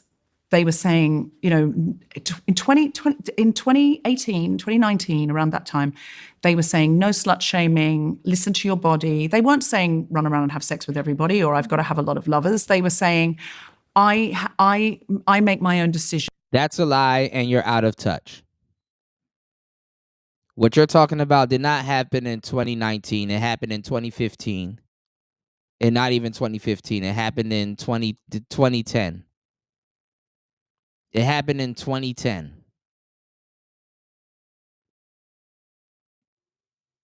It happened in 2010. The slut shaming and all that other stuff was out the window in 2010. Let's get it. I don't, you know, listen to patriarchal ideas about how I need to live my life. I am going to go to university. I'm going to meet people and make meaningful relationships. And I don't know if she's a Gen X. She probably does look like an older Gen Xer. I don't know. Some of those will be friendships. They are now talking manosphere talk. I made the biggest investment I've ever made in a company because of my... All right, nigga, you didn't say nothing the whole fucking shit. And you're sitting up there listening to this dumbass talk. And now when they talk about the manosphere, you won't come in here and advertise something. No.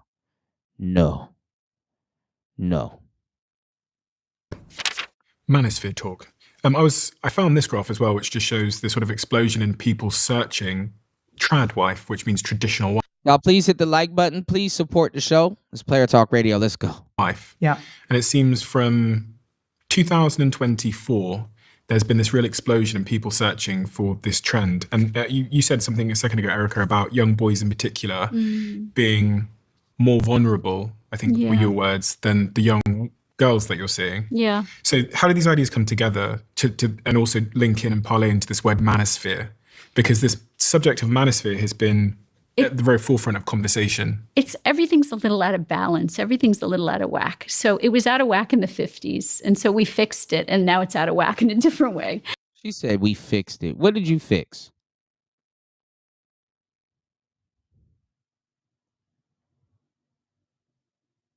What did you fix? She's like Tony Hawk. All right, let's go. We went from the patriarchy of men dominating women to now we have the patriarchy of women dominating men.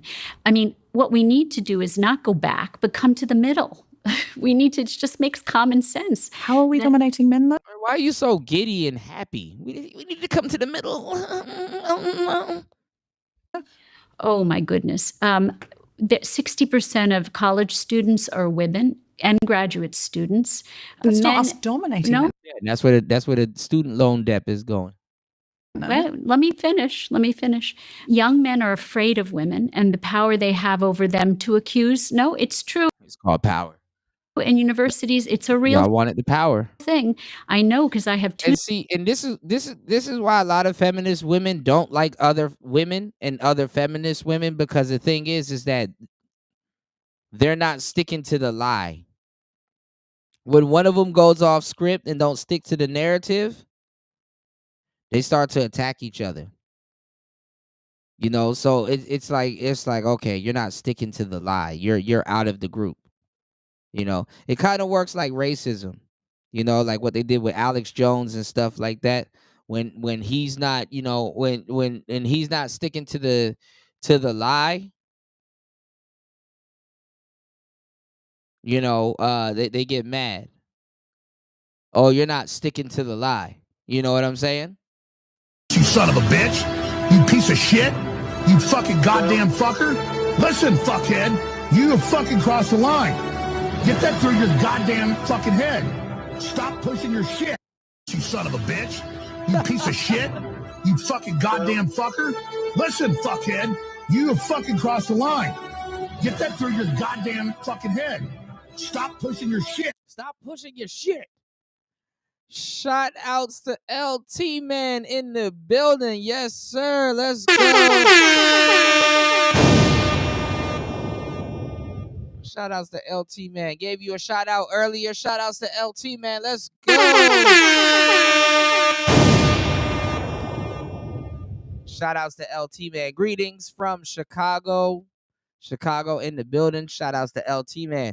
LT Man says they have the power now because they can accuse men of anything without consequences, and they can say anything, and the man will be guilty. Will be guilty until proven innocent, and that's the truth.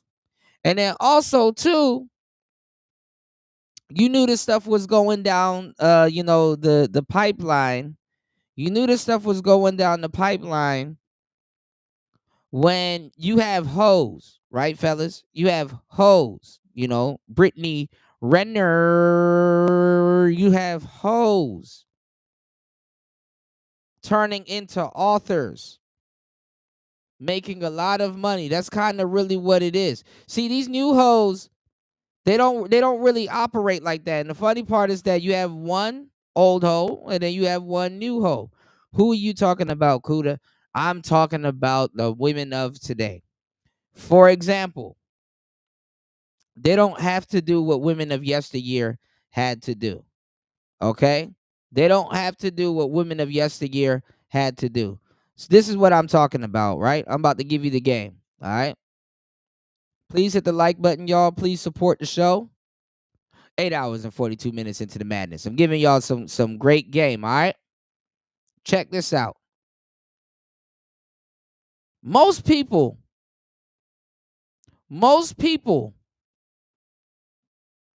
would never read a book that a hoe has written. You know what I'm saying? And if we got close to it, it was like an author like Zane or somebody. But the nasty book era, it ended after 50 Shades of Grey. You know what I'm saying? And the nasty book era, it kind of ended because niggas don't want to read anymore. You got a phone now. You know what I'm saying? So niggas wasn't, first of all, niggas didn't even look at hoes as authors. Being an author was like a big thing, you know? But guess what women used to do when they screwed over a bunch of wealthy men or men in general? They used to have to make their money by writing a tell-all book. They used to have to make their money by writing a tell-all book. Now, the money is literally in the settlement. They don't have to write Cassie don't have to write a tell-all book. See, they would have to write a tell-all book to get the back end of what they were doing, aside from accusing somebody from doing something that they are actually triple guilty in. Cassie's guilty, but guess what? Diddy don't want to go into more detail. That's why I'm kind of glad, that these other little escort dudes are coming out of nowhere. It's like, oh, well, see, somebody else had to be around to tell the truth, right? But this is the thing. Yeah, Zane Books, Eric Jerome Dickey. Yeah, that's my favorite author. Rest in peace to him. But what was I about to say?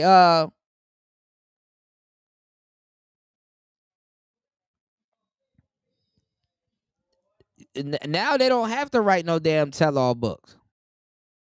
They don't have to write a tell-all book anymore. Shout outs to Sin. Sin said, I used to work at a bookstore and 50 Shades of Grey trilogy sold like hotcakes. Yeah. That book took too long to get into the bullshit, though. Shit didn't start happening until about chapter 5 and shit, and chapter 10 and shit. Like I'm like, man, I'm not reading this Gettysburg Address ass book. But the thing is, right, y'all, the thing is that, you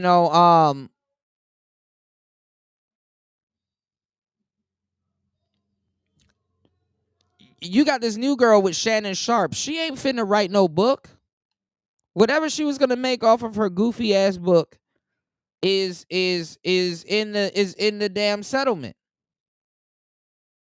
So these girls don't even have to turn around and flip their escapades into being an author. The last notable woman to write a book was Brittany Renner. Remember, I just showed you the other day Superhead on Piers Morgan, and she was talking about the book that she wrote. And she don't know if she wants to be fake or not.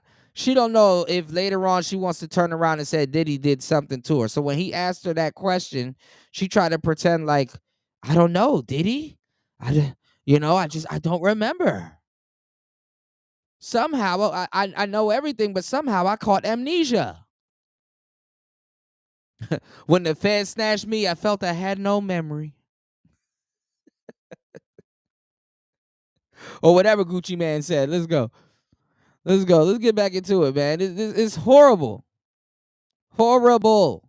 Sons, and there is, again, the correction was necessary. We needed to course correct in society, absolutely, but we've gone so far. So the men were powerful and the women weren't. So the women said, "Give us some power." So now the women took the power, and now the men feel powerless. Look how contradictory. Give us some power, and now the women took the power. How did you're asking us for power? And the men don't feel powerless. First of all, niggas don't want to be around y'all anyway. And all the stuff and stipulations y'all are putting on, and y'all prove why niggas don't want to be around y'all. Did y'all see that dude that won that MMA fight, and he ended up hugging that model or whatever, and then she ended up suing him. And then when he won that MMA fight, and that model was trying to was trying to congratulate him, he started running from her. This is a nigga that can whip ass, that just got done whipping someone's ass, fighting, and is a warrior, running away from a 100-pound woman, trying to give him his trophy. Like, nope, not gonna get me again.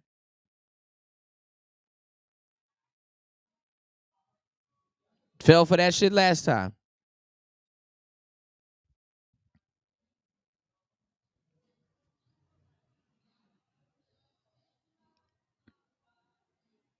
Anyway. You need a society that's balanced. It needs to be balanced. And the idea was that where we wanted to go, and the truth is that all movements often go to extremes. The women's movement, those women had to go to extremes because to change society, you have to do that, right? So should some women not go to university? Is that what you're saying? No, but actually, I think there needs to be a balance in society of men and women. If we say that we are going to be like... Women don't know what the hell they want to do with women. And other women don't trust other women to know what they're going to do with them.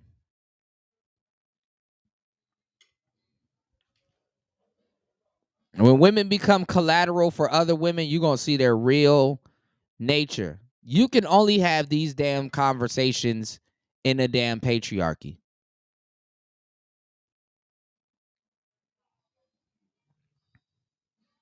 Women do not care about other women and the well-being of other women in a large capacity. In a large capacity. They can't even conceptualize what it's like to actually have to be in control and have to and what's going to hold up and has to be in control and have to govern over other women. They can't even conceptualize it. These women haven't even began to talk about what they would do to police other women that are offenders. But let's get it. Amazon women and not need men anymore. The truth is that the way it works is that and Amazon women needed men. They learned what they know from men. The research is that women will marry at their educational level or above, and men will marry at their educational level or below. There's a lot of cap in that, but that's somewhat true. Means that because we have fewer men in college and graduate school, women are not finding partners. No, because women will date a straight up dumbass. That's not true. That's not true. Women will date a straight up dumbass. Women will date a straight up dumbass. Money, but women will date a straight up dumbass. Yeah, the model sued the fighter. Right. Yep, and he apologized. Yeah, and then he got chased around the ring by that other woman. going to jump in there and talk about a report that came out in 2025, which sent shockwaves across the UK. It was called the Lost Boys Report. I think we might have talked about this in a previous episode, but it was a report by the Centre of Social Justice, which highlighted how many young men are now struggling in school, facing increased mental health problems and lacking positive role models, leaving them lost and isolated. And as a result, they suggest. Man, look at this dumbass conversation. Oh, men aren't smart enough to deal with women. What are we talking about?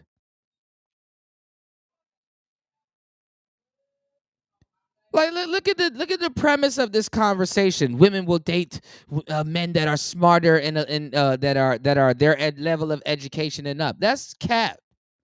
And number two, why are we basing a man's education on some subjective woman's attraction? And I would just say this. At this point, not even his utility towards the world. We're basing men's education from the lens of some goofy broad's subjective attraction. You can't make this shit up, people. And that's what I'm saying. If you sit up there and you listen to these women, and you sit up there and you listen to Obama's frail ass, it's really about you need to be better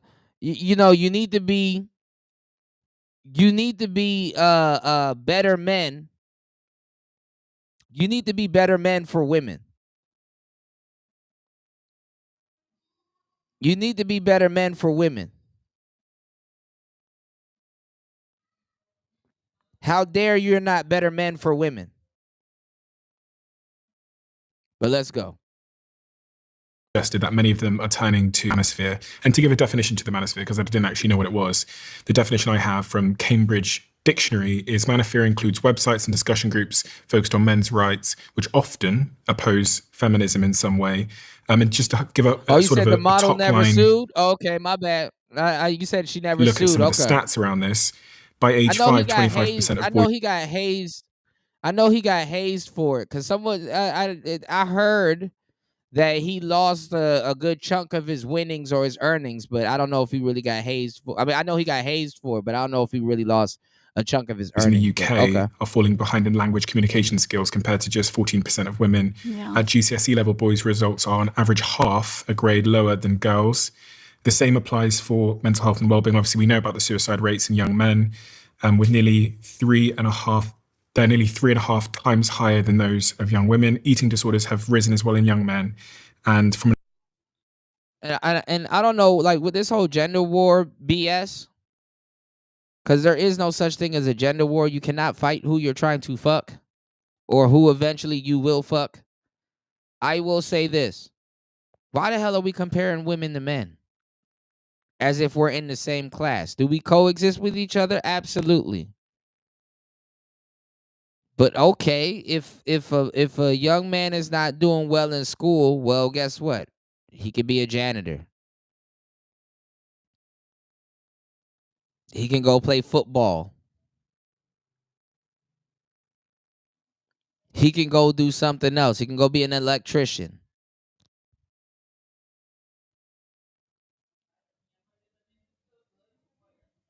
Like it's all of this shit is based on how men can utilize themselves to be of service to women.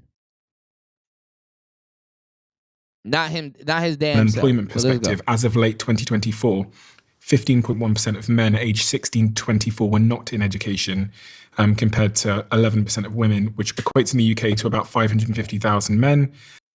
And let me tell y'all how independent men are, especially when it comes to education, y'all. And I don't think it's a big secret. I don't think it's a big secret, y'all. Y'all ready? Psst. Y'all ready? Y'all ready? Y'all ready? Y'all ready? Are y'all ready? Psst. Are y'all ready? Men are not too fond of being indoctrinated.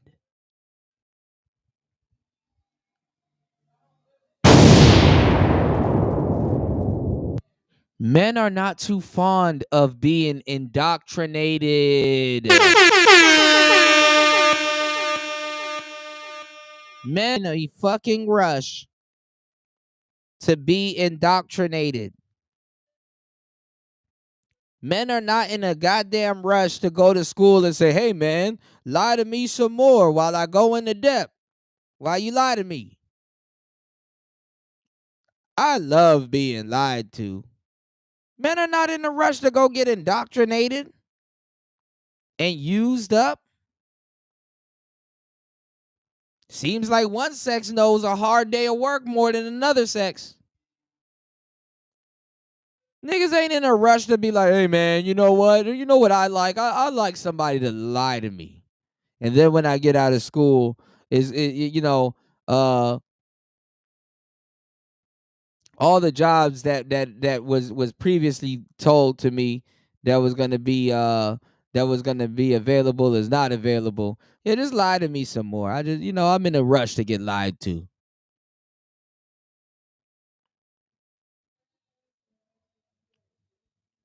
That's what I deserve at graduation, to be lied to.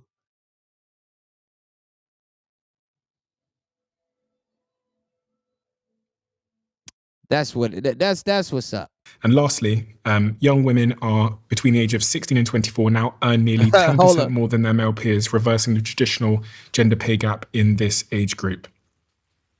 And I could go on and on and on. Specifically, the things that I've kind of not talked about are just how family dynamics have changed. And by age 14, nearly half of firstborn children do not live with both natural parents compared to 1970. And this was really shocking, and I think it really rose an argument which I saw play out in, I saw the Sunday Times do a big piece about it, I saw it on LinkedIn, which is what is going on here? And is this a clue as to why we now have this term manosphere?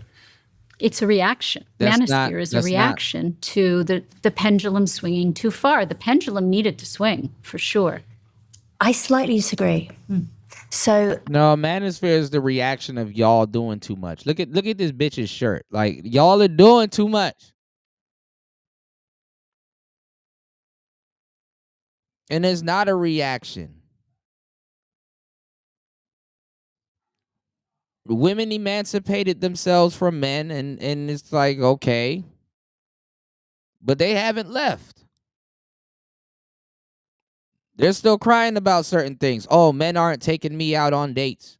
Oh, men aren't spending money on me. Oh, men aren't letting me reject them in the grocery store. Oh, men aren't paying for my cruise. Oh, men aren't you know what I'm saying? Paying for a babysitter when he wants to take me out on a date and I told him I got kids. Oh, men are always not doing something. Men aren't approaching us anymore. Why don't men shoot their shot anymore? Why he didn't invite me back to his crib? Why didn't he invite me back to his crib?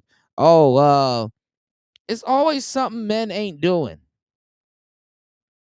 But I thought you were I thought you were independent and you were leaving. And then not even that. These same women are taking their problems over to the studs, and the studs are tired of that shit. The studs are tired of that shit. The studs just say the studs don't even know how to respond. They just start whipping ass. You know? Women have tried to create a whole nother simp, a whole nother simp class out of lesbian women.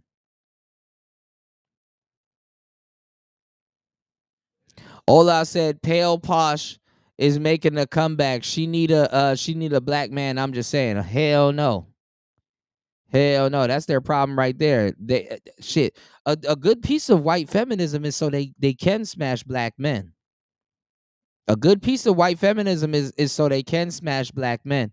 It's just that they got to do it on the low, so they won't get called mud sharks. You know what I'm saying? Yeah, her shirt is giving grotto. War Master said education is made for girls. LT Man said the pendulum swinging. He said he said oops, I mean no Diddy. Right. This shit is crazy. Let's get it. I think I spoke at the beginning about the sexual revolution being two things. So one is the ideological Now they're thing trying to that tell we've us where the spoken about quite a manosphere lot, came and the from, other yo. is the material changes, which no one designed really. Like, this wasn't coordinated by anyone. This just happened. This is just how technology goes. And I think it was coordinated. I don't know why do you think I'm gonna get up here and believe a bunch of feminists when they don't even believe the shit that they talking about? She's talking about something. It wasn't coordinated. Okay, I guess Susan B. Anthony didn't coordinate nothing. I guess Margaret Sanger didn't coordinate nothing. Yep, wasn't coordinated. This was just meant to happen. Wasn't coordinated, y'all. Bell hooks wasn't coordinated. No, it just wasn't coordinated. Eugenics movement, nothing about that was coordinated. Planned Parenthood, not coordinated. Nothing about that was coordinated, y'all. Nothing was coordinated, y'all. In general, that history should best be understood as technology, with everything else kind of running along in its wake, including it's ideology. Technology now. I actually think a massive thing that's going on with young men, it's not actually feminism that has messed them up.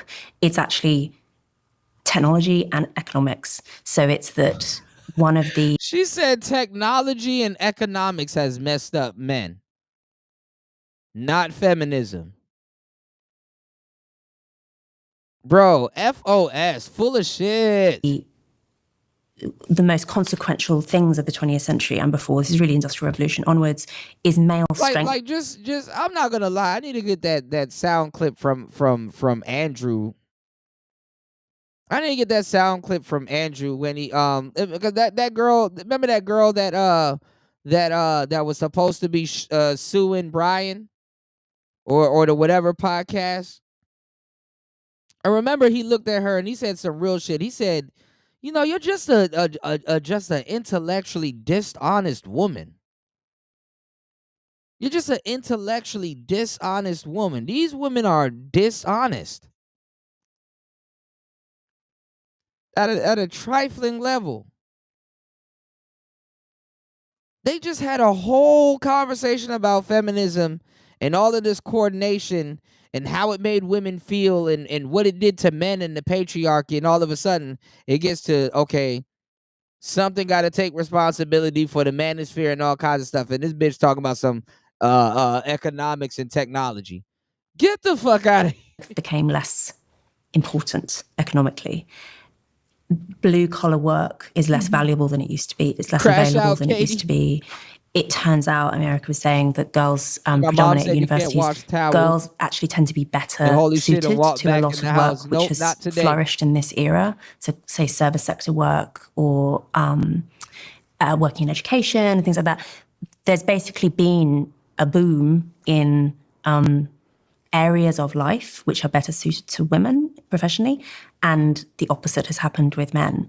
And I really think that a lot of what's going on with men, say, turning to the manosphere, is this feeling of being economically devalued.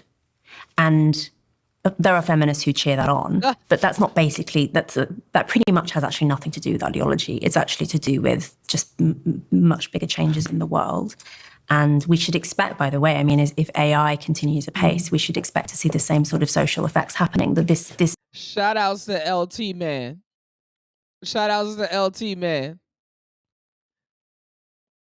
LT man said, "A bullshit, a bullshit, a bullshit, a bullshit, bullshit, a bullshit, bullshit, a bullshit, a bullshit." That's what it is. It's BS.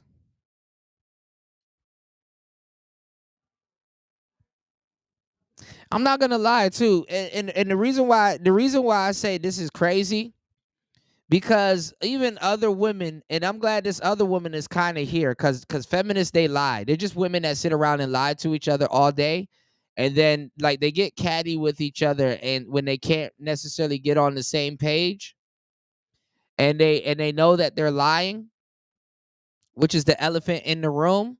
So when they go after each other, it's some funny shit, because they know collectively together that they're lying. Like they know collectively, like the whole point is to get together and with a whole bunch of with their girls and just sit around and lie. So when they start beefing, it gets funny, because then they start letting the cat out the bag just a little bit, and it's like, Why the hell would I listen to you or trust anything that you have to say? You're a liar. When they start calling people, or not calling people, but when they start beefing with each other and start calling each other a liar, bro, this shit gets 10 times funny.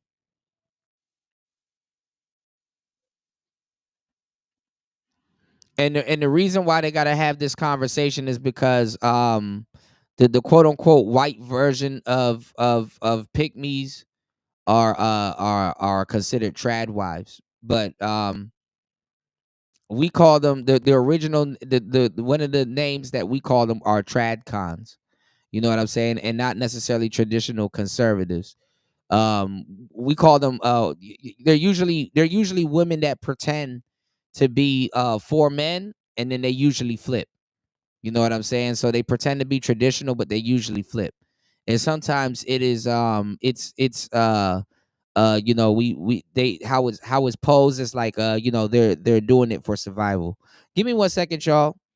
Please hit the like button and support the show. Let me run and pay a water bill. I'll be right back. What's going on, Stoic?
Hold on, man. What the fuck?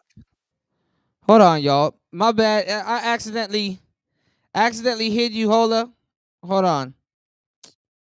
My phone was in my pocket. Hold on, y'all. And how did shit just cut off like that? Hold on. Give me 1 second. You guys should be able to hear me. What the hell just happened? Hold on. Hold up. Hold on.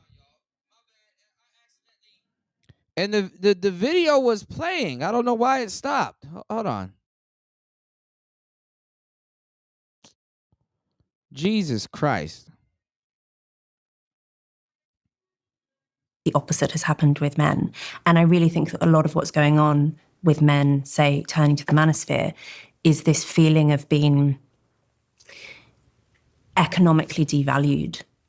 And there are feminists who cheer that on, but that's not basically, that pretty much has actually nothing to do with ideology. It's actually to do with just much bigger changes in the world. My bad, hold And up. we should expect, by the way, I mean, if AI continues apace, we should expect to see the same sort of social effects happening. Hold on. That this, when you change how people earn their money, and particularly when we're talking Add you about as a moderator. people matching up, like women tend to want to marry a man who, I think being a provider is not quite right. I think what women really want, though, is a man who provides excellent insurance, a man who, when you've just had a baby and you can't work, or you're ill, or you want to spend more time home with your children, whatever, you want a man who can step up and can look after your family.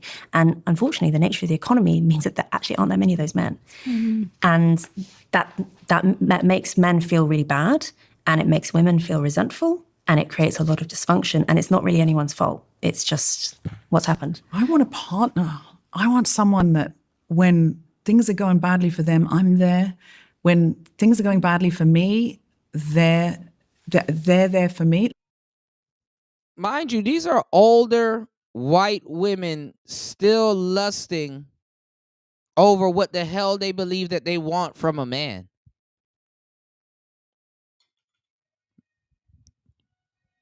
These are older white women lusting. I wanna.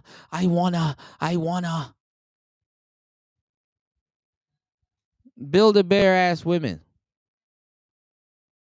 No, you can't get that from a man. Have you considered that man's autonomy before you ask for all of these things? Like women, dog, I wish men really control properly. Because if men did what women did, they would never be able, they wouldn't even want it. They would be disgusted by men. No, you need to pay for that man's time before you ask for anything from him. You're asking for service from him. You need to prepay for the services that you're asking from them. Yeah, she...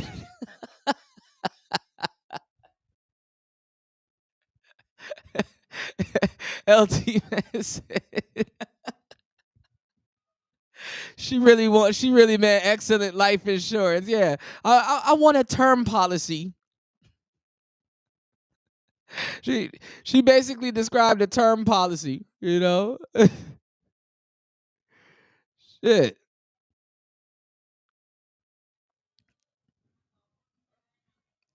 All you heard was I want more. Security, more. None of these feminists, y'all, actually, with all the demands that they're making and what they want in security and reciprocity, none of these feminists told you what they were going to do for a man in exchange for any of this stuff. Not one of y'all in the chat can tell me what these women are going to do for a man in exchange for all of this stuff. None of them.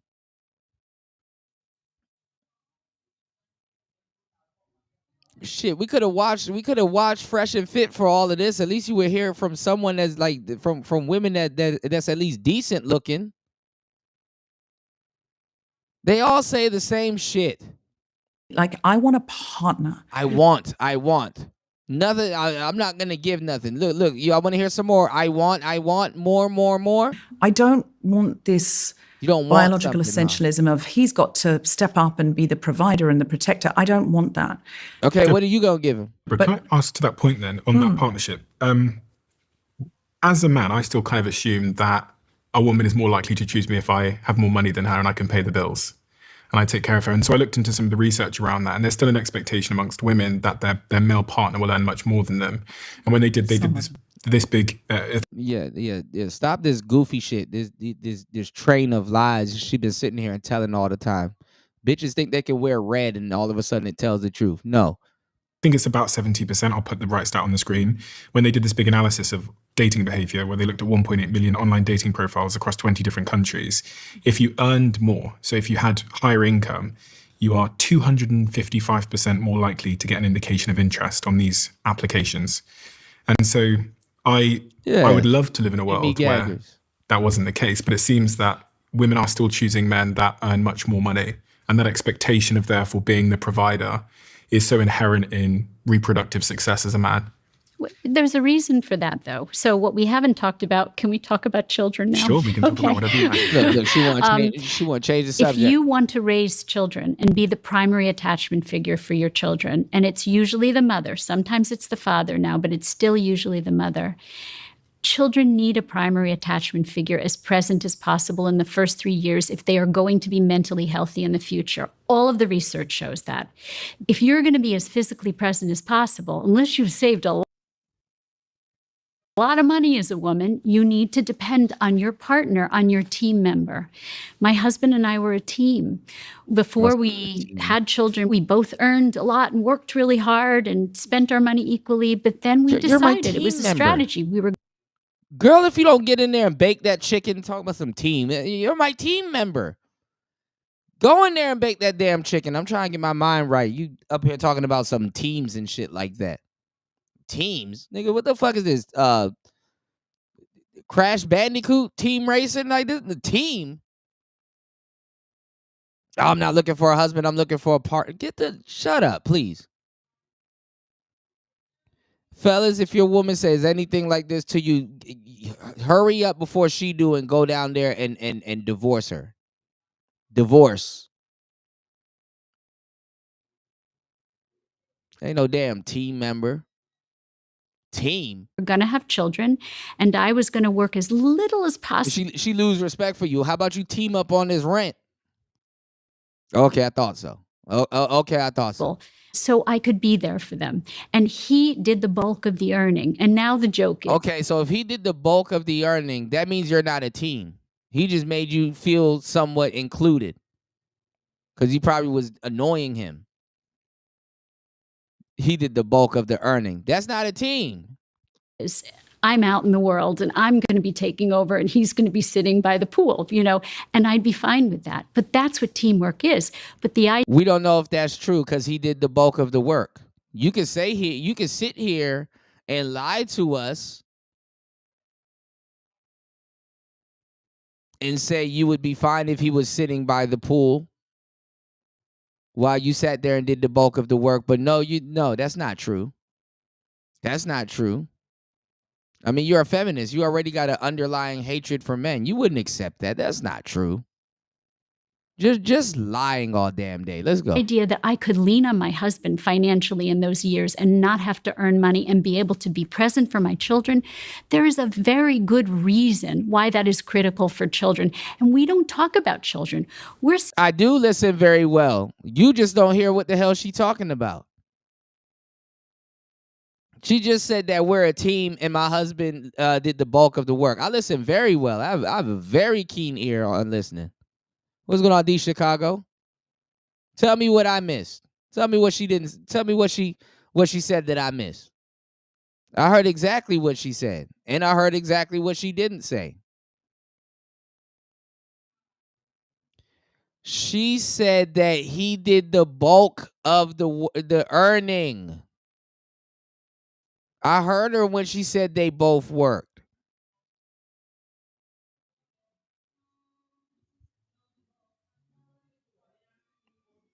I don't think you listened very well. I heard it. I didn't say that she didn't work. She said that he did the bulk of the earning. I'm saying that they're not a team if he did the bulk of the earning. Then she said that she would, if he was to sit home and be beside the pool and stuff like that, and she did the most of the earning, that she would be okay with that. And I'm saying that we don't know if she would be okay with that because she never did that. You won't know until you did that, until you've done it. Most women will not be happy their man sitting at, even Oprah ain't happy that Stedman was staying at home and both of them bitches rich. Listen, I know what the hell was being said. I just literally told you what was being said and reiterate what I said when I heard what I heard before.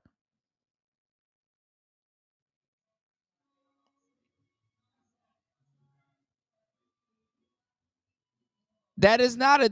Never mind. All right, never mind. Sitting here, this is the first time we talked about children. We're talking about adults. That's not a team.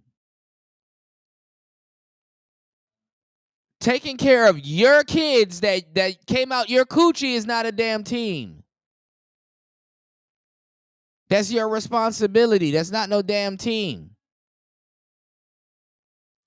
And truth be told, a lot of niggas will rather go to work so they'll get the hell away from this annoying broad that's in the house.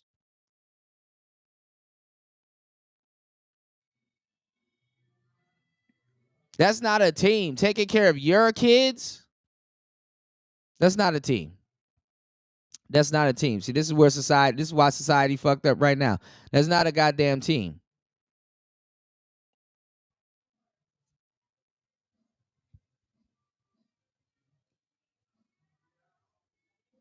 It's called being an adult. You do your part, I do my part, and it gets done. It's not necessarily a team.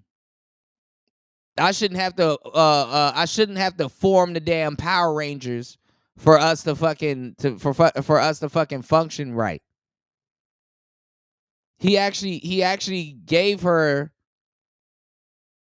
something that a lot of women have been begging for their man, but they don't like. Also, he actually gave her the luxury to stay home with the kids. She could have just kept going to work. She could have got a raise, and they could have put the kids in daycare.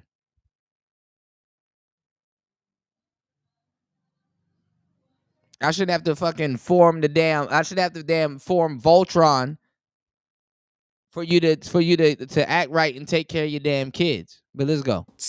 And individuals. And no, children are dependent on us. If you don't have to have children to be happy, but if you are going to bring children into this world, you have a responsibility to those children, and it surpasses any individual desire you may have. And you're saying the mother should be there in those opening years? The primary attachment figure, who's usually the mother. Daycare is terrible for children. Let's define daycare. Daycare is anything under the age of 3. Otherwise, we call it preschool. We used to call it nursery. And y'all niggas smoking crack listening to a feminist tell y'all about childcare.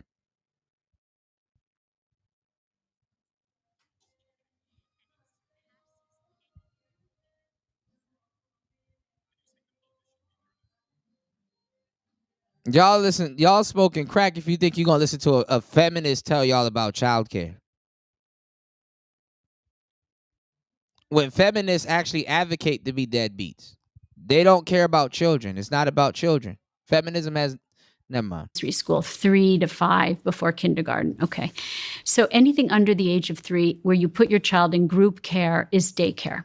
And what it really is, they're day orphanages. You separate a baby who needs skin-to-skin contact, the sound of their mother's voice. Chicago, you just came in here and you do not know what you're talking about. This woman is a feminist.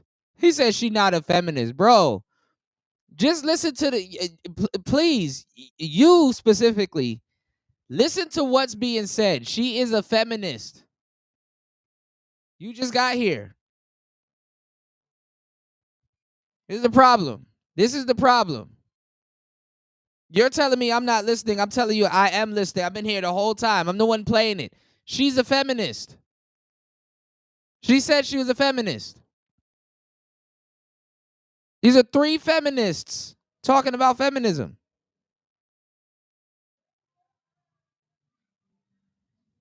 All three of them admitted to being feminists. You said you already saw this. I know. I think you recommended this. All of them are feminists. She literally said in the beginning she's a feminist. They're not arguing against feminism. She's a feminist, and she's arguing against some of the stuff that she had a discrepancy with feminism, because she is a what you call it, is a therapist. I'm keeping up with the conversation. I do this. I know what I'm talking about. All three of them are feminists. They all admitted to being. Never mind, man. Let me get back to the thing. I'm not doing this today. Face, her eyes, her physical and emotional presence to soothe that baby when they're in distress from moment to moment, to help to regulate their emotions. So 2 things mothers do. They buffer children from stress, which is so important because the part of their brain that regulates stress is meant to remain offline for the first year and very quietly, slowly come online for the next 2 years. So what are we doing? We're throwing babies into these institutional orphanages. It's overstimulating. It's stressful. If you walk into any daycare, you are going to hear many, many children crying. Children are not meant to cry. Chicago. This woman is a feminist.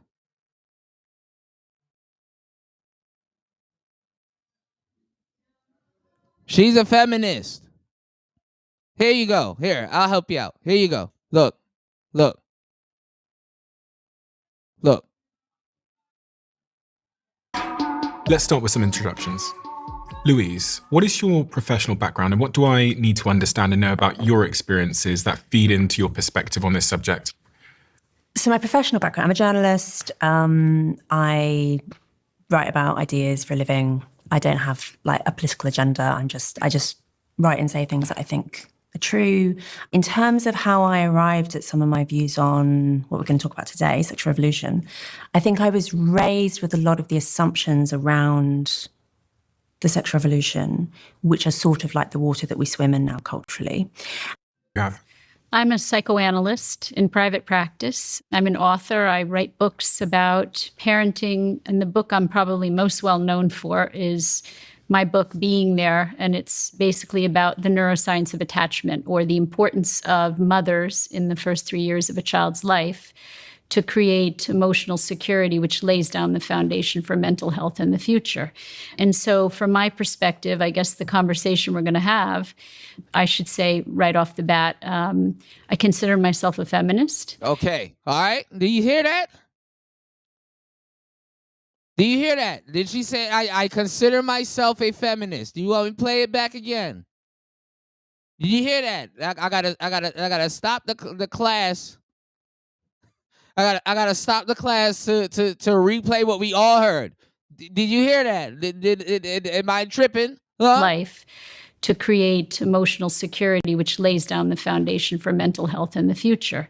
And so from my perspective, I guess the conversation we're going to have, I should say right off the bat, I consider myself a feminist. Okay, she's a feminist.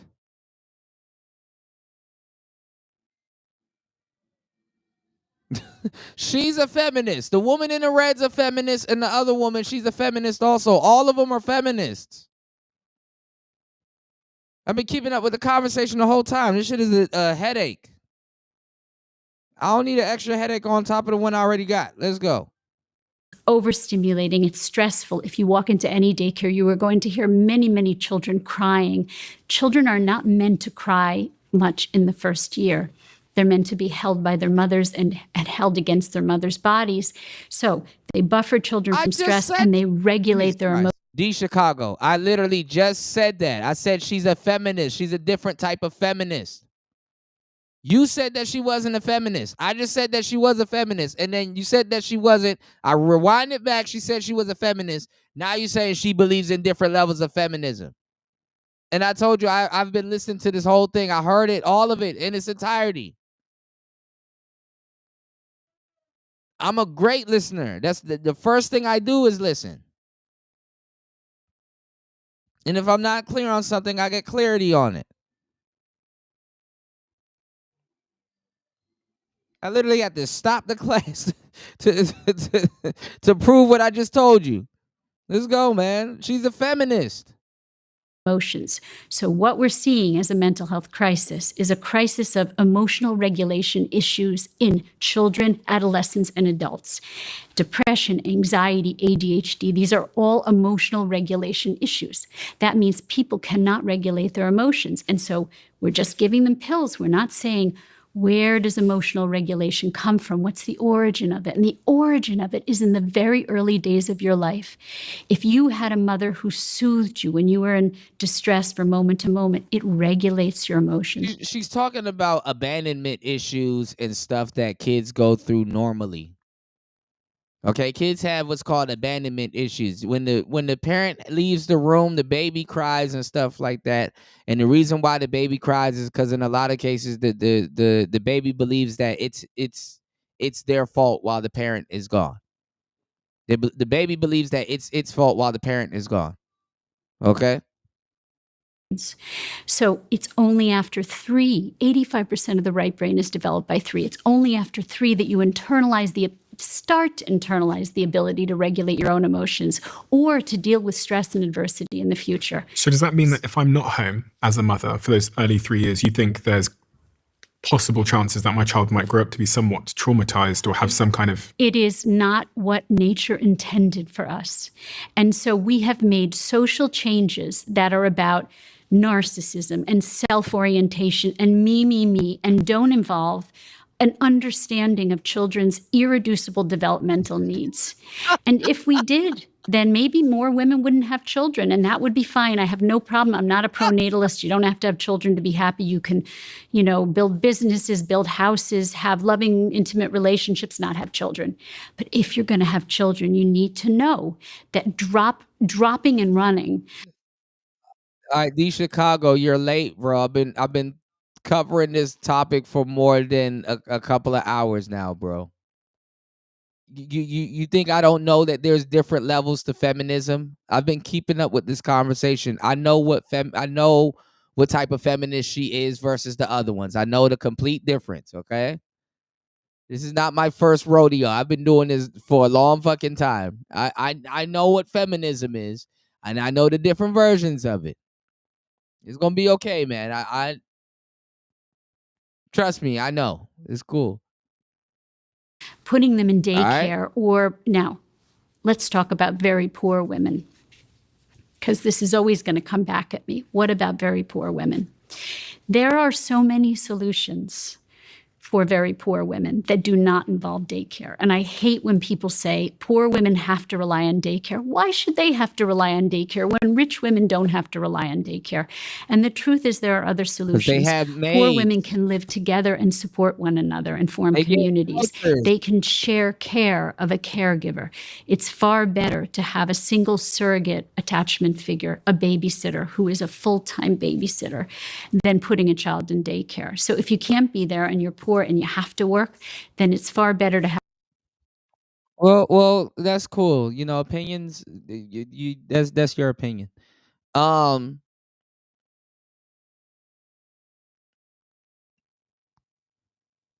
women, they have to figure out how to work and take care of that child. They have daycare. They have vouchers. They have all these different things. Okay. And rich women, they don't necessarily have to have daycare.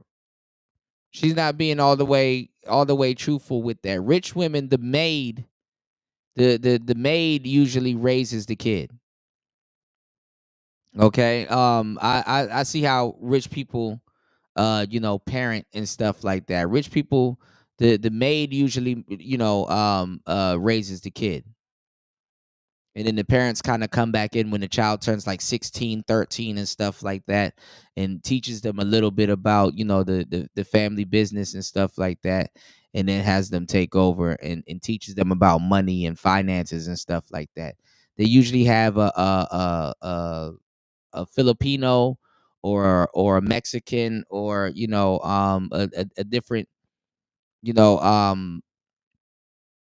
a different ethnicity of maid, taking care of the kid, and actually sometimes the kids actually end up becoming bilingual, so that's also interesting also. But a maid, they have maids and stuff and other people, you know, raising the kid. You know, a lot of poor women don't really have like no type of sisterhood or you know,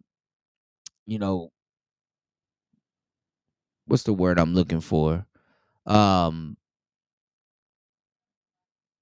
Group effort to raise no damn kid. So let's get it. Have first Grandma, kinship probably. bonds, someone who's related to you, because it's going to be a more similar investment in that child than anyone else. Secondly, a single surrogate caregiver, a babysitter or nanny. If you can't afford it, share the care with another mother, because that's still going to be better for that child than putting them into an institutional group environment. Because what you're doing is you're basically putting usually no less than 5 children with one caregiver under the age of 3. In some cases, it's under the age of 1. And if you've ever had a baby crying, you know that that baby is going to get the other babies crying. And now you have 5 babies crying. There's no way you can soothe them the in baby crying or in you're distress. crying? There's no way you can regulate all those babies' emotions. We are doing terrible damage to our children by putting them in daycare. Now, daycare was the feminist agenda. It was about the second wave of feminism. They said, put your babies in daycare. It's the only way you're going to go back to work and work. And they didn't talk about children. The first wave of feminists, they talked about children. Mary Shelley and Mary Wollstonecraft, they believed that mothering was powerful work. It was work. It was a career. It was admired. It was elevated. They also believed in fighting the patriarchy. They believed in equality, but they didn't forget about mothering. The second wave of feminists, I think it was Betty Friedan said that staying at home with your children she called it a concentration camp with comforts. Yep. That was the beginning of the tide. That's when the tide turned for women, where the narrative changed. So she, like I said, she wants to double back. She wants to go back to the traditional. And honestly, even traditional feminists were full of shit too. There was a need for feminism. Don't get me wrong, you know. There was a need for feminism. But that shit went super dark. And like I said, that's the version that they cling to. Like, oh my God, why are you raising that man's kids like it wasn't their kids also? Why are you raising that man's kids and ensuring and even if he's not with you, ensuring and guaranteeing, you know, that his offspring has a chance? They try to make it seem like it was the man's kids and she was infected with some type of alien seed from some you know, some feral man. You understand what I'm saying? That's what they made it seem like. Like she was doing the man a favor for you know, raising his kid. Like it's not hers at all.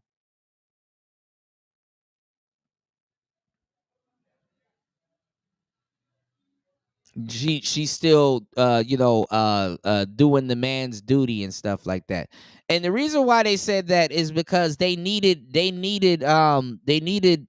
feminist women to personalize why, you know, they're acting and doing this stuff and you know, to justify and personalize why they're doing what they're doing and stuff like that. You know, the patriarchy is usually the collective of her exes that she's dated. If y'all haven't picked up on the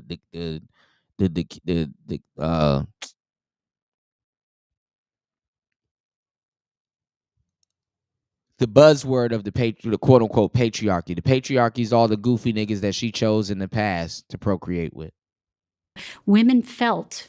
women who were loving being mothers and loving raising children suddenly were told that they were in a concentration camp and that they were prisoners And they believed it. oppressed. And some of them were, and some of them probably shouldn't have had children, and many of them weren't.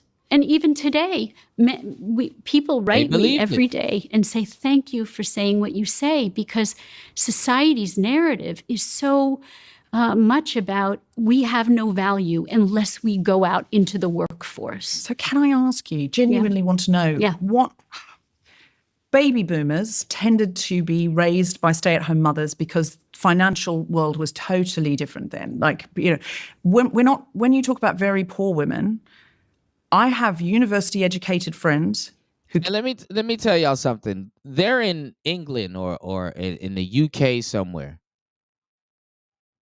They can afford to be feminists, to tell you the truth. This conversation is goofy. I don't want to hear this conversation from them. No. Give us some feminists in the West with this fucked up economy that we're in. We're living in a fucked up economy. No, I don't want to hear about no feminism in Brixton or the UK and stuff like that. No, let's talk about the West. Let's see what y'all are gonna do in a messed up economy. You know, that's where you get the real truth and see if they finna lie their ass off. We don't want that. You know, they still got a little bit more flexibility where they at. They can lean on family. They can lean on all kinds of other stuff. No, we got to talk about where the origin of the BS that they are running behind. We got to talk about feminism in America. Cannot afford to buy a property anywhere. They don't have parents that can give them money. They're never going to be able to save that much money. And they move out of a rented property probably once a year because the landlord moves them on, and then the boiler's not working, and so on and so on and so on. And I have a local food bank that I donate food to, and I often get chatting to people. There are nurses, full-time nurses who live in London, who have 2 children at home, who the hospital cannot have any more nurses leave because there are not enough nurses. It's a real problem that the NHS is so understaffed. Various reasons for that. In America too. But the nurses can't give up their job because their children would have nothing to eat. They are at food banks. They sound like they're in with a London. Full-time nursing job. Okay. It's not talking about, you know, there are women with professional. They sound like they're in the UK, but let me. Roles who will never own their own home, who are struggling to keep the lights on, struggling to put food on the table. Now, when I heard you talk on Stephen's podcast before, you said, well, look, you know, people don't want to downscale. And when my children were young, we did without things like second homes and vacations. And Erica, there is no hope for a second home now for anyone. And I understand that's different. Your generation was different. No, but that's why I said women who are working class and must work. There are solutions for those women that don't involve putting their children in daycare. And we're not discussing those solutions. But do you see, listen, I would love if the government, of every government, would say, here's the option to stay home for 3 years. Here's there are some. Yeah, give me something. And great. They should be more. Slovenia, Hungary, there are some. And that is amazing. And I think lots of parents, and for me, I don't think it has to be the mother. And I've got friends who are same-sex parents and who have the most incredible relationships with their children. I don't think it has to be a mother.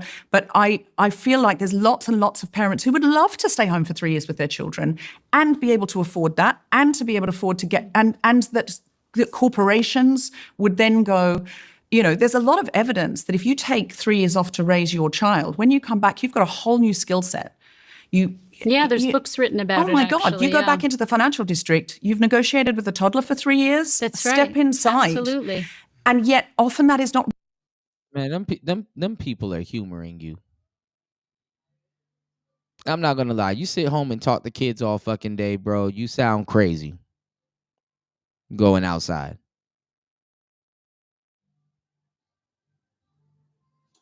I will give you credit. You might sound a little optimistic, but that's about it. Shout outs to War Master. He said universal health care doesn't sound so good. Yeah, it sounds like it sounds like one size fits all. You know what I'm saying? One size fits all. UBI don't even sound too good. Recognized. Women are pushed out of the workforce. So I am 100% with you that attachment is important, and that many parents would love to take 3 years off. And this is not being made possible by unregulated capitalism, by governments who do not care. And I'm it from is America, not. where we don't have any paid leave at all. Absolutely You know, shocking. I go and advocate on the Hill for this. I mean, I've been advocating for a decade for paid leave, and I don't seem to be getting. Yeah, you get little communication skills and stuff like that, but those skills, you gotta. It depends on what profession you get into.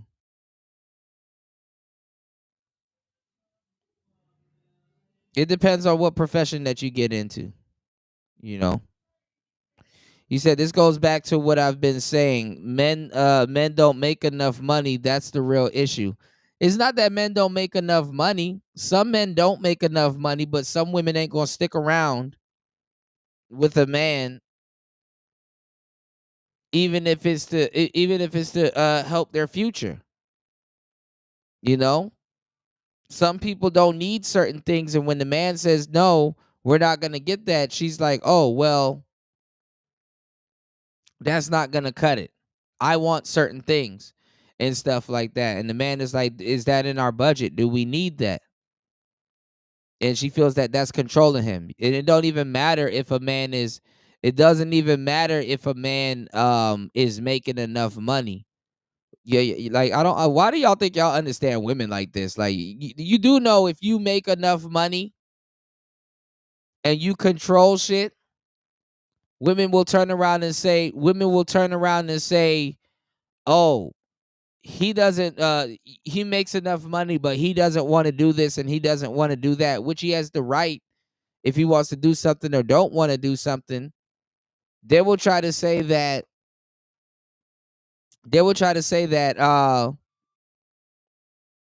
you believe that you can control her because you make money. How much times have y'all heard that? Y'all haven't heard that one? Oh, he thinks he can control me because he makes all the money. Yeah, I think, some women don't want to, I ain't gonna lie, because as the guy, I agree. If you're paying for the rent and you paying for everything, technically, even though there's ways around it, women, get mail and certain things. Technically, if you paying the rent, you should be like, okay, well, get the hell out of my house.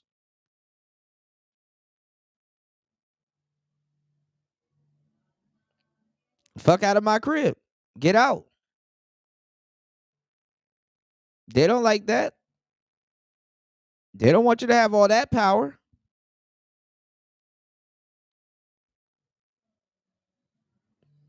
So you can't win. If you're a guy that pays for everything and you're like, you know what I'm saying? It's not because I hear it on the internet. You don't think I have actual real life experience with women? You don't think that I've actually heard women say that I don't want a man paying for everything because then he's able to control everything? That's basic. That's basic. You'll overhear a conversation like that on the fucking on the damn phone.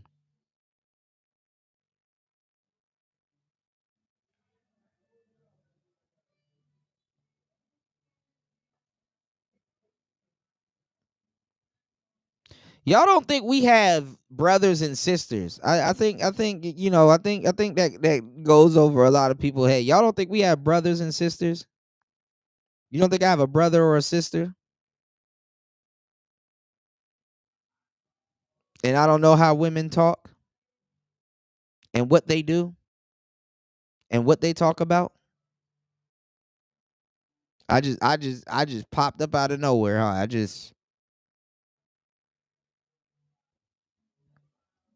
I don't have a brother, I don't have a sister.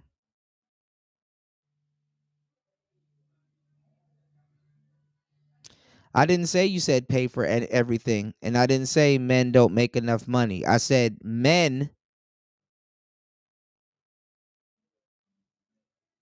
some men don't make enough money, and I said that men that make enough money is still not going to be able to buy no woman's cooperation.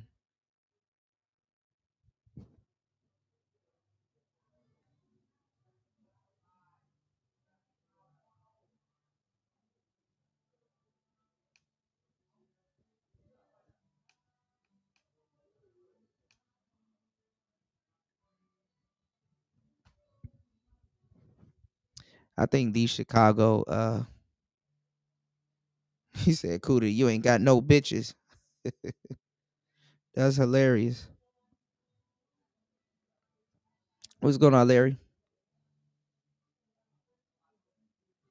You said I know exactly what Kuda is talking about. Yeah, this shit is common sense.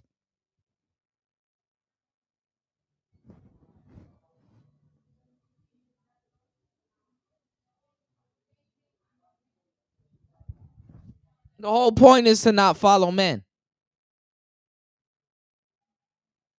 You can make all the money as you want as a man, and that woman will still sit up there and look at you and be like, "Man, you're just trying to control me."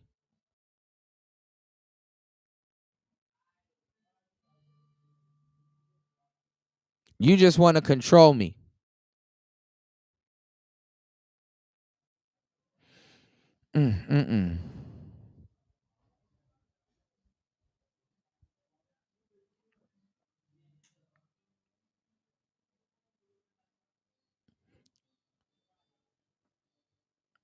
Shout outs to War Master. War Master said, "I don't care" was a better one. Shout outs to Vader. Vader said, "A fool and his money shall soon be parted." You know?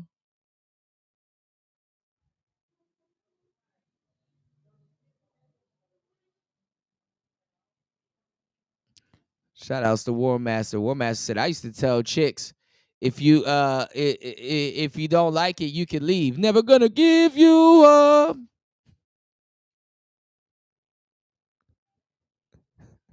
Never gonna say bye-bye." Getting anywhere, but I'm trying. What are your thoughts on this, Louise, in terms of the role that feminism has had on mothers and motherhood?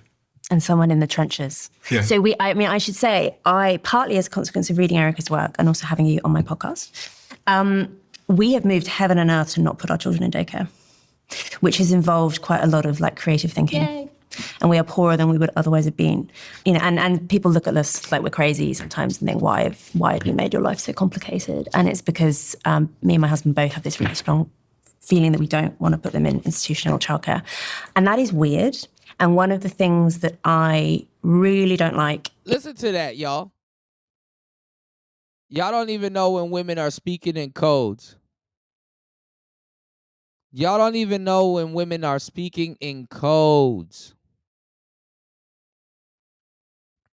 Y'all have no idea that women are speaking in codes, y'all. Sharon! Y'all don't even know when women are speaking in codes. Y'all have no idea when women are speaking in codes. Imagine, listen to what she just said, right? Imagine this.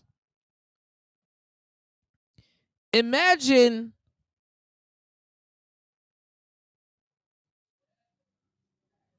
a feminist telling you that she doesn't want to indoctrinate her kid. Can y'all believe that? Imagine a feminist telling you that she doesn't want to indoctrinate her kid. Am I that dark that I'm going to laugh at the irony in that? A feminist is telling you, I don't want to put my kid in a place where I believe that my kid will be indoctrinated. Says the woman that got indoctrinated by college. They would know, right? They would know. Sharon, they would know. Or am I tripping? I could be tripping. I could be. Jesus Christ. Oh, Lord. Shout outs to War Master. Oh, my goodness. As always, overly supporting the show. Shout outs to War Master dropping the huge. Lord have mercy. Huge 100 ball Hundun on the Cash App. Hold on, here we go. Let's go. Huge. Hold on, y'all. Huge.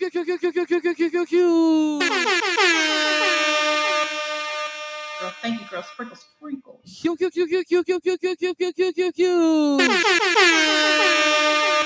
Damn, boy. Damn, boy. Damn, boy. Damn, boy, he's thick. Boy, that's a thick ass boy. Damn. Shout outs to War Master. Bringing the show where the money resides. Hold on, y'all. Let's go. Right. Hold on. Here we go. We going. Where the money reside? Where the money reside? Where the money reside? Where the money reside? Okay, let me tell y'all something. I'm doing something real big this month. Any deal that y'all got and they beating us, I'm gonna be about $400. Just give me your pen and the paper, cause I'm at Where the money reside? Where the money reside? Where the money reside? Where the money reside? Before y'all know what I do, I give all these good deals and everything else. Y'all better ask about me because I do all that all the time. And that's on who? Man had a little lamb. Okay. I am a nasty woman. Shout outs to War Master. Going crazy, man. War Master says summer is Xbox. Summer is for Xbox. Listen, man, I'm putting a huge chunk. This is going straight to the Xbox fund. Lord have mercy. Hold on, y'all. Oh, Lord. Now my Wi-Fi is acting up. Hold on. Okay, we should be back.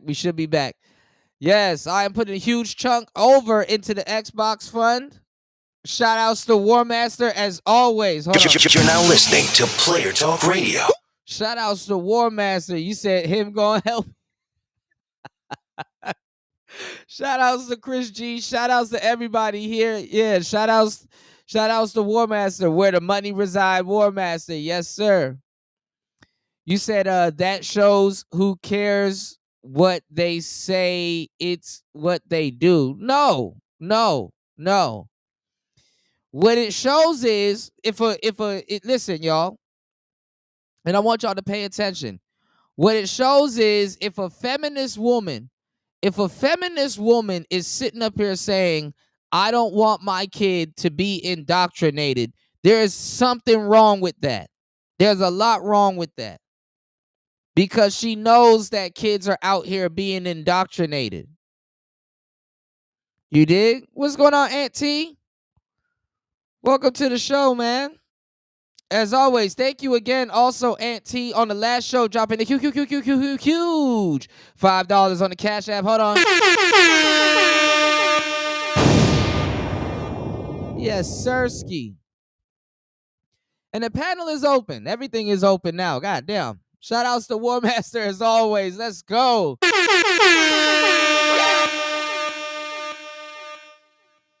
But this is the thing. You know what I see when I see this, D Chicago? I see Cardi B out there telling y'all WAP, telling y'all girlfriend, not y'all girlfriends, but your daughters, they need to be doing this and they need to be doing that. And then when WAP comes on, she's not letting her kid hear it. You understand what I'm saying? I'm seeing Young Jeezy tell your kid to trap or die. Your kid should trap or die. Your kid should do all of this shit. Your kid should trap or die. Your kid should do all of this shit. And guess what? His kid goes to college. Jim Jones' kid goes to college. Cameron's kid goes to college. And where does your kid go? Jail. Jail. Jail. There's an old saying in Tennessee, I know it's in Texas, probably in Tennessee, that says, fool me once, shame on you. If fool me, we can't get fooled again. The fool me, you can't get fooled again. You can't go to jail. That's why I'm like, did y'all catch that? They don't want their kid to be indoctrinated at the young, impressionable years of their lives. But your kid don't even know what the fuck he about to eat today. But he can choose his sexuality. Actually, I'm going to tell you the truth. I think the kids are better off in daycare than at home with some weird feminist chick. Real talk. The kid would somewhat stand a chance, you know. Kids are ruthless, man. Kids are diabolical. Ain't nothing. Listen, some of y'all got to really, really pay attention, bro. Ain't nothing more tribal and barbaric and ruthless than a fucking kid. I'm going to keep it 100 done with you. Ain't nothing more ruthless, tribal, and barbaric than another fucking kid. Kids are evil. Straight the fuck up. Kids are fucking evil. They're evil. Especially kids are little heinous little bastards if you let them run loose. Kids will torture something.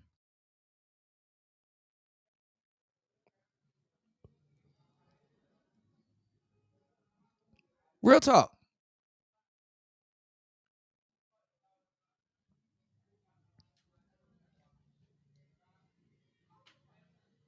And kids are not dumb. Kids are real tribal. Oh, you act a little weird. You gotta go. You put your kid. Let's say your kid is not like hard or nothing like that. Pause. Right. Your kid is not like no extremely tough. No extremely tough. Ignorant. You don't have an extreme. Your child is raised. Your child is cool, right? So let's say he doesn't have the most masculine. He doesn't have the most masculine. You know what I'm saying? He doesn't have the most masculine demeanor. You know what I'm saying? He doesn't have the most masculine demeanor, but he doesn't have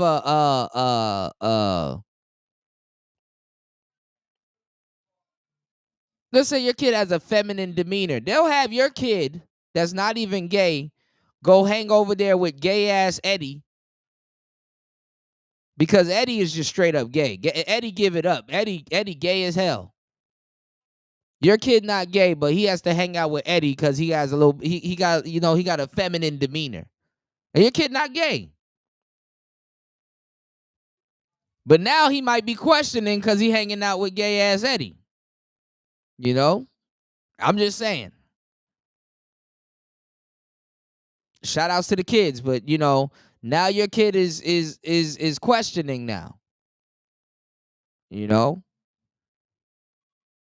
Or fuck it. Let's say your kid looked up to Barack Obama. And y'all heard what Obama just said.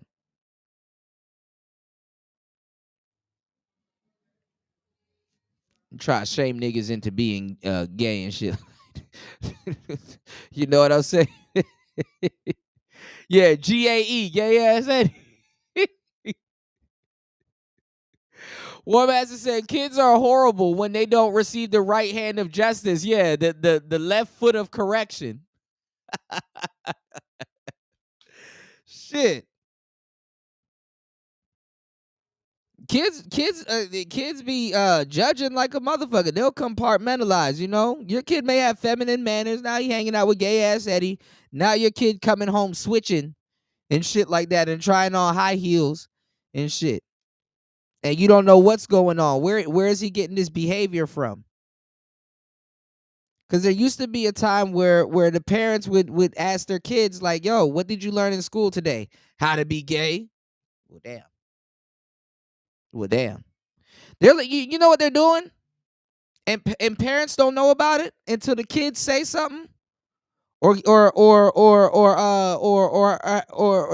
they take a picture or have something in their cell phone. They're letting trans dudes and drag queens do damn near burlesque shows in these schools and in these places with your kids, and they're not telling the parents.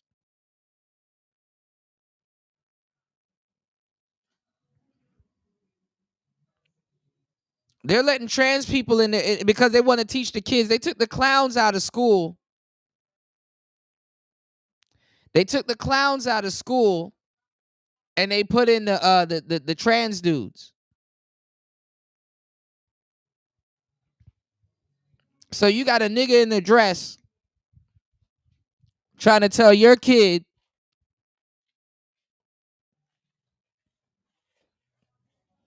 that they need to be more, you know, courteous towards niggas in dresses and shit. And if they want to wear a dress, there's nothing wrong. They should start immediately. I tell you, they got to get that P in. They pushing P. Eddie Long. They pushing P. That's what this new generation is telling y'all. The new generation told y'all to be afraid of clowns and accept the trans, you know? What is Obama sitting up there telling you, man?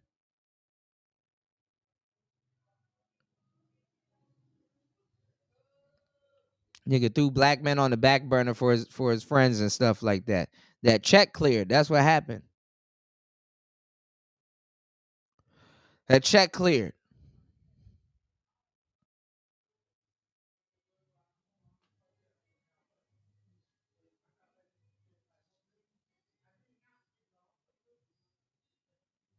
You say all those books about chicks grabbing each other's lady parts and dudes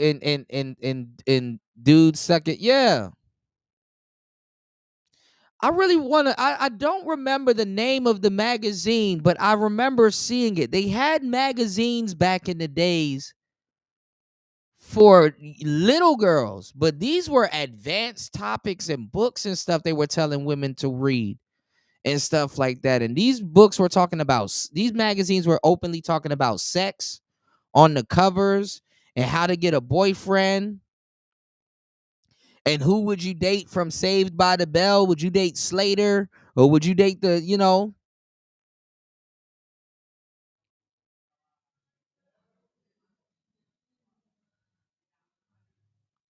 I don't know what's the big deal about trans anyway. I don't, well, they got to make it seem like they were oppressed just as much, if not more, than black people.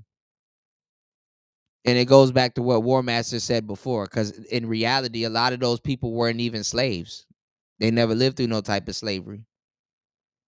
But yet, for some goofy reason, all you keep hearing about is slavery.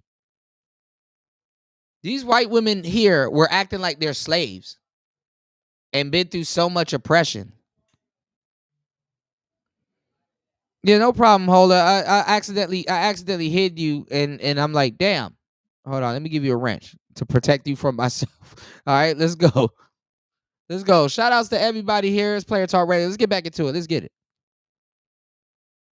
In the UK policy space, and this is true in other countries like the US too, is that governments at about the turn of the millennium seem to have cottoned on to the fact that they can use women to boost GDP. And David Goodhart, who's a friend and author, he wrote a book recently called The Care Dilemma, and he described this historical event as a one-time boost to GDP. It's not replicable. But in really the 1990s, obviously the sexual revolution predates this, but really the 1990s is when you see this massive surge of working mothers. This idea that you should be out of the house 40 hours a week, children in daycare, that's pretty new. And governments like this because governments like women paying taxes. And I think that to some extent, should we say non-maternal feminism has been a little bit naive about this and thinking that if we can. War Master said a preacher got kicked out of a school board meeting for you gotta leave for reading what children were being taught gross. Yeah, I mean, what happened to that preacher and that lady that be making those wedding cakes They had a business where they were making wedding cakes for people's wedding, and they didn't want to make a certain couple, which I think were trying them. They didn't want to make a certain couple wedding cake, and they got their business shut down. I'm like, damn. They didn't want to put 2 grooms on the damn wedding cake. You said same reason Latinos and Africans talk slaves. I'm just saying, like, everybody, you let everybody tell it they all were some type of slave and shit like that. You know, I've never seen a slave with an iPhone.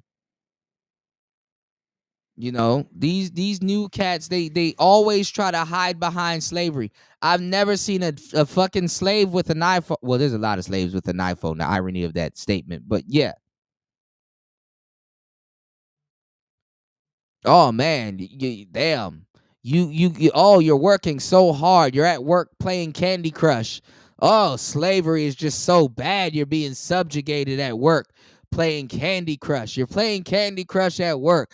Oh, such a hard knock life for you. It's a hard knock life for you. You're at work hiding out in the bathroom playing Candy Crush. For a job that you picked.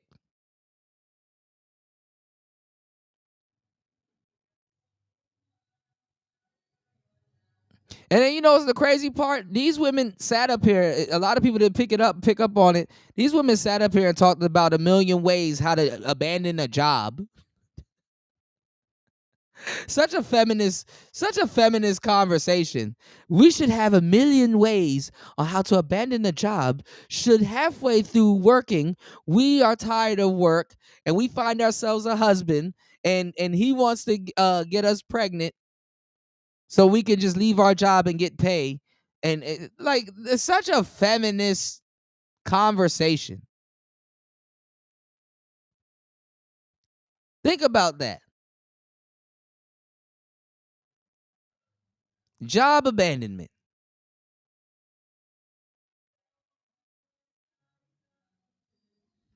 Yeah, you got sisters working at McDonald's getting stabbed by other black women that work at said McDonald's.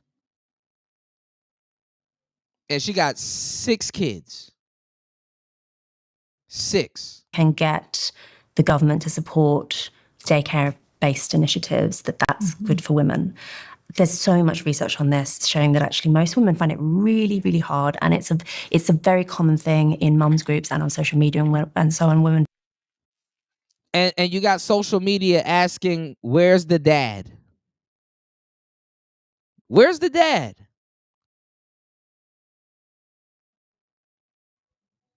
I was gonna say, the girl that stabbed and killed that woman's mother. Yeah, and they get hired all the time too. Shit, bitches don't give a fuck about quitting jobs. I asked over the years. I know so much women. I'm like, damn, you just quit your job? And she's like, yep. That high paying job that you wasted everybody's time to get? Yep. So you're not scared? Nope. She'll go find another high-paying job. Remember last month, these niggas was in the manosphere running around laughing, talking about some winter is coming. Women got laid off of all these tech jobs. Man, that bitch will find another job by the end of the month. A better one.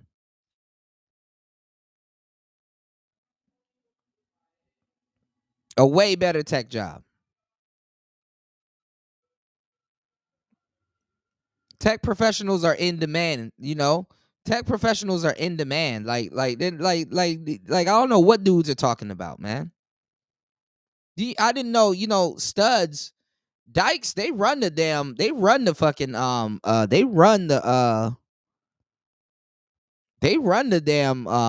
tech sectors. I didn't know so much lesbian. I was like, oh, these where the lesbian women are going. They into tech.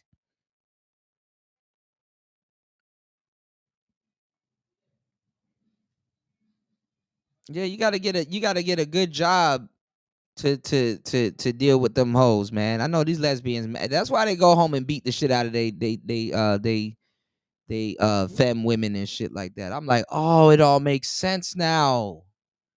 I'd be mad as hell too. I'm up here defending networks and frames and stuff like that, and this woman at home cheating on me.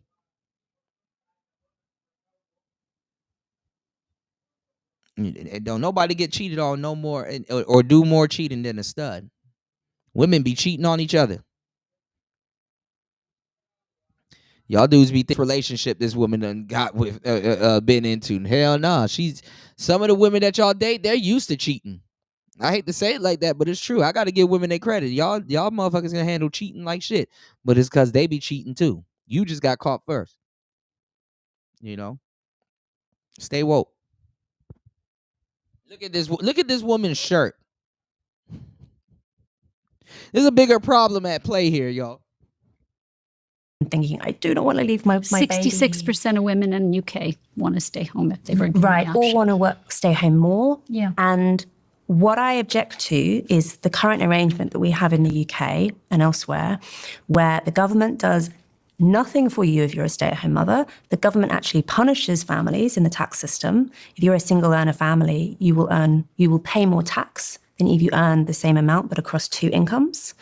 You are directly punished. This was deliberately established as a quote-unquote feminist policy, so that it would channel women back into the workforce after they'd had children. Yeah. I also don't like the fact that the only setup that's available in terms of getting any kind of funding from the government is for daycare. Yeah, because the UK is going to say, y'all not about to sit up here and do all this complaining, sit up there and stretch the she-economy, and then think you could just step away. Hell no. Get your ass back to work. Nah, you want to be men? We going to treat you like men. Get your ass back to work. That's what the UK said. Y'all not about to sit up here, stretch the economy, the she-economy, and just fucking quit when you think you ready to quit. Get your ass back to work. That's what they... Now they mad. No, get your ass back to work. Nah.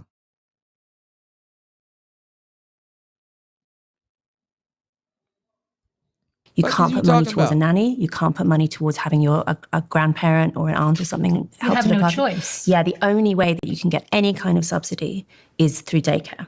And I think that, talking about choice, that's removing choices from women. That's right. And most women don't want to take that choice, and they're doing it because they're being channeled in that direction by economic forces, which I object to. But I don't think that's to call it a feminist policy. It feels like guilting women twice. What I said at the top about relieving women from this emotional burden of guilt. That. I feel.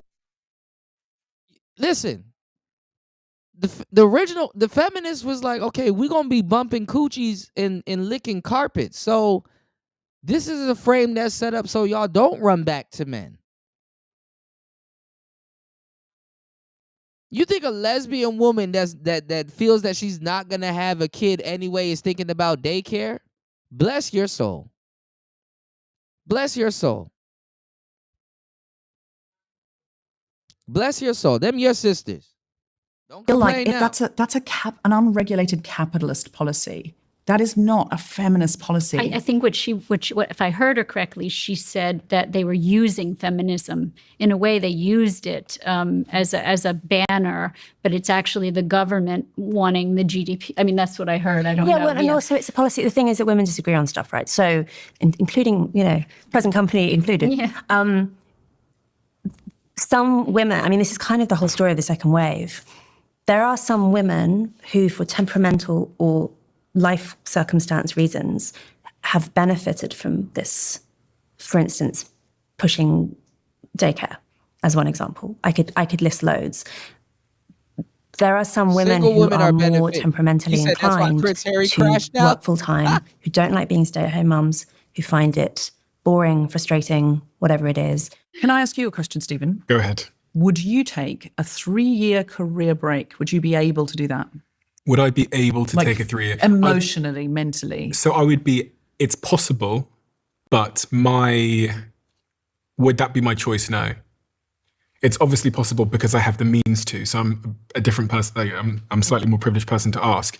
But would I want to take 3 years off my career, stop doing this, to solely raise children, I would not want to. You would struggle. And the thing is, men aren't expected to.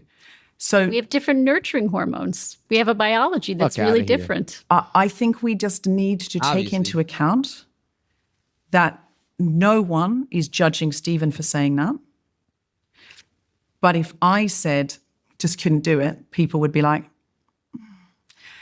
and that's societal expectation, and that's... No, don't do that. Don't do that. Don't do that.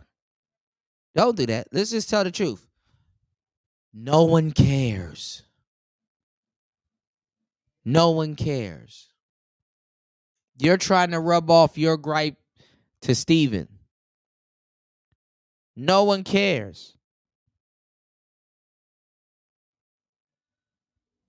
Well, if I wanted to take off and stuff like that, somebody would say, no. No one cares.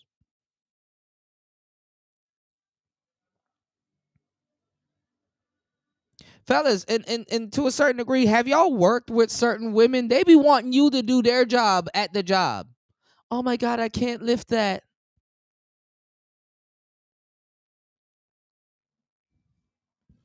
Oh my God, I can't reach the top shelf.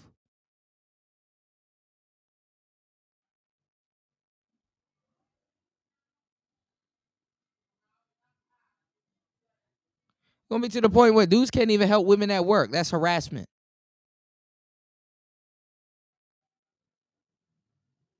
Let's go. Societal guilt needs to be acknowledged. But men and women are different. They are different. Stephen could say other things which would have people's jaws on the floor. Like, I don't want to financially support my wife and child. I think people would be quite shocked by that. I mean, we just have different expectations from mothers and fathers. I just don't want to go back to men are from Mars and women are from Venus. No, I want to give some evidence of that. So there is hormonal research to show that men and women respond to nurturing differently. We have different hormones, different amounts of hormones. It comes from different parts of our brain. Women produce when they give birth, when they breastfeed, when they nurture their young. See, these women will in a college setting right now. These women would get jumped. These women would get jumped, and they would have to go back to being patriotic. Not even patriotic, but they would have to go back to being card carrying heterosexual women, because they're not even acknowledging all the other genders and what they would do and stuff like that. This is old feminism that younger people don't even want to listen to right now. Younger women wouldn't even be on board with this conversation right now.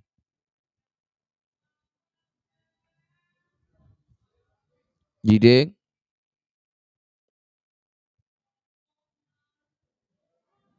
You said, I know some women that don't ask for help, then get mad when you don't offer it. Yeah, oh, there's a bunch of them. They get on the internet. You know, he saw me picking up this anvil, and no men came over here and helped. Like, what does a woman that does a job, and I told the job on my application that I could pick up an anvil, and now it's Thursday, and I'm on my period, and I can't pick up an anvil, and no guy wants to help. What is a girl supposed to do? And then you start hearing about that shit.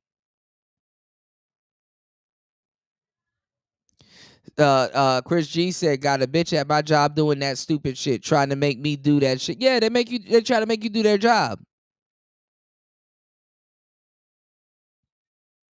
Women don't even breastfeed anymore. Ain't that true? Yeah, you don't hear too much about that. Like, this bitch will say on her resume, I can pick up an anvil. Then she get the job and don't have an anvil. I mean, then she get the job and she don't even want to pick up an anvil. My bad. Shout outs to LT Man. LT Man said, we have so many of those types of women at my job. I'm already hip. They're everywhere. You said, you know what makes me sad? Pretty studs. Those are fence sitting women. They do got the glam studs though.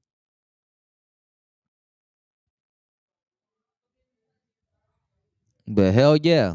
You know, but I will say this though. Older black women that be working with the little back brace and the gloves, them bitches be self-sufficient. I know some older black women that'll pick up an anvil and don't give two shits. She'll even see you doing it, and she'll come over and pick it up. See, little nigga, you doing this shit wrong. You need to bend your knees. Use your knees. Don't use your back. She'll have a perm and some gloves and a back brace and shit like that, nigga. Brock Lesnar the shit out of that anvil, you know. So I gotta give it to some of the sisters. I know a couple of sisters in their 40s and 50s. They'll lift the fuck out of an anvil. All right, but let's go.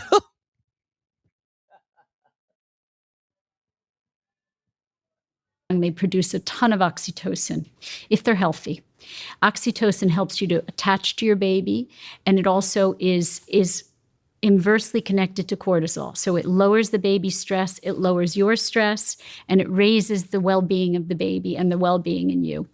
And so what we know is that oxytocin is passed back and forth between babies and mothers, right brain to right brain connection. Oxytocin makes mothers sensitive, empathic nurturers. It makes them very attuned to the distress of their babies.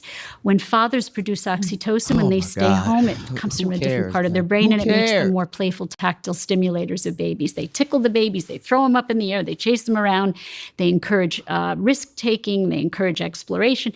They're great with separation.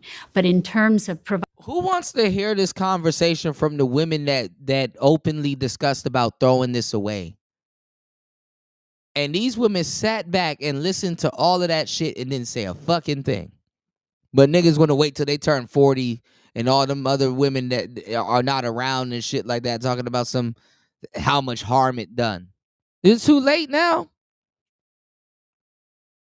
It's too late now. Vader said, I'm getting that Cambodian breast milk. Let's go. Providing that emotional security and that emotional regulation in those early days, mothers do it differently. Fathers produce a lot of vasopressin. It's called the protective aggressive hormone.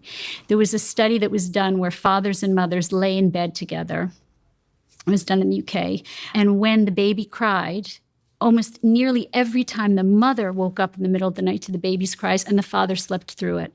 But when there was, when there was a rustling of leaves outside the window, the fathers woke up and the mother slept through it because of the predatory threat. We are wired. We are mammals. We are not better than mammals. We are mammals. And mammals have been doing this for millennium. And evolutionarily, there's a reason why we have different responses, different nurturing behaviors that are correlated with our hormones. We are not the same. We are equal in so many ways, but we are not the same. She thinks she cooking. She thinks she cooking when feminist women demonize men for saying this. And they demonize the men that were trying to keep households intact. I think they were just hating on men because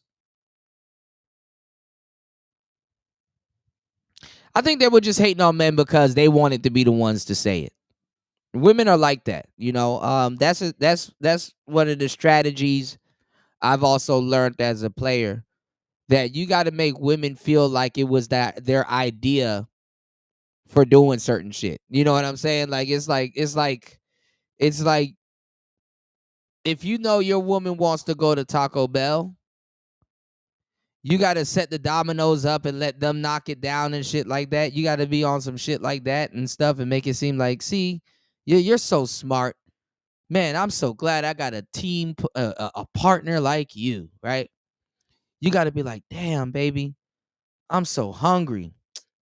Maybe we should get something that's like in a bread that's like wrapped up with avocado and meat and chili and cheese and oh my God, let's go to Taco Bell. Yeah, oh my God, you're right.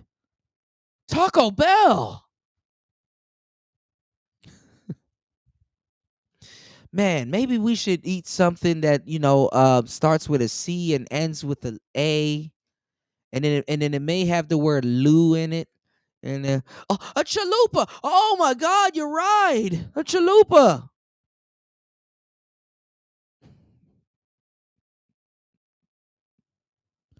Man, maybe we should eat something that like has two breads and on the 2 flat breads, and it's like cheese, and you know, it's kind of like Jay Dilla, and it's kind of quesadilla. Oh my God, you're right, quesadilla. Sometimes you just got to give it to them. Sometimes you just got to make them feel like they, you know what I'm saying? That their idea was the idea that changed the course of the day. That's just kind of how it goes. Especially when you're married. Oh my God, when you're married, you definitely just got to just give them certain things, you know, especially if they, you know, But then again, your wife should know you, right? Then again, your wife should know you, right? But you got to set it up and then let them knock it down. You know, it's a crazy, you know what I'm saying? It's a crazy little reward system. Like, for example, remember I told you how women be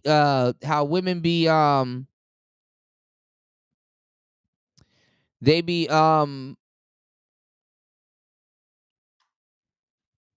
at the workplace basically asking you to do their job and shit.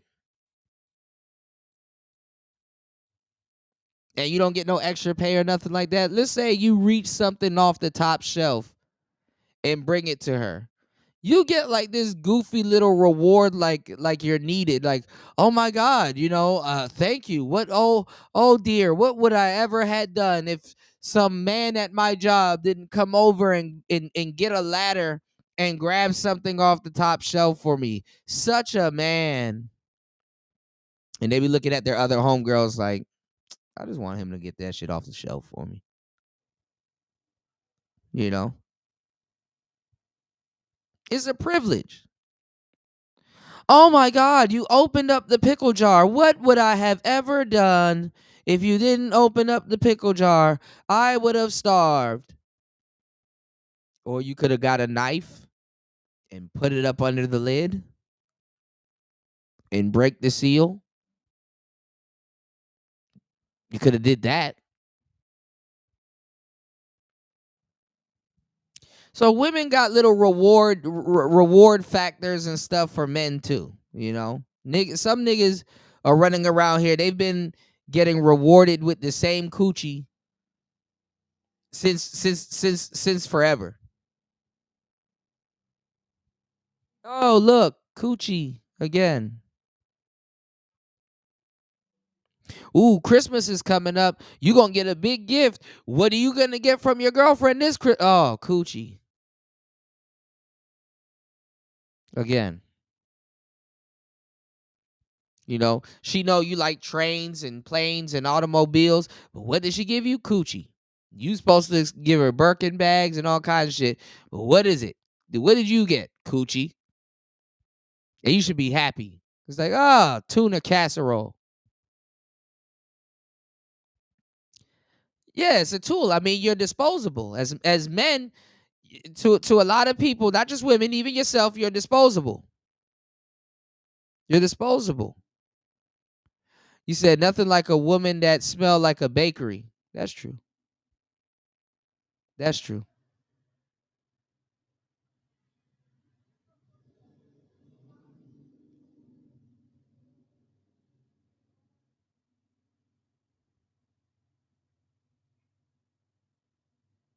But I mean, it happens to a lot of people.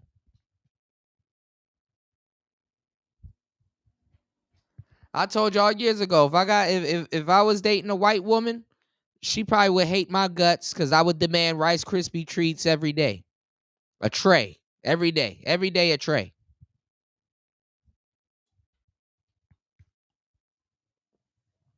Or some quiche with some hot sauce.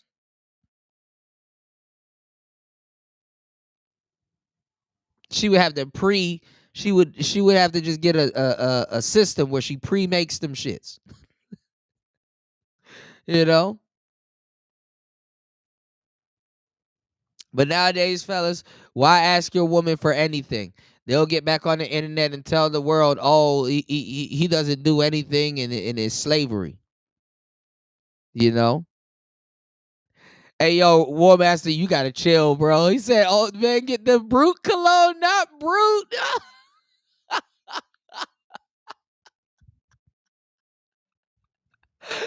Not Brute. Yeah, you just sit up there and say, explain. You know what I'm talking about, man. He's fighting people. You know we've been fighting 400 and still fighting to this day. To this day. To this day. Not Brute. You'll get the Old Spice. I ain't gonna lie. They revamped Old Spice. Old Spice ain't an old man brand no more, but Brute definitely is. Brute definitely is. Yeah, Old Spice done revamped it. They done got a second win. You know what I'm saying? You know, but Brute absolutely is. Brute will have you smelling like you just left the nursing home. You know what I'm saying?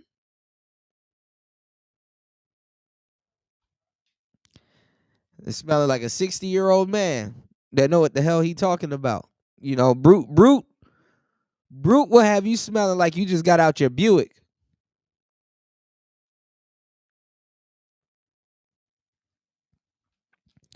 You said they more so treat me that way because they're not attracted to me. They probably are. You just don't know. They probably just try to. They're probably going to see if you make a move. Yeah, Old Spice done revamped themselves. They got themselves out of the old man house. You know, they got themselves out of the quote unquote older gentleman club house. You know.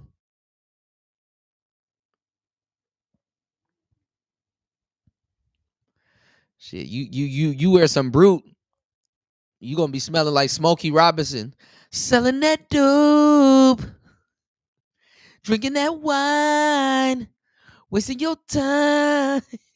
Same in terms of our nurturing Gang banging. behaviors. That doesn't mean a father can't learn. It doesn't mean a father who wants to be the stay-at-home dad can't learn to be a sensitive, empathic nurturer. But if we can't acknowledge that we're different, fucking them hoes, then we can't teach what we need to teach. You said we need education. We need all kinds of education, but you can't educate a father that he's different than a mother if you're not admitting that he's different than a mother. We are different. With exceptions. We're equal. It's not equal but different. It's not men are from Mars, women from Venus. It's overlapping bulk. This woman would get kicked out of the feminist group so quick if she said that at an actual feminist meeting. She would get kicked out the gang so quick. Yeah. So there are outliers, but at the population level, which is what we're talking about, you have to acknowledge that there are differences. Did you say that sitting up there humanizing men? What was that number you cited? 66% of women would like the opportunity to be able to stay at home. That's a UK figure. 60% in America, 66% in the UK. I don't know the numbers on men, but I would guess that it's really low. And I know that there are other statistics around when fathers aren't earning, that can cause, I mean, it's kind of difficult because there are obviously confounding factors. Maybe fathers aren't earning because they are very depressed or because they have poor health or something like that. But when fathers aren't earning, that tends to be bad for relationships, bad for men's self-esteem. Like, I think whether this is a good thing or a bad thing, I think the truth is that most people aspire to something like kind of traditional gender roles with some flexibility. And I don't think that we should consider that to be like some inconvenient problem. I think that if that's what human beings are like, then our politics ought to accept that and allow people to flourish and allow people to have the things that they want while trying to ameliorate the trade-offs. So you're agreeing with me that we need agency and autonomy and people need to choose because men are taller than women, right? That's an observable fact. Overall, what the fuck are you? It doesn't give you any information at all about me and Tom Cruise. What? So we're talking about trends. We're not talking about the first time Stephen holds his baby and nurtures it and thinks, bloody hell, I'm going to take a year off because I can afford to, and wants to do that. All we can ever talk about is trends. We cannot talk in absolutes because we don't have any information about what if I were a mother, what I should do or what Stephen should do as a father. But what about policy? So like right? The fact that at the moment you basically will not get any money from your child in daycare. They will not give you money for being a stay-at-home parent, etc. That's a policy choice, and we can't be neutral about that. We have to decide, are we going to incentivize one thing or another? In practice, it's fantastical to say we just need to give people as many choices as possible. That's not how humans work, and it's not how societies work, because societies are greater than the sum of their parts. So another example, Elizabeth Warren, of all people, wrote She got on the chopper suit, Hola. book called The Two-Income Trap.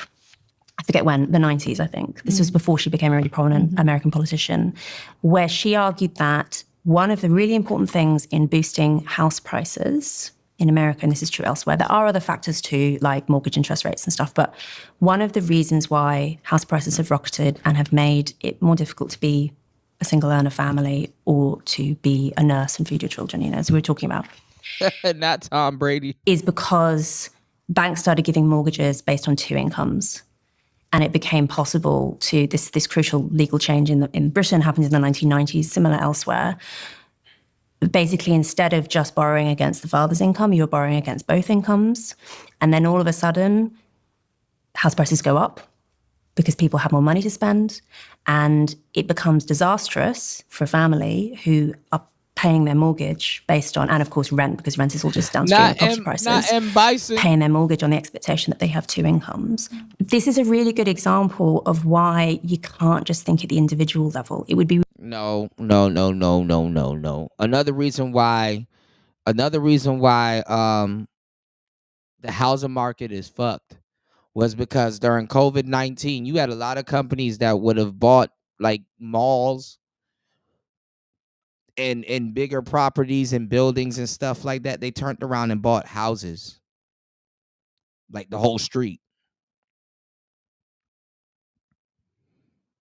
So now you got big businesses that own houses. They're holding on to them. The rent is high. They're not coming up off of them.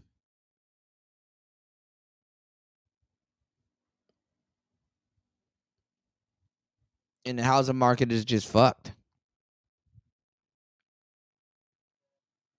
The housing market is just fucked. You think you're gonna buy this house from a personal owner, and it's like, nope, you got contact.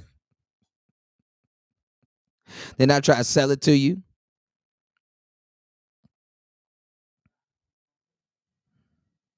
And it's like, shit. Shit, if I'm paying the mortgage at that rate, I might as well just own this motherfucker, man. Housing was high before COVID, but COVID made that shit worse. Look how much people lost their house during COVID. And right now, there's a bunch of people losing their houses right now as we speak.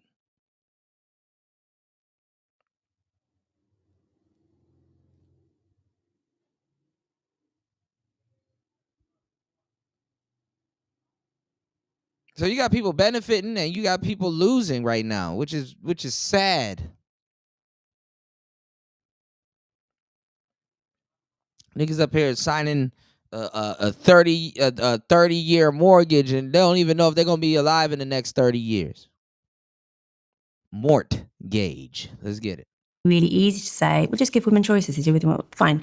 The problem is when it becomes the norm and when it becomes public policy for a certain choice to be made, suddenly... And you're right about that too, D. Chicago, because you know what? Right before COVID, it was really supposed to, the housing market was really supposed to improve, and then COVID came and then just, woof. Everyone has to make that choice or they suffer serious consequences. And of course, people can be weird, and there are people, I know them, who look at the property... And if people were wondering why a lot of corporate and business, you know, they bought housing during that time, nobody was investing in malls and restaurants and businesses like that as much because of social distancing.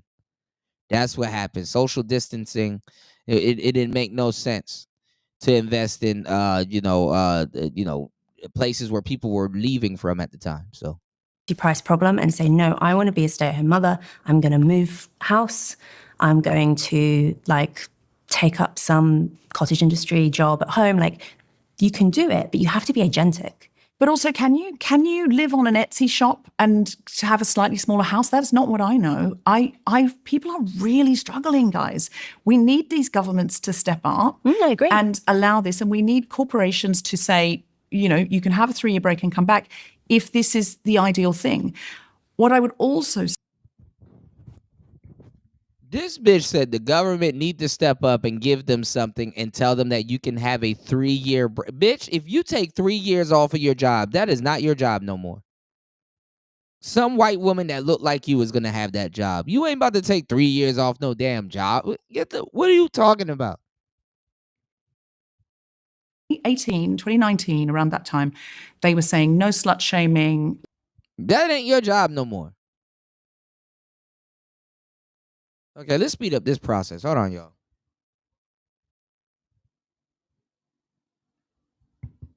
Different like bits and bobs. And that is partly because we're not properly educating women about what the experience is like, but it's also because unfortunately there has been this strain of feminism, it's not all feminism at all, which has basically aspired as much as possible to make women like men. Yeah. And that includes women being like men professionally, women having sex like men. That's the expression they use in Sex and the City, having sex like a man, right? Basically enjoying hookups without any real emotional connection.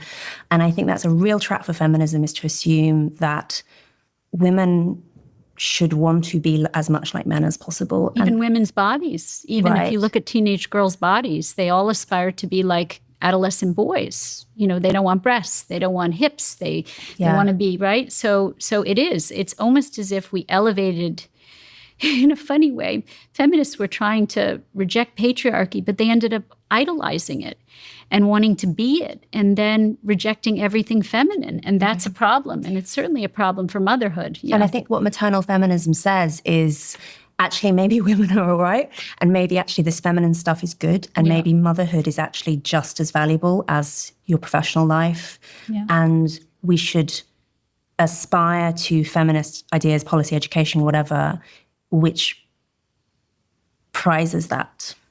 And how much do you see women elevated who are mothers? I mean, do you go to a cocktail party and you ask a woman what she does, and she says, I'm a stay-at-home mom and I'm raising my children. The back will turn on her, whether it's a woman or a man. And so that means that we've denigrated and not just deprioritized. We've denigrated it, we've dismissed it, we've turned it into something less than. And so remember that what helped women to feel valuable in society was the admiration for them. Feminism has to get to a place where it says, you have choice. We admire your choice to stay home with your children and admire our choice not to have children.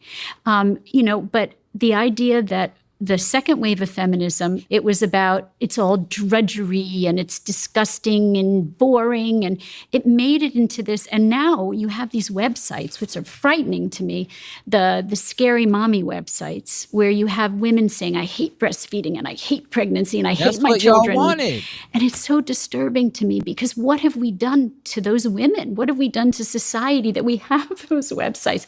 It's okay to feel frustrated. That's what y'all wanted. Now all of a sudden, with feminism, we have to make women feel like they have a choice. How about you actually give them a choice instead of making them feel like that? That can be a start. That can help. Women have no idea how to deal with other women, but want to tell men how to deal with women. Women have no earthly idea how to deal with other women and make another woman that her sole responsibility. Women won't jump in front of a bullet for another woman, but they're telling you all this feminism and ideas and stuff like that.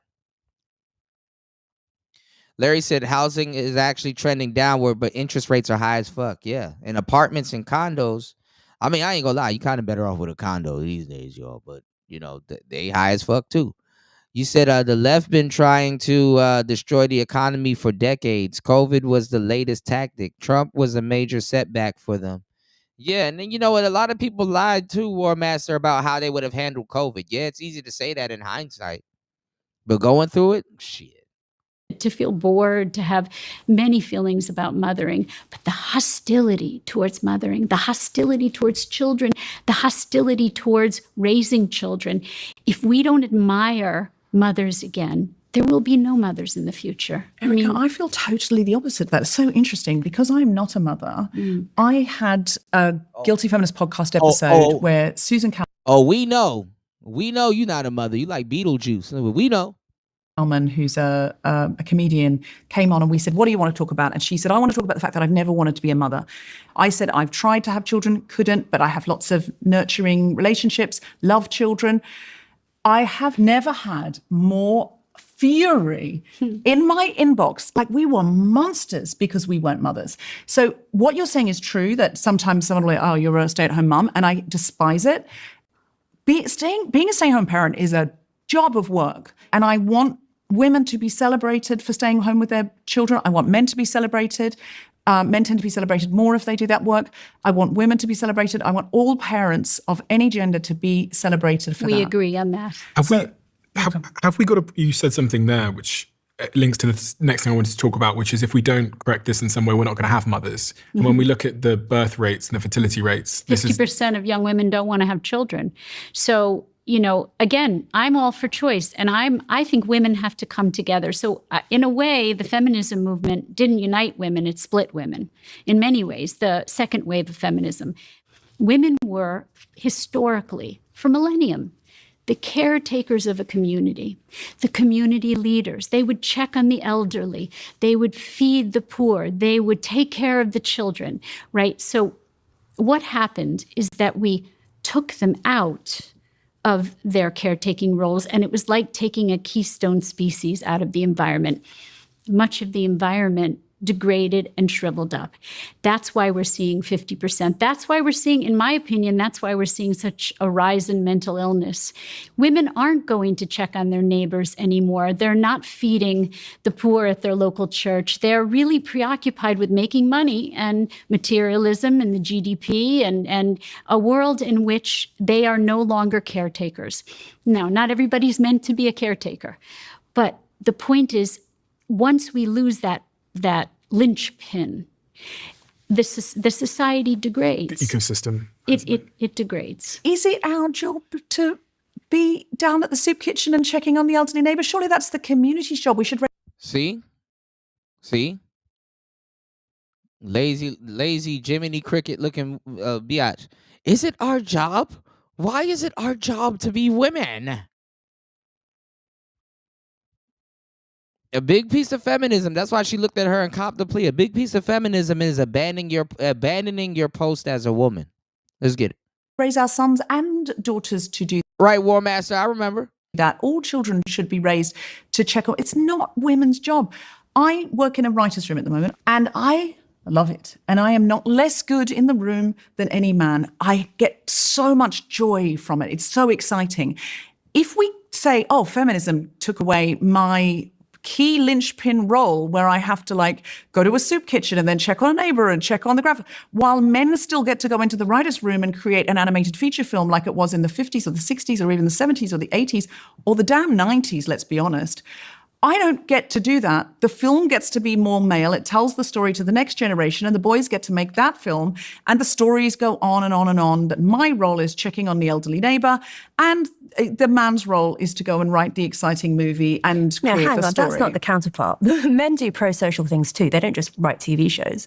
They fight fires, they earn money, they chop wood. I'm being really stereotypical. But I'm talking about what Erica was saying about the unpaid labour of checking. So can I say, I think that one of the problems we have in the contemporary world, and this applies just as much to men as to women, we talked about the manosphere earlier, is that gender roles contain both privileges and responsibilities, both of them.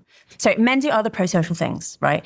And I think that genuinely one of the problems that we have in contemporary culture, having rejected so much of traditional gender ideas, is that gender roles traditionally contain both privileges and responsibilities. So for men, the privileges are kind of obvious, like feminists have drawn a lot of attention to these, but men also have counterpart responsibilities, which includes things like dying for their country or for their family, which includes doing backbreaking labor. There are all sorts of hard things that men are expected to do in exchange. I think this is the unwritten agreement, in exchange for those responsibilities, those privileges rather. Women have that too. So women. It's like these hoes don't even realize, right, War Master? Men were working on hot roofs trying to hammer in nails. Niggas been falling off ladders, sawing off their legs. Niggas getting their chin rocked from jackhammers and all kinds of shit, but the men just go into Hollywood and have so much fun writing and directing movies. Like, what are you talking about?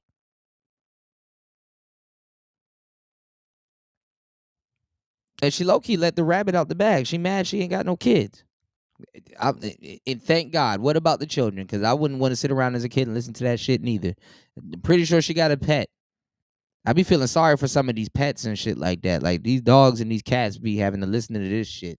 Let's go. Have some privileges. You get to the women and children first principle when it comes to saving lives. Women are often the beneficiaries of what's called benign sexism. So men being kind of deferential to women, like nice gentlemanly men being deferential to women. There's this cognitive bias called the women are wonderful principle, where people will actually, if you ask someone do you want to save a woman that you don't know or a man that you don't know from drowning, people will overwhelmingly choose to save the woman. So there are those privileges. There are also responsibilities, and they include things like caring work, which is hard, and the danger and difficulty of childbearing, which is really hard. And I think that one of the problems, and maybe this is narcissistic, I don't know, this is a touchy word, but maybe this is narcissistic, is that both sexes want the privileges without the responsibilities. Why are women always using the word narcissist out of its context? That has nothing to do with narcissism. And you see that within the manosphere as well. That's what the manosphere want. They want all the privileges of masculinity without any of the responsibilities. They don't want to have to be the breadwinner for their family. That's not what the manosphere wants. They talk about how they always are accountable, and men don't have those privileges, and they always have to take what comes with masculinity. She don't even know what the hell she's talking about. They want all the privileges of masculinity without the responsibility. It says a woman that's not even a man. How do you take the privileges of masculinity without the responsibility? What response? I would like to know what responsibility that we're giving up for being masculine. If anything, just being masculine in general is taking on a fuckload of responsibilities. Families, or to do difficult work, or to risk their safety doing anything. And I'm afraid sometimes feminism is like this as well, that we expect women to be given, to be deferred to. Okay, D Chicago, tell me what dodging masculine responsibility looked like. You say y'all don't want to make over 50K. Because it's a rigged system. So niggas be thinking just because you make over 50K in America that you're doing well. No, you're always at work, you're tired, and you're probably getting threatened with the job that you have.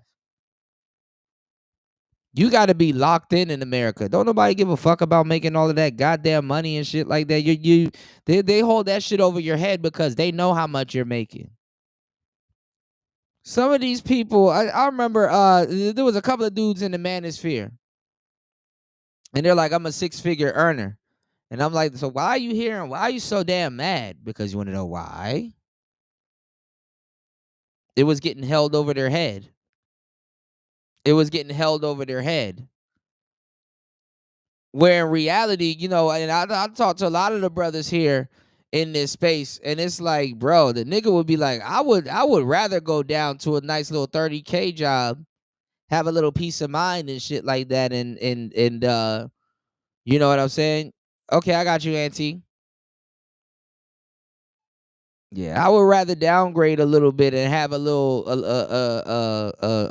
make a little bit less money and keep my peace of mind than sitting up here playing this damn game. Look, with inflation and shit like that, to a certain degree, y'all, life don't get better when you start making more money like that. They start taxing you more. You said you can't claim to be masculine and you don't want the response. First of all, being masculine ain't about making more money. Jesus Christ, where do y'all niggas get this ideal from, man? Being masculine ain't about making more money.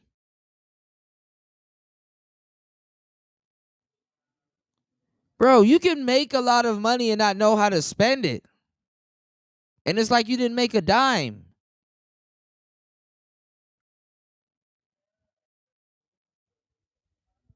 Man, listen, you got people that make less than 50K and see more money than people that make 50K.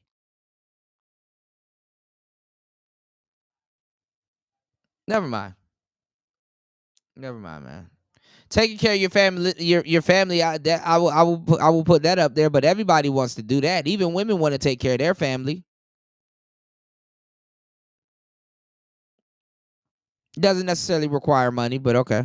And to be prioritized, but we say, I don't have time to do all this stuff for other people. That's ridiculous. I should be like writing TV shows. I mean, that's not the counterpart, right? Like writing TV shows is great, but it's not like essential work to society. Whereas raising children and protecting your community really is. And we do need people to do that of both sexes. Problem is we can't put a price on it. And that's the problem, is that we can't put a price on how important it is to raise children. It's unpaid work. And because we focus so much in society on paid work, we can't put a price on how elevated women's work should be, meaning how elevated nurturing children should be in society. You know, I mean, my kids always say, again, I'm going to get a lot of hell for this too, but you can buy a house making 50K a year. You can buy a house. You'll have to probably take a couple years to save up or whatever, or you're going to be living on the outskirts. You can buy a nice little cool little house or a little unit and go get you a Prius. Man, go listen to $1 million worth of game. Them niggas riding around in Porsches and stuff right now, but even Wallow and all and Gilly and all the people was talking about how they got the Prius. I was listening to them interview Larry June, and Larry June was like, yeah, I had to go get a Prius or go get you a used Honda Accord. You can still send your kid to school off of 50K a year. You can go on Sophia. Go get you yeah, you'll be in the hood or close by. You can do a lot with 50K. I don't know why y'all acting like 50K is bad. 50K is actually fucking good. Who wants to live like that? Well, there's thousands and millions of people in the hood that are A-okay. He said masculine definition, having qualities or appearance traditionally associated with men or boys. You said, what's wrong with house rentals? Yeah, that's another thing too. I mean, a lot of people, especially even in the millennials, a lot of people don't believe in ownership like that. They'll walk away. Some people don't want to be a ball and chain and shit like that. Did y'all see that black woman that got locked up because of her grass? Nigga, the HOAs, fuck the HOAs, bro. They locked this bitch up because her grass was brown. That's it, man. Get that woman out of jail. What the fuck? What the helly? What the helly berry? They locked her up because her grass was brown. They locked her up because her grass was brown. They just running out of running out of shit to lock niggas up for nowadays, niggas.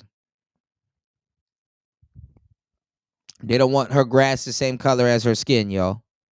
My kids always say, it's not fair that people in finance are earning all that. You can leave a rental to your kids. Let them take over the lease. That money, and doctors and nurses and social workers and teachers earn so little. And they used to say that when they were little. And I had a hard time explaining to them why that was. And all I could say was, the world is not a fair place.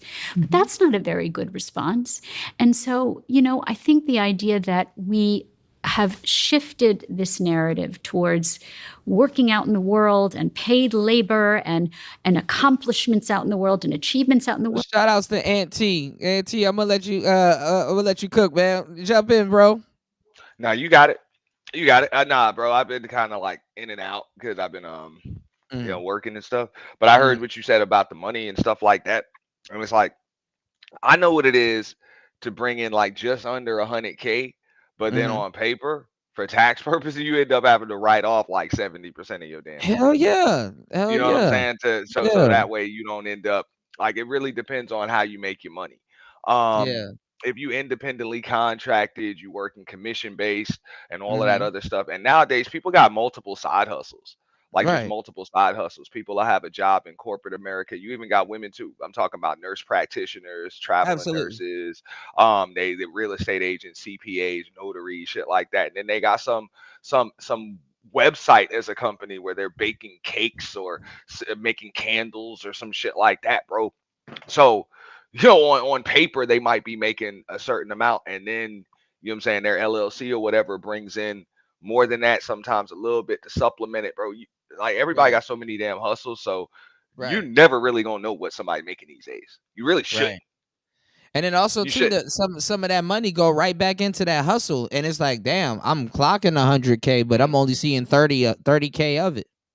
Facts. You know, And that's even what. these YouTube channels. Yeah, I was gonna say even these YouTube channels where some of these people are making 15, 20,000, $30,000 a month. You know, like a lot of them have like ridiculous expenses. Those people that most of the people that are making 25, 30,000 a month are paying some marketing team, bro. Like multiple marketing teams and shit, bro. They got like 10,000 a month in expenses. Right. No, that's what happened to that Equipment and team and shit like that. Yeah. That's what happened to that woman that was talking to Kevin Samuels, the average at best girl.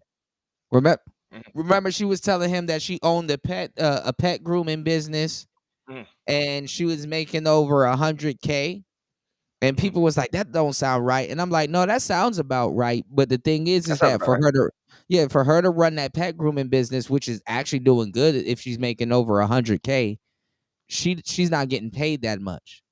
Cause like She's got ridiculous expenses, a good 60 to set. She got overhead. A good 60 to 70% is going right back into that business. And unless she's shaving each one of those dogs' nuts by herself, right, like herself, right. Which is still like it's pretty impossible. Like she's probably not even making that much money if it's just her. You know what I'm saying? Yeah. If it's just her, What I'm saying is that that's how she's making the money. Yeah. Right, she making just as much as her employees on the low. It's just that she's doing the extra work because she's running the business and stuff like that. So she probably only really walk away with like 30K a year. Yeah, well, now she might be making 100K after her overhead. She might be making that depending on the type of, because you know how pet grooming works, bro. That is all about quality of service too. So her employees, she can't just hire people off the street. She's got to hire people that know what they're doing and then retrain them anyway to match a certain level of quality of service. Standard. You know what I'm saying? Like for real, like because you gotta, you know what I'm talking about, bro. It's like you got to do it a certain way here. When people bring their pets in here, they bring them here for a reason. So no matter who's grooming, you got to get the same quality of service, no matter who the groomer is. Right. And then they gotta have the relationship with the pet and everything, and know how this person likes their dog's haircut and stuff like that. Because they're a barber, also, that's the difference. Kuda, that's the difference between having a mobile pet grooming service and then having just a brick and mortar, or even if she's doing both mobile and brick and mortar. So now she could be paying $6,000, $7,000, $8,000 a month for a lease. Easily. For a lease. And then she's got to be insured too, and then if she's doing some mobile work too, you might have a groomer that goes out and goes to people, as well. So that's even more expenses, and the insurance goes up. And you know what I'm saying? Like for real, it's a lot. So all of that stuff, like what you talk, they be talking to people as if people just got regular jobs. Like the days are over, bro. Right. You know what I'm saying? The days are over. Like that's why he said. That's why he said she average at best, because she want a 6-figure man, and it's like, well, shorty, you kind of still in square one. You kind of making 30, 40K a year doing what you're doing, even though you own the business. On paper, look good. Most small to medium sized businesses really don't do anything except make the owner a living. Like they make the owner a living after expense, after overhead's taken care of, and that's paying your employees and growth and all of that stuff. Like that's all you're doing is making a living, whether it's like 100K, 150K, 200K, which is still just a standard living. Like people be like, oh, that's a super living. Like you ain't rich off $200,000 a year. Yeah, you're not in an apartment. You might have a house. You know what I'm saying? You're not driving a Camry. You might be driving a Benz or whatever. Right. But or a top of the line Maxima. Yeah. You feel me? That's like you're not rich. You're just making a decent living. Yeah. Because I mean, really the way, like small and medium sized businesses run. even at the tail of COVID, upper middle class upper middle class starts at like 155K. You know, like good, decent upper middle class. You like 155K. You know, you're there. You know, so it's like god damn. You know, because people for the longest time would associate middle class with a 100K, and it's like, no, that's lower middle class. You know, not even Middle middle class is class, supposed to be honestly. over 50, like it's actually like over 45, and upper middle class would be. And that remember when they call you upper middle class or whatever, that's supposed to be combined household income, Yeah, like yeah, combined yeah, like a household. new, like a nuke family income. Yeah, yeah. So But it people went don't. up. I They mean, said I upper just don't middle see why class people now be is like clocking other people's money 155. like that. Like I just Yeah, don't understand that. Like they just be clocking everybody else's money, and nowadays it's impossible to clock somebody else's money because you don't know what's coming in. Because if you're hustling in this day and age, it's fluctuating. It's fluctuating. Yeah. Some weeks, some months, you're gonna make a certain amount. Others, you're gonna make.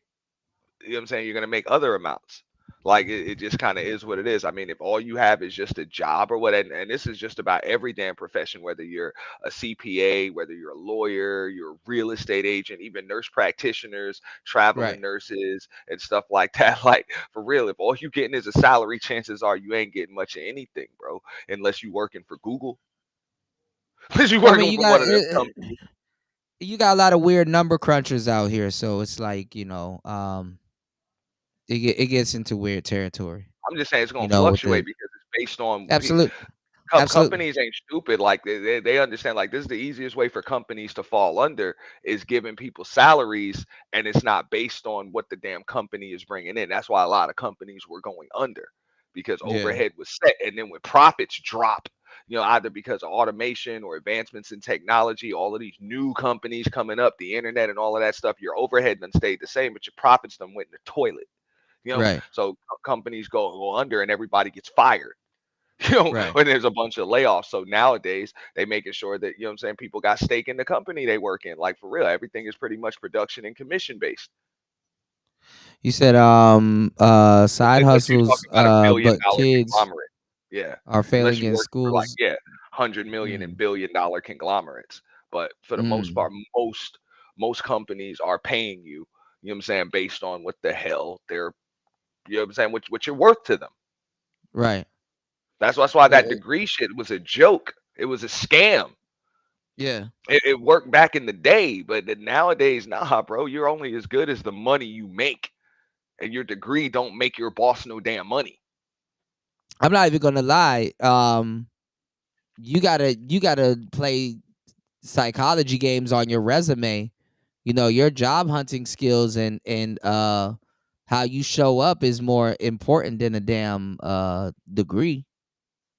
You know, I mean, what than you a can damn produce. degree. This is Yeah, why I always said this, bro. A salesman is the highest paid profession on it earth. is. Yeah. You know, At the end of the like day, you're bro, gonna have like to know how to everybody do thinks that either LeBron way. James is mega rich and all of this other stuff because no, I mean he is. Don't get me wrong, but trust me, Rich Paul, his agent, is right up there with him. Right. That's the salesman. The salesman that gets a commission off of No, but I all. mean, The agent. LeBron plays ball. LeBron doesn't know how to sell a product. He just But now plays you ball and stands beside something and stuff. Like his image sells the product, not necessarily him. well, You yeah. know, I mean, don't get me wrong. Michael LeBron's got a Jordan lot don't of know how stuff to going sell on. shoes, but his Yeah. yeah, Well, I mean, yeah. Well, he's got the marketing team and scheme to do it, but what I'm saying, his right. image can sell a But lot his of that work, stuff. My his point is, his work sell the shoes. Yeah, what but he's known LeBron for, James, his brand. like LeBron James, he's got a lot of other stuff going on, so it's kind of like a bad example. But the Yeah, people be confusing, being rich and wealthy for having a high paying job. yeah, Like just because you have a high paying job don't make you like rich and wealthy, especially these professional athletes that balling out of control and all of that stuff, but don't have nothing else going on. It's like, bro, they're gonna fire you before you turn 40. I That was just can't about to work. say you can still get fired, You know what I'm saying? right? Like You can still get you fired. can't work no more. Like you're gonna Yeah, age out of your job. Like this money has to last you for the rest of your life. And on top of that, when you see these stupid ass contracts, these people get taxed like 48. Some states they're getting taxed like 50+% of their income before they even see their money. Like I'm talking about, it's coming right off the top of the game check, and then their agent takes a cut too.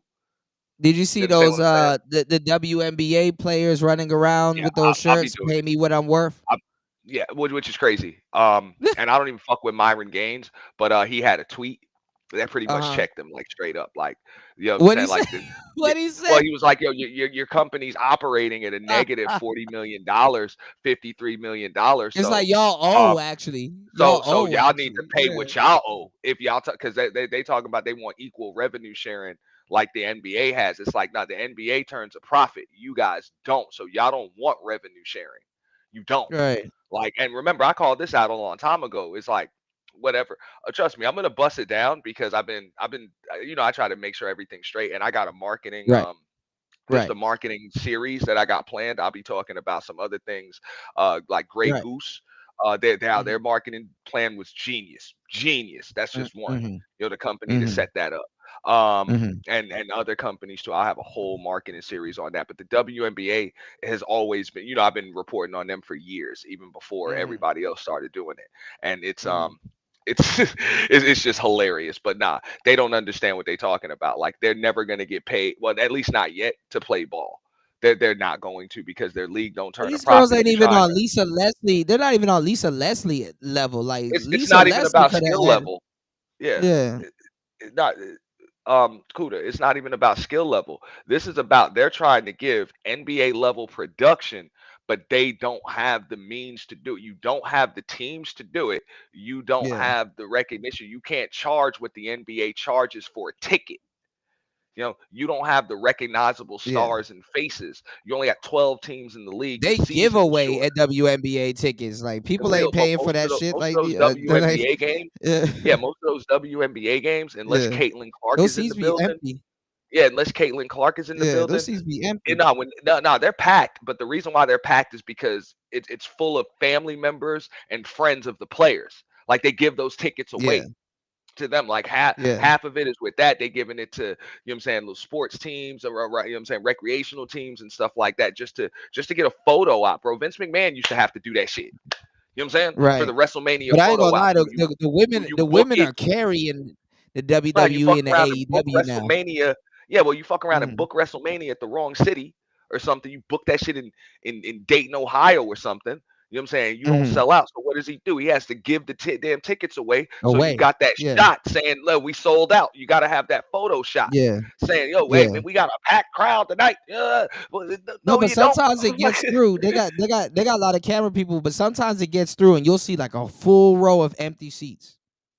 You'll see a Yeah. full row of empty seats. Well, the NBA the WNBA is a marketing nightmare. I'm gonna bust that down because they're Mhm. so stuck on equality that they fucked themselves up because the NBA didn't get big off of equality. It got big by propping up its stars. So when you're trying to bring your stars down to the level of the non-stars because everybody should be equal, well, guess what?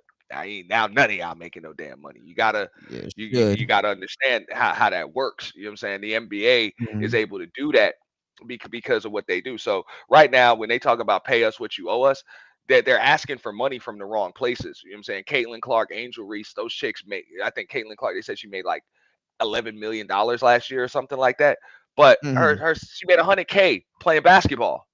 Mhm. The rest of it come Mhm. from State Farm, Nike, and all of the damn endorsements. Same Yeah, with Angel Reese. sponsorships. You know Yeah, what I'm saying? and She made like endorsements. $5 Yeah. million last year. She made 70K or 100K playing basketball. Like that. That's Yeah. what it is. So y'all gonna have to make your money off the court, become marketable. Like that. That's it. You're gonna have Yeah. to get the endorsement money because you're not gonna get it playing basketball. Now, also what you do is you let Nike and State Farm do the work for you. They'll Mhm. do it for you. They will market the league and all of that stuff because their job is to sell insurance, sell sneakers, sell soda, sell all of that stuff. So they're gonna get the commercials and all of that. But these chicks are so big on equality and LGBT and all of that other stuff that this isn't fair. Like, nah, bro, you gotta prop up your stars. You gotta prop up Yeah. your stars. You gotta prop up the But I mean, rivalries they still make all a of that shit. decent living though, because Angel Reese was like she makes a little bit over 40, 50K a year paid there, and I'm like, that's cool. That's a nice little. She just got there. Makes $70,000 a year That's playing ball, but good. she doesn't care. She says she writes that off, bro. Check this out, right? I checked the WNBA contract. Every WNBA player, it's in their contract. They get an apartment and they get a car. And ever since they brought this chick in last year, Complimentary. now Yeah. the chick they're flying private now. They were flying commercial before. These are all expenses that go on to the owners. Okay, flying private and all of that other stuff. So the expenses have gone up. That's even better than the WWE. You got to pay for your own transportation and expenses. You got to figure out how to get there. I think they fly private now. They fly 'Cause private probably now. But back Hunter in the day probably when did we there. were younger, bro, they used to drive, Yeah. bro. Yeah, They they used to have did. to Yep. drive from city to city. Yeah, bro. Yeah. They lived It's on the deep. road. Yeah. It's deep. But I think things are Triple different H now. They're probably publicly traded. did that. They're publicly Yeah. traded now, so it's a different thing than it was when we used to see them coming up back in the day. When are you WWE gonna do the marketing show? Are you putting it together still? I'm setting up the entire series. I'm gonna start it next week. Okay. Next week I'm putting the I entire. gotta It's be gonna be an there. entire series, not without a doubt, dog. And hit me up because I definitely Yeah. want to have some. Yeah, I folks caught as a guests. couple of your sisterhood ain't shit shows. I be catching them right before I retire for the night. I appreciate you. I'm gonna do a bonus show. I'm gonna probably do like 1 or 2 Yeah. bonus shows. But yeah, bro, a lot of folks Yeah. are triggered I'm by gonna get back to hashtag. sharing them though because I catch the boiler room ones before they don't give me the main channel. They give me the No, boiler what room. I I'm do like, is what I do is I put it on members only on the main yeah, channel. After it's done, because I simulcast it on both channels, but then as soon as it's yeah, done, yeah. I throw it on members only, and then make it exclusive on the boiler room. Try to get those subs and then stuff up over at the second channel and stuff. Yeah. So, because if I don't do anything with the boiler room, nobody will ever go over there. They'll all watch it all from the main channel. Yeah, but no, it's we good. trying to The work it. notifications for it is going out. But not the Yeah, marketing the series. I notices are seen. going out for the boiler room. Nah, bro, no, that channel is steady growing, bro. I have no Yeah. stay tuned, that boy. But that channel's steady growing. Like steady growing. So I don't complain about that. And that's cool because that's more of a me Yeah, just channel. let the you know? numbers kind of yeah. So when you That's more of a when me you go when you switch accounts and go over there, you kind of be like, okay, this is doing good. This is doing good. All right, let me just keep it up. Correct. Not real. I learned, bro.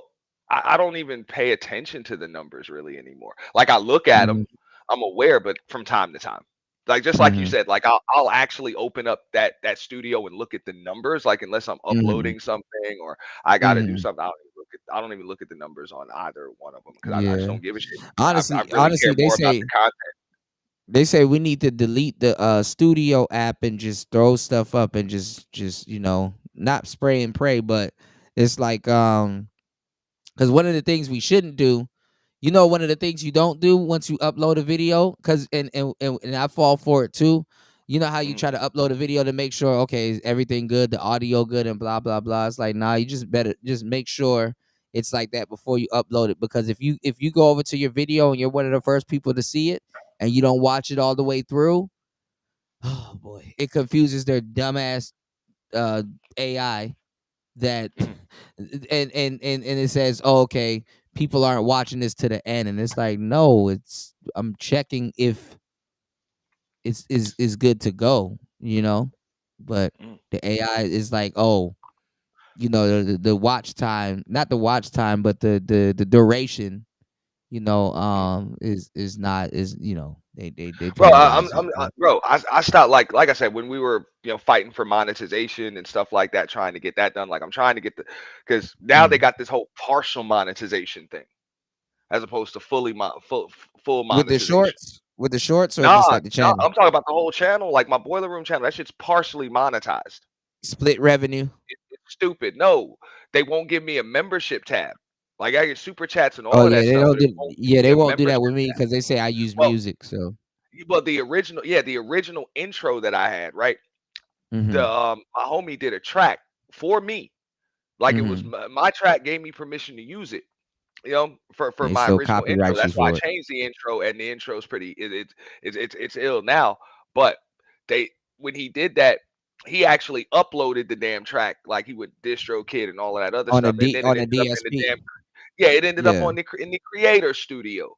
And then like overnight I got like 45 claims or something for my intro, and that's what they telling me. They like it's too many claims. So what I had him do was manually, because he needed each link and had to put each one of the streams where I got the Manually, claim onto a safe list. And he's Mhm. done that, and they still didn't unlock my damn membership tab. YouTube is on that BS, bro. They just Yeah. on that BS. So I'll I'm send like, you a solution. I'm gonna and let me know if it works. I'll send you a hold on. I'm gonna put it in the let me know, private 'cause chat. Yeah, that's it. I'm just I'll trying to put it in the once I private chat. unlock the membership tab, we gonna open the floodgates. But it's like Yeah. I gotta, you know what I'm saying? So it's like right now, if you got the membership tab on the Purge channel, you Mhm. gotta get a 2-for-1. You know what I'm saying? You get all of the Purge exclusive member stuff, and you get all of like you'll get the marketing stuff, you'll get all of that stuff. So Mhm.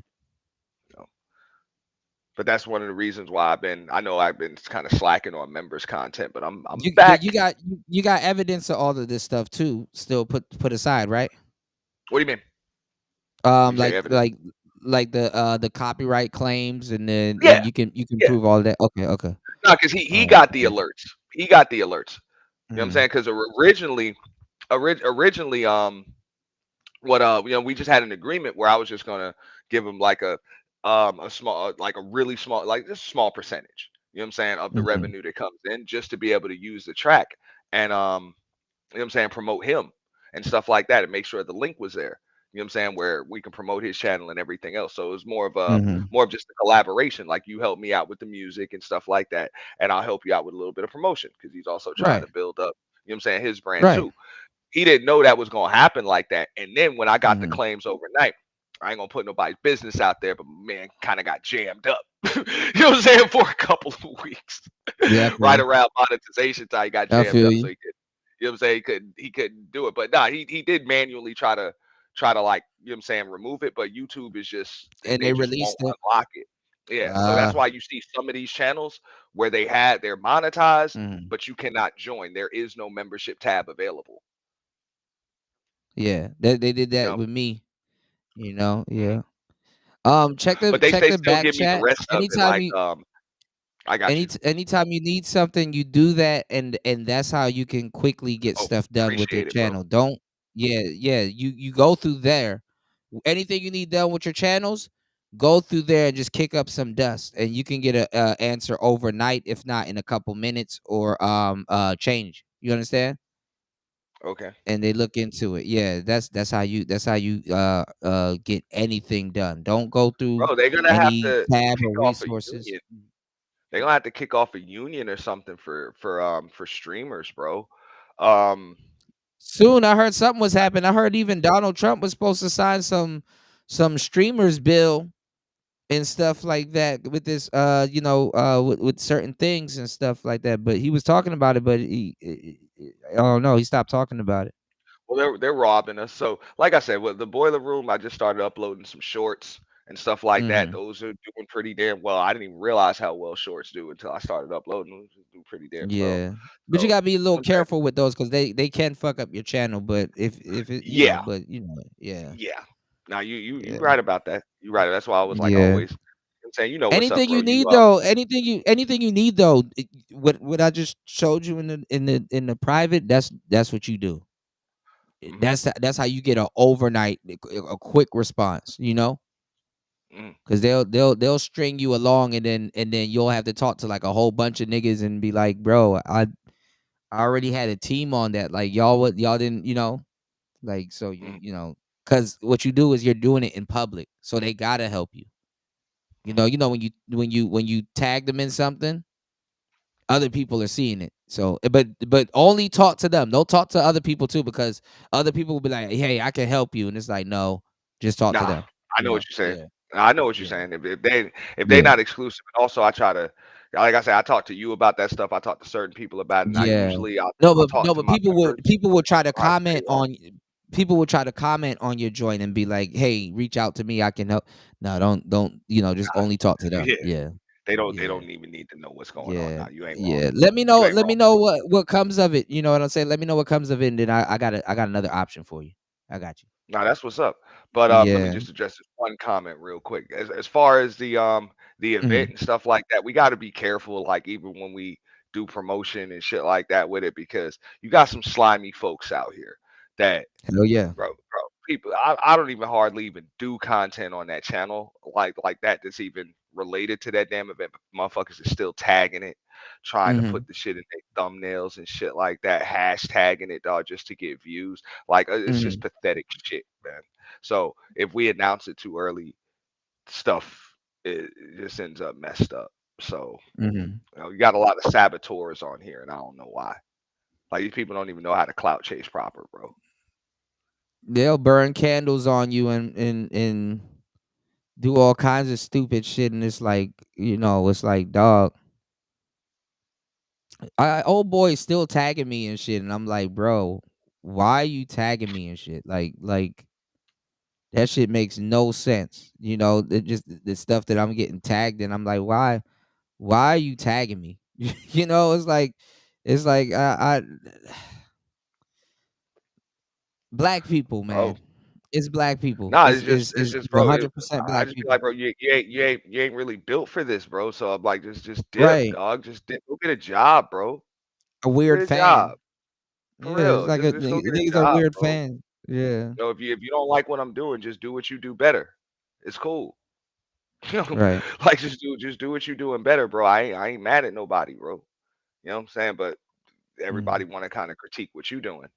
And I ain't got nothing but good shit to say about DJ Kuda. I'm like, oh, Yeah, my same man did here, man. 13 Same thing for hours the other Auntie. day, dolo, son. Yeah, I caught your message when I got off. I said, "Damn, I'm like, that's true." damn, bro. Yeah.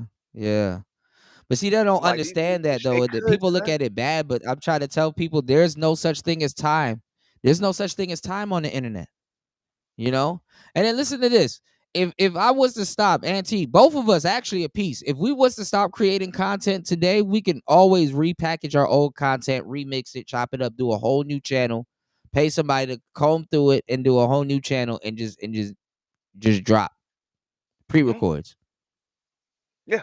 And people will be like, when was this made? When did you do? It's like, bro, we talk about urban and listen, because like I said earlier in this show, when you're right too early, like when you're correct too early, they call you crazy.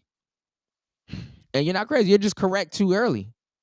Yeah, I said like So this. They thought Michael mm, Jackson was crazy because he was going everywhere wearing a damn surgical mask. mhm. Now look at everybody. You know what I'm saying? After a damn global pandemic, everybody walking around wearing masks. Right. You know? Right. So Vader said living like off Mikes and Men. Yeah, Mikes and Men clout. Yeah. for Man, I real, had it's to it's it's roast pathetic. Fantastic the other day, man, because I'm like, he was supposed to be carrying the manosphere. He did all of that shit, and it's like, bro, that man over there simulating finding another DJ to latch on to. And I'm like, man, listen, man, this shit is funny, man. I'm like, well, hey, that's the manosphere that dudes wanted to play favorites. So, I was just telling Freezy this. I'm like, bro, wait till you get a little bit of wings in this space. People gonna start clicking up. Freezy You do know? have a few some wings in this space, and Freezy's been through his fallouts. Um, Yeah. Who'd I he remember fall out with? Anton Daniels. I heard him. You Oh, know he what I'm fell out saying? with Anton Anton? Daniels, bro. I thought he Hell made back yeah, up with bro. Anton. Bro, I thought he and made back up. Freezy roasted that nigga, dog. Got addressed and Dang. roasted that nigga, dog. That's why, you know what I'm saying? I was like, hey, handle your business, dog. Handle your business. He I wasn't thought he scared of that made shit. back up with him. Because most of these motherfuckers Dang. like to kiss ass. They probably made, I'm not gonna say made up, but they probably cleared it Yeah. up. They probably Yeah. cleared it up because Because I they told was him just talking Anton about it was the down below. biggest simp. Anton But was the the point is, hugest simp ever Freezy when ain't he back first came down. in. He didn't back down like a lot of the motherfuckers do. So I give him his Yeah. props for that. He didn't back down at all. You know what I'm saying? Yeah, And because he did it the Anton was right a way. huge ass simp when when Anton first came in. He was like he was a huge simp because he was running co-ed panels and because this is what a lot of people don't understand, but I mean and you know what I'm talking about. There's an art to running co-ed panels. It's an art. Yeah. You know, it's a different muscle Both an that you art and gotta a have to run. science.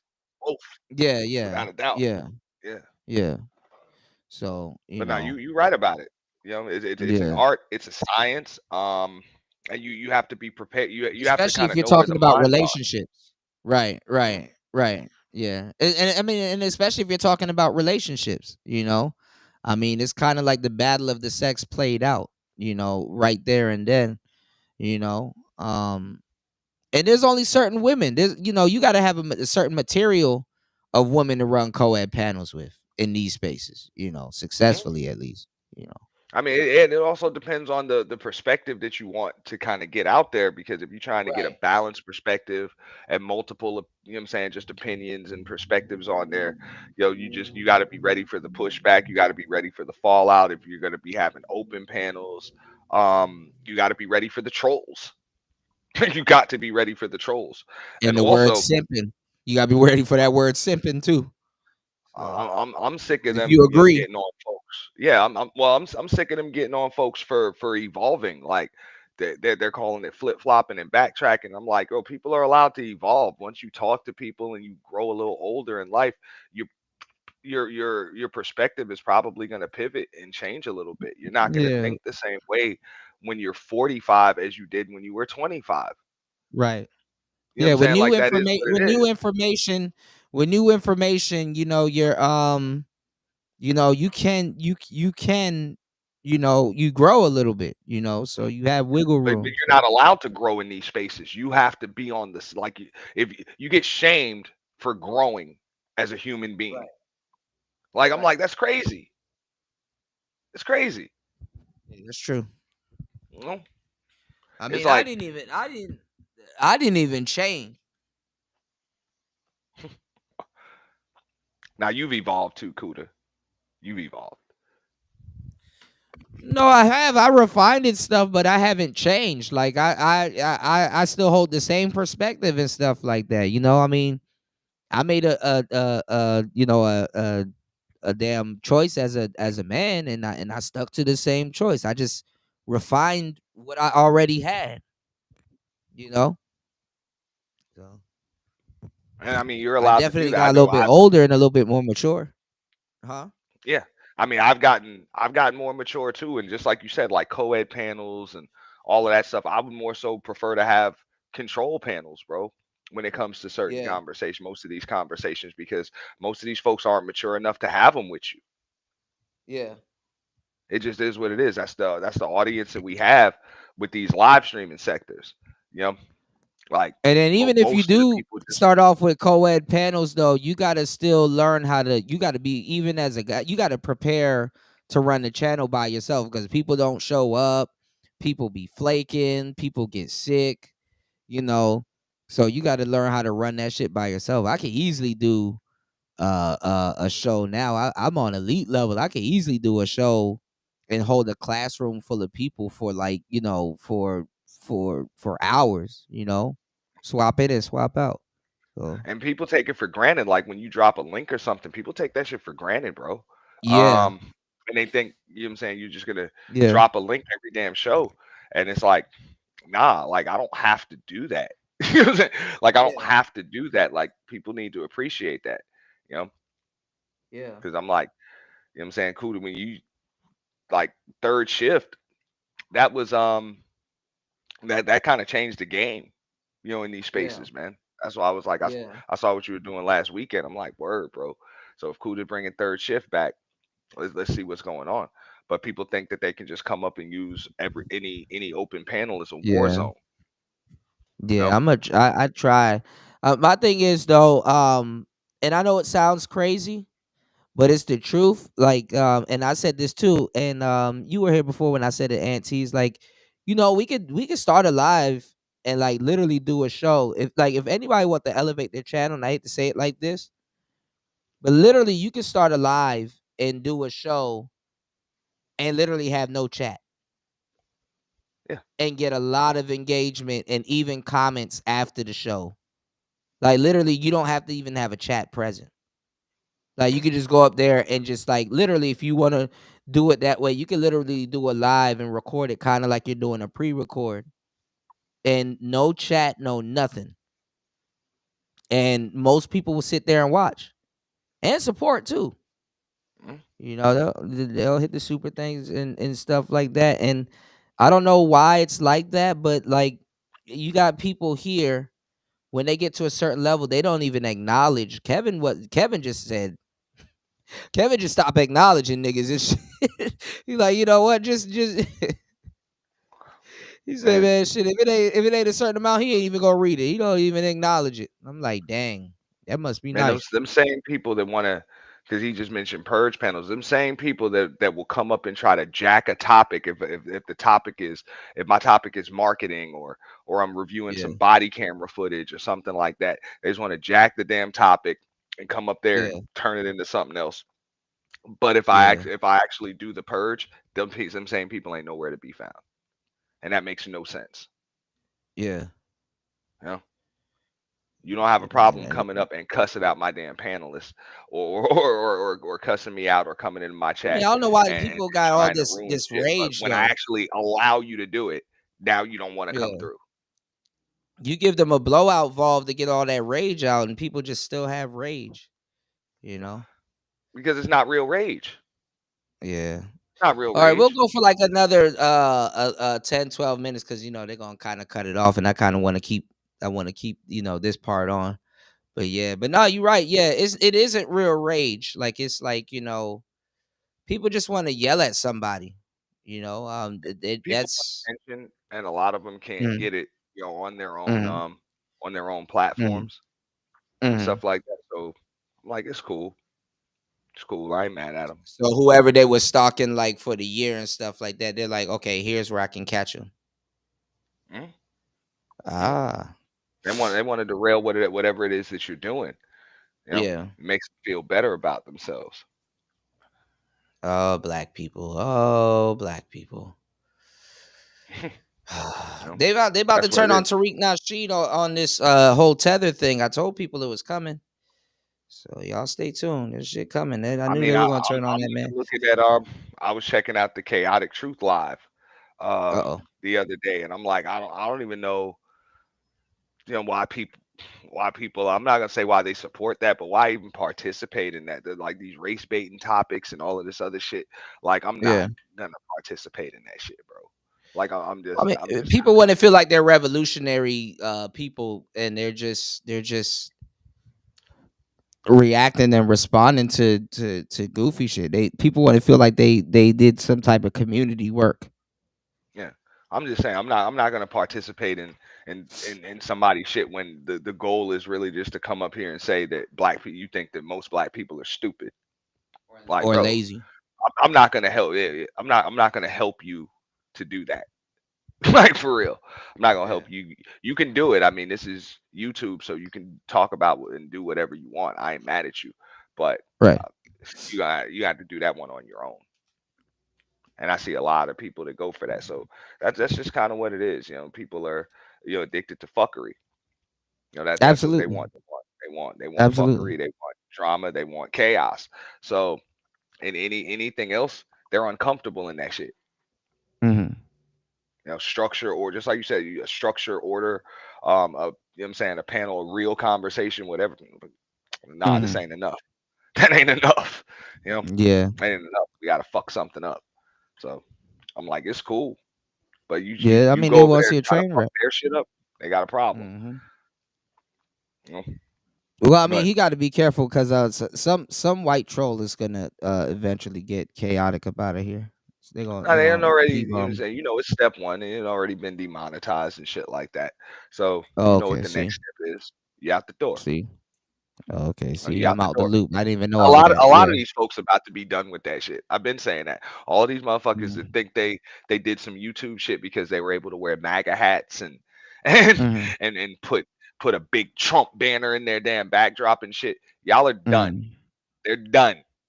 It's over. He can't really. Ain't no more Trump campaigns. He ain't running again. I mean, you got dudes that can do it. If people should have took their lead with it. I mean, a lot of people can't be Anthony Bryan Logan. You know what I'm saying? They're not in the in crowd. So, they gotta do it a different way. So Yeah, I'm just saying. I mean, that was good while it lasted for a lot of them, yeah, but now they've run out of shit to talk about. yeah. So now And they're and just and doing it's just fuckery. gonna Yeah, keep getting even more and more slim. It yeah, is. yeah. So now what are you gonna do? And Mm-mm. I feel bad for a lot of folks that done quit their jobs and you know what I'm saying, quit their jobs, have no careers and all of that. They're like, oh, I'm all I not gotta do gonna is go lie on though. YouTube and talk and kiss In Donald Trump's mm, ass, and all of a sudden, you know what I'm saying, I'm gonna make 10, 15 grand a month. No problem. You do that, but what the hell are you gonna do in 2027? in the past few years, all the topics that you're supposed to avoid, like religion, politics, and race, Mhm. and I forgot the other one, but like niggas been doing all three. Even myself, I found myself. I'm like, okay, let me kind of circle over to the video games. Let me go back to video games, or something, because that shit, it loses its luster. You said these Africans is talking crazy though. You see the chick trying to declare war over the African boycott. Man, look, that Essence Fest shit is crazy, but how did black people lose Essence Fest in the first place though? How did that It happen? was never theirs. Yeah. So Like I'm thinking. it's easy to lose some shit that was never yours in the first place. You just showed up. Mm, Like that's one thing from that demographic. Like even when they say, these are our neighborhoods, are they? What do you own there? Like what do you mm, own there? What do you control there? You know, like I say, you get your and it gas, you get your groceries. You know what I'm saying? Where who sells those things to you? Where do your kids go to school? Who's responsible for the damn curriculum? You know what I'm saying? The hospitals that you go to, the pharmacies, all of that stuff. Who really controls that? Therefore, it's not really your neighborhood. It's not really your community. So you don't right. control You're nothing an there. occupant. Right. You know. So when the people that actually are in charge of it decide to switch that shit up, then you get pissed off. You know. Yeah. So the only way you can really have control over some shit is to own it. True. You know, Yeah, and it's like that is what you it is. gotta ask them the basic questions like, do you even do business with black people? Where's your nearest Mhm. black, mom and pop store, or Like brick and when mortar? people ask me, that's why I stopped having the conversation with these folks as far as what's good for the black community. I was like, first and foremost, I was like, are y'all willing to boycott the gas stations? You know what I'm saying? That Mm, that don't either number one, you know what I'm saying, don't hire black folks, or number two, won't give you a connect on the petro that they get and shit, so you can set up some competition in the neighborhood. Are you willing to mm, boycott that? No. You know what mm-hmm. I'm saying? Are y'all willing to boycott that and start taking the city bus? No. Hmm. No. So stop talking about what's good for the damn community. You know? Because real shit, if Habib can't make money in your neighborhood, he will leave your neighborhood because that's the only reason why he there. But you Right. still keep giving him your damn money. So do you really give a shit about your community? They finna turn on Tariq Nasheed too, so I'm watching that shit unfold I'm right in like, front of me. I'm like, damn, right on time. the That's Chinaman tight. want to sell you fried chicken, and you know what I'm saying, fried chicken and beef and broccoli. You think he gonna let you sell, you know what I'm saying, collard greens and cornbread and shit in Chinatown? They ain't gonna let you do it, but you let them do it Hell right in no. your neighborhood. So what's up?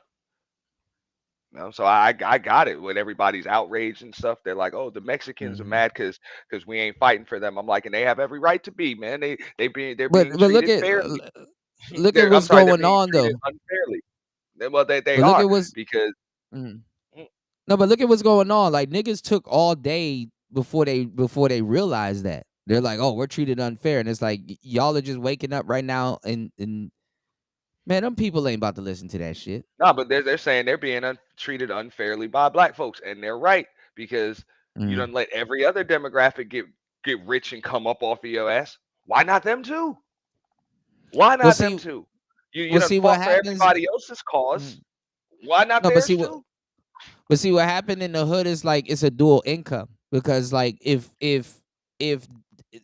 like a Chinese restaurant can sell to Chinese people, which I hope y'all realize Chinese people don't eat at Chinese restaurants, which is Basically, hilarious, no, they don't. right? Right. So like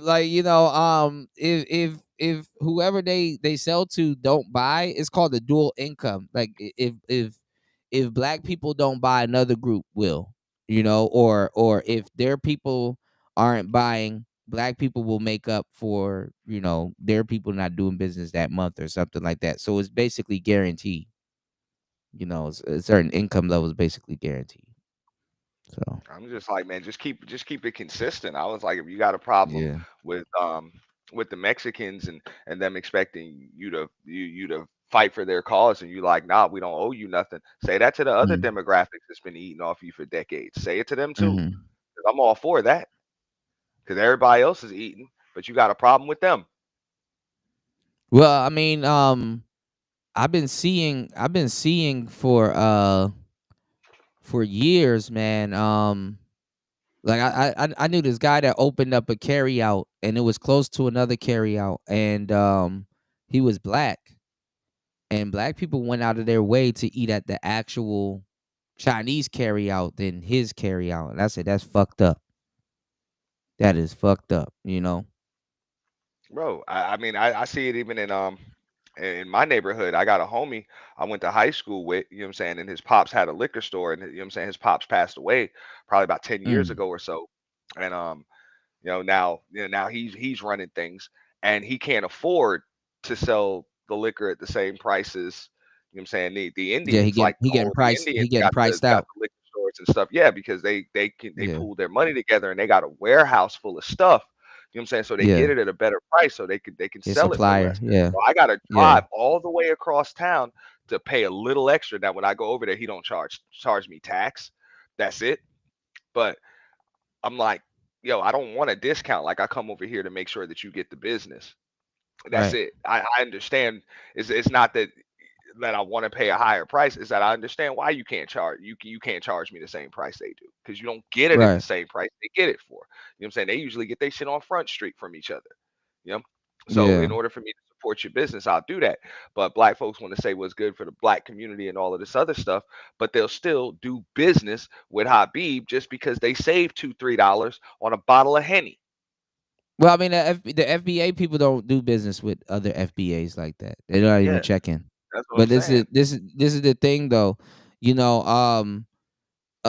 I used to promote this app called Bob Spotter, and Bob was short for Black Owned Business Spotter. So anything that you want, like if you wanted toilet paper, you'll type it in the search bar, and it'll show your Black owned business that's closest to you, that where you can buy toilet paper from. And the hardest the people that I had the hardest time getting them to download this free app was black people. Was Bro, black people. Nigga just like, man, I don't think I should, man. I'll just go to Walmart because I got a follow-up scheduled with a client of mine, right? And we did her basic SEO, and she's got a great business. Or I'm sorry, her idea was an app, and it was for people that travel for work, right? And for people that travel for work, pretty much you log onto the app, so it's kind of like a dating app, but not. It allows you to meet up with people in whatever city you're working in that also, you know what I'm saying, travel for work as well. So, you know what I'm saying, you can link up with other people. So it's like I say, it's dating, but not, because you kind know of what I'm like a saying, but you digital can link up nomad app. You know how like the nomads kind of basically, yeah. network And I together. was like, Yeah, oh, yeah. that's a great idea. But she was in the process of trying. You know how it is with just tech and apps and shit like that. So I think she was in like her second round of fund seed money and shit like that, which is the way you got to do it, bro. She working with venture capital firms and shit. You know what I'm saying, trying to get it popping. You know. Oh, she's Trying serious. to get it popping. And a lot of folks don't understand how business works, just like them WNBA chicks. It's like, yo, we get it. Y'all want money, but y'all are sitting there trying to squeeze the WNBA for money, and they ain't got it. They are operating at a loss, you know. But But they should you know more really than want we money. do that the Gotta be trying NBA to hit up. funds that. Well, No, you but got to see be what trying they to hit up Nike and State Farm and all of that. right. That's why, Caitlyn and Angel Reese and all of these other chicks that are coming in. Basically, what they don't understand is these old school chicks are done because they didn't come in with the NIL deals. They didn't Yeah. come in with the big endorsement deals coming out of college because they wasn't They allowed to didn't take set up money back. they didn't set up the next Yeah. generation So, of young ladies. Yeah. but But now, see, you know what I'm saying, these college players are coming in already stars. Like they're like, you got to let the conglomerates do the marketing for you. So you're Right. really demanding money from the wrong people.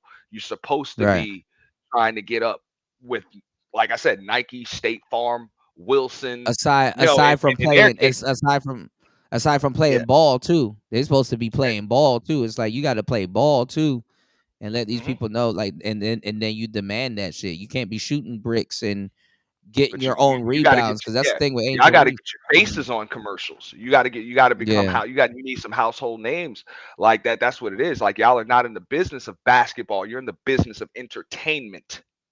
Right. Like that's what's you're in the business of entertainment. You know, No, but I like get it. I NIL mean, deals, that's name, I image, mean, likeness. I get it though. I mean, Crimson. I said Crimson. What you call it? Angel Reese and Caitlin Clark. They do have big names, you know, for the sport that they're in. They do have big names, and it's kind of like the, you know, like, I wouldn't say not like LeBron, but like they're notable names. But it's like, yeah, y'all are the big names, and y'all are probably like, you know, considered some of the top players in your league, but it's like y'all don't have the funding, y'all don't have the, you know, the backing, you know. I don't know, man. Bro, I I don't even mean, know what bro, these hoes want nowadays. it'll come, but you got to be patient. And also, you know, they just messed up. And NBA players, like, I know they try to get a little advice from them, but NBA players don't even know what the fuck they're talking about, because the shit Right. was already set up for them when they came in. Like, it was Right. already set up. So they're Right. like, oh, well, just lower the rims. That's not going to help them because they're not men. They're like, oh, if they did Right. what the men do, no, they would just look like women trying to do what men do. Nah, they're women. So don't make the NBA your competition. You're supposed to be a subsidy of the NBA. So you Right. fucked up when you're trying to compete with the NBA. Don't do that. You know, market your shit for what it is. Women's Right. basketball. It's a different game. People are like, oh, they're too physical, or they're too physical with this chick and all this other stuff. Like, that league's always been physical. It's Right. always been physical. It's the NBA that's less physical now because these guys are getting $300 They gotta million they damn gotta protect the contracts, players. and they trying to Yeah. protect them motherfuckers. Yeah, So they you gotta ain't allowed to protect the touch players. Yeah. nobody. But Yeah. the women's league has always been physical. You know what I'm saying? That's not new. It's just now that you got eyes on it, they're like, oh, they're roughing her up. All them chicks get roughed up. Them That bitches has are always been a studs. physical. Yeah. Of But I'm course just they're saying, gonna get bro, roughed up. women's basketball has always been just as physical as men's basketball. It's just now men's basketball isn't as physical as it used to be.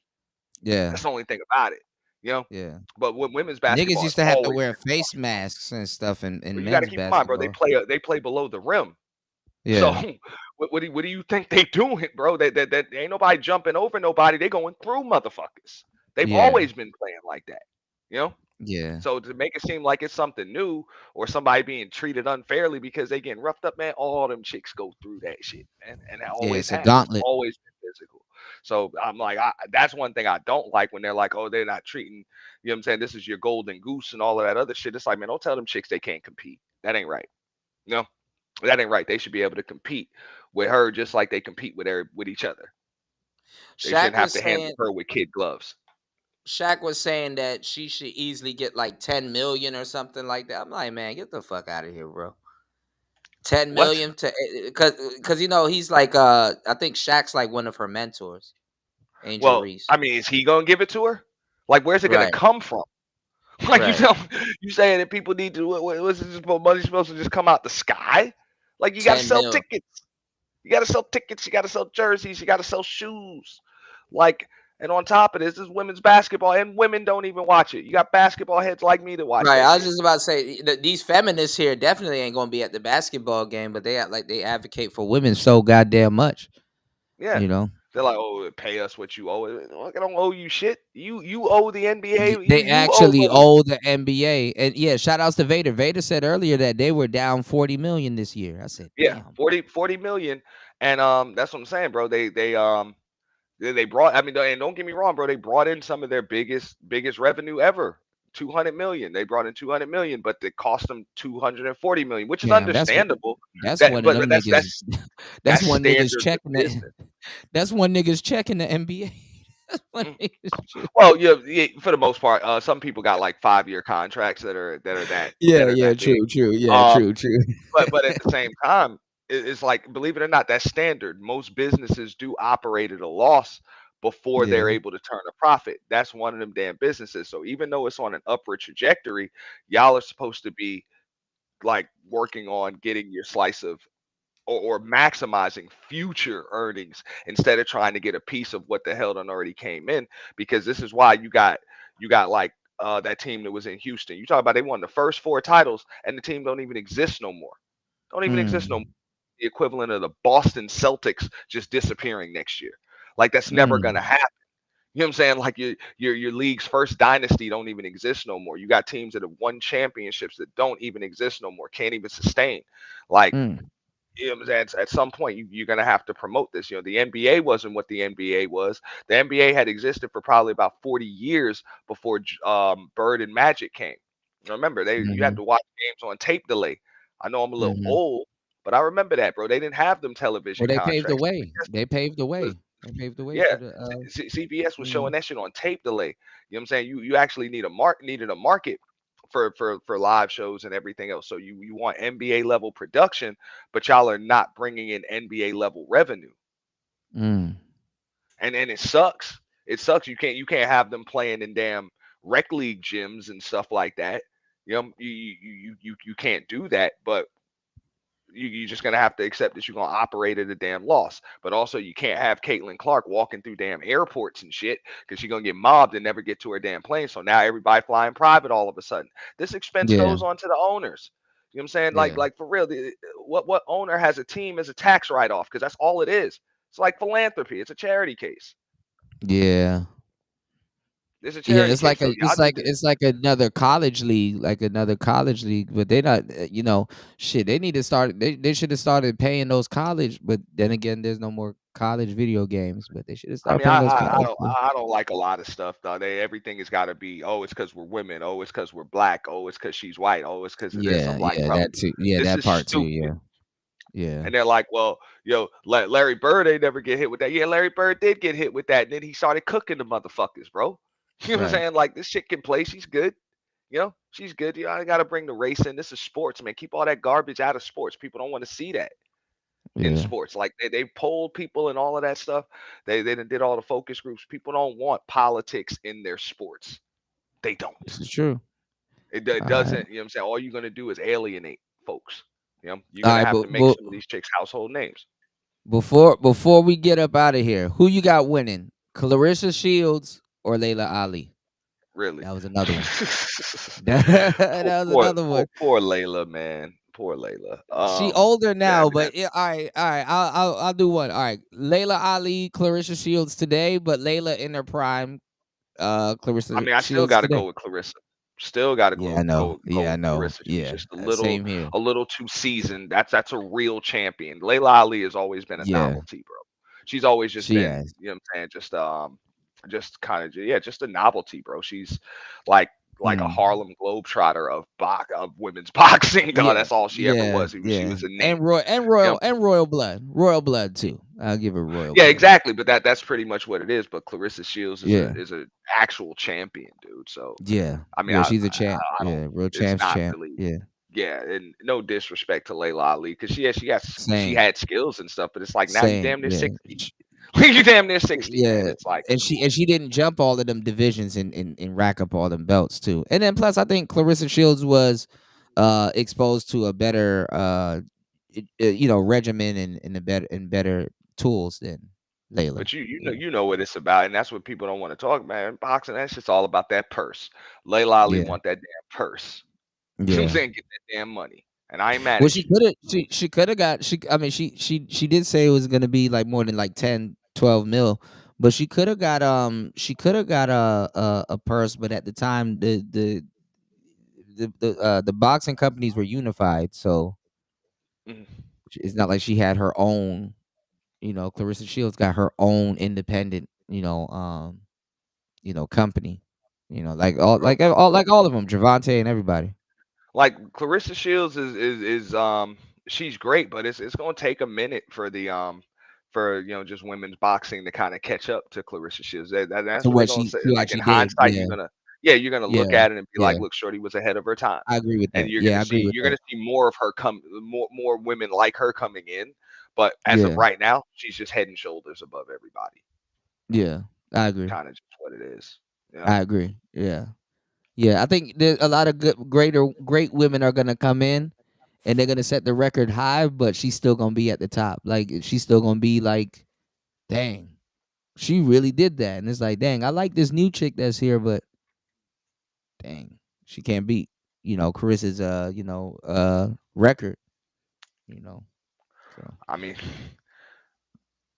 Layla but people I'm are not like, Layla. Clarissa gonna carry her. She should probably carry her for about a good 3-4 rounds. Probably yeah. try not to knock her all the way out.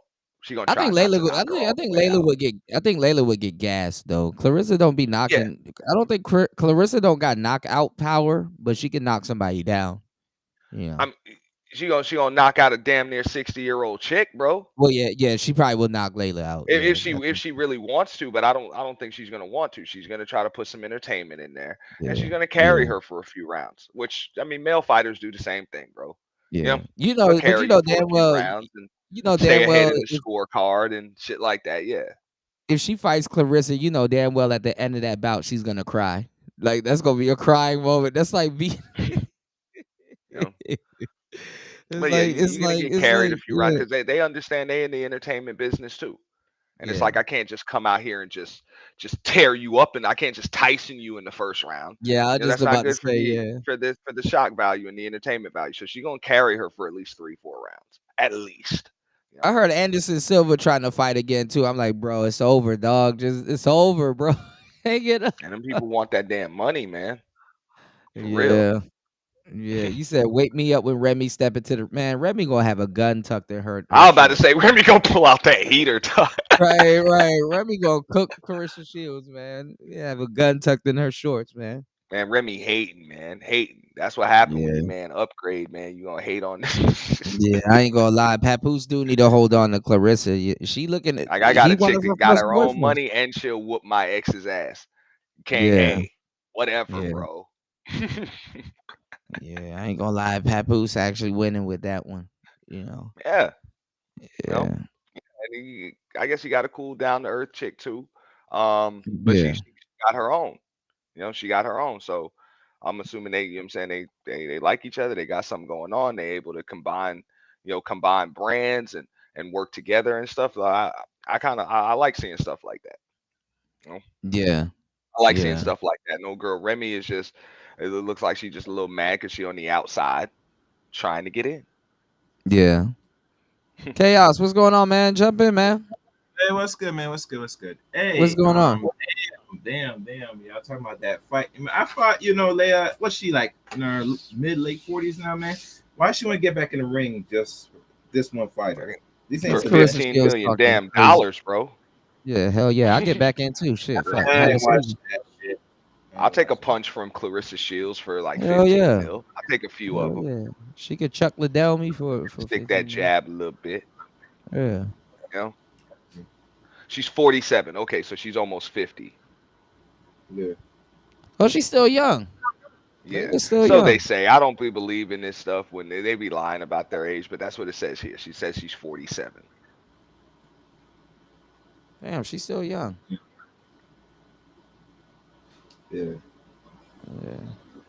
Yeah, she got the royal blood, man. She talked like her dad.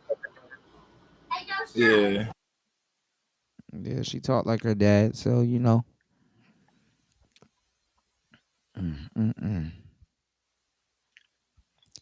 she a legend though. I enjoy the sport for what it is. Yeah. That's women's boxing. Yeah. It's just Clarissa Shields be sparring with dudes, bro. Yeah. She got knocked down a couple of times though, talking shit though. So I give it to Clarissa. I'm like, all right, you took a couple of lumps, Willie lumps, but hey, it is what it is. You can't take it. Yeah. You know the rules. Yeah. Well, all right, guys. I'm about to get up out of here. I got another show coming later on today. Aunt T, man, hey, good recommendation on She Hates Me. That was a weird but saw cool it? movie. Bro. Yeah, that was I gotta watch that movie And a again. There damn, was so bro, like many, an all-star cast too, bro.